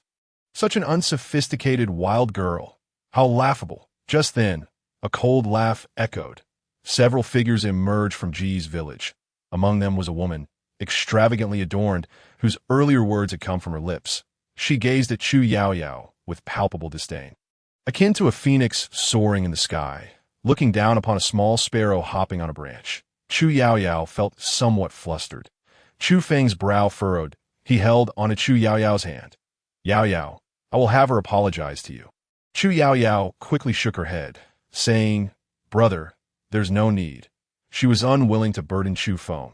However, the flamboyant woman scoffed, "A wild girl who has never seen the world, and an arrogant brat like you think you can make me apologize? What do you think you are? Let me tell you, I am Xiao Ruoqi, a disciple of the inner sect of the Giant Chu Hall. My father is one of the 7 elders of the Giant Chu Hall." Chufeng's gaze sharpened instantly. It was indeed a person from the Giant Chu Hall. As Xiao Ruoqi felt the intensity of Chufeng's gaze, an inexplicable unease washed over her, and she bellowed, "I'm in a bad mood today. You two are obstructing my sight. Anyone who gets in my way will never have a good ending." Chufeng chuckled coldly. "Since I am in your way, I have a method to remedy that." As his voice fell, he flicked his fingers. In an instant, 2 streams of potent energy shot forth, their speed astonishing, directly piercing through Xiao Ruoqi's eyes. Xiao Ruoqi let out a piercing scream, clutching her eyes and collapsing to the ground, writhing in agony as blood streamed from between her fingers. My eyes. Zhang Shixiao, Li Shixiao, kill him! Kill them both! Xiao Ruoqi screamed frantically. Immediately, 2 young men from the Giant Chu Hall, who had been beside Xiao Ruoqi, rushed to assist her, one helping her up while attempting to stem the bleeding. The other drew a treasured blade at the 5th level of the transcendent stage. "Brother Zhu, my junior sister, Xiao, has been attacked and blinded right at the entrance of your Ji's village. Is it too much to ask for you to take action against the assailants?" The young male disciple of the Giant Chu Hall declared, "Of course not. Although we cannot introduce you to the village master this time, I can easily handle such a trivial matter in Ji's village." The man named Zhu Xiang replied with a smile that he was the eldest disciple of Guhong, having received Guhong's true teachings. In Ji's village, his father's alchemical skills were second only to Guhong himself. In recent years, Guhong had rarely concerned himself with the affairs of Ji's village, leaving management to his father. Zhu Xiang now exuded the demeanor of the future master of Ji's village. Since Brother Zhu has said it is fine, we can rest assured, the disciple of the giant Chu Hall with the blade said before turning to Chufeng, declaring, "You little brat, prepare to die." As he finished speaking, he leaped into the air, swinging his blade down. "Brother, let me handle this," Chu Yaoyao suddenly shouted. Her third-tier sword was drawn in an instant, the blade soaring forth. Having fought a second-level outer sect elder of the giant Chu Hall alone after leaving the headquarters of the Seven Kills Hall, Chu Yaoyao had absorbed a significant amount of blood elixirs into her celestial Dao body, which had rapidly taken shape, benefiting her cultivation. Now, Chu Yaoyao had reached the pinnacle of martial sage, as she unleashed the ethereal Nine Heavens sword technique. The sword light surged, both magnificent and elusive, with deadly strikes concealed within, exquisitely precise in a single move. Chu Yaoyao's sword tip pierced through her opponent's descending blade aura, followed swiftly by a clean slice to the throat. Witnessing this scene, Chufeng silently praised her. The last time he had guided his sister and corrected some errors in her sword techniques, she had now fully grasped the essentials. "You dare to kill my junior brother!" roared the giant Chu Hall disciple who had been tending to Xiao Ruoqi's wounds. "Die." He released Xiao Ruoqi, his form resembling a ferocious tiger leaping from the mountain, exuding an imposing aura, the seventh level of the transcendent stage. He clawed out with hands like talons, unleashing 10 blades of wind. Ch'er, however, was utterly unafraid. With a flick of her sword, the sharp blade stirred, producing a series of melodious clangs as she effortlessly shattered the 10 gusts of wind. Then she stepped lightly upon the ethereal light, her figure soaring into the that suspended moment. She unleashed a single strike, sending forth dozens of sword energies that whistled through the air, piercing through the body of the seventh-tier disciple of the Juek sect, creating a multitude of transparent holes. Another foe slain. As Xiao gracefully descended, returning to her brother Chufeng's side, she inquired, "Brother, is there anywhere in my swordplay that requires improvement?" A hint of nervousness flickered across her face. Fearing that her performance might fall short of her brother's expectations, Chufeng smiled and gently tucked a disheveled strand of hair behind her ear, saying, "Yaoer, your swordsmanship has surpassed mine." Zhu Xiang's countenance darkened considerably. These individuals were his friends, yet, on his territory, Xiao Ruoqi had lost her sight, and 2 others had perished. Undoubtedly, the most pressing matter was Xiao Ruoqi, for her father was one of the 7 esteemed elders of the inner sect of the Juek sect. "You 2 dare to murder my friends at the entrance of Gajia village. Have you both consumed the hearts of bears and the gall of leopards? Someone seize them and deliver them to the Juek sect for punishment." "We must provide an explanation to the Juek sect," Chu, indignant, retorted, "My brother and I have clearly not provoked them. It was they who insulted me, declaring us an eyesore and threatening us with dire consequences. Moreover, they were the ones who sought to strike first. As a member of Gajia village, how can you allow such an incident to unfold at your doorstep without any semblance of justice?" Before Ch'er could finish, Zhu Xiang interrupted with a cold sneer, "You are aware that this is the entrance of Gajia village. Allow me to inform you today, reason is contingent upon whom it is addressed. You 2, who appear from nowhere, lack the qualifications to speak of reason with me. Here, I shall act as I please. Reason must be circular and cannot be square. All reasoning is dictated by me. Take action." In the next instant, Zhu Xiang waved his arm, and a contingent of Gajia village guards surged forth, filled with righteous indignation, was about to draw her sword once more when Chufeng grasped her shoulder, gently pulling her behind him. "Yaoer, remember, oftentimes power is the true form of reason." Chufeng's voice resonated in her ears. In the following moment, he struck with a palm. The forces of thunder and fire intertwined, sweeping outward. Wherever they passed, they laid waste to all in their path. Every guard from Gajia village charging forward was reduced to ashes amidst the tempest of thunder and fire. The terrifying might of the thunder and fire surged forth, leaving Zhu Xiang aghast, his form reeling as he staggered backward. nearly collapsing to the ground. Just as he steadied himself, he found Chufeng standing before him. The overwhelming aura instantaneously shattered Zhu Xiang's resolve, causing his legs to weaken, and he knelt upon the ground, soiled with fear. Chufeng fixed a cold gaze upon Zhu Xiang, stating, "It seems your reasoning is not as formidable as mine." In the next moment, his palm struck Zhu Xiang's head. "Want along, Shi Tianju." Zhu Xiang's body contorted and twitched. "Release my son!" came a furious roar.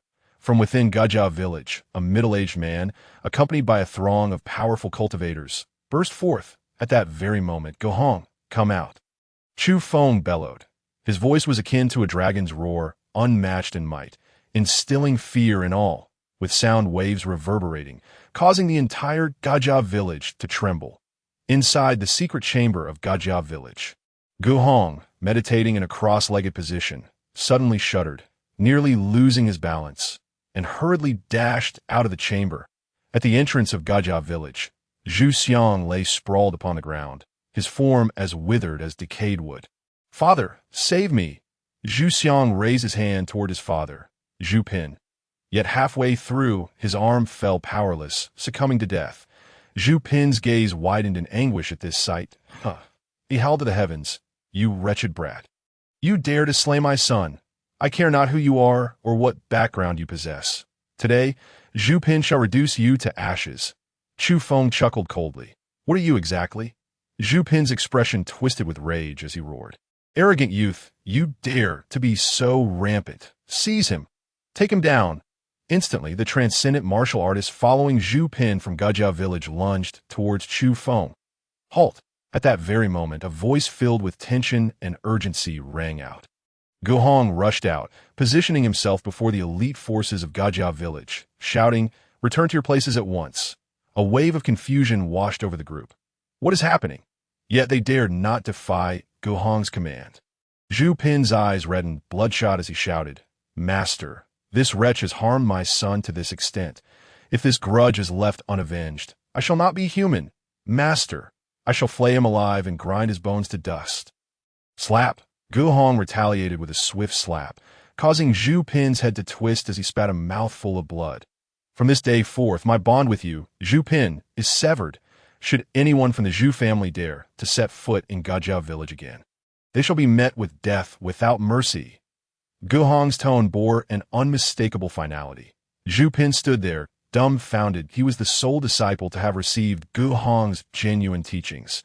He had nearly propped up half of Gajia village for nearly 50 years. He gazed at Gohong, filled with resentment. However, before he could utter a word, Gohong thundered, "All the skills you possess were taught by me, and today I reclaim them all." He then flicked his fingers, sending a pill into Zhu Pin's mouth. In an instant, the spiritual energy within Zhu Pin erupted like a dam breached, gushing forth uncontrollably, and within mere breaths, he collapsed to the ground, rendered a mere husk. All present in Gajia village were left in a state of shock.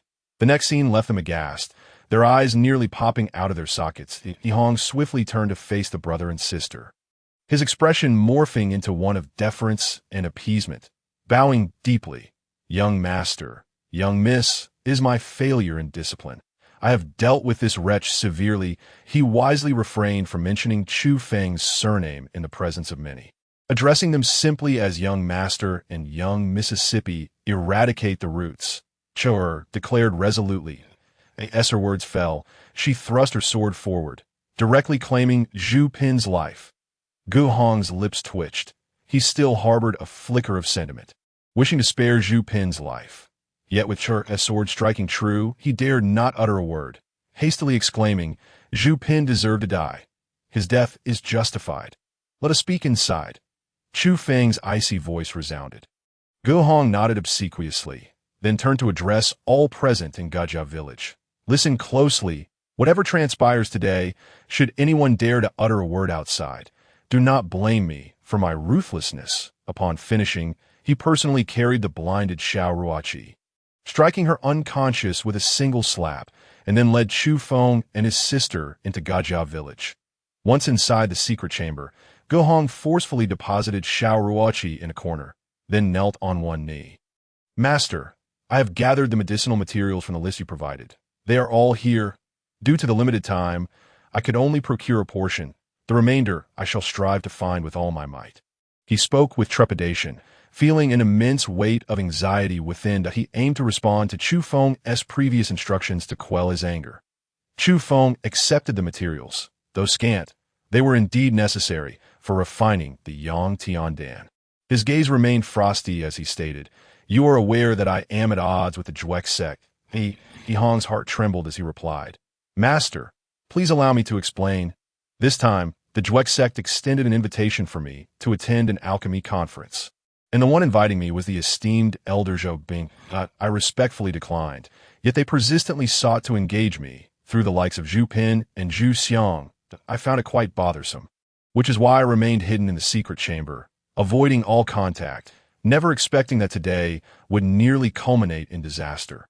All the blame lies with me, and I am willing to do whatever it takes to appease your anger. Master and Miss, since witnessing Chufeng demonstrate the formidable Tai 36 Golden Needle technique, he has been utterly awed by him, not to mention filled with trepidation. After all, someone with such a remarkable lineage must possess an astonishingly formidable background. A glimmer flickered in Chufeng's eyes. The esteemed elder of the Juek sect, Zhou Bing, has invited you to participate in the alchemy conference. When will the conference take place? Where will it be held? He was just about to seek Zhou Bing out. The clues were swiftly unfolding. I regret to inform you, Master, that I declined the invitation, hence I obtained no information. Gu Hong reported that by the way, that wretched girl must know something.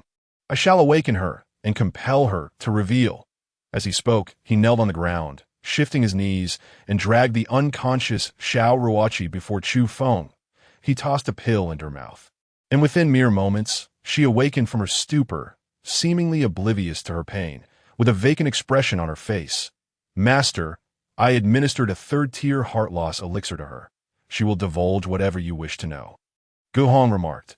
Indeed, Xiao Ruoqi promptly revealed the information. The esteemed elder of the Juek sect, Zhou Bing, is to arrive in Tianyuan City, seeking a method to prolong his life through the alchemy conference. However, Zhou Bing has not yet truly entered Tianyuan City. That old fox is nearing his end and is exercising great caution, fearful of being ambushed. Thus his movements are exceedingly discreet as for the conference. It is scheduled to occur in 3 days. Xiao Ruoqi only knows it will be within Tianyuan City, which is vast. The precise location will be communicated to each invited individual through their invitation jade slips prior to the conference. Xiao Ruoqi carries an invitation jade slip specifically prepared for Gu Hong. Produce the invitation jade slip. Chufeng commanded sharply. Xiao Ruoqi, still in a daze, retrieved the jade slip along with a porcelain vial. Upon seeing the vial, Chufeng felt as though a sharp blade had pierced his heart, but he swiftly grasped it, seizing both the invitation jade slip and the porcelain vial in his hand. Brother, I feel so unwell. What is in that vial? Chu Yaoyao gazed at the porcelain vial in Chufeng's hand, her face contorted with anguish. Chufeng inhaled deeply, exerting force with his palm. The porcelain vial shattered. A blood-red pill appeared in his palm. Kneeling before him, Xiao Ruoqi numbly explained, "This is the elixir that Qin Shui had been consuming. She no longer requires it, and has given the remainder to the esteemed elder. The elder intends to distribute these elixirs to each alchemist invited, allowing them to familiarize themselves with the ingredients, and soon will prepare the raw materials for these elixirs, enlisting the alchemist to assist in refining them into precious pills. The elder believes that by refining these raw materials into precious pills, he can not only prolong his life, but also shatter his limitations, breaking through to a higher realm." At that moment, Chufeng's murderous intent could no longer be restrained. Die. With a furious roar, the sonic wave obliterated Xiao Ruoqi into a mist of blood. Devoured. Brother. Chu Yaoyao's eyes reddened as she gazed at the blood-red pill in Chufeng's hand. This pill was concocted from the flesh and blood of their Chu family members. And since Zhou Bing, the esteemed elder of the Juek sect, has such confidence in preparing new raw materials, it indicates that the Juek sect is fully aware of the events transpiring within the Great Qin Empire. It is likely that many are already searching for Chufeng and Chu Yaoyao. Chufeng carefully stored the blood-red pill derived from the remains of the Chu family, then turned to the still kneeling Guhong. Rise. Guhong, as if granted a reprieve, dared to stand, though he still kept his head lowered and body bent. Trembling with fear, Chufeng stated, "The greatest power of the Seven-Kill Palace is lurking around the foot of the mountain. Within 3 days, ensure that they all secretly enter Tianyuan City. If you can accomplish this, I will unbind the fire poison afflicting you with ease." Guhong's scalp tingled. The most elite forces of the Seven-Kill Palace were all coming, intending to enter Tianyuan City. Were they planning to dismantle the entire city? Yet, thinking of his own fire poison affliction, Guhong steeled himself, declaring, "Rest assured, Master, I shall ensure this matter is handled impeccably to your satisfaction, and I will make the necessary arrangements at once." The news of the deaths of disciples Xiao Ruoqi and others from the Zhuek sect was completely sealed off under Guhong's orders. Guhong then hurriedly arranged for the members of the Seven-Kill Palace to covertly enter Tianyuan City. As the core of Yuanzhou, Tianyuan City is jointly managed by the 7 major sects, with every person and item entering or leaving subjected to numerous checkpoints. If the members of the Seven-Kill Palace were to individually devise ways to infiltrate, it would not only be time-consuming, but also fraught with risks. Any exposure could trigger a chain reaction, alarming the enemy. Guhong held substantial influence in Tianyuan City, frequently engaging in various transactions with its powers, boasting an extensive network. Moreover, as this matter was crucial to whether Chufeng would alleviate his fire poison affliction, Guhong put in extra effort, dedicating himself wholeheartedly, leaving no room for negligence. Within merely 2 days, Shun Tsong, Shun Huang, along with 2 red blood assassins of the Cave Heaven realm, over 50 bloodthirsty assassins of the Transcendence realm, and more than 200 cold-blooded assassins of the Transformation realm successfully infiltrated Tianyuan City without raising any alarms among its defensive forces. During these 2 days, the vast array of cultivation resources from Guhong's estate was unconditionally made available to Chufeng. The 3 divine dragon true spirits activated the 10,000 dragons devouring heaven technique, ravenously consuming all manner of energy. With a solidified foundation in cultivation, Chufeng no longer had to harbor any trepidation. His cultivation realm surged like a blossoming sesame seed, advancing rapidly, now having reached the 7th level of the transformation realm. Meanwhile, Chu Yaoyao, relying on the abundant blood pills to nourish her celestial Dao body, and benefiting from celestial Dao body's reciprocal support, smoothly ascended to the transformation realm as well. The sibling strength evolved daily, making astonishing leaps forward. On the 3rd day, "Master, all personnel have been arranged. When shall you enter Tianyuan City?" Guhong respectfully approached the treasury of the Gu family, standing before Chufeng with a bent waist, clasping his hands in inquiry. Simultaneously, he felt a pang of sorrow. His treasury, in just 3 days, it had been entirely consumed by Chufeng, yet he dared not show his discontent. As long as he could resolve the troublesome fire poison affliction, everything would be worth a tea that moment. Chufeng opened his palm. The invitation jade slip issued by Zhou Ping, the esteemed elder of the Zhuek sect, suddenly radiated a hazy glow. 3 characters appeared on the surface of the jade slip. Miaoxin Tower. Chufeng tossed the jade slip to Guhong. "Now, let us depart."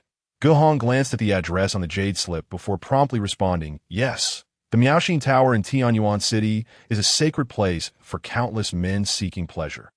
The esteemed elder Zhou being of the Zhuek sect has chosen this location for the alchemy conference, revealing just how fearful this old man truly is.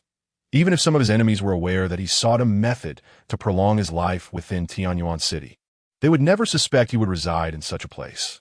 Today, the Miaoxin Tower is closed to guests and does not entertain any visitors.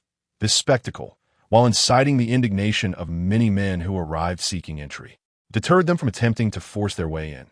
After all, one who could afford to reserve the entire Miaoxin Tower was certainly no ordinary figure. Inside the Miaoxin Tower, an elderly man with sparse hair and a face marred by deathly blemishes was slowly assisted into a seated position by 2 young maidens. His back hunched over, resembling a flickering candle in the wind. Even his eyes appeared murky, seemingly devoid of all light. This man was none other than Zhou Bing, Apart from Zhou Bing, the others present were renowned alchemists within Tianyuan City. Accompanied by formidable bodyguards, yet none of them dared to underestimate Zhou Bing. He was a ruthless character. The Zhuek sect became one of the 7 major sects of Yuanzhou because of Zhou Bing's efforts. His hands were stained with countless lives. Over the years, the number of people he has torn apart is incalculable. He is on the brink of death. Yet he's a peak cave heaven realm powerhouse. And those nearing death can be the most unpredictable. Have they all arrived? Zhou Bing's voice resonated. Reporting to the esteemed elder, Gu Hong from the Gu family has yet to arrive. Zhou Bing slowly nodded and stated, "No matter, once I depart from Tianyuan City and return to the Zhuek sect, I shall pay a visit to his Gijivo. If he does not come to greet me, then I shall pay him a visit myself." There was a chilling aura in his tone. The alchemists present trembled in fear, as if they had already foreseen Gu Hong's fate. Zhou Bing himself was personally visiting. Gu Hong would undoubtedly be torn to shreds. They silently rejoiced, glad they had agreed to come. If they hadn't, being remembered by Zhou Bing would have meant certain doom. At the same time, they were filled with confusion. Ji Hong had always been adept at navigating complex situations. Why did he dare to refuse Zhou Bing's invitation this time? Even a mere appearance to save face would have been preferable to directly offending Zhou Bing. Zhou Bing's hoarse voice resonated once more. "Esteemed colleagues, what do you think of the elixirs I provided?"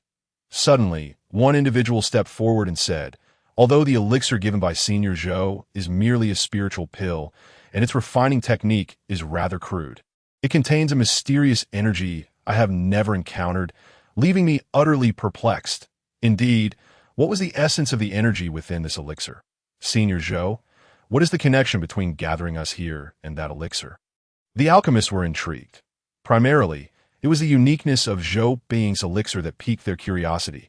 Zhou Bing smiled and said, "It is no secret. This spiritual pill is crafted from the corpses of the deceased." Upon hearing this, the crowd was visibly shocked. Zhou Bing continued, "Elixirs made from the bodies of the dead hold little value for us. However, I shall soon find a living fleshly medicinal herb that time. I will need the assistance of all present to research this living herb and refine it into a top-tier treasure pill. Naturally, I, Zhou Bing, will not neglect to share the benefits of this fleshly treasure pill with you all." "Excellent. If Senior Zhou can locate a living fleshly medicinal herb, I wish to participate." Another proclaimed that, "I am eager to see what kind of fleshly medicinal herb possesses such effects. Thank you, Senior Zhou, for considering me and granting me this opportunity." A group of alchemists was eager to try their hand. For them, it was hardly a significant matter. Yet a few alchemists displayed hesitation, harboring reservations about such practices. Zhou Bing observed everyone's reactions and smiled, saying, "Those unwilling to participate are not forced. Here rests the deal. Those who wish to join me in this endeavor should consume the fleshly spiritual pill in hand. Those who do not wish to partake may simply set it down." In the gathering, nearly 60% of the alchemists chose to swallow the fleshly spiritual pill, while the remaining alchemists placed theirs on the table before them. Zhou Bing smiled and said, "I respect everyone's choices. But those who know of this matter yet refuse to engage will likely face some hardships in the near future." As his words fell, he slammed his palm on the table. The alchemists who had set down the fleshly spiritual pills turned pale. This old man is about to turn hostile. But in the next moment, a look of confusion appeared on Zhou Bing's aged face. His earlier action was a signal. Someone would soon act to subdue the uncooperative alchemists. Yet, now there was no movement. "Come forth," Zhou Bing shouted again, but still no one entered. At that moment, Zhou Bing's frail and stooped figure suddenly rose, unleashing the overwhelming force of a peak Dantian realm expert. "Bring me someone," he bellowed. Then, footsteps echoed. Chufeng approached calmly. He gazed at the enraged Zhou Bing and coldly declared, "No matter how loud you shout, none of your men will enter if you don't believe me. Feel free to test it." Zhou Bing's eyes instantly sharpened like an eagle's, fixating on Chufeng, his hoarse voice resounding. "Who is this insolent brat, seeking death? Let me inform you. The one who will take your life today is I." Chufeng declared coldly. Upon hearing this name, Zhou Bing's murky eyes suddenly gleamed with insatiable greed. The news of the Qin dynasty's downfall had already reached the Juk sect. The one who brought about the demise of the Qin dynasty was none other than Chufeng. Furthermore, the reason Qin Shui possessed a superior wind spiritual root was that she had continually consumed fleshly spiritual pills crafted from the corpses of the Chu family. Upon learning all this, Zhou Beiying's heart, which had previously resigned to death, erupted into madness. The opportunity to live, even the hope of breaking free from shackles and ascending to the realm of Dantian. He secretly began dispatching personnel from the Juk sect to capture the Chu siblings. Meanwhile, he sought to recruit alchemists who could serve his purposes. After all, the Juk sect was not proficient in alchemy, yet he was unwilling to collaborate with sects skilled in alchemy. Only these scattered alchemist practitioners were his best choice, easier to control. He prepared on both fronts, waiting to capture the Chu siblings so he could commence the research and refinement of the fleshly treasure pill immediately. His time was running short. He could not afford to waste it. He even feared that it might not be enough time. Now, Chufeng had unexpectedly appeared before him, igniting Zhou Beiying's excitement. This fleshly medicinal herb was practically delivered to his doorstep. Meanwhile, the alchemist's present gazed at Chufeng, utterly bewildered. Where had this audacious youth emerged from? How bold to dare provoke the esteemed elder Zhou Beiying of the Juk sect. Did he have a death wish? Little brat, since you have come knocking, I shall savor the taste of your flesh. Zhou Beiying suppressed his swirling thoughts, bursting into wild laughter as he revealed his ruthless side.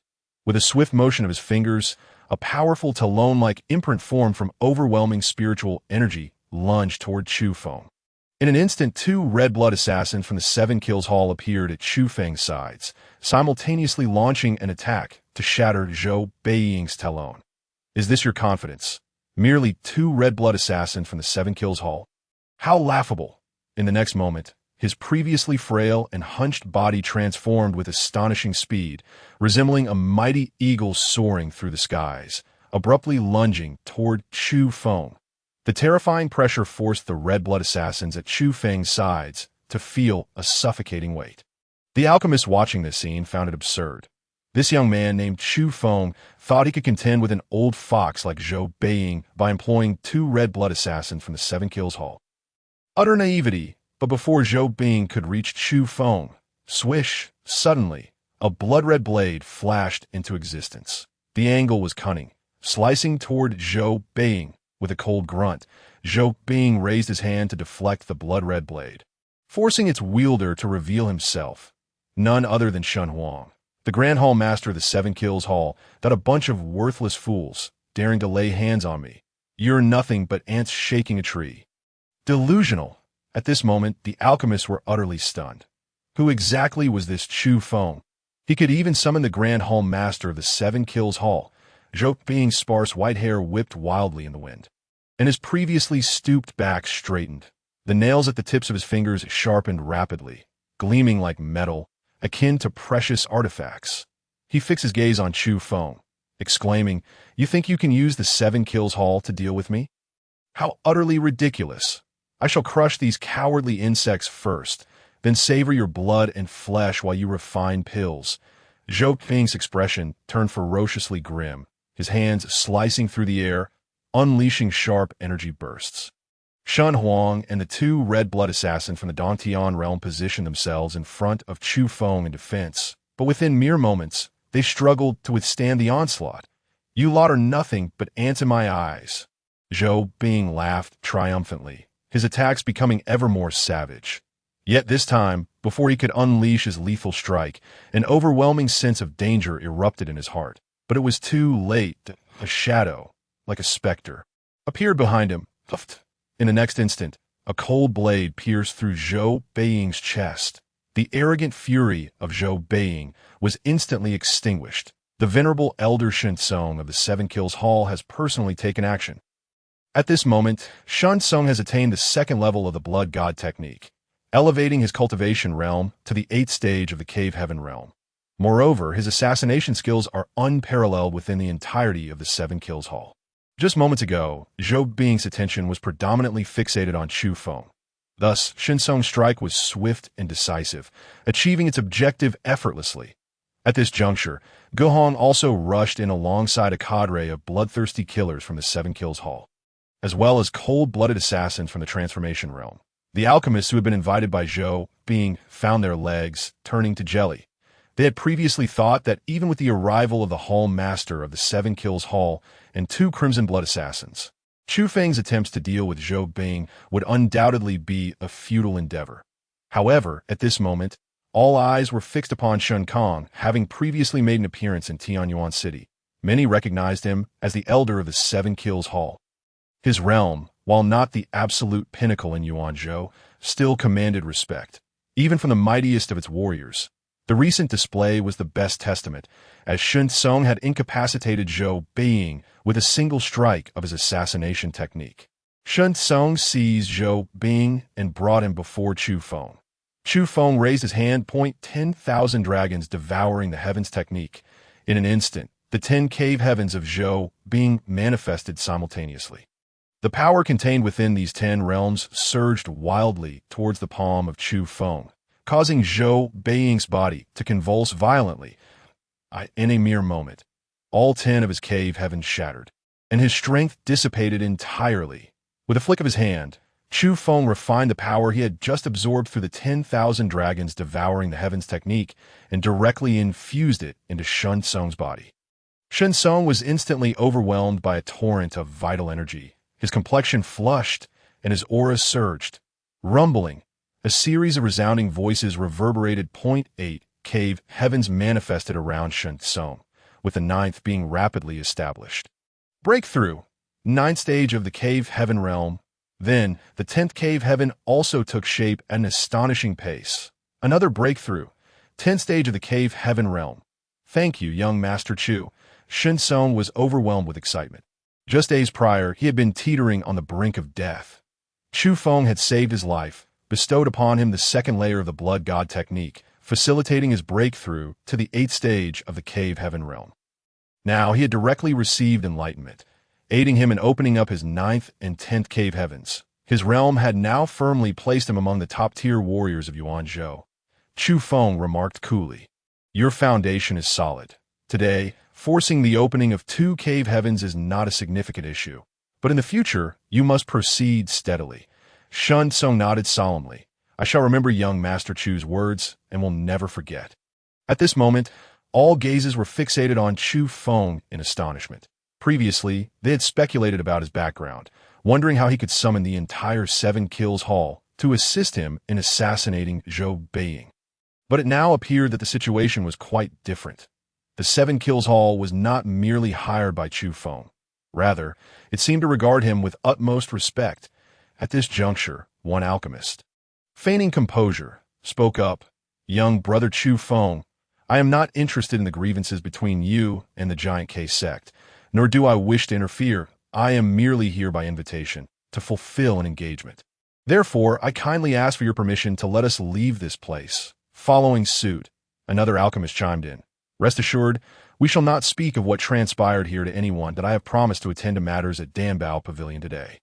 If I delay any longer, I may miss my appointment, so please allow us to pass." They were all eager to vacate this perilous locale.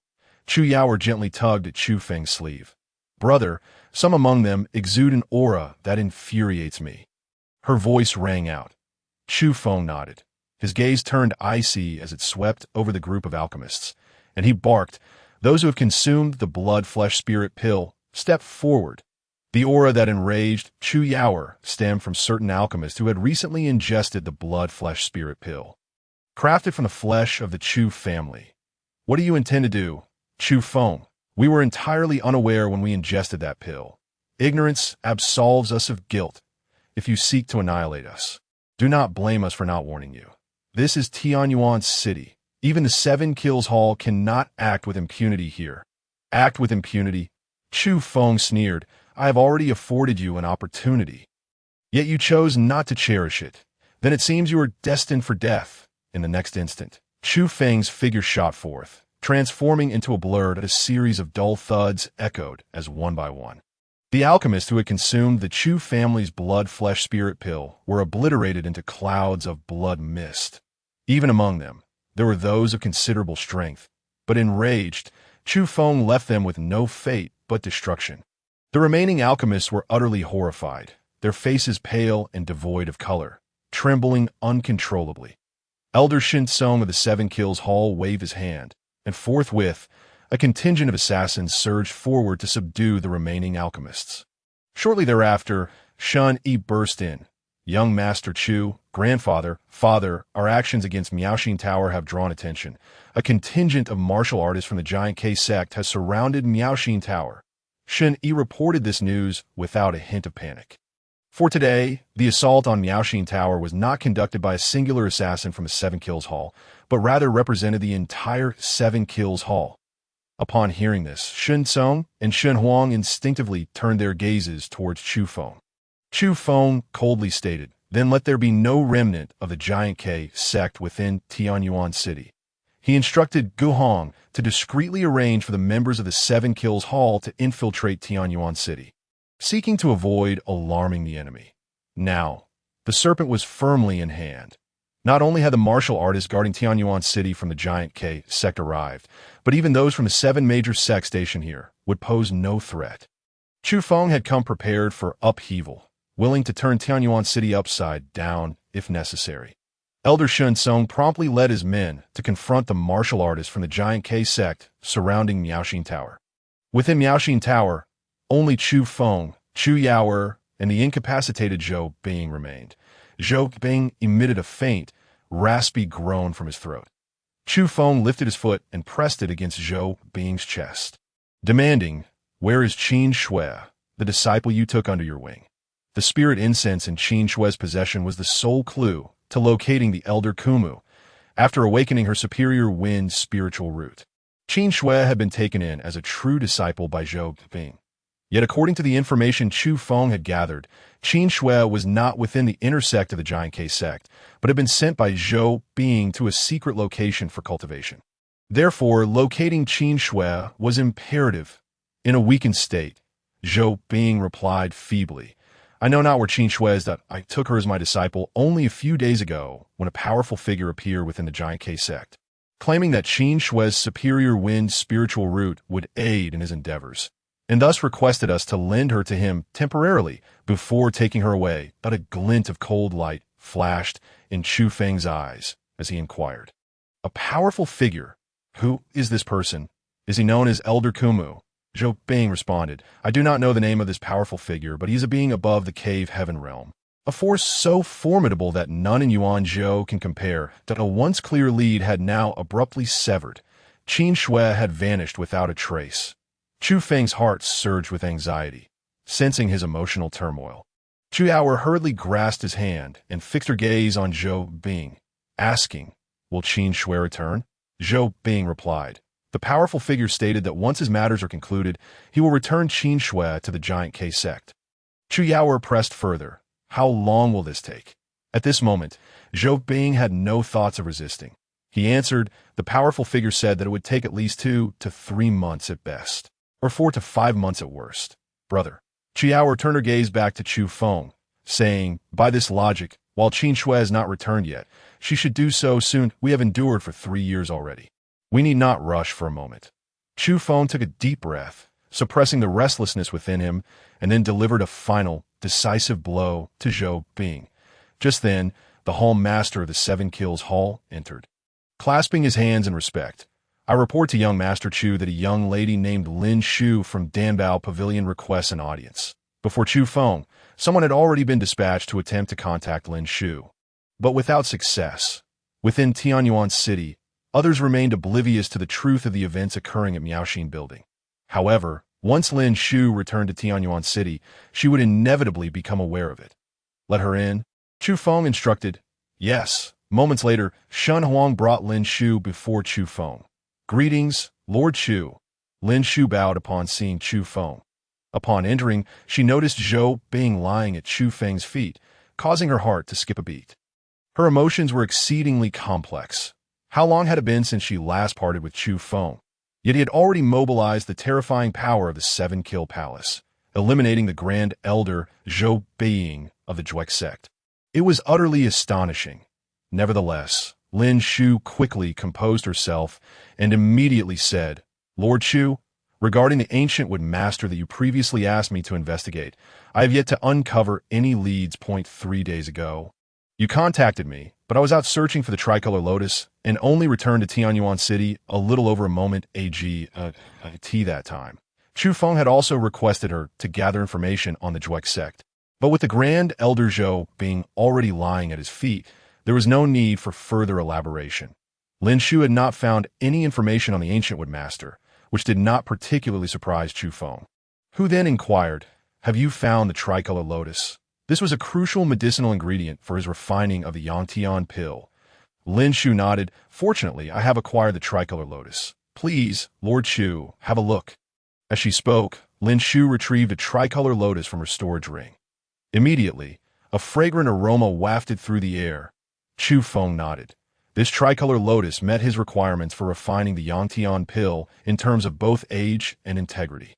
Lin Shu continued, "Lord Chu, I have also assigned a dedicated person within the Tianyuan City Pill Treasure Pavilion to handle the remaining medicinal materials. There should be no issues, except for one particular plant, the yin-yang flower." At this point, Lin Shu paused, observing the changes in Chufeng's expression. The yin-yang flower was the most essential medicinal ingredient for refining the Yangtian pill, classified as a 6th-tier treasure. The higher the tier, the more stringent the requirements for the growth environment. While the spiritual energy of Tianyuan City was much denser than that of the Great Qin Empire, it was still exceedingly difficult to cultivate treasures exceeding the 4th tier, let alone the 6th-tier yin-yang flower. Chufeng prompted, "Continue." Lin Shu added, "In fact, there is no need for time to find the yin-yang flower. There is one within the Tianyuan City Pill Treasure Pavilion. However, acquiring it involves some complications." A glimmer of light flashed in Chufeng's eyes as he declared, "Take me to meet the master of the Tianyuan City Pill Treasure Pavilion." He was not concerned with any difficulties. He had to obtain the yin-yang flower and swiftly refine the Yangtian pill. His sister's celestial Dao body was taking shape day by day, and using blood pills to nurture, it was becoming increasingly ineffective. He did not wish for his sister to suffer the backlash of the celestial Dao body. Lin Shu nodded. "All right, upon my return, I have already reported your situation to the pavilion master, who has been eagerly anticipating a meeting with you." Moments later, Shun Tsong, Shun Huang, and Shun Yi arrived before Chufeng. Shun Tsong clasped his hands in greeting and reported, "Young Master Chu, the individuals surrounding Miaoxin, building on behalf of the Zhuek sect, have all been eliminated. As per your orders, the other 6 sect cultivators have also arrived, but due to my recent advancement to the 10th level of the Cave Heaven realm with young Master Chu's assistance, they have been frightened off and dared not make a move." Chufeng nodded. "You are to await my orders at any time. I will visit the Pill Treasure Pavilion T present. The people of Tianyuan City were unaware of his connection with the 7 Kill Palace.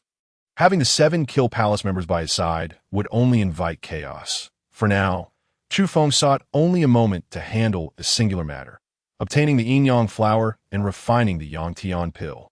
Only upon successfully accomplishing this could he truly focus without distraction and without concern for the future. Shen Song immediately nodded. "Understood."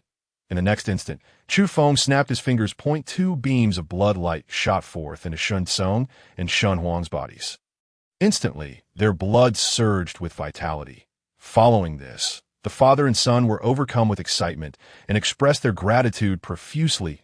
In that moment, Chufeng had directly alleviated the hidden dangers of the blood god technique's backlash for them.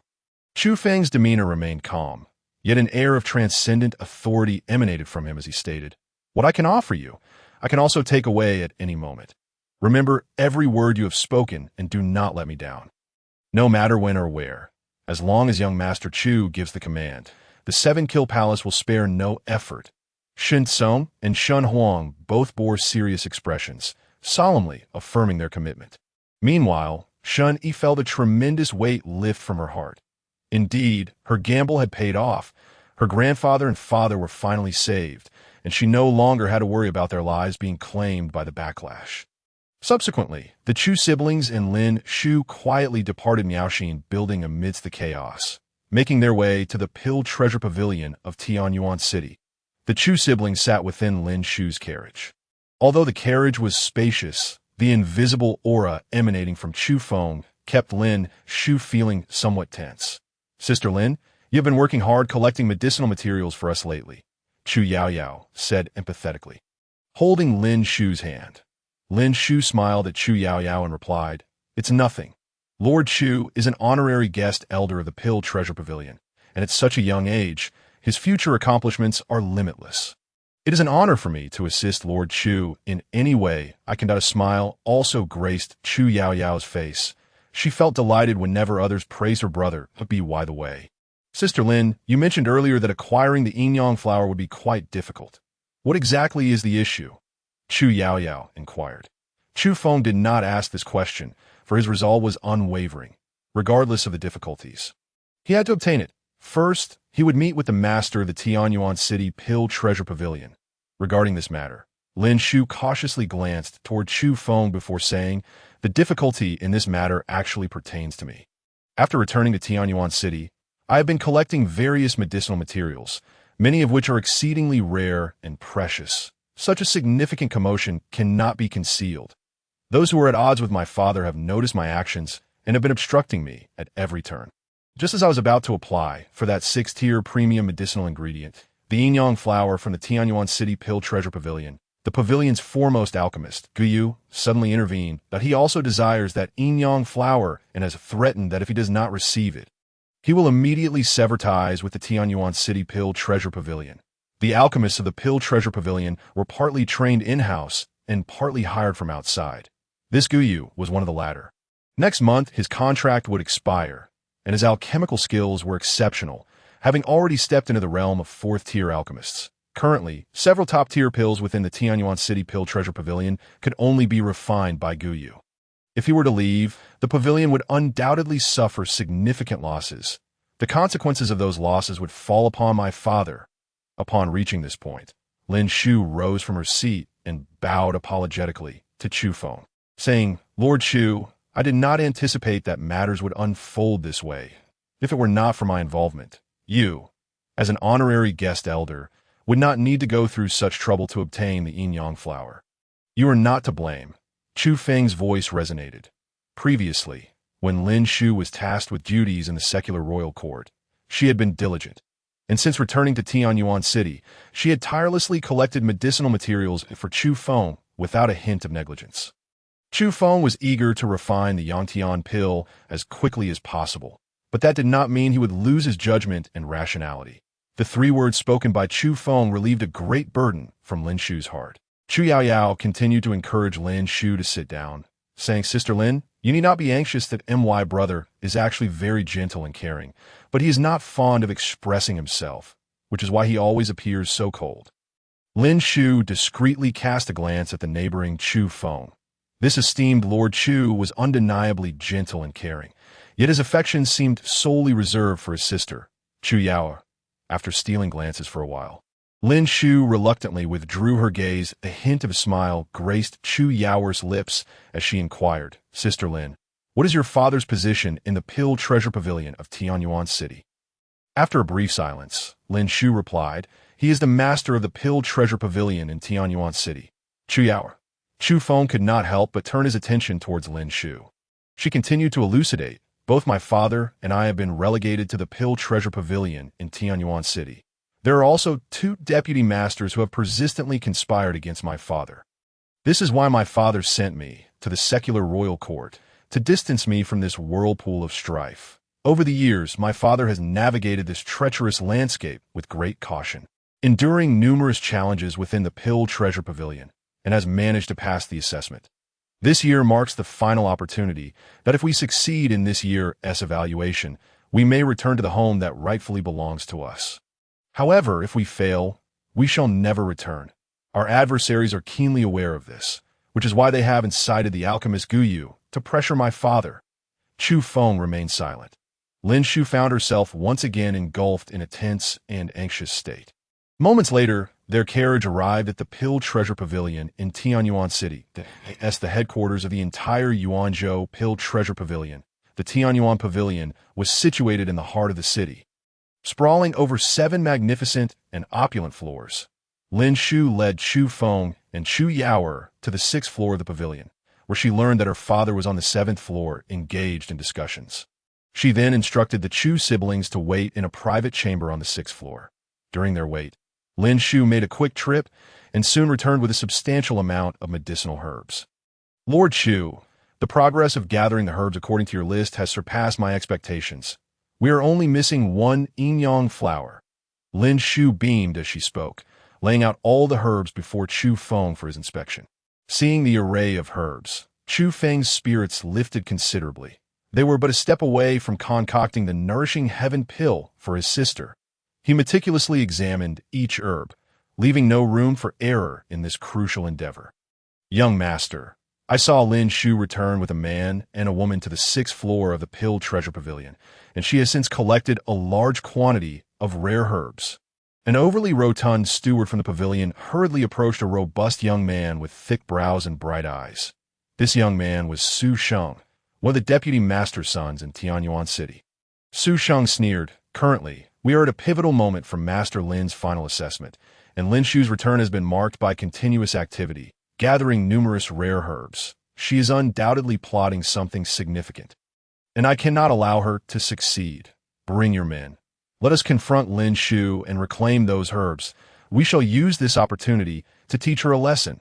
Before long, Su Sheng led a large group to the 6th floor of the pavilion. Arriving at the door of the private chamber where Lin Shu and the Chu siblings were located, the door was forcibly swung open. Inside the chamber, as Chufeng meticulously checked the herbs, his brow furrowed, Lin Shu, engaged in conversation with Chu Yaoer, immediately stood up to block the doorway, her expression shifting dramatically. "Were you planning, Su Sheng?" Su Sheng's cold smile widened. "Recently, the whereabouts of many herbs have gone unaccounted for. Upon investigation, it appears there are individuals within the Pill Treasure Pavilion who have been misappropriating resources, and that individual is you." Lin Shu retorted with anger. "I warn you, do not create trouble here." Su Sheng snorted dismissively. "Create trouble? The evidence is right before us." He fixed his gaze on the pile of herbs before Chufeng, shouting, "You audacious thieves dare to target the Pill Treasure Pavilion. Today I shall make you pay." Lin Shu's face turned ashen to Su Sheng. "Dare you lay a hand on us?" Su Sheng's laughter boomed even louder. "Seize them. Take the herbs. I advise you not to resist. Otherwise, at that moment." Su Sheng's voice was abruptly cut off. A figure appeared seemingly out of thin air, standing before him. Chufeng. In an instant, Su Sheng found himself lifted off the ground by Chufeng, who gripped his chin with an icy detachment. "Otherwise, what will you do?" Those herbs were meant for his sister's nourishing heaven pill. Chufeng would not tolerate anyone attempting to seize them, regardless of their identity. Even Lin Shu was taken aback by Chufeng's reaction. She had always known of his kindness towards Chu Yaoer, but now she felt an even deeper understanding of his protectiveness.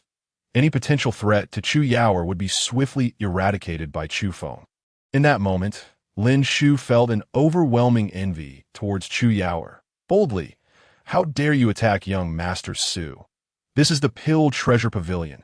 I command you to release him at once," or shouted a cultivator of the transcendent realm who had accompanied Su Sheng. Pointing angrily at Chufeng, "Or what?" Chufeng tightened his grip on Su Sheng's chin and used him as a weapon, hurling him towards the speaker with a resounding crash, sending the transcendent realm warrior tumbling backward. Su Sheng, too, suffered grievous injury from the impact, bones cracking under the force. Chufeng carelessly discarded Su Sheng onto the ground, where he lay moaning in agony. The commotion instantly attracted more personnel from the Pill Treasure Pavilion. Rushing to the 6th floor, swords drawn and tensions high. Among them was an elderly man whose aura was remarkably imposing, a peak transcendent realm warrior. Lin Shu rushed forward, commanding, "Everyone, stand down. Lin Shu, you have pilfered numerous herbs from the Pill Treasure Pavilion and allowed outsiders to harm the son of Deputy Master Su. For these 2 offenses alone, you shall bear the consequences. Do you still dare protect this child?" The peak transcendent realm elder sneered. "Today, I shall personally subdue you. I doubt Master Lin will have anything to say about it." The elder raised his hand, unleashing a torrent of energy from his sleeve, surging towards Lin Shu. Just as it was about to reach her, Chufeng stepped sideways, positioning himself in front of Lin Shu. The energy burst like a bubble before him. The elder glared at Chufeng, his eyes cold and venomous. "Youngster, you may be young, but you possess some skill." Chufeng's expression remained indifferent. "Old fool, after living so long. Is this all you can muster?" The elder snorted, arrogant. "I shall shatter that insolent mouth of yours." He transformed into a blur, rushing towards Chufeng, his hand raised to strike his cheek. Yet Chufeng's right hand shot out like lightning. Expertly seizing the elder's wrist, a resounding crack echoed as bone splintered. "Kneel before me." Chufeng bellowed, an overwhelming force erupting, causing the elder's legs to buckle, crashing to his knees before Chufeng. This spectacle left everyone present in stunned silence. Chufeng was so young, yet he had effortlessly forced a peak, transcendent realm elder to kneel. Curiosity filled the minds of the onlookers as they speculated about his origins. Just then, hurried footsteps echoed. A middle-aged man, exuding an air of authority, strode onto the 6th floor of the Pill Treasure Pavilion, followed by a group who promptly bowed in respect. It was Su Wing, one of the deputy masters of the Pill Treasure Pavilion, accompanied by a powerful cultivator of the Cave Heaven realm. Upon seeing his son Su Sheng writhing on the ground in pain, an inferno of rage ignited within Su Wing. "What has happened to my son Su Sheng?" His eyes blazed with fury as they locked onto Chufeng. Chufeng's expression remained frigid. "That I have not killed him. That is my mercy. Did I warn you? Do not provoke me." On Su Wing's face, the flesh trembled with fury. He laughed in anger. Good.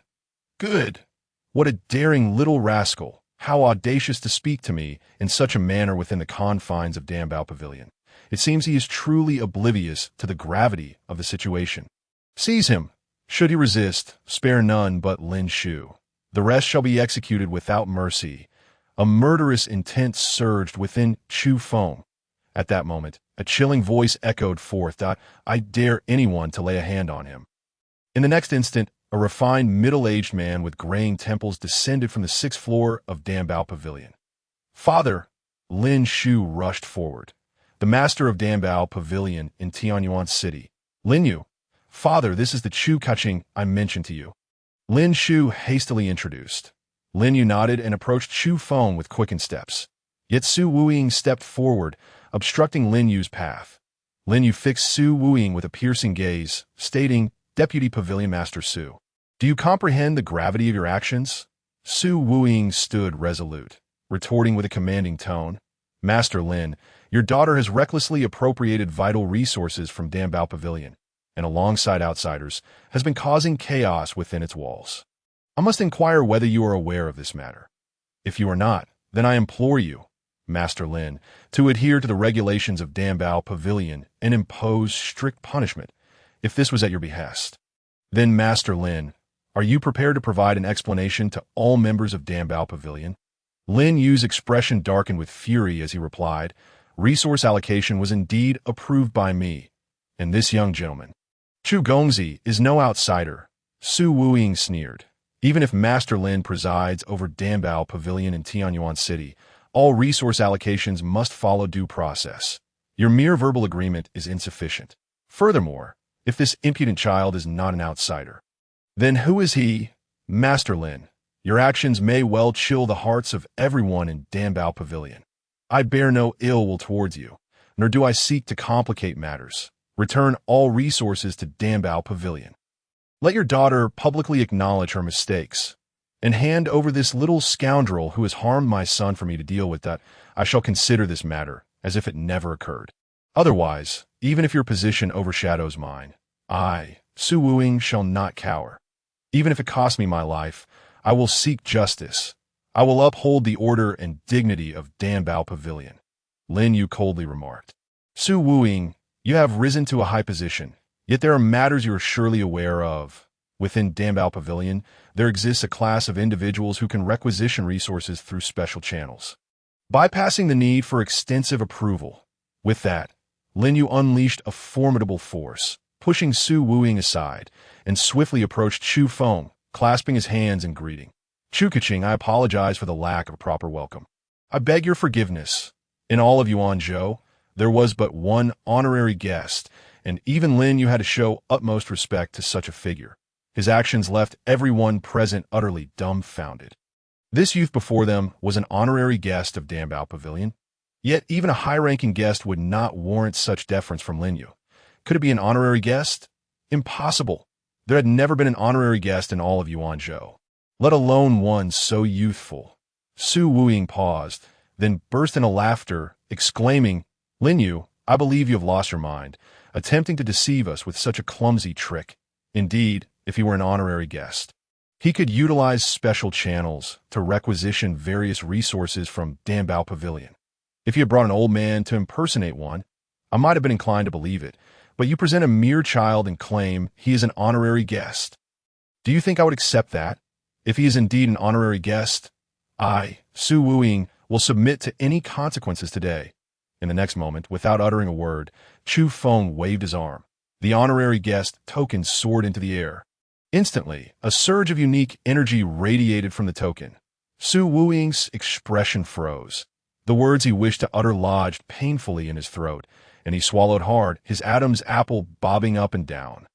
The honorary guest token of Dambao Pavilion could only be activated by its rightful owner, and in that instant, Su Wuying was drenched in cold sweat. This young lad truly was the honorary guest of Dambao Pavilion. The token's energy rippled through the air, resonating with every heart present. It turned out that Dambao Pavilion indeed had such a youthful honorary guest. The entire assembly fell into a brief silence. A myriad of complex emotions swirled within Su Wuying, transforming into a bitter expression. He lowered his head before Chufeng, took a deep breath, and said, "I was unaware of your esteemed identity, Chukaching. I have been most disrespectful. I humbly ask for your magnanimity and hope you will not hold my transgressions against me." Chufeng's gaze was sharp, yet he spoke with a measured tone. "I have pilfered various medicinal herbs from Dambao Pavilion and have caused harm to your son within its confines. You wish to maintain the order and dignity of Dambao Pavilion and seek justice for your son. What fault lies with you?" Su Wuying was drenched in sweat, responding, "It is my failure as a parent that has led my son Su Sheng to this fate, and he deserves it. Furthermore, it is an honor for him to receive a lesson from Chukaching. As for these herbs, since they are required by Chukaching, all shall be conducted in accordance with the rules." That he spoke with trepidation, his tone exceedingly humble. "Chukaching, Su Wuying, and Su Sheng, while they have erred, their crimes do not warrant death. Perhaps it would be best to allow them a period of reflection." That moment, Lin Yu, the master of Dambao Pavilion, interjected. Chufeng nodded, replying, "Master Lin is the one in charge of Dambao Pavilion. You may decide." After all, this was an internal matter of Dambao Pavilion, and he had merely been drawn in due to the issue of the herbs. Since Lin Yu wished to proceed in this manner, Chufeng, for Lin Shu's sake, decided to grant a favor. Lin Yu turned to Su Wuying, stating, "Deputy Pavilion Master Su, please relinquish your deputy token and temporarily set aside all matters concerning Dambao Pavilion." Su Wuying gritted his teeth, but ultimately restrained himself, saying, "Thank you, Master Lin, for your intercession. Thank you, Chukaching, for your generosity." With that, Su Wuying produced the deputy token and handed it to Lin Yu, hastily embracing his son Su Sheng as they departed. The storm had subsided. Lin Yu promptly invited Chufeng, saying, "Chukaching, let us ascend to the 7th floor of Dambao Pavilion for a more thorough discussion." Chufeng replied, "There is no need." Lin Yu was taken aback. Chufeng continued, "I trust Master Lin is aware of my intentions. I kindly ask for your assistance in procuring the yin-yang flower." He was forthright, leaving no room for ambiguity. This was precisely why Chufeng had readily offered Lin Yu a favor earlier. He simply wished to acquire the yin-yang flower as swiftly as possible. The longer it took, the more likely unforeseen complications would arise. Lin Yu, taken aback by Chufeng's directness, paused for a moment before replying. "Very well, I shall take Chukaching to obtain the yin-yang flower." Moments later, Lin Yu personally led the way to the treasure vault of Dambao Pavilion. However, just as they reached the entrance, before the vault barriers had even been lifted, a voice called out, "Master Lin, please wait." Another deputy master of Dambao Pavilion hurriedly arrived, accompanied by others. Upon arrival, this individual extended a courteous greeting to Chufeng, saying, "I have just learned that an honorary guest has arrived at Dambao Pavilion. And it is indeed an honor to finally meet you. I am Zhang Shun, the deputy master of Dambao Pavilion. I hope to receive your guidance in the future." Chufeng's expression remained impassive, merely nodding in acknowledgement. Zhang Shun then turned to Lin Yu, stating, Master Lin, Deputy Master Su, and I have conferred and decided to entrust the yin-yang flower to Master Gu Dan, and I was just about to report this to you. Chufeng's eyes gleamed with cold intensity. Lin Yu coldly retorted, Deputy Master Zhang, you may not be aware, but just moments ago, Deputy Master Su relinquished all responsibilities pertaining to Danbao Pavilion and will not partake in any decisions for the time being. Zhang Shun smiled, saying, However, Deputy Master Su and I had previously agreed upon this matter, and I've already made a promise to Master Gu Dan if we were to go back on our word. And Master Gu Dan were to harbor grievances and leave Danbao Pavilion, it will be the greatest loss the pavilion has seen in nearly a century. Lin Yu asserted with firmness, this single yin-yang flower. I've already pledged to hand over to Chu Kaching. Zhang Shun let out a deep sigh and turned his gaze back to Chufeng, saying, Since it is a request from Chu Kaching, I truly cannot stand in your way. Following this, a troubled expression crossed his face as he looked toward an elderly man behind him, stating, Master Gu, I sincerely apologize. I have done my utmost, and I hope you can understand. This elder was none other than Gu Yu, the foremost alchemist of the Danbao Pavilion in Tianyuan City. His countenance darkened, and with a cold snort, he fixed his gaze on Lin Yu, declaring, Lord Lin, I, Gu Yu, have been bound by contract to the Danbao Pavilion for 30 years that in all these years, have I ever erred in a way that caused losses to the pavilion? Lin Yu furrowed his brow and replied, Master Gu possesses impeccable character and exceptional alchemical skills. For the past 30 years, he has made tremendous contributions to the development of the Danbao Pavilion in Tianyuan City. Gu Yu sneered, now that I am on the verge of becoming a 4th-rank Baodin Master. If I were to be promoted, would it not bring even greater benefits to the Danbao Pavilion? Lin Yu nodded in acknowledgement. The Gu Yu continued, considering my years of dedication and my future potential. Do you not think it worthwhile for the Danbao Pavilion to offer a yin-yang flower? With this flower, I could concoct a true 4th-rank Baodin. Lord Lin, you must think carefully. Are you truly unwilling to grant me this yin-yang flower? Do you understand the consequences of such a decision? The status of an honorary guest is indeed lofty. Yet, the Danbao Pavilion cannot thrive without me. If you insist on this decision, you are not only breaking my heart, but the hearts of all alchemists in the Danbao Pavilion. Lin Yu found himself in a precarious position, caught between a rock and a hard place. The weight of this decision was indeed burdensome. Chufeng observed the unfolding drama with a detached demeanor that he was determined to acquire the yin-yang flower. Yet there were countless ways to achieve this goal. The specific approach would depend on Lin Yu's attitude. Father, at that moment, Lin Shu spoke up, stating, Chu Kaching truly requires this yin-yang flower. She understood that Chufeng sought these herbs for Chu Yaoer, and no one present comprehended the depth of Chufeng's concern for her better than she did. For the sake of Chu Yaoer, Chufeng would not hesitate to confront the world itself. Lin Yu gritted his teeth and finally made a resolute decision, declaring, Master Gu, I understand your need for quality herbs to ascend to a 4th-rank Baodin Master, and I am willing to support you. However, today, the yin-yang flower belongs solely to Chu Kaching. Gu Yu was taken aback, never having anticipated that Lin Yu would maintain such a stance even at this juncture. Gritting his teeth, he retorted, Lord Lin, I refuse to accept this. Without waiting for Lin Yu's response, Gu Yu's attention shifted directly to Chufeng. I propose a wager with you.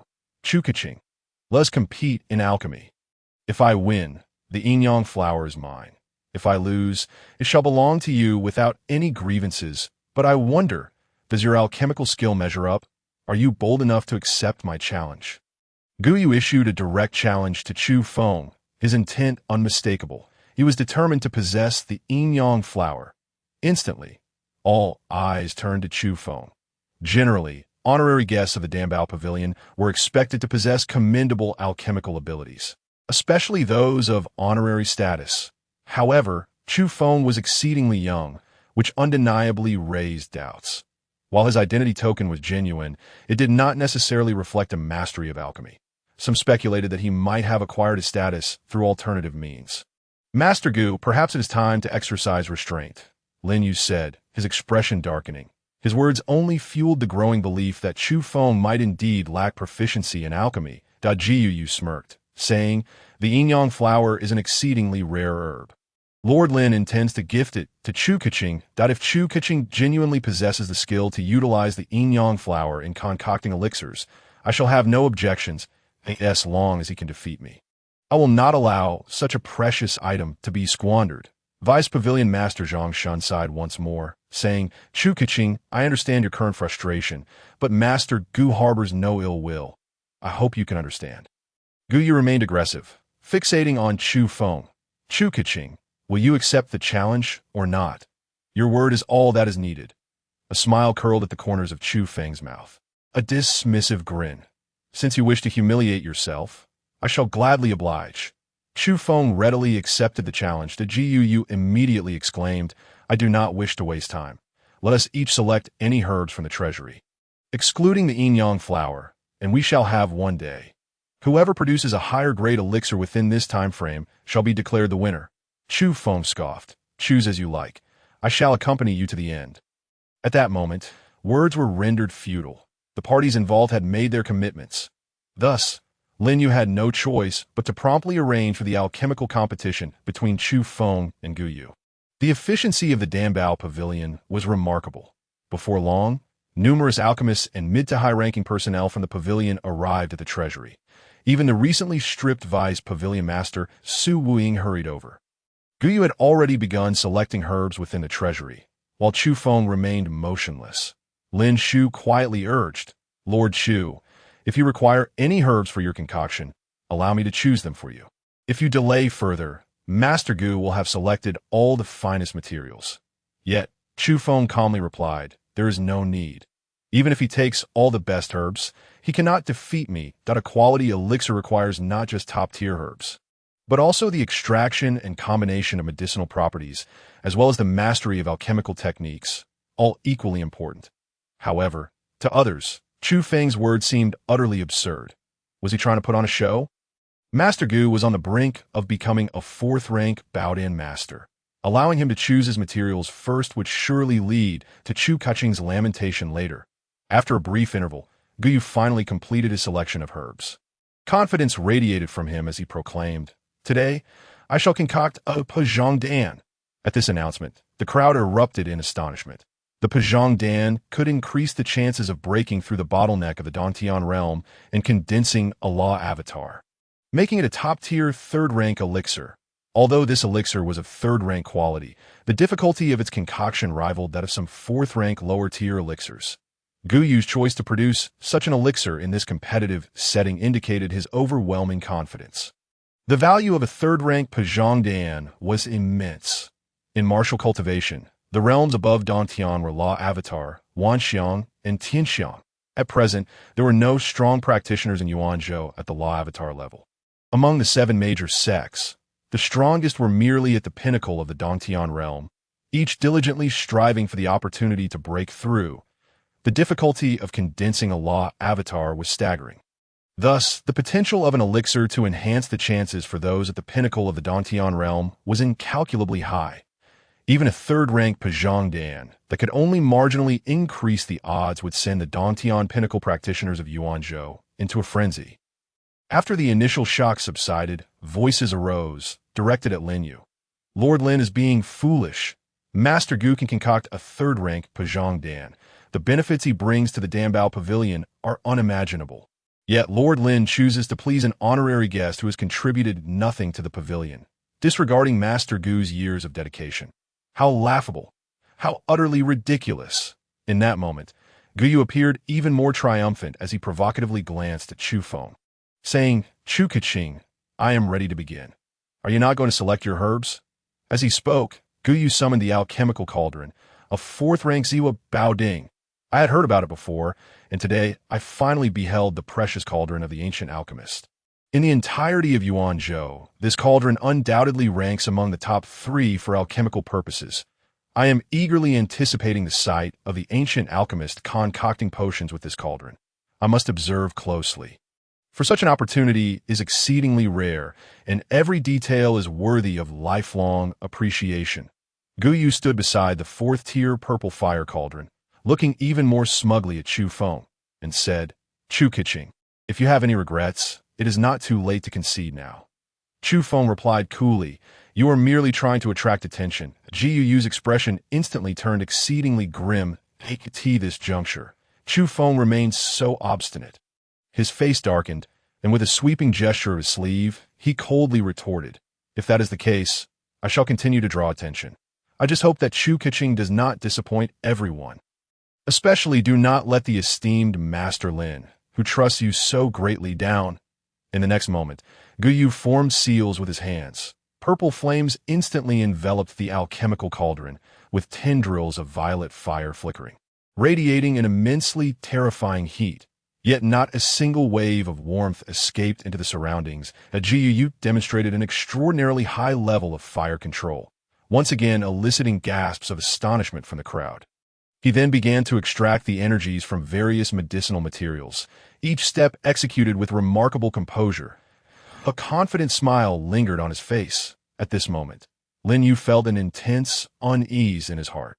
Chufeng stepped forward and proclaimed, "Then I shall begin as well." As his voice fell, Chufeng raised his hand to grasp. In an instant, a powerful suction force erupted. Within the treasury, medicinal materials soared into the air one after another. All the materials were directly devoured. The energies that were consumed coalesced in the palm of Chufeng's hand. Was he extracting? No, it was impossible. Extraction does not occur like this. What method of extraction is this? Everyone was left utterly dumbfounded. A normal alchemist does not extract medicinal materials in such a manner to know. He not only extracted these materials in an instant, but he also directly fused numerous medicinal properties. An experienced alchemist shouted in astonishment. The fusion of medicinal properties is also a crucial step in the alchemical process. Each combination of properties must be approached with the utmost caution. Otherwise, conflicts between properties and collisions of energy could lead to a complete failure of the alchemical endeavor. At this moment, even Gu stared in shock at the mass of fused energies in Chufeng's hand. The breathtaking scene continued. With his other hand, Chufeng formed seals. A divine dragon of flames burst forth from his palm, transforming into a divine dragon fire cauldron. This method of fire control was exponentially superior to Gu's earlier technique. Chufeng casually tossed the mass of medicinal energy into the divine dragon fire cauldron. After a span of 10 breaths, a rich fragrance of elixir wafted from the divine dragon fire cauldron, intoxicating all present. The faces of everyone in attendance glowed with sheer ecstasy. Their spirits felt rejuvenated. Some even experienced a surge of energy, breaking through their cultivation bottlenecks. Soon after, Chufeng grasped with his hand, and a medicinal pill floated out from the divine dragon fire cauldron. The alchemical process was complete. From inception to the formation of the pill, the entire sequence utterly subverted everyone's understanding of alchemy. The pill in Chufeng's hand shimmered with a crystalline brilliance, plump and perfect. The aroma it emitted possessed astonishing effects.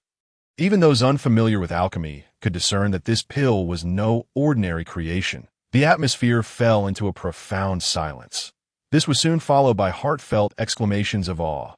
All prior skeptical gazes transformed into profound admiration. Truly deserving of the title of honorary guest, such alchemical skills are nothing short of miraculous. It is indeed a masterpiece. Incredible.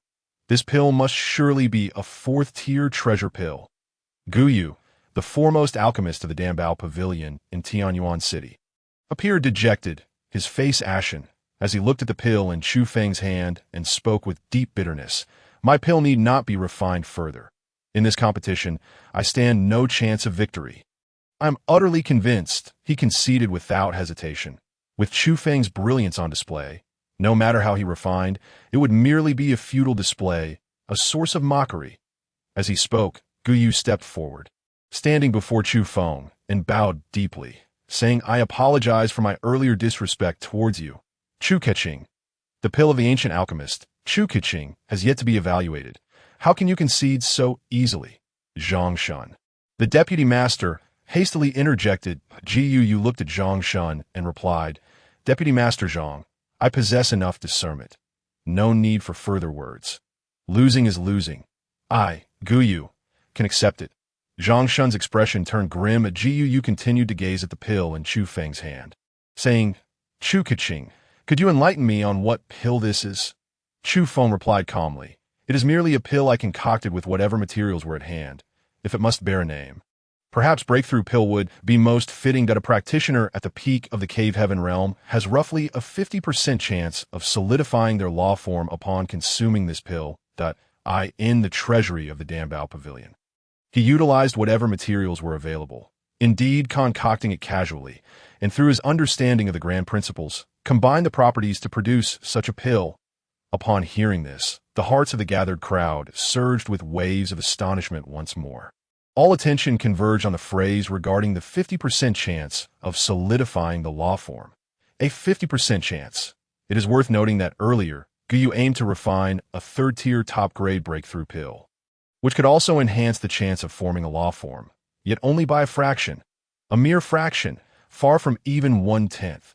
The breakthrough pill, which only increased the chance by a fraction, is already in high demand in Yuanzhou. Chufeng's breakthrough pill directly offers a 50% chance to solidify the law form.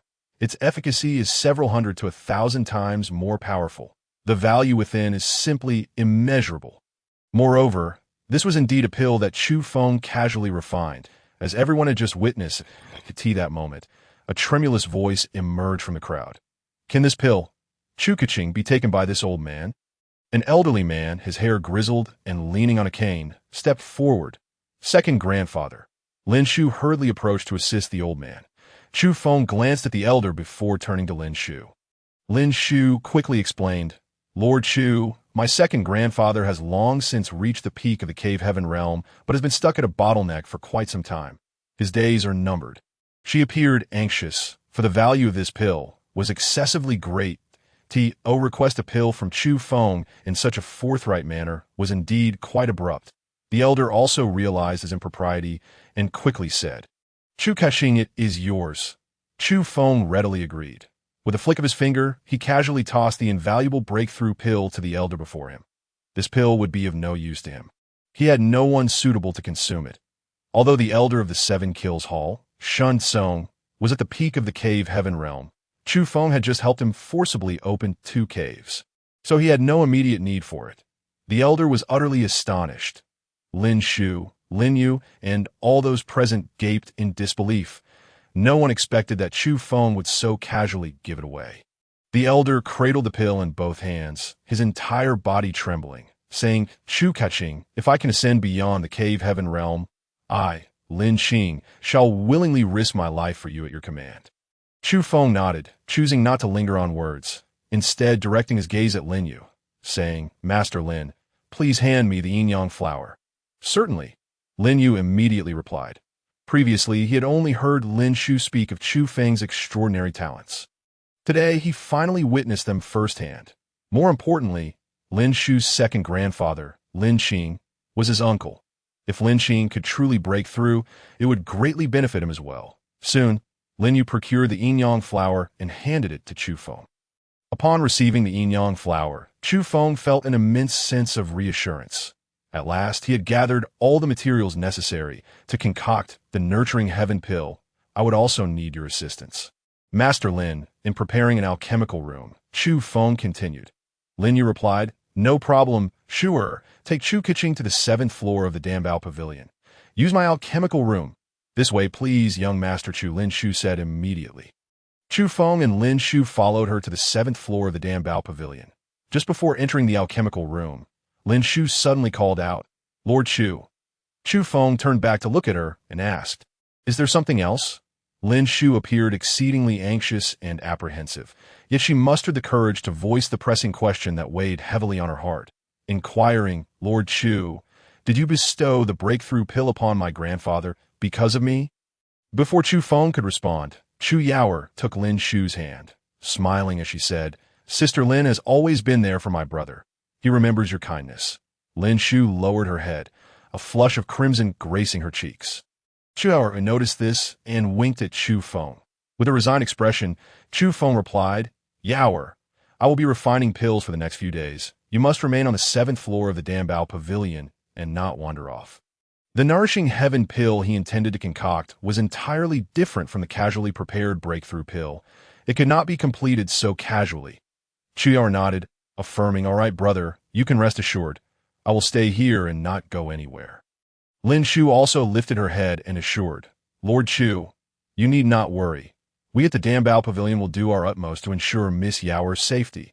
Chufeng acknowledged with a grunt and continued, "Please inform Pavilion Master Lin to bring all the members of the Seven Kills Hall to the Dambao Pavilion." It was not that he distrusted the Dambao Pavilion, but rather that he wished to guarantee his sister's safety to the greatest extent possible. Furthermore, he sought to ensure that his pill refinement would be undisturbed. There was but a single yin-yang flower in the entire Yuanzhou. Should it be wasted, the time spent searching for another would jeopardize his sister's health, which he feared might suffer backlash. He had been closely monitoring his sister's progress in forming her celestial Tao body, and sustaining it with blood pills was becoming increasingly arduous. "Understood," Lin Shu replied. Only then did Chufeng enter the pill refining chamber, officially commencing the crafting of the nourishing heaven pill. In the great hall of the Giant K sect, a young man sat upon the grand throne, accompanied by a young woman standing beside him. She possessed exquisite features and a graceful figure, yet emanated a chilling aura of murder, her face etched with profound fury. This woman was none other than the recently returned Qin Shui. Upon her return, she learned of the annihilation of the great Qin dynasty by Chufeng. The sect leader, deputy leader, and several elders of the Giant K sect stood below. "Young Master Yang, that Chufeng killed my parents and obliterated my Qin family dynasty. I, Qin Shui, swear that I shall not rest until this vengeance is avenged," she declared through gritted teeth, her voice laced with malice. Simultaneously, excitement simmered within her heart.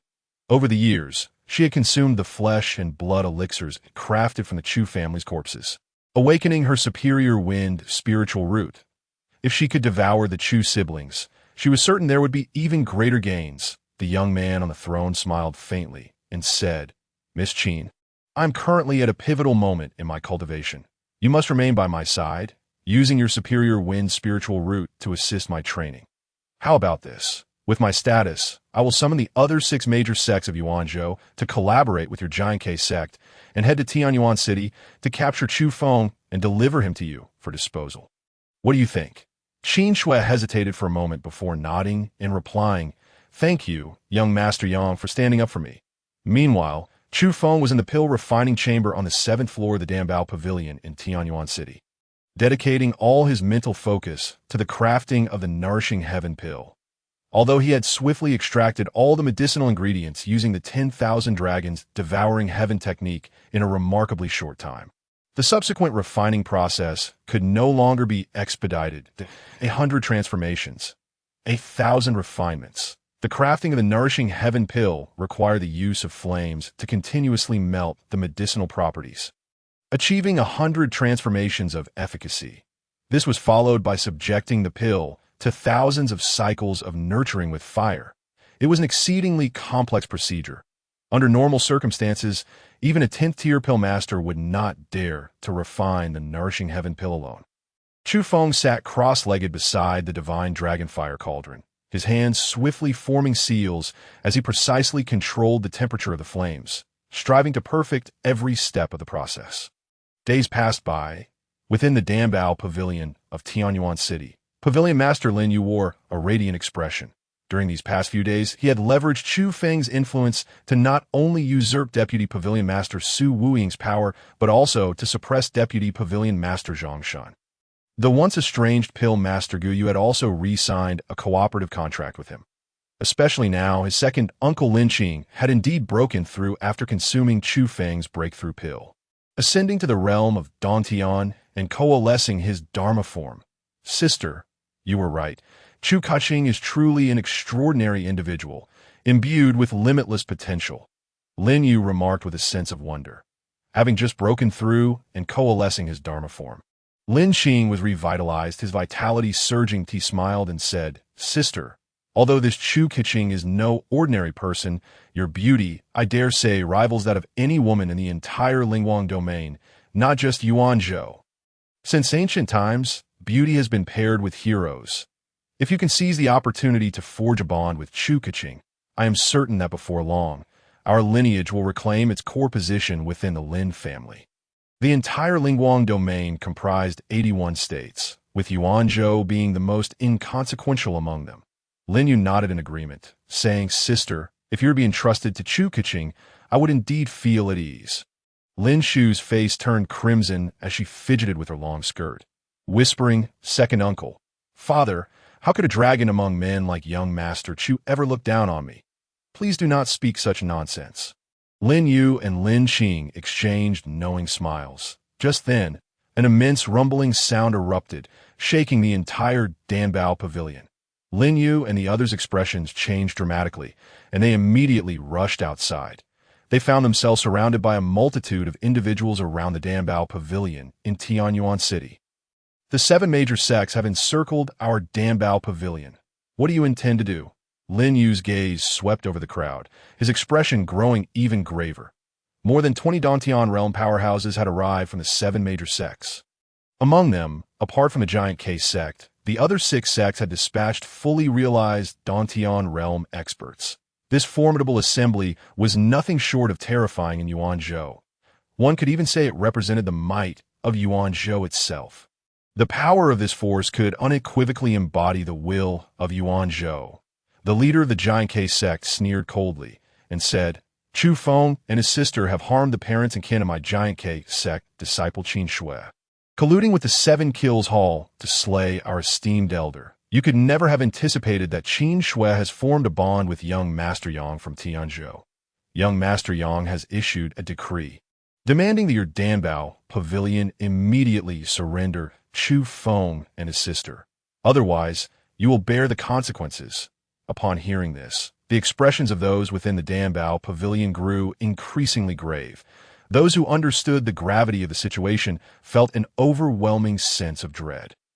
Among the 81 states of the Lingguang domain, the most powerful was undoubtedly Tianzhou, the undisputed number 1 state. Even if hundreds of Yuanzhou were combined, they could not compare to the vastness of Tianzhou. As for powerhouses in Tianzhou, those at the Dharmaform realm were as common as fish crossing a river. Meanwhile, in Yuanzhou, there was only Lin Qing, who had just broken through to the Dharmaform realm. Underscoring the vast disparity, the Yang family was one of the 4 ancient families of Tianzhou. The 4 great families of Tianzhou wielded immense power. Even large sects would treat them with utmost respect. In contrast, the 7 major sects of Yuanzhou were merely minor sections, therefore. A single word from young Master Yang of Tianzhou was an order that could not be defied by the 7 major sects of Yuanzhou. "Second uncle, father," Lin Shu's expression was fraught with anxiety. Lin Yu nodded, saying, "Do not worry. I know what to do." He then turned to Lin Qing and declared, "No matter what, we absolutely cannot betray Chufeng. We shall never engage in such treacherous deeds." The leader of the Giant K sect's face hardened, and he warned, "Pavilion Master Lin, I advise you against futile resistance. You should understand that even if I were to kill you, young Master Yang's backing could easily resolve this matter. After all, you are merely a pawn of the Danbao Pavilion. No one will stand up for you. Be sensible and step aside." Lin Yu gritted his teeth and retorted, "Chu Kaching is our esteemed guest of the Danbao Pavilion. As long as he remains within the pavilion, anyone who dares to harm him must first step over my dead body." His resolve was unwavering. "Since Pavilion Master Lin is so unyielding, do not blame us for being impolite. Attack and storm the Danbao Pavilion." The leader of the Giant K sect commanded fiercely that I dare anyone to make a move. Just then, Lin Qing, who had just ascended to the Dharma form realm, bellowed furiously, and an overwhelming aura erupted forth that a ferocious giant elephant materialized behind Lin Qing, exuding unmatched might. The realm of Dharma manifestation instantly. The members of the 7 major sects were all astounded, their faces revealing a trace of trepidation. The leader of the Juek sect gritted his teeth and said, "Master Lin, I shall grant you 3 days to ponder this matter thoroughly. We shall return in 3 days, and I hope that once you have calmed down, you will make the most judicious decision." Having spoken, the leader of the Juek sect bellowed, "Depart." Immediately, the members of the 7 sects were treated like a receding tide. Once outside the Danbao Pavilion, the leader of the Juek sect snorted coldly and remarked, "I never expected that the old fellow Lin Qing would actually condense the Dharma manifestation. that if we were to launch a forceful assault today, even if we employed a strategy of sheer numbers to hold him back, the casualties would be utterly catastrophic. I have already sent a distress signal to young Master Yang via the communication Jade Talisman. Should young Master Yang send even a single guard, it would suffice to subdue Lin Qing, flatten the Danbao Pavilion, and capture the Chu siblings alive. On the 7th floor of the Danbao Pavilion, Lin Yu, Lin Qing, and Lin Shu retreated. That it was not that Lin Qing feared confrontation, but rather that he could not engage in battle. The opposing side boasted 6-peak Dantian realm experts, and although he had just ascended to the Dharma manifestation, he could not be certain of victory. Should any unforeseen circumstances arise, the consequences would be unbearable. The members of the 7-Kill Hall, Shun Tsong, Shun Huang, and Shun Yi, along with 2 Crimson Blood assassins, stood vigil beside Chu Yaoyao, not daring to leave her side. The situation was dire. Although the opposing side had been intimidated into retreat, they would undoubtedly not rest easy and would likely seek assistance from young Master Yang of Tianzhou. In my humble opinion, we must notify Chu Kuching to emerge from seclusion and then secretly relocate while they have yet to bring forth any powerful Dharma manifestation experts. Lin Qing's expression was exceedingly grave. The current circumstances were extremely precarious, despite having condensed the Dharma manifestation. If young Master Yang's people were to arrive in person, he could not guarantee the safety of Chufeng and Chu Yaoyao. A multitude of eyes turned toward Chu Yaoyao at this juncture. The decision could only rest with her, as no one dared to disturb Chufeng's alchemical pursuits. Chu Yaoyao took a deep breath and was about to speak when suddenly Chufeng's voice resonated from the alchemical chamber. "Prepare for battle." Just 4 words, yet they conveyed his unwavering resolve. Inside the alchemical chamber, Chufeng continued to manipulate the flames for alchemy. The concoction of the Yangtian Dan had reached its final stage. A glint of madness flickered in his eyes, and an icy killing intent surged forth. He had sensed the commotion outside. Qin Shui had finally made her appearance. Even if Qin Shui had managed to entangle herself with some young Master Yang of Tianzhou, what of it? One young Master Yang, or even the entire Yang family of Tianzhou, could not compel him to retreat even a single step. The following day, the entire Tianyuan city was shrouded in an atmosphere of profound heaviness. After all, the events of the previous day, wherein the 7 major sects had jointly besieged the Danbao Pavilion, were no secret. This matter even implicated the legendary Yang family of the 4 great families from the Lingguang region of Tianzhou. Everyone was acutely aware that this storm was only just beginning, and the retreat of the 7 major sects was merely a stalling tactic. They would not relent. Tianyuan City was on the brink of experiencing an earth-shattering tempest. In the evening, at the gathering place of the 7 major sects in Tianyuan City, suddenly, a beam of rainbow light descended from the heavens. In an instant, the high-ranking members of the 7 sects hurriedly made their way to a grand hall, brimming with excitement. Inside the hall stood a middle-aged man, calm yet exuding a terrifying aura that instilled dread in all present. This man was a guard in the service of young Master Yang of Tianzhou. However, in Yuanzhou, he was an unequivocal figure of invincibility, a powerful Dharma manifestation expert.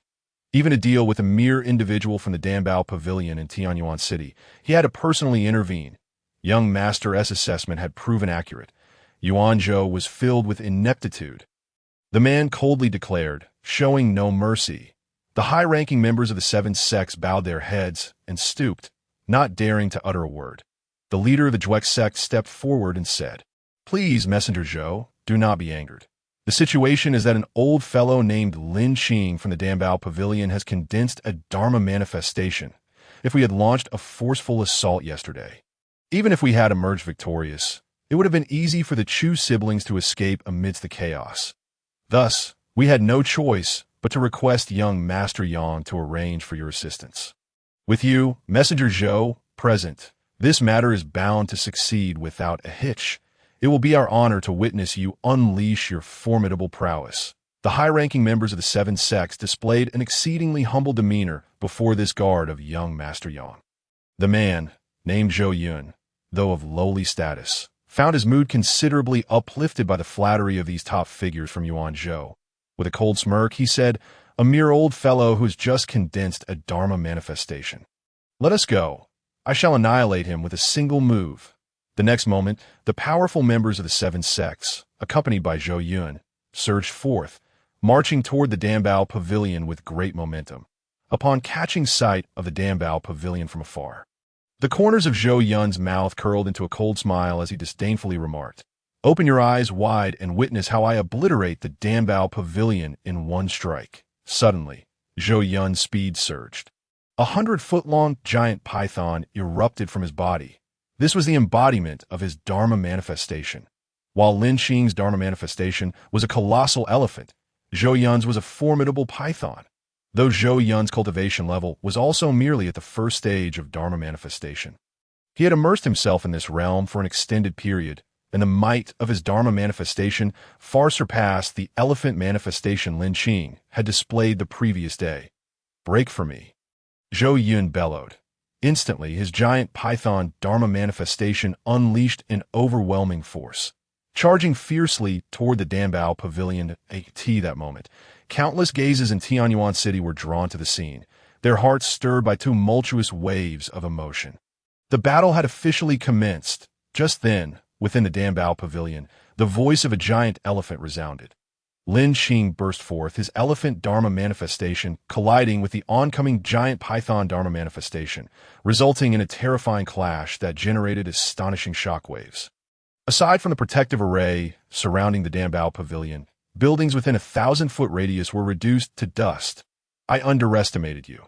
To withstand my one strike and still stand," Zhou Yun proclaimed, standing atop the head of the giant python Dharma manifestation, gazing at the blood trickling from Lin Qing's mouth.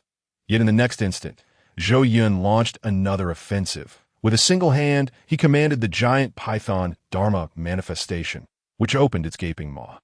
Intent on swallowing Lin Qing and his elephant Dharma manifestation whole, gritting his teeth, Lin Qing's body radiated layers of brilliant light as he wielded his Dharma manifestation, engaging Zhou Yun in a fierce battle. "Kill! Flatten the Danbao Pavilion! Capture Chufeng alive! Capture Chu Yaoyao alive!" The members of the seven major sects surged forward, launching a fierce assault on the array surrounding the Danbao Pavilion. The protective barrier of the array trembled perilously. On the 7th floor of the Danbao Pavilion, Lin Yu's expression was grave as he said, "Old Master Shun, I leave this to you." The next moment, he led the cultivators of the Danbao Pavilion, along with a contingent of elite members from the 7-Kill Hall, directly out of the protective array to confront the encroaching enemy. Shun Song was immensely powerful at the 10th stage of the Dantian realm. However, he did not join the fray. Instead, he remained on the 7th floor of the Danbao Pavilion, tasked with safeguarding Chu Yaoyao. Both the members of the 7-Kill Hall and those of the Danbao Pavilion understood one thing. Chu Yaoyao was the person whom Chufeng cherished most. She was his Achilles heel. Chu Yaoyao absolutely could not come to harm. Her complexion grew pale as anxiety swelled within her. Yet when she cast her gaze toward the tightly sealed alchemical chamber, her worries suddenly dissipated. Brother was here. There was nothing to fear. It was not a matter of strength. Merely the thought of her brother filled Chu Yaoyao's heart with an unparalleled sense of security. She quickly averted her gaze, glanced at the third-grade supreme-grade sword she had already drawn, and a glimmer of determination flickered in her eyes. Then, she closed her eyes and sat cross-legged, regulating her breath. If the enemy truly sought to breach their defenses, she too possessed the strength to fight back. Outside, in but a brief moment, the forces of the Danbao Pavilion crumbled entirely. Although Lin Qing, a Dharma manifestation expert, fought fiercely, employing various treasures to contend with Zhou Yun, he was evidently at a disadvantage, and it was only a matter of time before he was subdued. With a deafening roar, the protective array of the Danbao Pavilion was finally breached. The leader of the Zhuek sect, at the 7th stage of the Dongtian realm, let out a maniacal laugh as he was the first to charge into the Danbao Pavilion. The other 6 high-ranking members of the sects, not wishing to steal the spotlight from the leader of the Zhuek sect, nonetheless displayed great enthusiasm, following closely behind him into the Danbao Pavilion. The master of the Giant K sect was the first to charge into the 7th level of the Danbao Pavilion. Chu Yaoer came into his line of sight. "Chu Yaoer, haha. At last I have you." The master of the Giant K sect sneered, and with a sudden burst of speed, his fingers curled like claws, viciously aiming for Chu Yaoer's throat. That moment, Chu Yaoer abruptly opened her eyes, and exceptionally cold light flashed within them. Swish! The sword's edge surged forth with unparalleled swiftness, unleashing an astonishing pallid sword light that directly shattered the master of the giant K-Sect's power.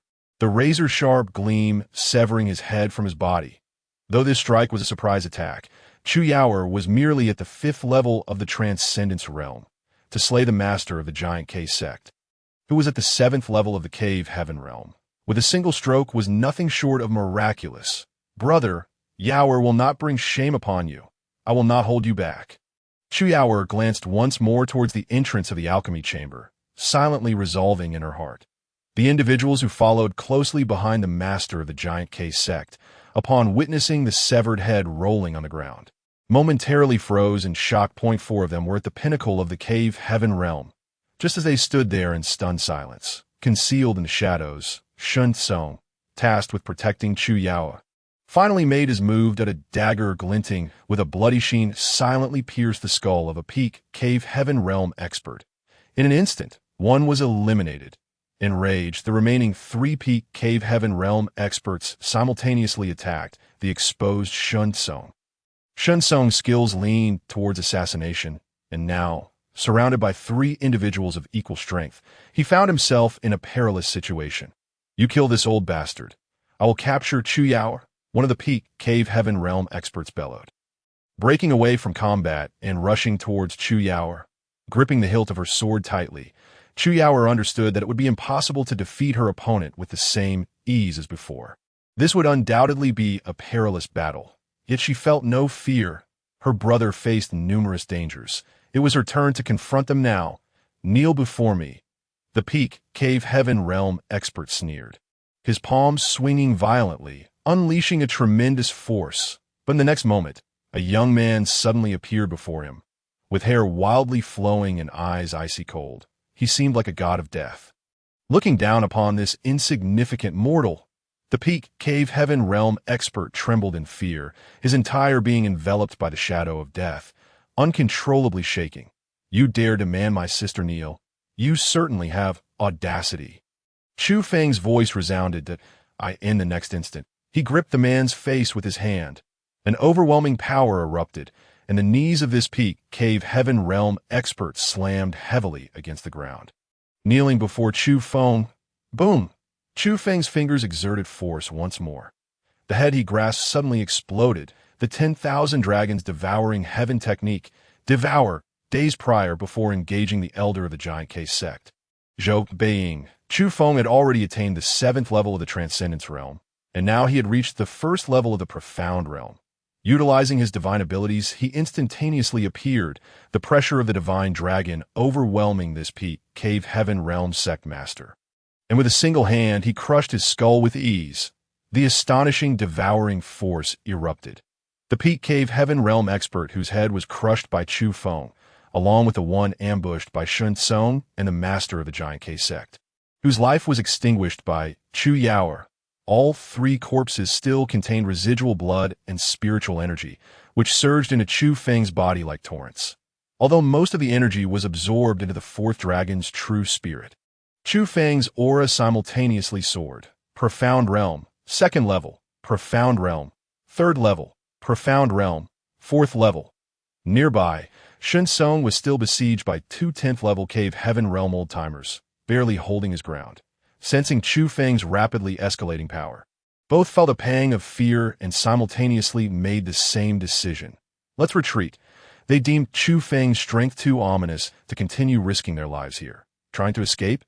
Chufeng sneered. He raised his hand, and with a flick, the Thunder Dragon True Spirit and the Flame Dragon True Spirit surged forth. Wrapping around the bodies of the two, they struggled desperately, but it was futile, akin to helpless chicks flailing about.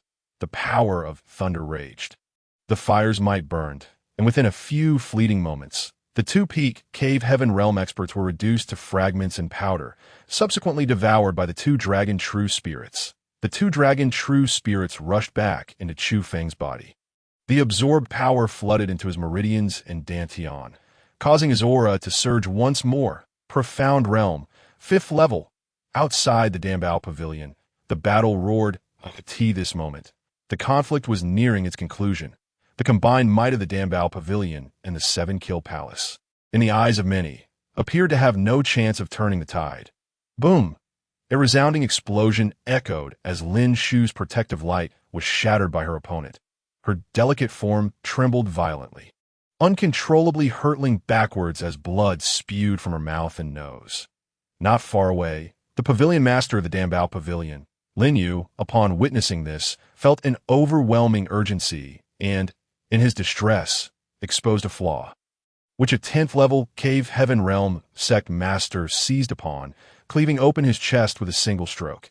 Enduring the pain, Lin Yu rushed to Lin Shu's side, catching her as she was sent reeling backwards.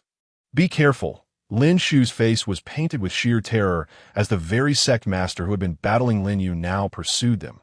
Die. This peak Cave Heaven Realm sect master, with a visage twisted in malice, gripped his blade tightly, unleashing a fierce strike that spanned dozens of feet. Lin Yu turned abruptly, the blade's energy already dangerously close. He could no longer evade, nor mount an effective defense in that moment. He instinctively reacted. He relinquished all personal defenses.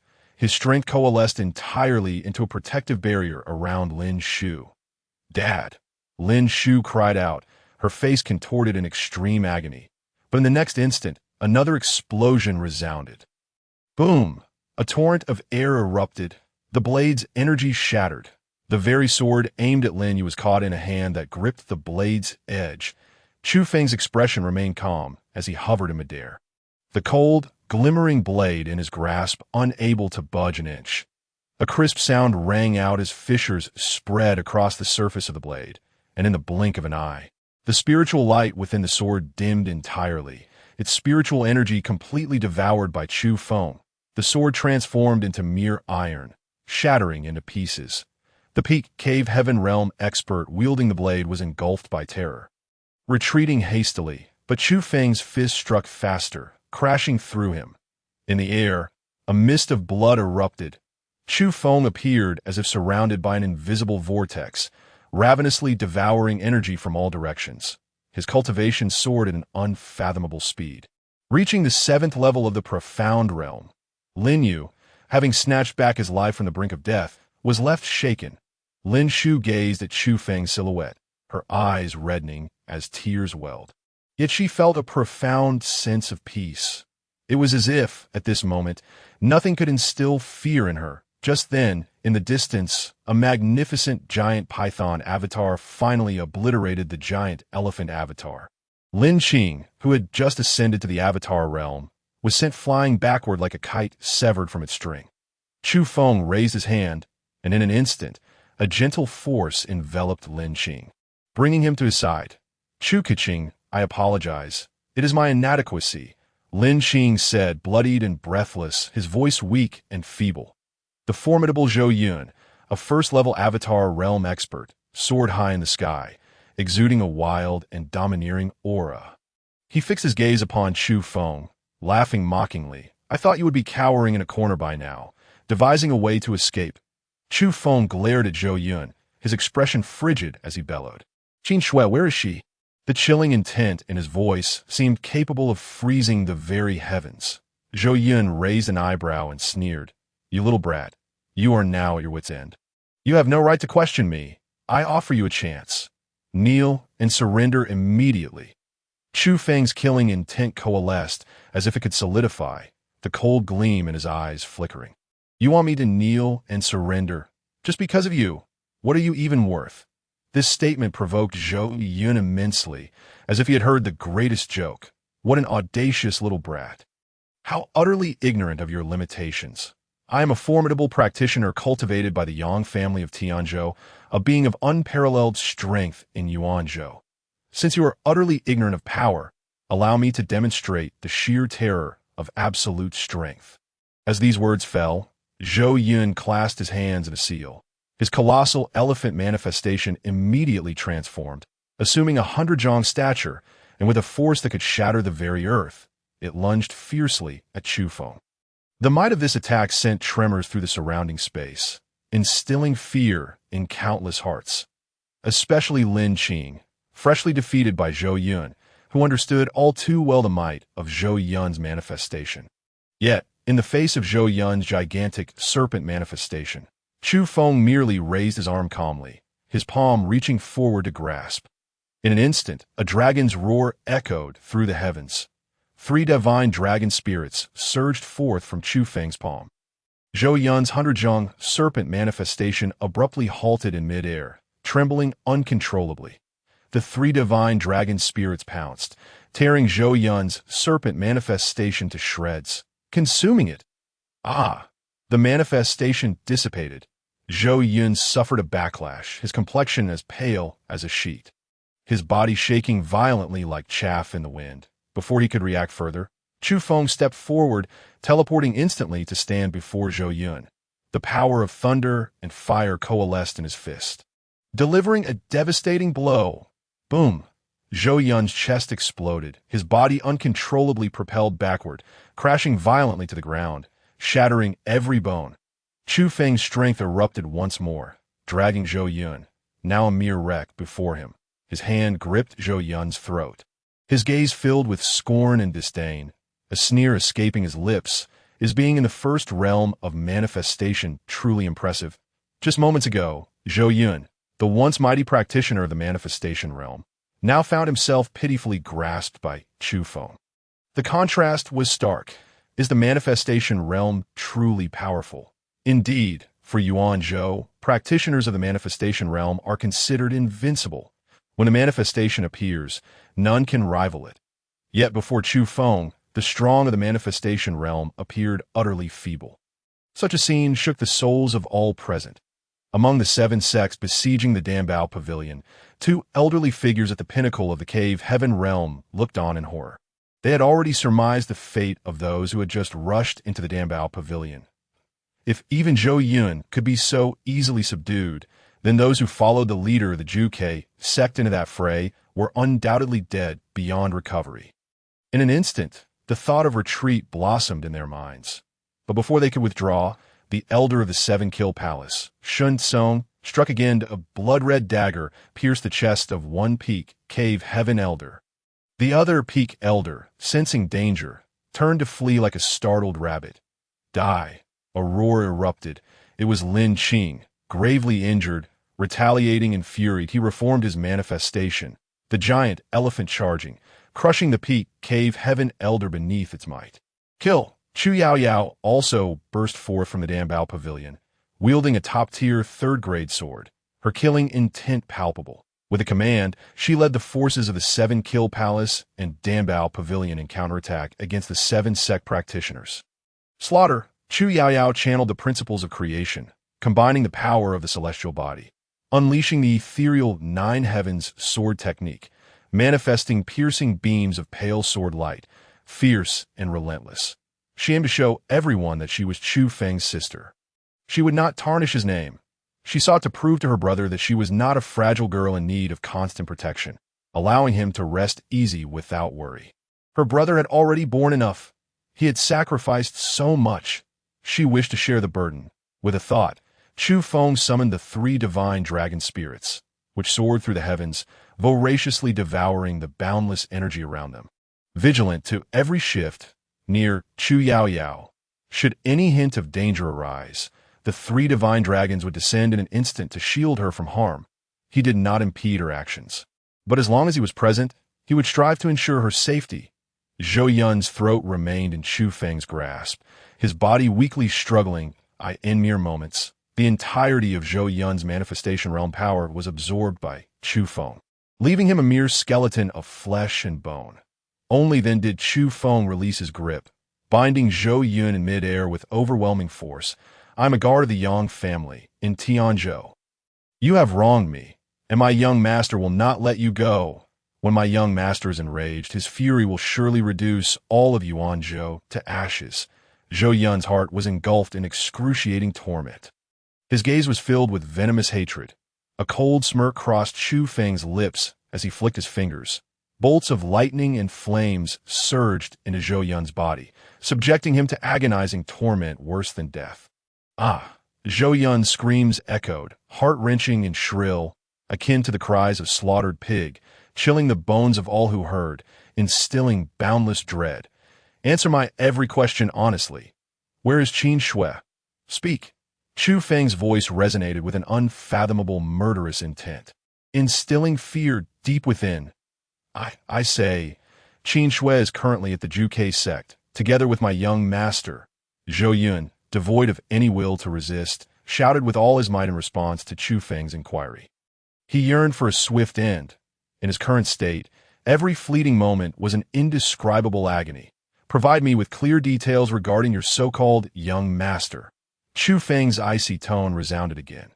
Qin Shui is at the Juke sect. Then I shall annihilate the Juke sect. Since the young master of the Yang family in Tianzhou was entangled with Qin Shui, they would be dealt with together. Zhou Yun, amidst his screams, relayed Chufeng's questions. The young master is named Yang Xiao, the sixth young master of the Yang family in Tianzhou, currently at the pinnacle of the cave heaven realm. Beside him are 3 manifestation realm guards and an old steward of the myriad manifestation realm. The young master came to Yuanzhou merely to clear his mind, fortuitously discovering Qin Shui, who possesses an upper-grade wind spiritual root, while he himself boasts a top-tier wind spiritual root. Thus, the young master desired to dual cultivate with Qin Shui and had the steward take her away for a time. After a period of dual cultivation with Qin Shui, the young master is poised to condense his manifestation soon, but Qin Shui wishes to return to the Juke sect. Therefore, the young master agreed, leading to the current events. Having acquired the desired information, Chufeng raised his hand and crushed Zhou Yun to death. He surveyed his surroundings. The battle raged on. Initially, it seemed to all that the alliance of the Dambao Pavilion and the 7-Kill Palace was destined to lose, lacking any chance of resurgence. Yet now the tide had turned entirely. Zhou Yun of the Manifestation Realm lay dead, the top-tier powers of the 7 sects extinguished, the remaining practitioners of the 7 sects, devoid of morale, found themselves in disarray. Chufeng stepped forward, arriving at Chu Yaoyao's side. Brother, Chu Yaoyao halted, sweat glistening on her forehead. Chufeng nodded, a smile gracing his features. Yaoyao, your performance truly surprised and delighted me. Chu Yaoyao's face lit up with her brother's approval surpassed all else. In the next moment, with a mere thought, the 3 divine dragons, coiling in the heavens, dove downwards, preparing to harvest the remnants of this battlefield. Moments later, the conflict finally came to an end. The area lay in ruins, shattered remnants scattered. The members of the Dambao Pavilion and the 7-Kill Palace all turned their gazes toward Chufeng. Countless onlookers from Tianyuan City also focused solely on him. This massacre began with Chufeng and concluded with him. His power had reversed the situation. With an unfathomable and terrifying strength, he had decisively suppressed all. The 3 divine dragon spirits returned to Chufeng's form. Suddenly, the energy and vitality they had consumed surged forth uncontrollably from him. Chufeng's aura swelled, rising exponentially. In the blink of an eye, he ascended to the pinnacle of the profound realm, and he continued to rise. Vaguely, the space around Chufeng began to ripple visibly, then tremble. The ripples intensified, eventually resembling waves.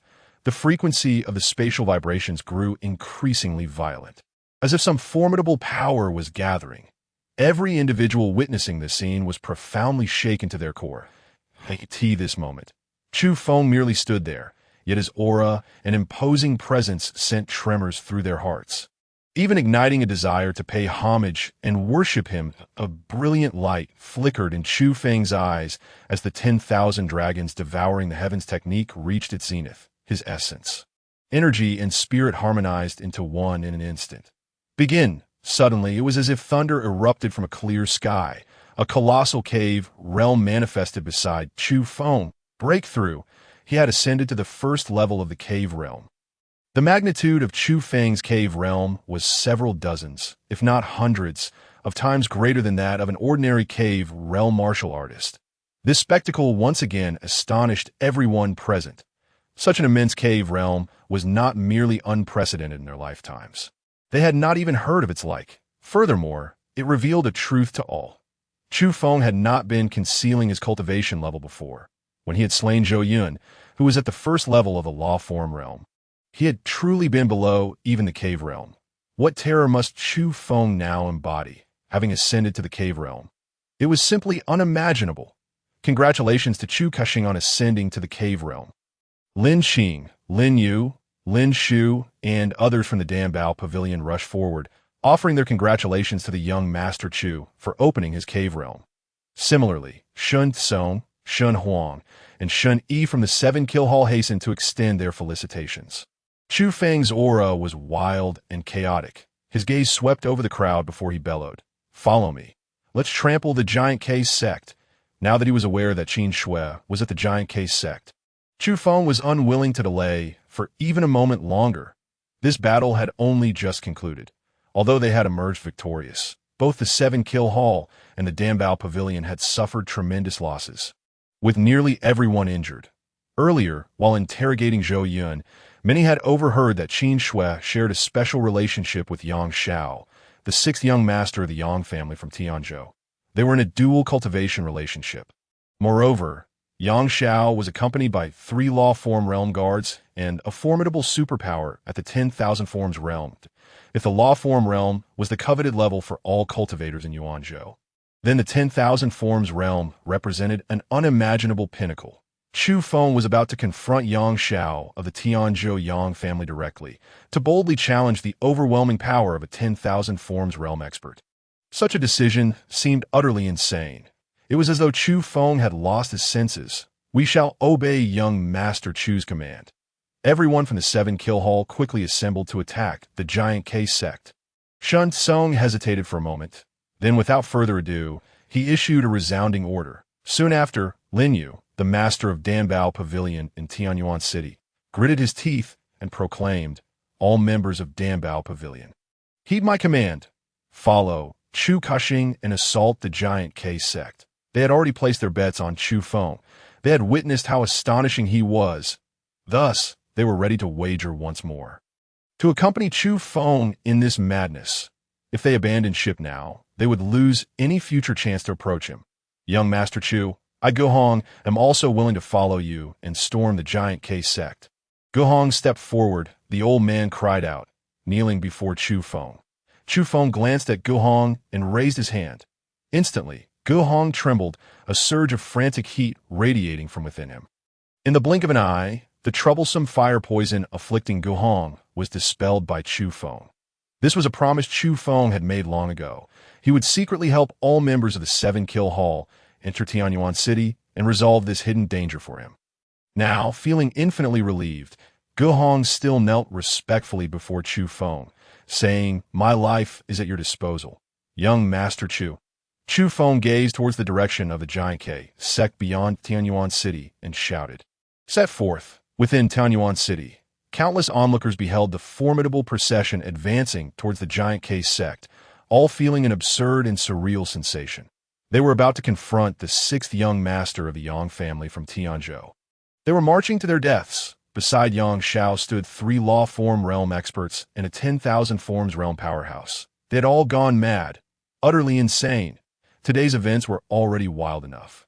Chufeng, who was not even at the cave realm, had slain a law form realm expert, and the cave realm he had just opened was beyond comprehension. Perhaps he could conjure even more astonishing miracles. Could the freshly ascended Chufeng truly defeat a 10,000 forms realm expert? Was that even possible? It was precisely because everyone deemed it impossible that it appeared so insane. Should he succeed, it would be an unparalleled miracle. The team departed from Tianyuan City, exuding a murderous aura as they headed straight for the Giant K sect. A flying vessel swiftly traversed the skies. This was a flying treasure provided by the Danbao Pavilion, albeit with limited space, accommodating only Chufeng and his sister Yaoer. "This is the Yang Tian pill I concocted, a total of 100 pills. Consume one every 3 days to nourish your celestial Dao body. By the time you finish all 100 pills, your celestial Dao body should have taken initial shape." Chufeng solemnly instructed as he handed all the Yang Tian pills to Yaoer. It was nearly sufficient for her to use for a year. Once her celestial Dao body began to take form, she would be able to wield the power of this formidable constitution to a certain extent. Even though she would still need to continue nurturing her celestial Dao body, there would be no risk of backlash. Chu Yaoer accepted the pills, her eyes reddening once more. She understood that her brother had devoted all his energy to the Yang Tian pills aside from seeking revenge and clues. He never spoke of how difficult it was. He silently sacrificed for her. Go ahead and take one, Chufeng urged.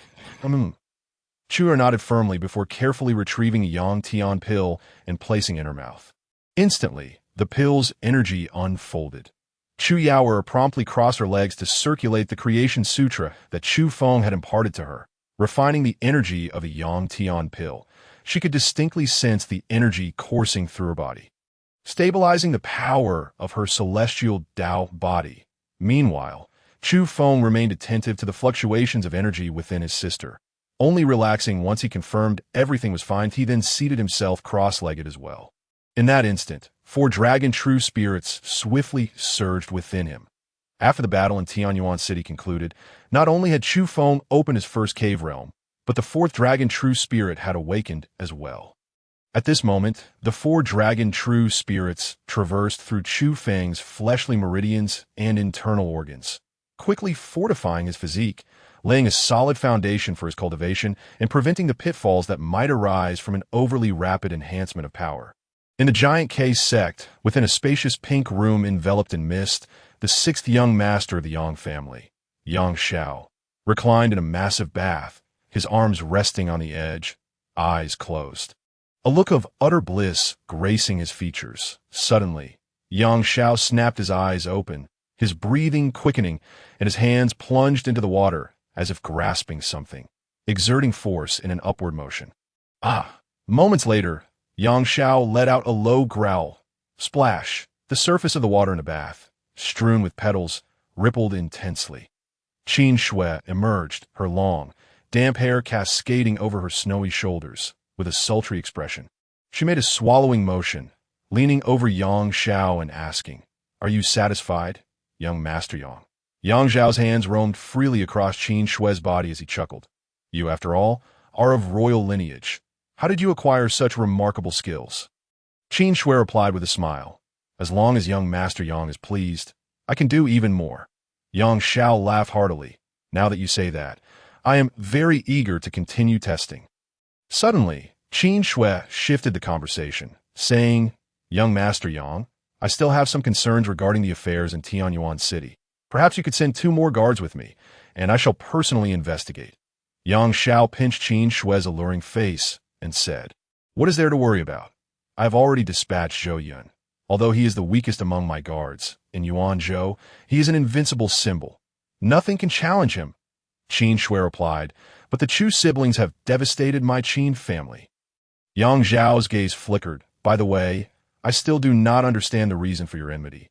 Why not enlighten me?" In Qin Shui's eyes, a flicker of unusual color passed by, and she spoke. "That Chufeng clansman is among the most heinous individuals in our Qin dynasty. My father, the emperor, and my mother, the empress, have dispatched troops to eradicate them." Yang Xiao immediately lost interest and remarked, "Enough. Let us calmly await the outcome. Zhou Yun should soon return with the captured Chufeng siblings, and you shall have your chance for vengeance."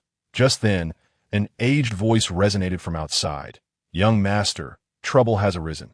Zhou Yun's mission to Tianyuan City has failed. Zhou Yun is dead. The top powerhouses of the 7 great sects of Yuanzhou have all perished. Presently, that fellow named Chufeng is leading the forces of the Yuanzhou Dambao Pavilion and the 7 Kills Hall towards the Zhuek sect. They will arrive in less than an hour."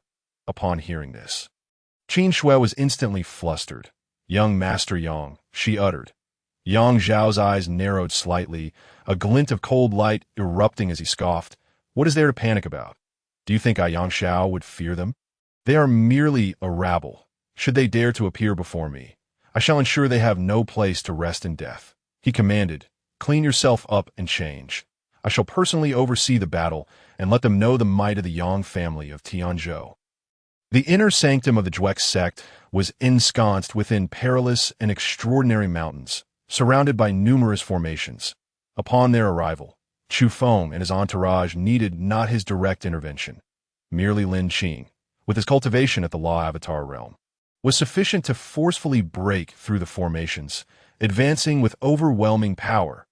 Even though Lin Qing had just ascended to the Law Avatar realm and was still nursing injuries, the might of the Law Avatar realm could not be obstructed by the arrangements of all the forces in Yuanzhou. Soon, the combined forces of the Danbao Pavilion and the Seven Kills Hall breached the layers of formations and reached the plaza before the Grand Hall of the Juex sect.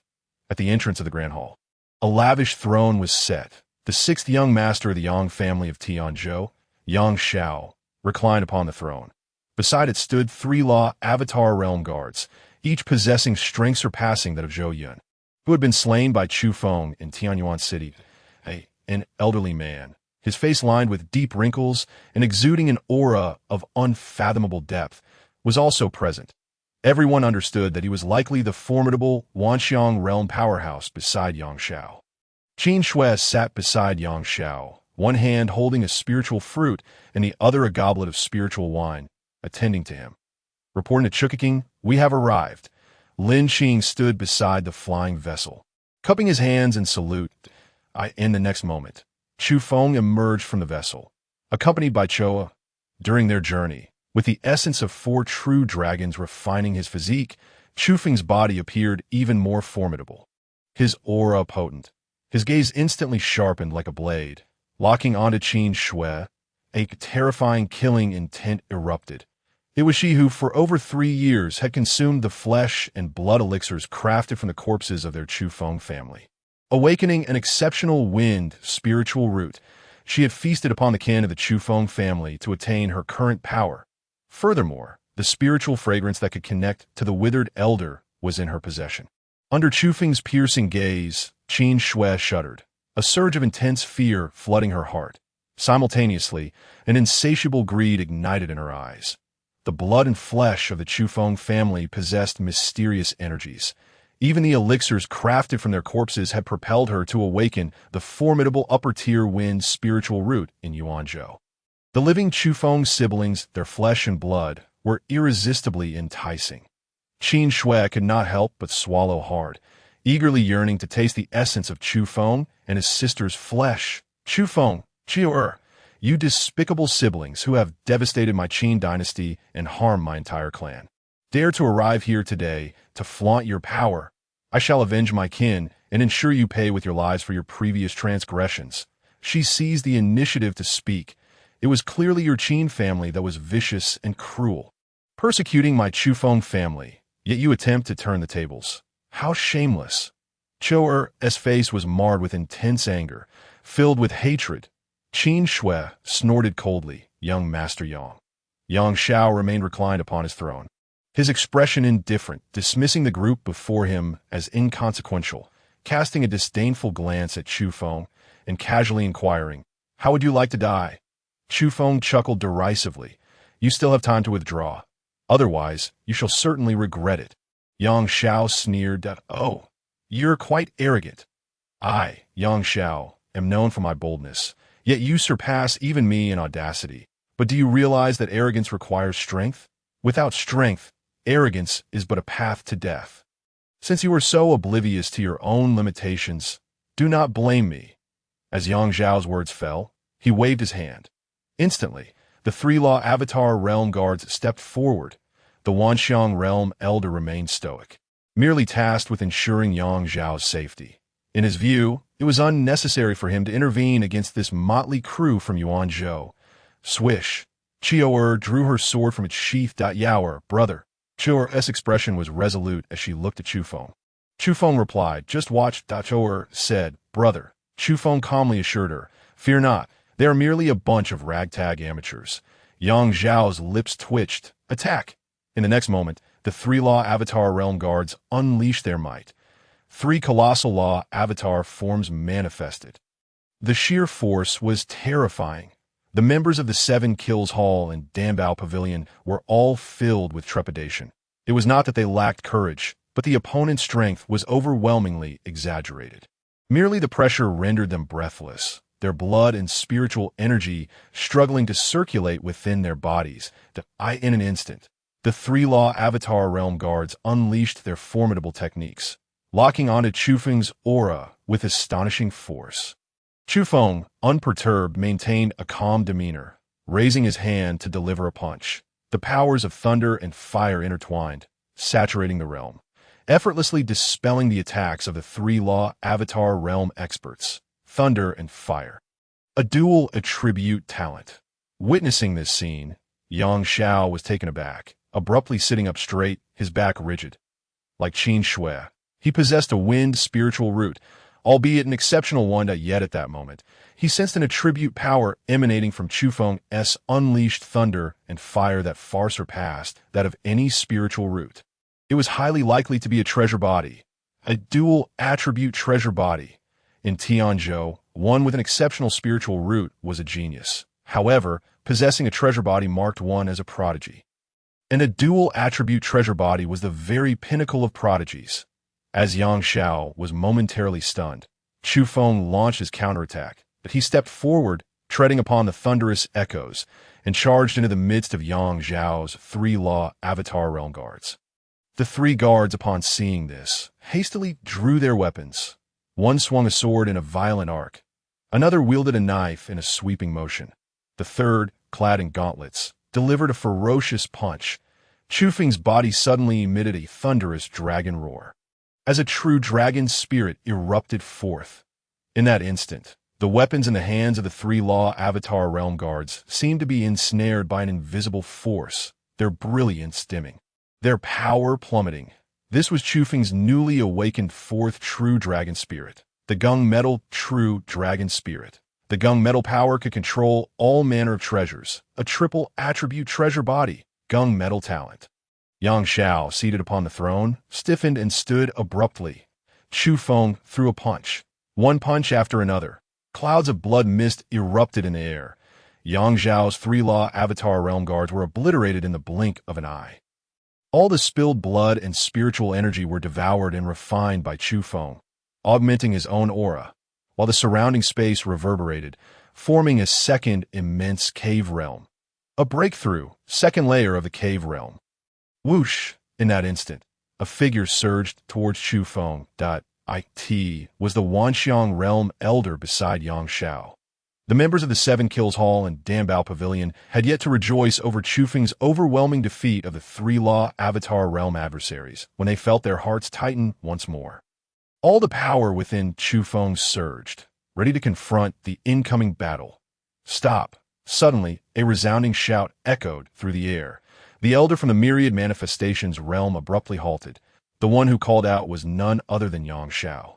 Young Master Yang, this Chufeng is utterly rampant. You must have your old servant subdue him at once, urged Qin Shui, anxiously clinging to Yang Xiao's arm. Yang Xiao turned his head, casting a cold smirk at Qin Shui before forcefully prying her hand away.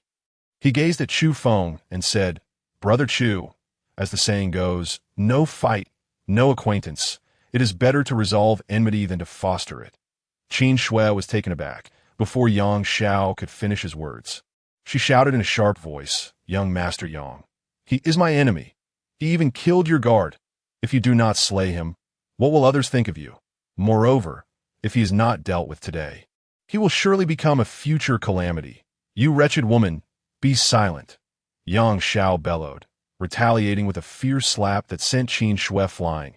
Crashing heavily to the ground, he then strode towards her, seizing a handful of her hair and dragging her before Chufeng, stating, "Brother Chu, this wretched woman is now in your hands. That I apologize for any previous offenses. I implore you to overlook my minor transgressions." Chufeng was a treasure of three attributes, possessing an astonishing dragon-shaped technique and the formidable power of two celestial realms. He was a prodigy among prodigies. Such an individual could only be befriended, never made an enemy of. To kill him, Yang Xiao dared not, even with a myriad manifestations realm servant by his side. Should he slay Chufeng today, would there not be powerful backers behind this prodigy? Furthermore, knowing Chufeng was from the Yang family of Tianzhou and still daring to confront him, Yang Xiao realized that Chufeng exuded considerable confidence. Thus, he had to restrain himself. As for Qin Shui, she was merely a woman he had shared a dual cultivation with for a time. He would not take such a significant risk for someone like her. Chu Yaoer stepped forward, standing beside Chufeng, her expression wary as she scrutinized Yang Xiao. Are you plotting something? Yang Xiao tossed Qin Shui at the feet of Chufeng and Chu Yaoer, then clasped his hands together with a smile, saying, "Our Yang family of Tianzhou has a family motto. When outside, one must be audacious, but never foolish." The crowd was momentarily speechless. The sixth young master of the Yang family, Yang Xiao, wore a sincere smile as he continued, "Brother Chu, please attend to this little wretch first. Once she is dealt with, let us share a drink and discuss life together, shall we?" The swiftness with which he changed his demeanor left everyone momentarily stunned. Chufeng fixed his gaze upon him, saying, "If you dare to play any tricks, you will regret it." With that, he lifted Qin Shui from the ground and, accompanied by Chu Yaoer, proceeded towards the grand hall of the giant K sect. Yang Xiao called out to Chufeng's retreating figure, "Brother Chu, there is no need to hurry. I shall await you outside, as I am not pressed for time." Upon entering the grand hall of the giant K sect, Chu Yaoer whispered, "Brother, that Yang Xiao is quite peculiar."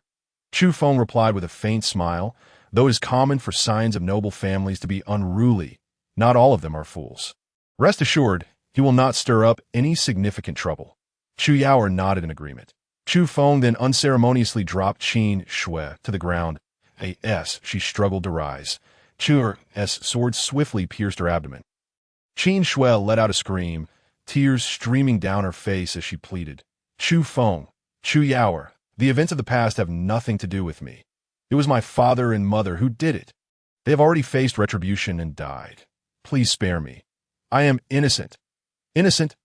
Chu Yaoer's expression turned icy, filled with venomous hatred. "You are well aware that the spiritual pills you have consumed over the years were crafted from the flesh and blood of my Chu family members. How can you claim innocence while indulging in those blood-soaked elixirs daily? There is no need to waste words on her."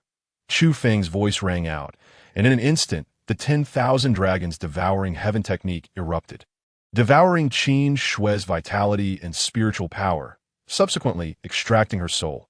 "Where is that bundle of spiritual incense given to you by that venomous woman, Su Lian?" Chufeng demanded fiercely. "The IT is in my storage ring." Qin Shui's soul appeared dazed and bewildered in Chufeng's grasp. Chu Yaoer immediately stepped forward, removing the storage ring from Qin Shui's withered fingers and handing it to Chufeng. With a spiritual power, Chufeng forcibly breached the restrictions of Qin Shui's storage ring and soon located the so-called spiritual incense. With a mere spark, igniting it would allow him to connect with the elder of the withered wood. Chufeng's gaze was filled with murderous intent as he stared at the bundle of incense. Years ago, it was this elder of the withered wood who approached the great Qin dynasty, bringing calamity upon the Chu family. The hearts of the Chu family members, sacrificed for their bloodline energy, were all extracted by the elder of the withered wood. Chufeng had witnessed this scene firsthand through Su Lian's soul memories, seeing the elder of the withered wood savoring a freshly excavated heart with grotesque delight. With a flicker of thought, a flame ignited at the tip of the incense, setting it ablaze. Instantly, wisps of green smoke began to rise, coalescing in the air. Both Chufeng and Chu Yaoer were transfixed by the sight. Gradually, the green smoke began to swirl and coalesce into an ethereal face, and eerie, chilling laughter echoed. "At last, I have connected with you. Speak quickly. Have you found the remnants of the Chu family that escaped? Hurry and speak." The voice was filled with excitement and urgency. That moment, Qin Shui's extracted soul emitted a sharp cry. "Predecessor, save me. There are two remnants of the Chu family. One is Chufeng, and the other is Chu Yaoer. They are right beside me." Boom! Chufeng's power erupted, instantly shattering Qin Shui's soul. Chu Yaoer, filled with anxiety, held her sword, its tip directed at the ethereal face formed from the smoke of the burning incense. That moment, Chufeng's emotions surged violently. The ethereal face continued to solidify, despite his boundless killing intent. He suppressed it, waiting for the elder of the withered wood's visage to become clearer. After all, acting now to destroy everything would be meaningless. He needed to see what this old wretch looked like. Remnants of the Chu family. The elder of the withered wood's ethereal visage began to take shape, limbs forming. Yet Chufeng lamented that the old man's features remained indistinct. "You two siblings are the perfect blood feast. Since you have been delivered to me, I shall gladly accept." In the next instant, the Elder of the Withered Wood's ethereal form exploded with immense power, rivaling that of a myriad manifestations realm expert. His spectral hand lunged fiercely at Chufeng and his sister. In an instant, the thunderous roar of dragons erupted from Chufeng. 4 divine dragon spirits surged forth, and with a punch, he struck forward. The forms of the 4 divine dragons twisted and coiled together, merging into one. This was not a technique recorded in the great Tao scriptures, but a killing move from the 10,000 dragons devouring heaven technique, the ancestral dragon fist. With the might of the ancestral dragon fist, enhanced by the true spirit of 4 divine dragons, Chufeng was more than capable of countering this strike from the Elder of the Withered Wood, who was comparable to a myriad manifestations realm powerhouse. The spectral hand of the Elder of the Withered Wood, under the onslaught of the terrifying power of Chufeng's ancestral dragon fist, was obliterated, and even the ethereal form of the Elder was shattered.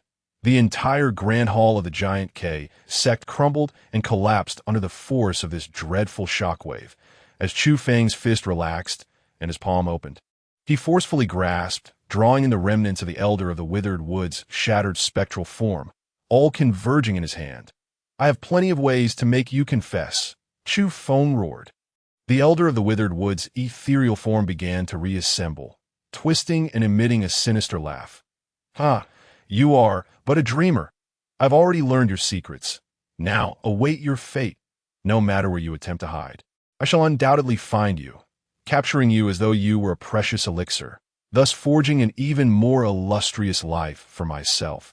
The taste of those hearts from years past was simply exquisite. "The flesh and blood of the 2 of you will surely be even more delectable." The phantom of the withered tree laughed heartily, and with a resounding pop, it shattered like a bubble, transforming once more into ethereal smoke, all traces of its essence and power vanishing without a trace, as if it had never existed at all, utterly obliterated. The expression on Chufeng's face was one of profound distress. Just moments ago, he had been utterly powerless to intervene. This phantom of the withered tree was neither a physical entity nor a soul cloned. IT merely harnessed a fragment of power and was left behind by a wisp of spiritual incense. "Brother Chufeng, what has transpired? I am here to assist you." Yang Zhao's voice rang out as he rushed over with his old servant of the myriad aspects realm. The Elder, possessing the cultivation of the myriad aspects realm, surveyed the surroundings with great gravity. The astonishing burst of power they had just witnessed had even left him shaken. Thankfully, the young master was not foolish. He had pulled back just in time. Otherwise, he too might have fallen victim to Chufeng. This was merely the second level of the cave realm. A tempest of emotions surged within the Elder of the myriad aspects realm. Yang Zhao's feelings were equally complex. Chufeng was far stronger than he had anticipated. He felt a wave of relief. Chufeng was in turmoil. This withered tree man, 3 years ago, had already possessed an explosive power akin to the first level of the myriad aspects realm, thanks to that single wisp of spiritual incense. 3 years later, after consuming so many hearts from the Chu family, to what extent would his power have grown? Moreover, this old wretch had merely been acting on behalf of those who offered up the bloodline energy of the Chu family. Of course, the formidable nature of his opponent was not the source of Chufeng's true distress. Rather, it was the fact that he had gleaned no information about the withered tree man through that wisp of spiritual incense. Just then, why is there heavenly shadow treasure incense here? Yang Xiao exclaimed, a look of curiosity on his face as he picked up the smoldering remnant of the incense. His revelation instantly ignited a spark of hope in Chufeng's eyes. Chu Yaoer shared Chufeng's sentiments. She immediately turned to Yang Xiao and asked, "Do you recognize this item?" Yang Xiao nodded. Heavenly Shadow Treasure Incense is crafted from the unique Heavenly Shadow Wood of Tianzhou, combined with various special materials, and is classified as a 7th-tier treasure. Utilizing this item allows one to create shadow clones akin to soul avatars. These shadow clones possess the full power of the original, but merely inherit a fragment of its will. Even if a shadow clone is destroyed, it does not affect the original in any way that I recognize it, because my Yang family possesses a wisp of Heavenly Shadow Treasure Incense, which I have seen in our family treasury. This statement also implied that the withered tree man's power 3 years ago was merely at the first level of the myriad aspects realm that as for now.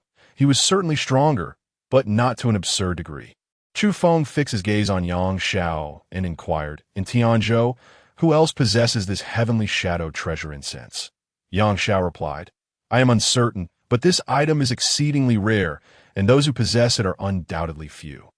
If you wish to investigate, I can return to Tianzhou and inquire with my father about the origins of that wisp of heavenly shadow treasure incense. If we can locate the individual who crafted it, we should be able to determine who else has obtained it." Yang Xiao was perplexed.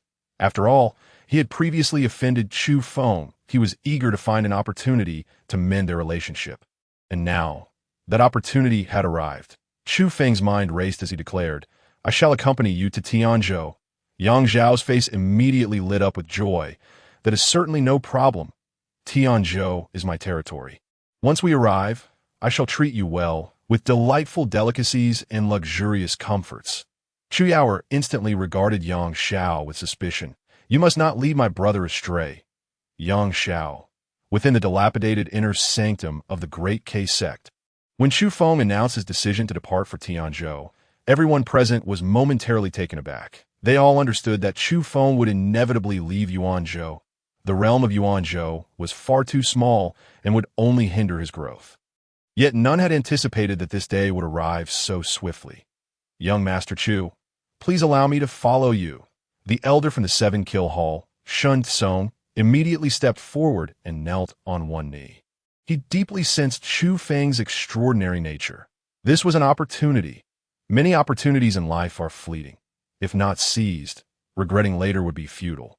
His son, Shun Huang, and grandson, Shen, would remain in Yuanzhou to manage the Seven Kill Hall. By staying at Chufeng's side and assisting him, he could secure a brighter future for his son and grandson. Chufeng nodded.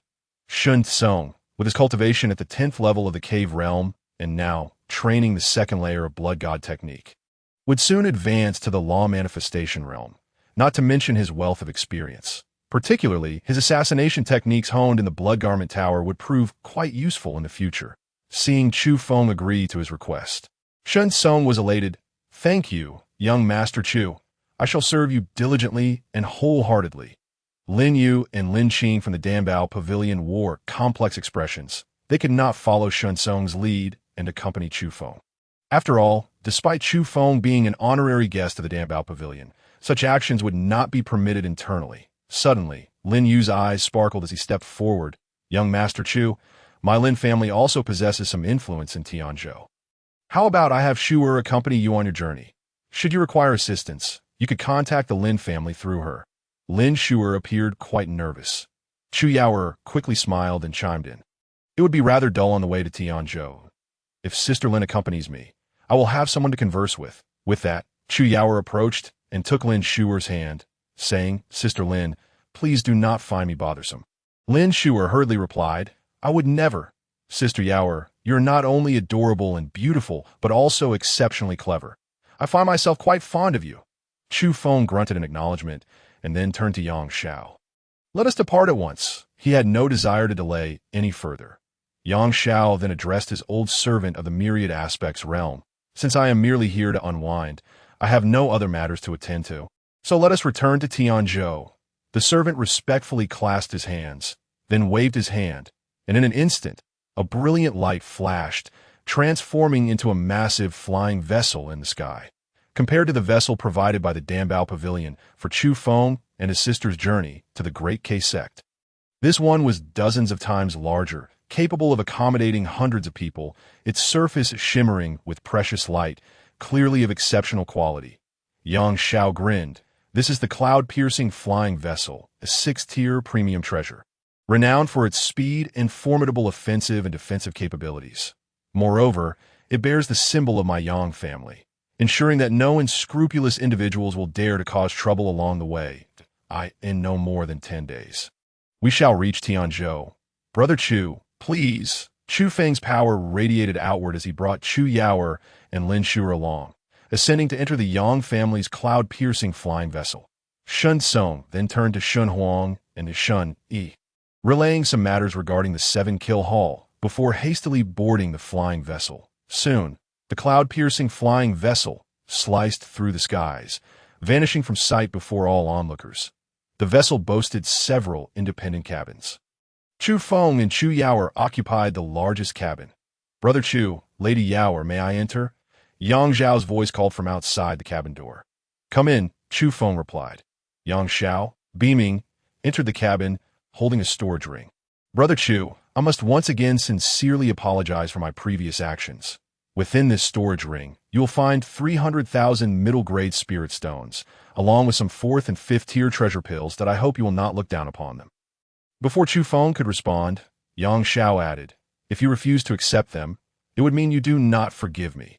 Individuals like Chufeng possessing such talent would be regarded as extraordinary prodigies in Tianzhou, with limitless potential. If the major factions were to learn of this, they would go to great lengths to court him. He needed to seize this moment to erase any lingering grievances between them and draw closer to Chufeng. Chu Yaoer smiled as she stepped forward to accept the storage ring. "If it is offered, I shall gladly accept it on behalf of my brother." Yang Zhao smiled and said, "Moreover, I am aware that Miss Yaoer practices the sword path. I happen to possess a 6th-tier superior sword, which has been gathering dust in my possession. However, in the hands of Miss Yaoer, it will undoubtedly shine with the most resplendent brilliance." As he spoke, he placed the 6th-tier superior sword into Chu Yaoer's hands.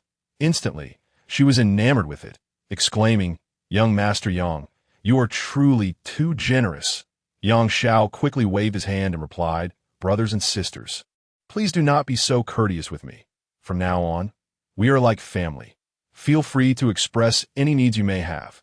He added, "By the way, Miss Yaoer, please refrain from calling me Young Master Yang in the future. It feels too distant that we are family, after all, so let us be more casual." Chu Yaoer blinked and suggested, "Then shall I call you Brother Yang?" Yang Zhao was about to agree wholeheartedly when he suddenly noticed Chufeng staring at him and hurriedly changed his response, saying, "That won't do.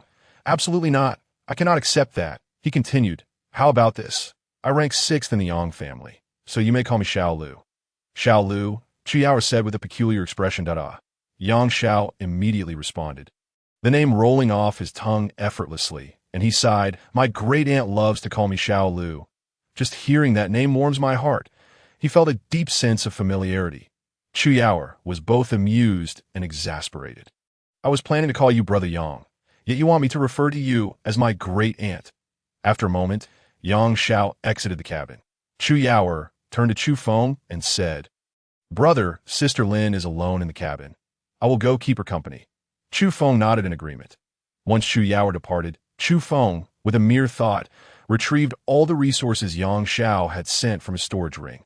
The immense energy surged forth like torrents, being devoured by the 4 divine dragon spirits, creating a tumultuous tide within Chufeng. With an abundance of energy, his cultivation progressed at an astonishing speed. In just one day, he completely consumed the resources sent by Yang Zhao and opened 2 more cave heavens. Now at the 4th level of the cave heaven realm, each of his cave heavens surpassed others in both breadth and stability, the depth of their essence almost beyond imagination. Upon reaching the 4th level of the cave heaven realm, Chufeng focused his thoughts and harnessed the power of the 4 divine dragon spirits for body tempering. Establishing a solid foundation was imperative. Thus, several days passed. "Chukeching," Lin Shu's voice echoed. Chufeng paused his cultivation and replied, "Come in." Lin Shu entered the cabin, carrying a tray laden with delectable food and a jug of spirit wine. "Where is Yaoer?" Chufeng inquired. For the past few days, Chu Yaoer had been with Lin Shu, but today she was absent, prompting his question. Lin Shu approached and set the tray down before him, saying, "Sister Yaoer just consumed a nourishing heaven pill and is currently cultivating to absorb its energy." She arranged the food neatly before Chufeng, then lowered her head, softly asking, "Chukeching, may I share a few drinks with you?" Chufeng smiled and nodded. Lin Shu filled Chufeng's wine cup, then filled her own, lifting both cups with her delicate hands. With a gentle sip, she declared, "Chukeching, you are a true man, and I toast to you." Upon finishing, she filled her cup again, saying, "Chu Kaching, during that battle in Tianyuan City, I thought I would perish. And my father as well. It was your timely arrival that saved us. That I raise this cup to thank you for your life-saving grace. After downing another cup, Lin Shu's cheeks flushed slightly, her natural beauty accentuated by newfound shyness. She raised her cup once more, saying, Chu-Kiching, I know that a man of your stature likely looks down upon a woman like me, who possesses little beyond her appearance and figure. However, I still wish to tell you that I admire you. I have feelings for you. In a mundane royal court, I know Ling Ji harbored feelings similar to mine, but never voiced them. After you left, she could only yearn for you day and night. I do not wish to be like her. Missing the chance to express my feelings, Yaoer is right. If you love, you must love boldly. Chufeng thought to himself, that girl Yao always speaks nonsense. Lin Shu shook her head, insisting, no, Yaoer is absolutely correct. If you cannot even admit your feelings for someone, then such affection is meaningless. Chu-Kiching, in 2 days, you shall enter Tianzhou, and I must part ways with you. I need to return to the Lin family. After this farewell, I do not know when we shall meet again, or even if we shall meet again. I do not wish to leave any lingering regrets in my heart. As she spoke, Lin Shu's face was flushed with embarrassment. With determination, she said, I want to be your woman, if that is all right. The last few words were barely audible, yet she stepped forward, standing directly before Chufeng, summoning all her courage to loosen the ties of her long dress. Chu-Kiching, I hope you do not look down upon me. Chufeng beheld the exquisite figure before him, pale as snow, smooth as silk, with a form that was captivating. On the deck of the cloud-piercing flying vessel, Chu Yaoer gazed at the billowing sea of clouds, a proud smile gracing her face, reveling in her splendid mood. With such joy, one might wonder what good fortune had befallen her. Yang Shao approached, but Chu Yaoer fixed him with a serious gaze, declaring, my brother is entering seclusion for the next few days. You must not disturb him. Do you understand? Yang Shao was taken aback for a moment before nodding. Understood. Chu Yaoer replied affirmatively. I shall also go cultivate. With that, she skipped into another cabin. Yang Shao remained on the deck, gazing into the distance. An elderly servant of the 10,000 Forms realm approached him. Young master, though the specifics elude me, I have heard whispers of the Tening treasure fragrance and its enemies. Given that it involves such matters, the ensuing storm is bound to be terrifying. Yang Shao nodded, saying within the Yang family, everyone claims I am inept at accomplishing anything but excel at causing trouble. However, this time, I am determined to accomplish something significant. That I must steadfastly support Chufeng in his quest for vengeance. This is an opportunity one cannot afford to squander. I must hold on tightly to this powerful ally. 2 days later, the cloud-piercing flying vessel officially entered Tianzhou. Chu-Kiching, I must take my leave. Thank you for these past 2 days. They have been the happiest moments of my life, and I shall forever cherish this beauty. Lin Shu said, yet she remained nestled against Chufeng, reluctant to part. These days have been wild, a conflagration of passion, countless intense encounters, uncontrollable desires, and mutual exploration. Chufeng's vigor overwhelmed her, yet she found herself immersed in endless delight. Chufeng embraced Lin Shu, his hand gently caressing her, then said, come with me to the Yang family in Tianzhou. Once I have resolved my matters, I will accompany you back. She was the first woman in his life. And his feelings for Lin Shu had always been positive, but a mountain of hatred weighed heavily on his heart, preventing him from considering such matters.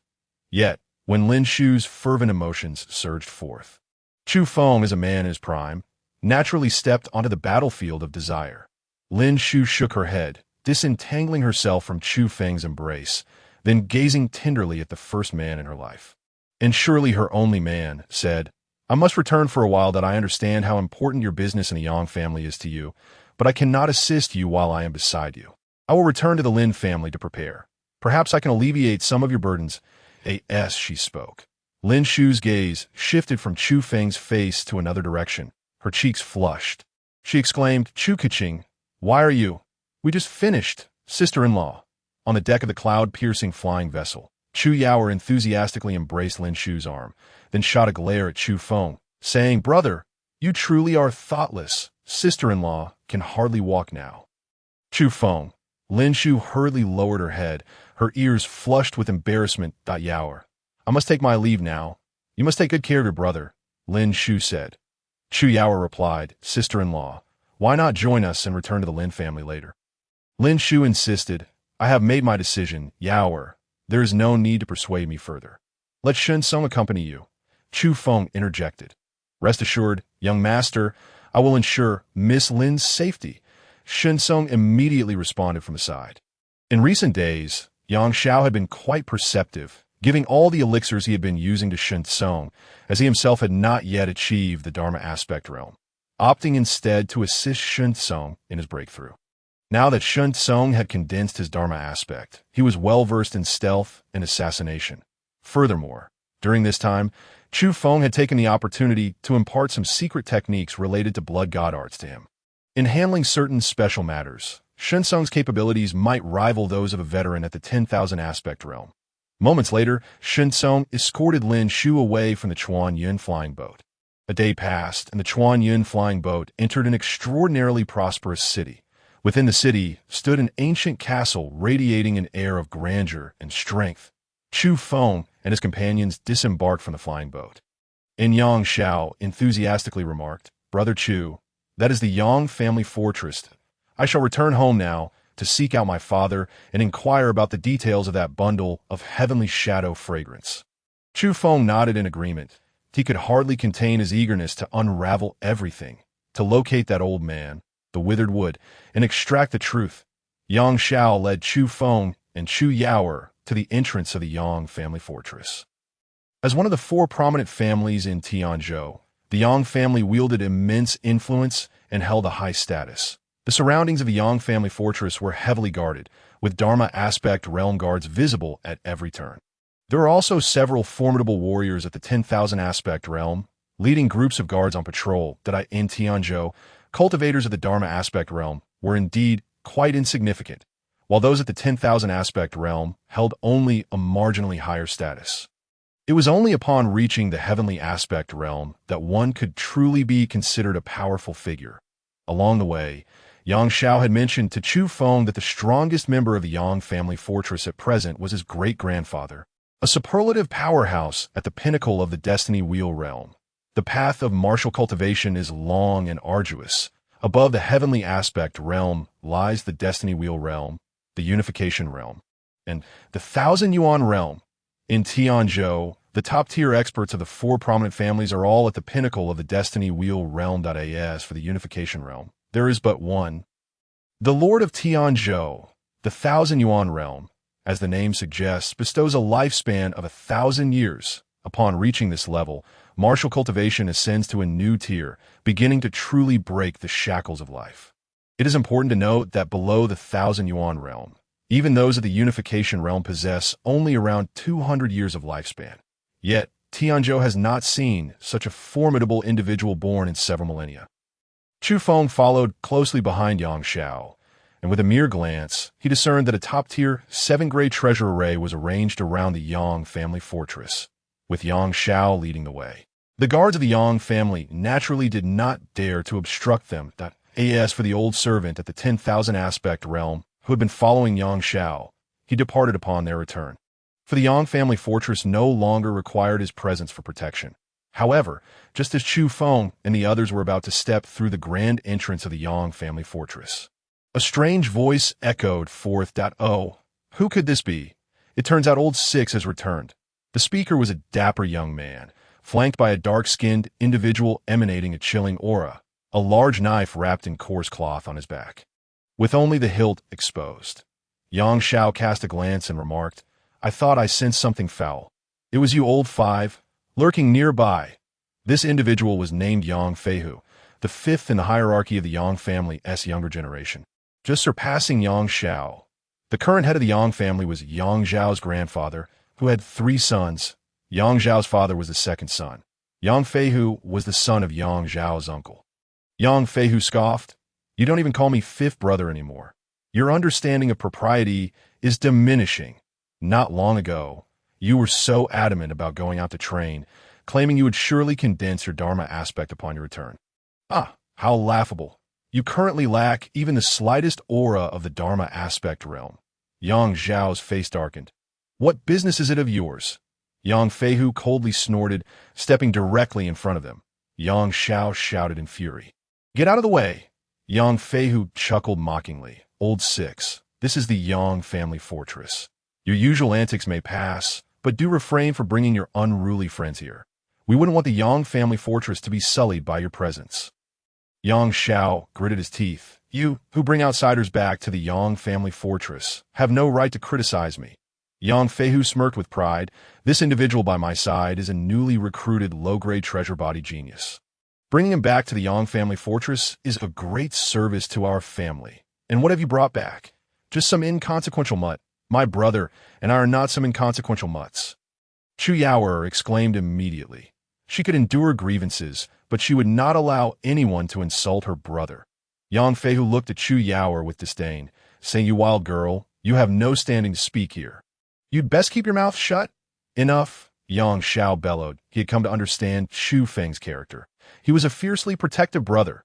Yang Feihu's insult towards Chu Yaoer had undoubtedly struck a nerve with Chufeng, and Yang Zhao could no longer allow Yang Feihu's provocations to continue.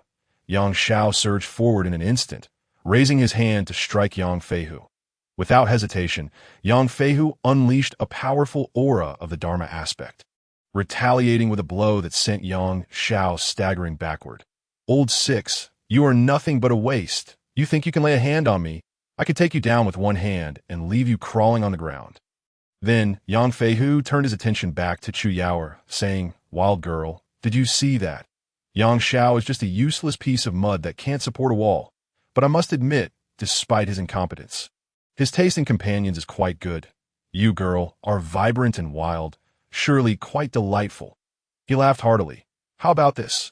Come with me. Serve me well, and being by my side will undoubtedly offer you a brighter future than sticking with Yang Zhao.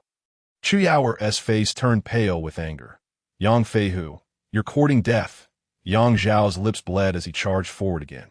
Suddenly, Chufeng raised his arm, blocking Yang Zhao. The invisible chill emanating from Chufeng made Yang Zhao shiver uncontrollably. Yang Zhao's heart sank. This was bad. Chufeng was enraged. Chufeng glared at Yang Feihu and coldly demanded, Apologize to my sister. Yang Feihu scoffed, Boy, do you even know who you're speaking to? Chufeng reiterated in a frigid tone.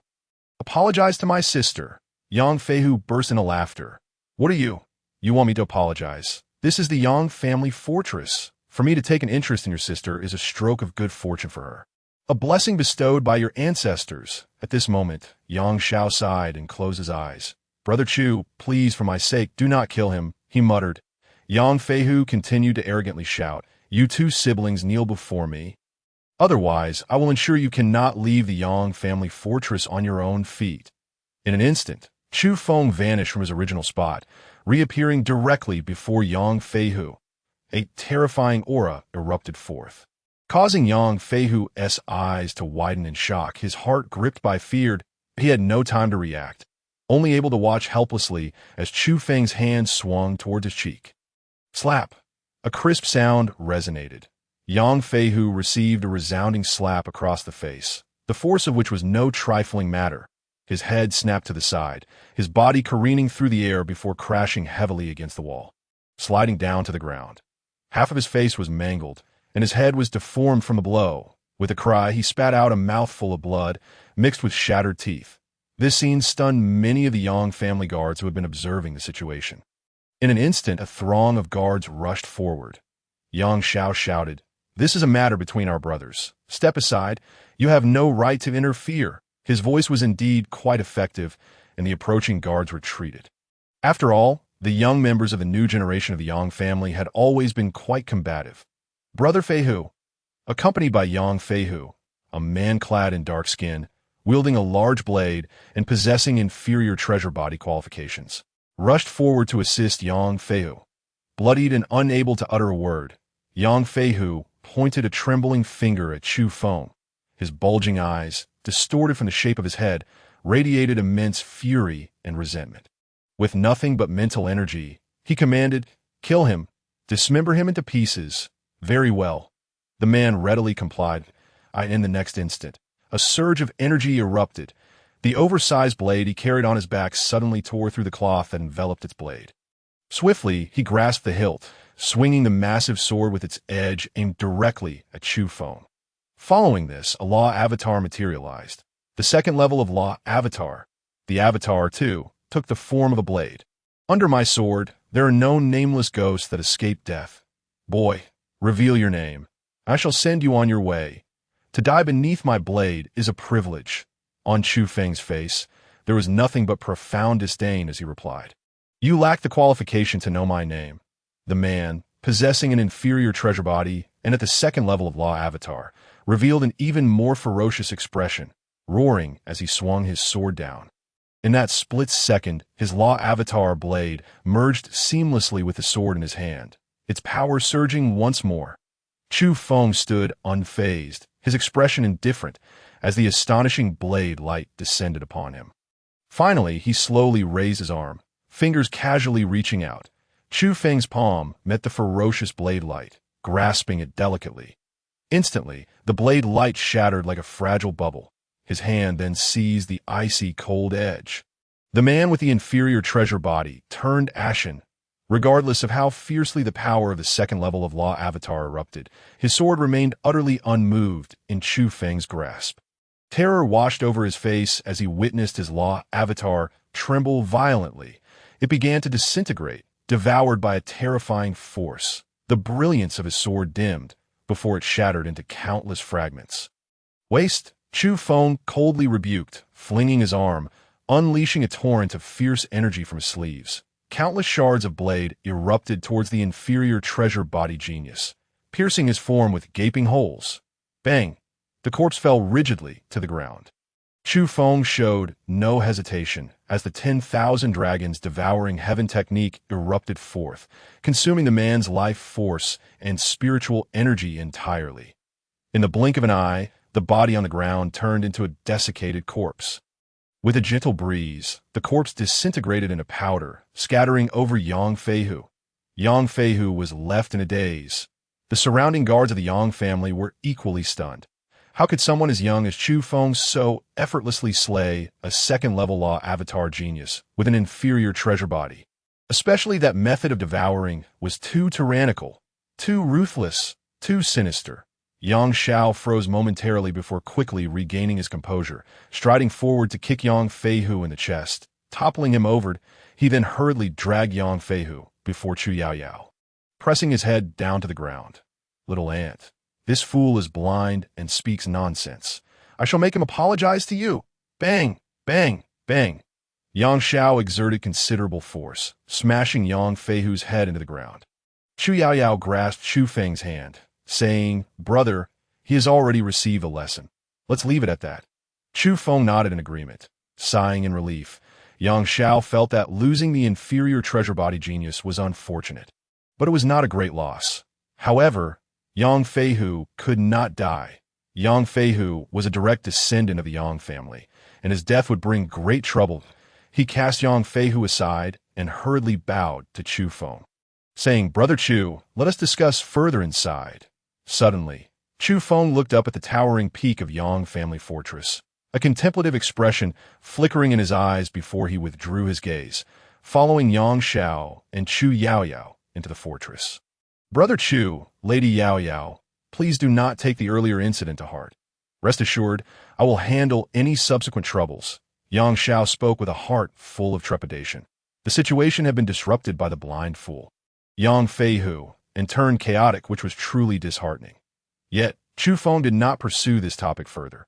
He was still contemplating that fleeting, peculiar aura he had sensed earlier and inquired, "Is there a Jiaolong at the peak of Yang family fortress?" Earlier, when he unleashed the 10,000 dragons devouring heaven technique, he had detected a faint trace of Jiaolong's aura, though it was exceedingly weak, leaving him uncertain. Yang Zhao's expression froze momentarily. He then forced a wry smile and shook his head, saying, "The Yang family does not possess a Jiaolong, but everyone has long been anticipating its birth. This is no secret.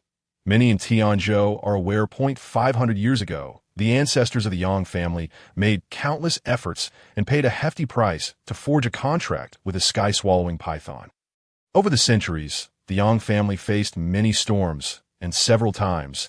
It was the power of the sky-swallowing python that quelled the turmoil that a century ago, the python took residence at the peak of Yang family fortress.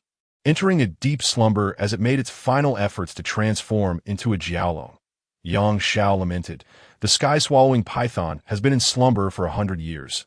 We younger generations of the Yang family have never laid eyes on it. Even my father and his brothers have only seen the sleeping python a few times. It has always been my great-grandfather and grandfather who personally cared for the sky-swallowing python. At this point, Yang Xiao suddenly wore a peculiar expression. Lowering his voice, "I have heard that before the sky-swallowing python fell into slumber, my great-grandfather was like a grandson in its presence." Chu Yaoyao blinked, saying, "Young elder brother, are you not afraid your great-grandfather will deal with you for such remarks?" Although Yang Xiao had referred to Chu Yaoyao as little aunt, she remained polite and addressed him as young elder brother. Yang Xiao chuckled, "What is there to fear? My great-grandfather does not have the ears of the wind. He cannot hear." Just then, a woman's voice rang out. Yang Xiao recoiled, glancing ahead. It was a well-maintained woman, with fair skin, a curvaceous figure, and an aura of grace and propriety. Chu Yaoyao's eyes sparkled, and she smiled. "This sister is so beautiful." "Young elder brother, is she your sister?" Yang Xiao replied. "She is my mother." Surprised, Chu Yaoyao stepped forward quickly, performing a greeting. "Yaoyao greets the lady. I was rude earlier." The woman regarded Chu Yaoyao with delight, taking her hand and saying, "This young girl is truly lovely, so clever and charming." "How wonderful! In this vast Yang family fortress, I finally have someone to converse with." Chufeng also respectfully cupped his hands towards the woman, saying, "Greetings, madam." The woman nodded at Chufeng before turning her gaze to Yang Xiao, instructing, "Now that you're back, go see your father. He has been waiting for you." Yang Xiao hastily replied, "Brother Chu, let us go find my father." Chu Yaoyao looked at Chufeng, blinking, "Brother, you go ahead. I will keep the lady company." Chufeng felt no apprehension and thus accompanied Yang Xiao to meet his father. He was eager to extract information regarding the withered wood man from the Tianning Baoxiang at the apex of Yang family fortress. An enormous python coiled, its scales gleaming with a chilling luster. A bulge adorned its head, as if horns were about to emerge. This was the clan's fierce beast, the sky-swallowing python. Having slumbered for a century, it lay motionless. Yet today, the massive beast began to exhibit subtle movements, slowly writhing. Though its eyes remained closed, signs of awakening were evident. In an instant, two figures surged to the peak of Yang family fortress, standing beside the sky-swallowing python. Both were elderly, their hair white as snow. One of them was Yang Zhao's grandfather, the current head of the Yang family, Yang Gang. Yang Gang greeted the elder beside him, saying, "Father, the sky-swallowing python is about to awaken. Is it ready to take the final step and successfully transform into a Jiaolong?" Upon uttering these words, Yang Gang's emotions surged, even as the head of the Yang family. Accustomed to tumultuous events, he found it challenging to maintain composure. Once the python transformed into a Jiaolong, it would herald a new era. The Yang family could then rise above the four great families of Tianzhou, becoming the foremost among them. Yang Gang's father was none other than Yang Zhao's great-grandfather, the strongest of the Yang family, Yang Zhao, at the pinnacle of the life wheel realm. Yang Zhao shook his head, letting out a sigh, and remarked, "The bloodline of the devouring sky python is extraordinary, yet the transformation into a flood dragon remains fraught with challenges. Its awakening at this moment may not necessarily be a fortuitous event. It could very well signify the final step of the transformation that cannot be truly taken. The failure of the devouring sky python to transform into a flood dragon would surely cast a shadow of concern upon Yang Gang's countenance. Despite the python's remarkable lineage and extended lifespan, it was nearing its end. It was precisely for this reason that, a century ago, the devouring sky python had to gamble everything and succumb to slumber, attempting to evolve its bloodline during its dormancy. Should it succeed in transforming into a flood dragon, not only would its power greatly increase, but its potential would soar, and its lifespan could also be significantly extended. However, if it were to fail, the devouring sky python would be on the brink of death, and the Yang family would lose their formidable beast, resulting in a drastic decline in their deterrent power. In Tianzhou, countless eyes were fixated on the four prominent families, and numerous top-tier forces had long been prepared to usurp their positions. Thus, the Yang family would inevitably find itself in a precarious situation. Yang Zhao fixed his gaze upon the massive, slowly writhing form of the devouring sky python. His eyes finally settling on the swollen area atop its head, he sighed deeply, saying, "All we can do now is leave it to fate." At that moment, the python's body rapidly shrank, ultimately transforming into a slender black serpent, akin to a finger. Under the incredulous gazes of Yang Zhao and Yang Gang, it darted away like a streak of black lightning. Vanishing from sight, "Dad," Yang Gang exclaimed, panic etched across his face. "Hurry and find it," Yang Zhao urged, equally anxious. Yang Xiao was leading Chufeng to meet his father. Upon arriving at his father's location, Yang Xiao instructed, "Brother Chu, please wait here for a moment." Chufeng nodded in agreement. As Yang Xiao stepped into a room, he was immediately met with a voice brimming with authority. "You ungrateful wretch, if you have the ability, don't come back." Following, there was a barrage of furious reprimands. Chufeng could only imagine the severe chastisement Yang Xiao was enduring at that moment. No wonder Yang Xiao had asked him to wait outside. Just then, a small black insect fluttered into view. Crashing to the ground as if it had exhausted all its energy, atop the insect's head was a conspicuous little growth.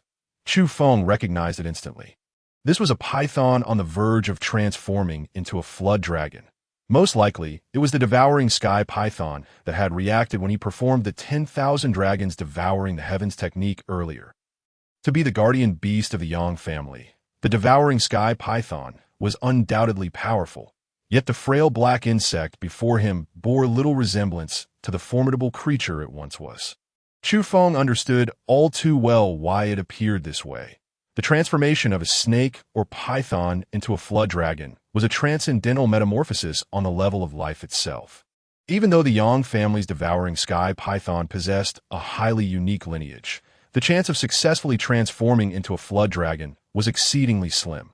Moreover, this transformation was perilous, requiring the expenditure of all its energy to seize that fleeting opportunity. If it were not for the fact that the python's life was rapidly drawing to a close, it would never have taken such a desperate gamble to attempt the transformation. Now, the devouring sky python had nearly exhausted all its strength. Concentrating everything within the tiny growth on its head, IT awaited the moment when the growth would burst forth into horns, marking the success of its transformation. While a flood dragon is not a true divine dragon, it is nonetheless revered as such. True divine dragons possess 2 horns, whereas flood dragons have but 1. The devouring sky python had expended all its efforts, yet was unable to manifest the horns. Absent any extraordinary opportunity, it was destined to remain incapable of transforming into a flood dragon. However, Chufeng was the only opportunity for this devouring sky python, for he bore the essence of the true dragons. Currently, 4 true dragon essences had already awakened. By infusing the essence of the divine dragon into the devouring sky python's body, he could assist it in taking that final step and ultimately transforming into a flood dragon. It was precisely for this reason that the sleeping python had reacted when he wielded the 10,000 dragons devouring the heavens technique. And now, it had instinctively approached Chufeng. The aura of the divine dragon emanating from Chufeng evoked both fear and yearning within it. The devouring sky python lay upon the ground, lifting its diminutive head, its eyes shining with an intense longing. Yet its small form trembled visibly. Chufeng regarded the python with an indifferent expression and stated, "If you wish to transform into a flood dragon, then you must offer your soul."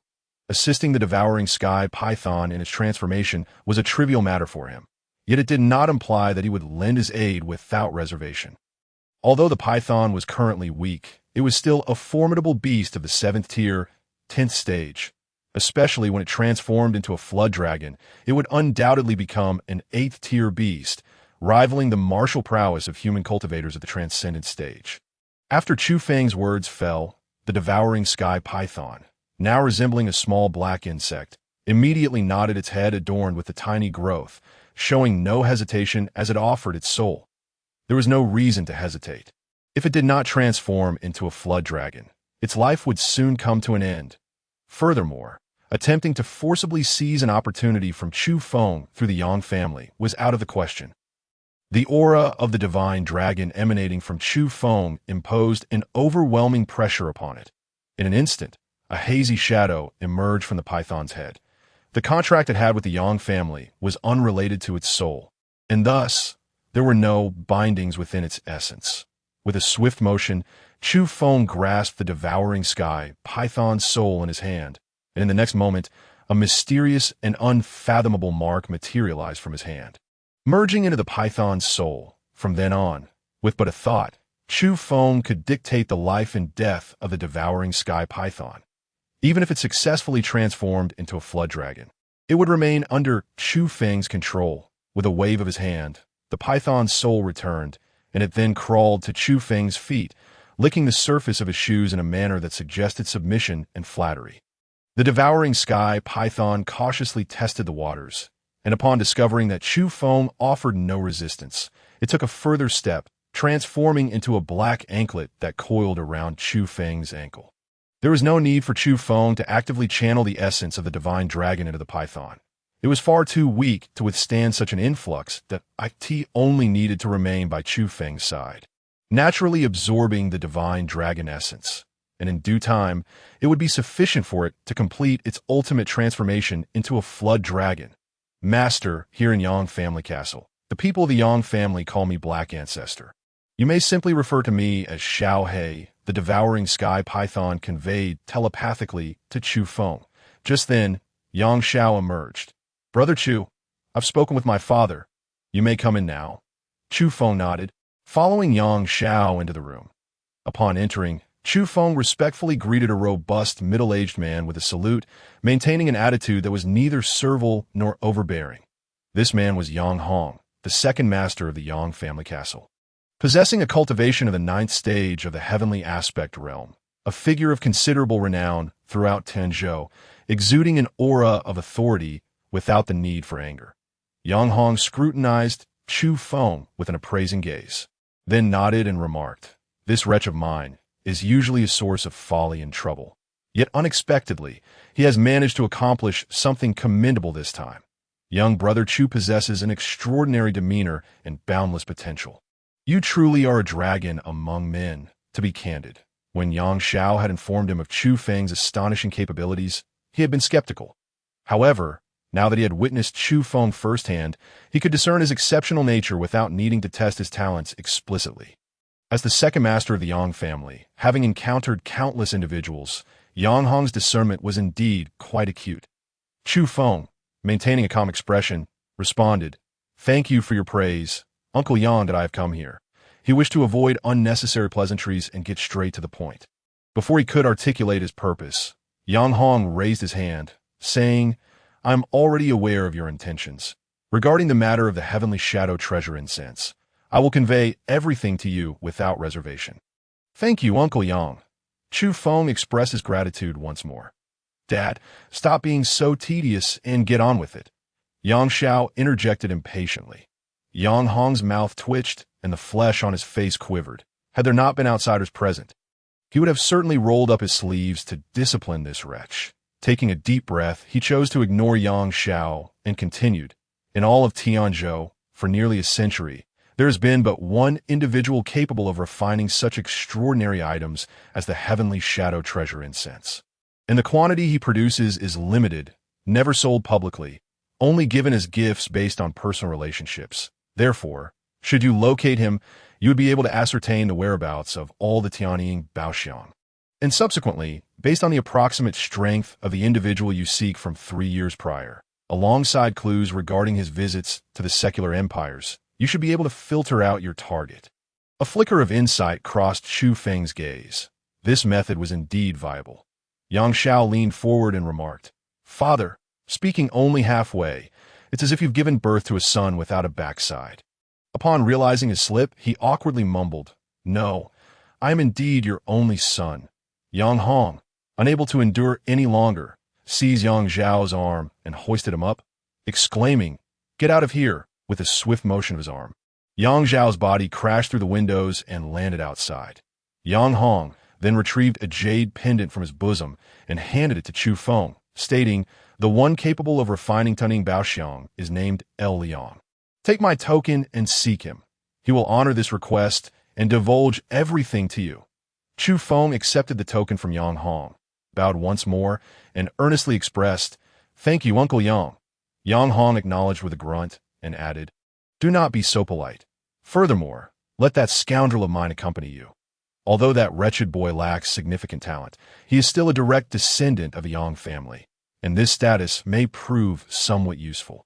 His intentions were unmistakable. He wished for Yang Xiao to interact more with Chufeng, but he knew his son well. Under normal circumstances, he would never amount to anything substantial, yet mingling with Chufeng might just elevate him. Just as Chufeng was preparing to take his leave, an irate shout erupted from outside. "Second brother, hand over that good-for-nothing son of yours. Otherwise, do not blame me, your elder brother, for showing you no courtesy today." "Dad, you must help your son avenge this grievance. That rascal is far too arrogant, standing at the entrance of our Yang family fortress. Not only did he kill the low-grade talent I had recruited, but he also brazenly harmed your son. If this grievance remains unaddressed, the entire Yang family fortress will think you are afraid of second uncle." Yang Feihu, his head wrapped in white cloth, blood seeping through, lamented pitifully. Beside him stood a burly middle-aged man, his face contorted with rage, his eyes seemingly ablaze. This man was none other than Yang Feihu's father, the eldest son of the current head of the Yang family fortress. "Yang Li." Yang Xiao regarded them with grave concern, saying, "Uncle, you must be reasonable. It was Yang Feihu who instigated the matter." "Silence," Yang Li bellowed, demanding, "Bring your father out to speak. Elder brother, is it truly appropriate for you to storm in here in such a furious state?" At that moment, Yang Hong emerged from the house, accompanied by Chufeng. "Dad, it's this bastard." Upon seeing Chufeng, Yang Feihu became agitated, pointing at him and declaring, "Father, you must stand up for your son." Yang Hong furrowed his brow, about to respond when Yang Li scoffed, "Second brother, your son knows his own disposition. For the sake of family, let him handle it himself. However, this little brat must be handed over to me today. Otherwise, as your elder brother, I will ensure you understand what the family rules of the Yang clan entail."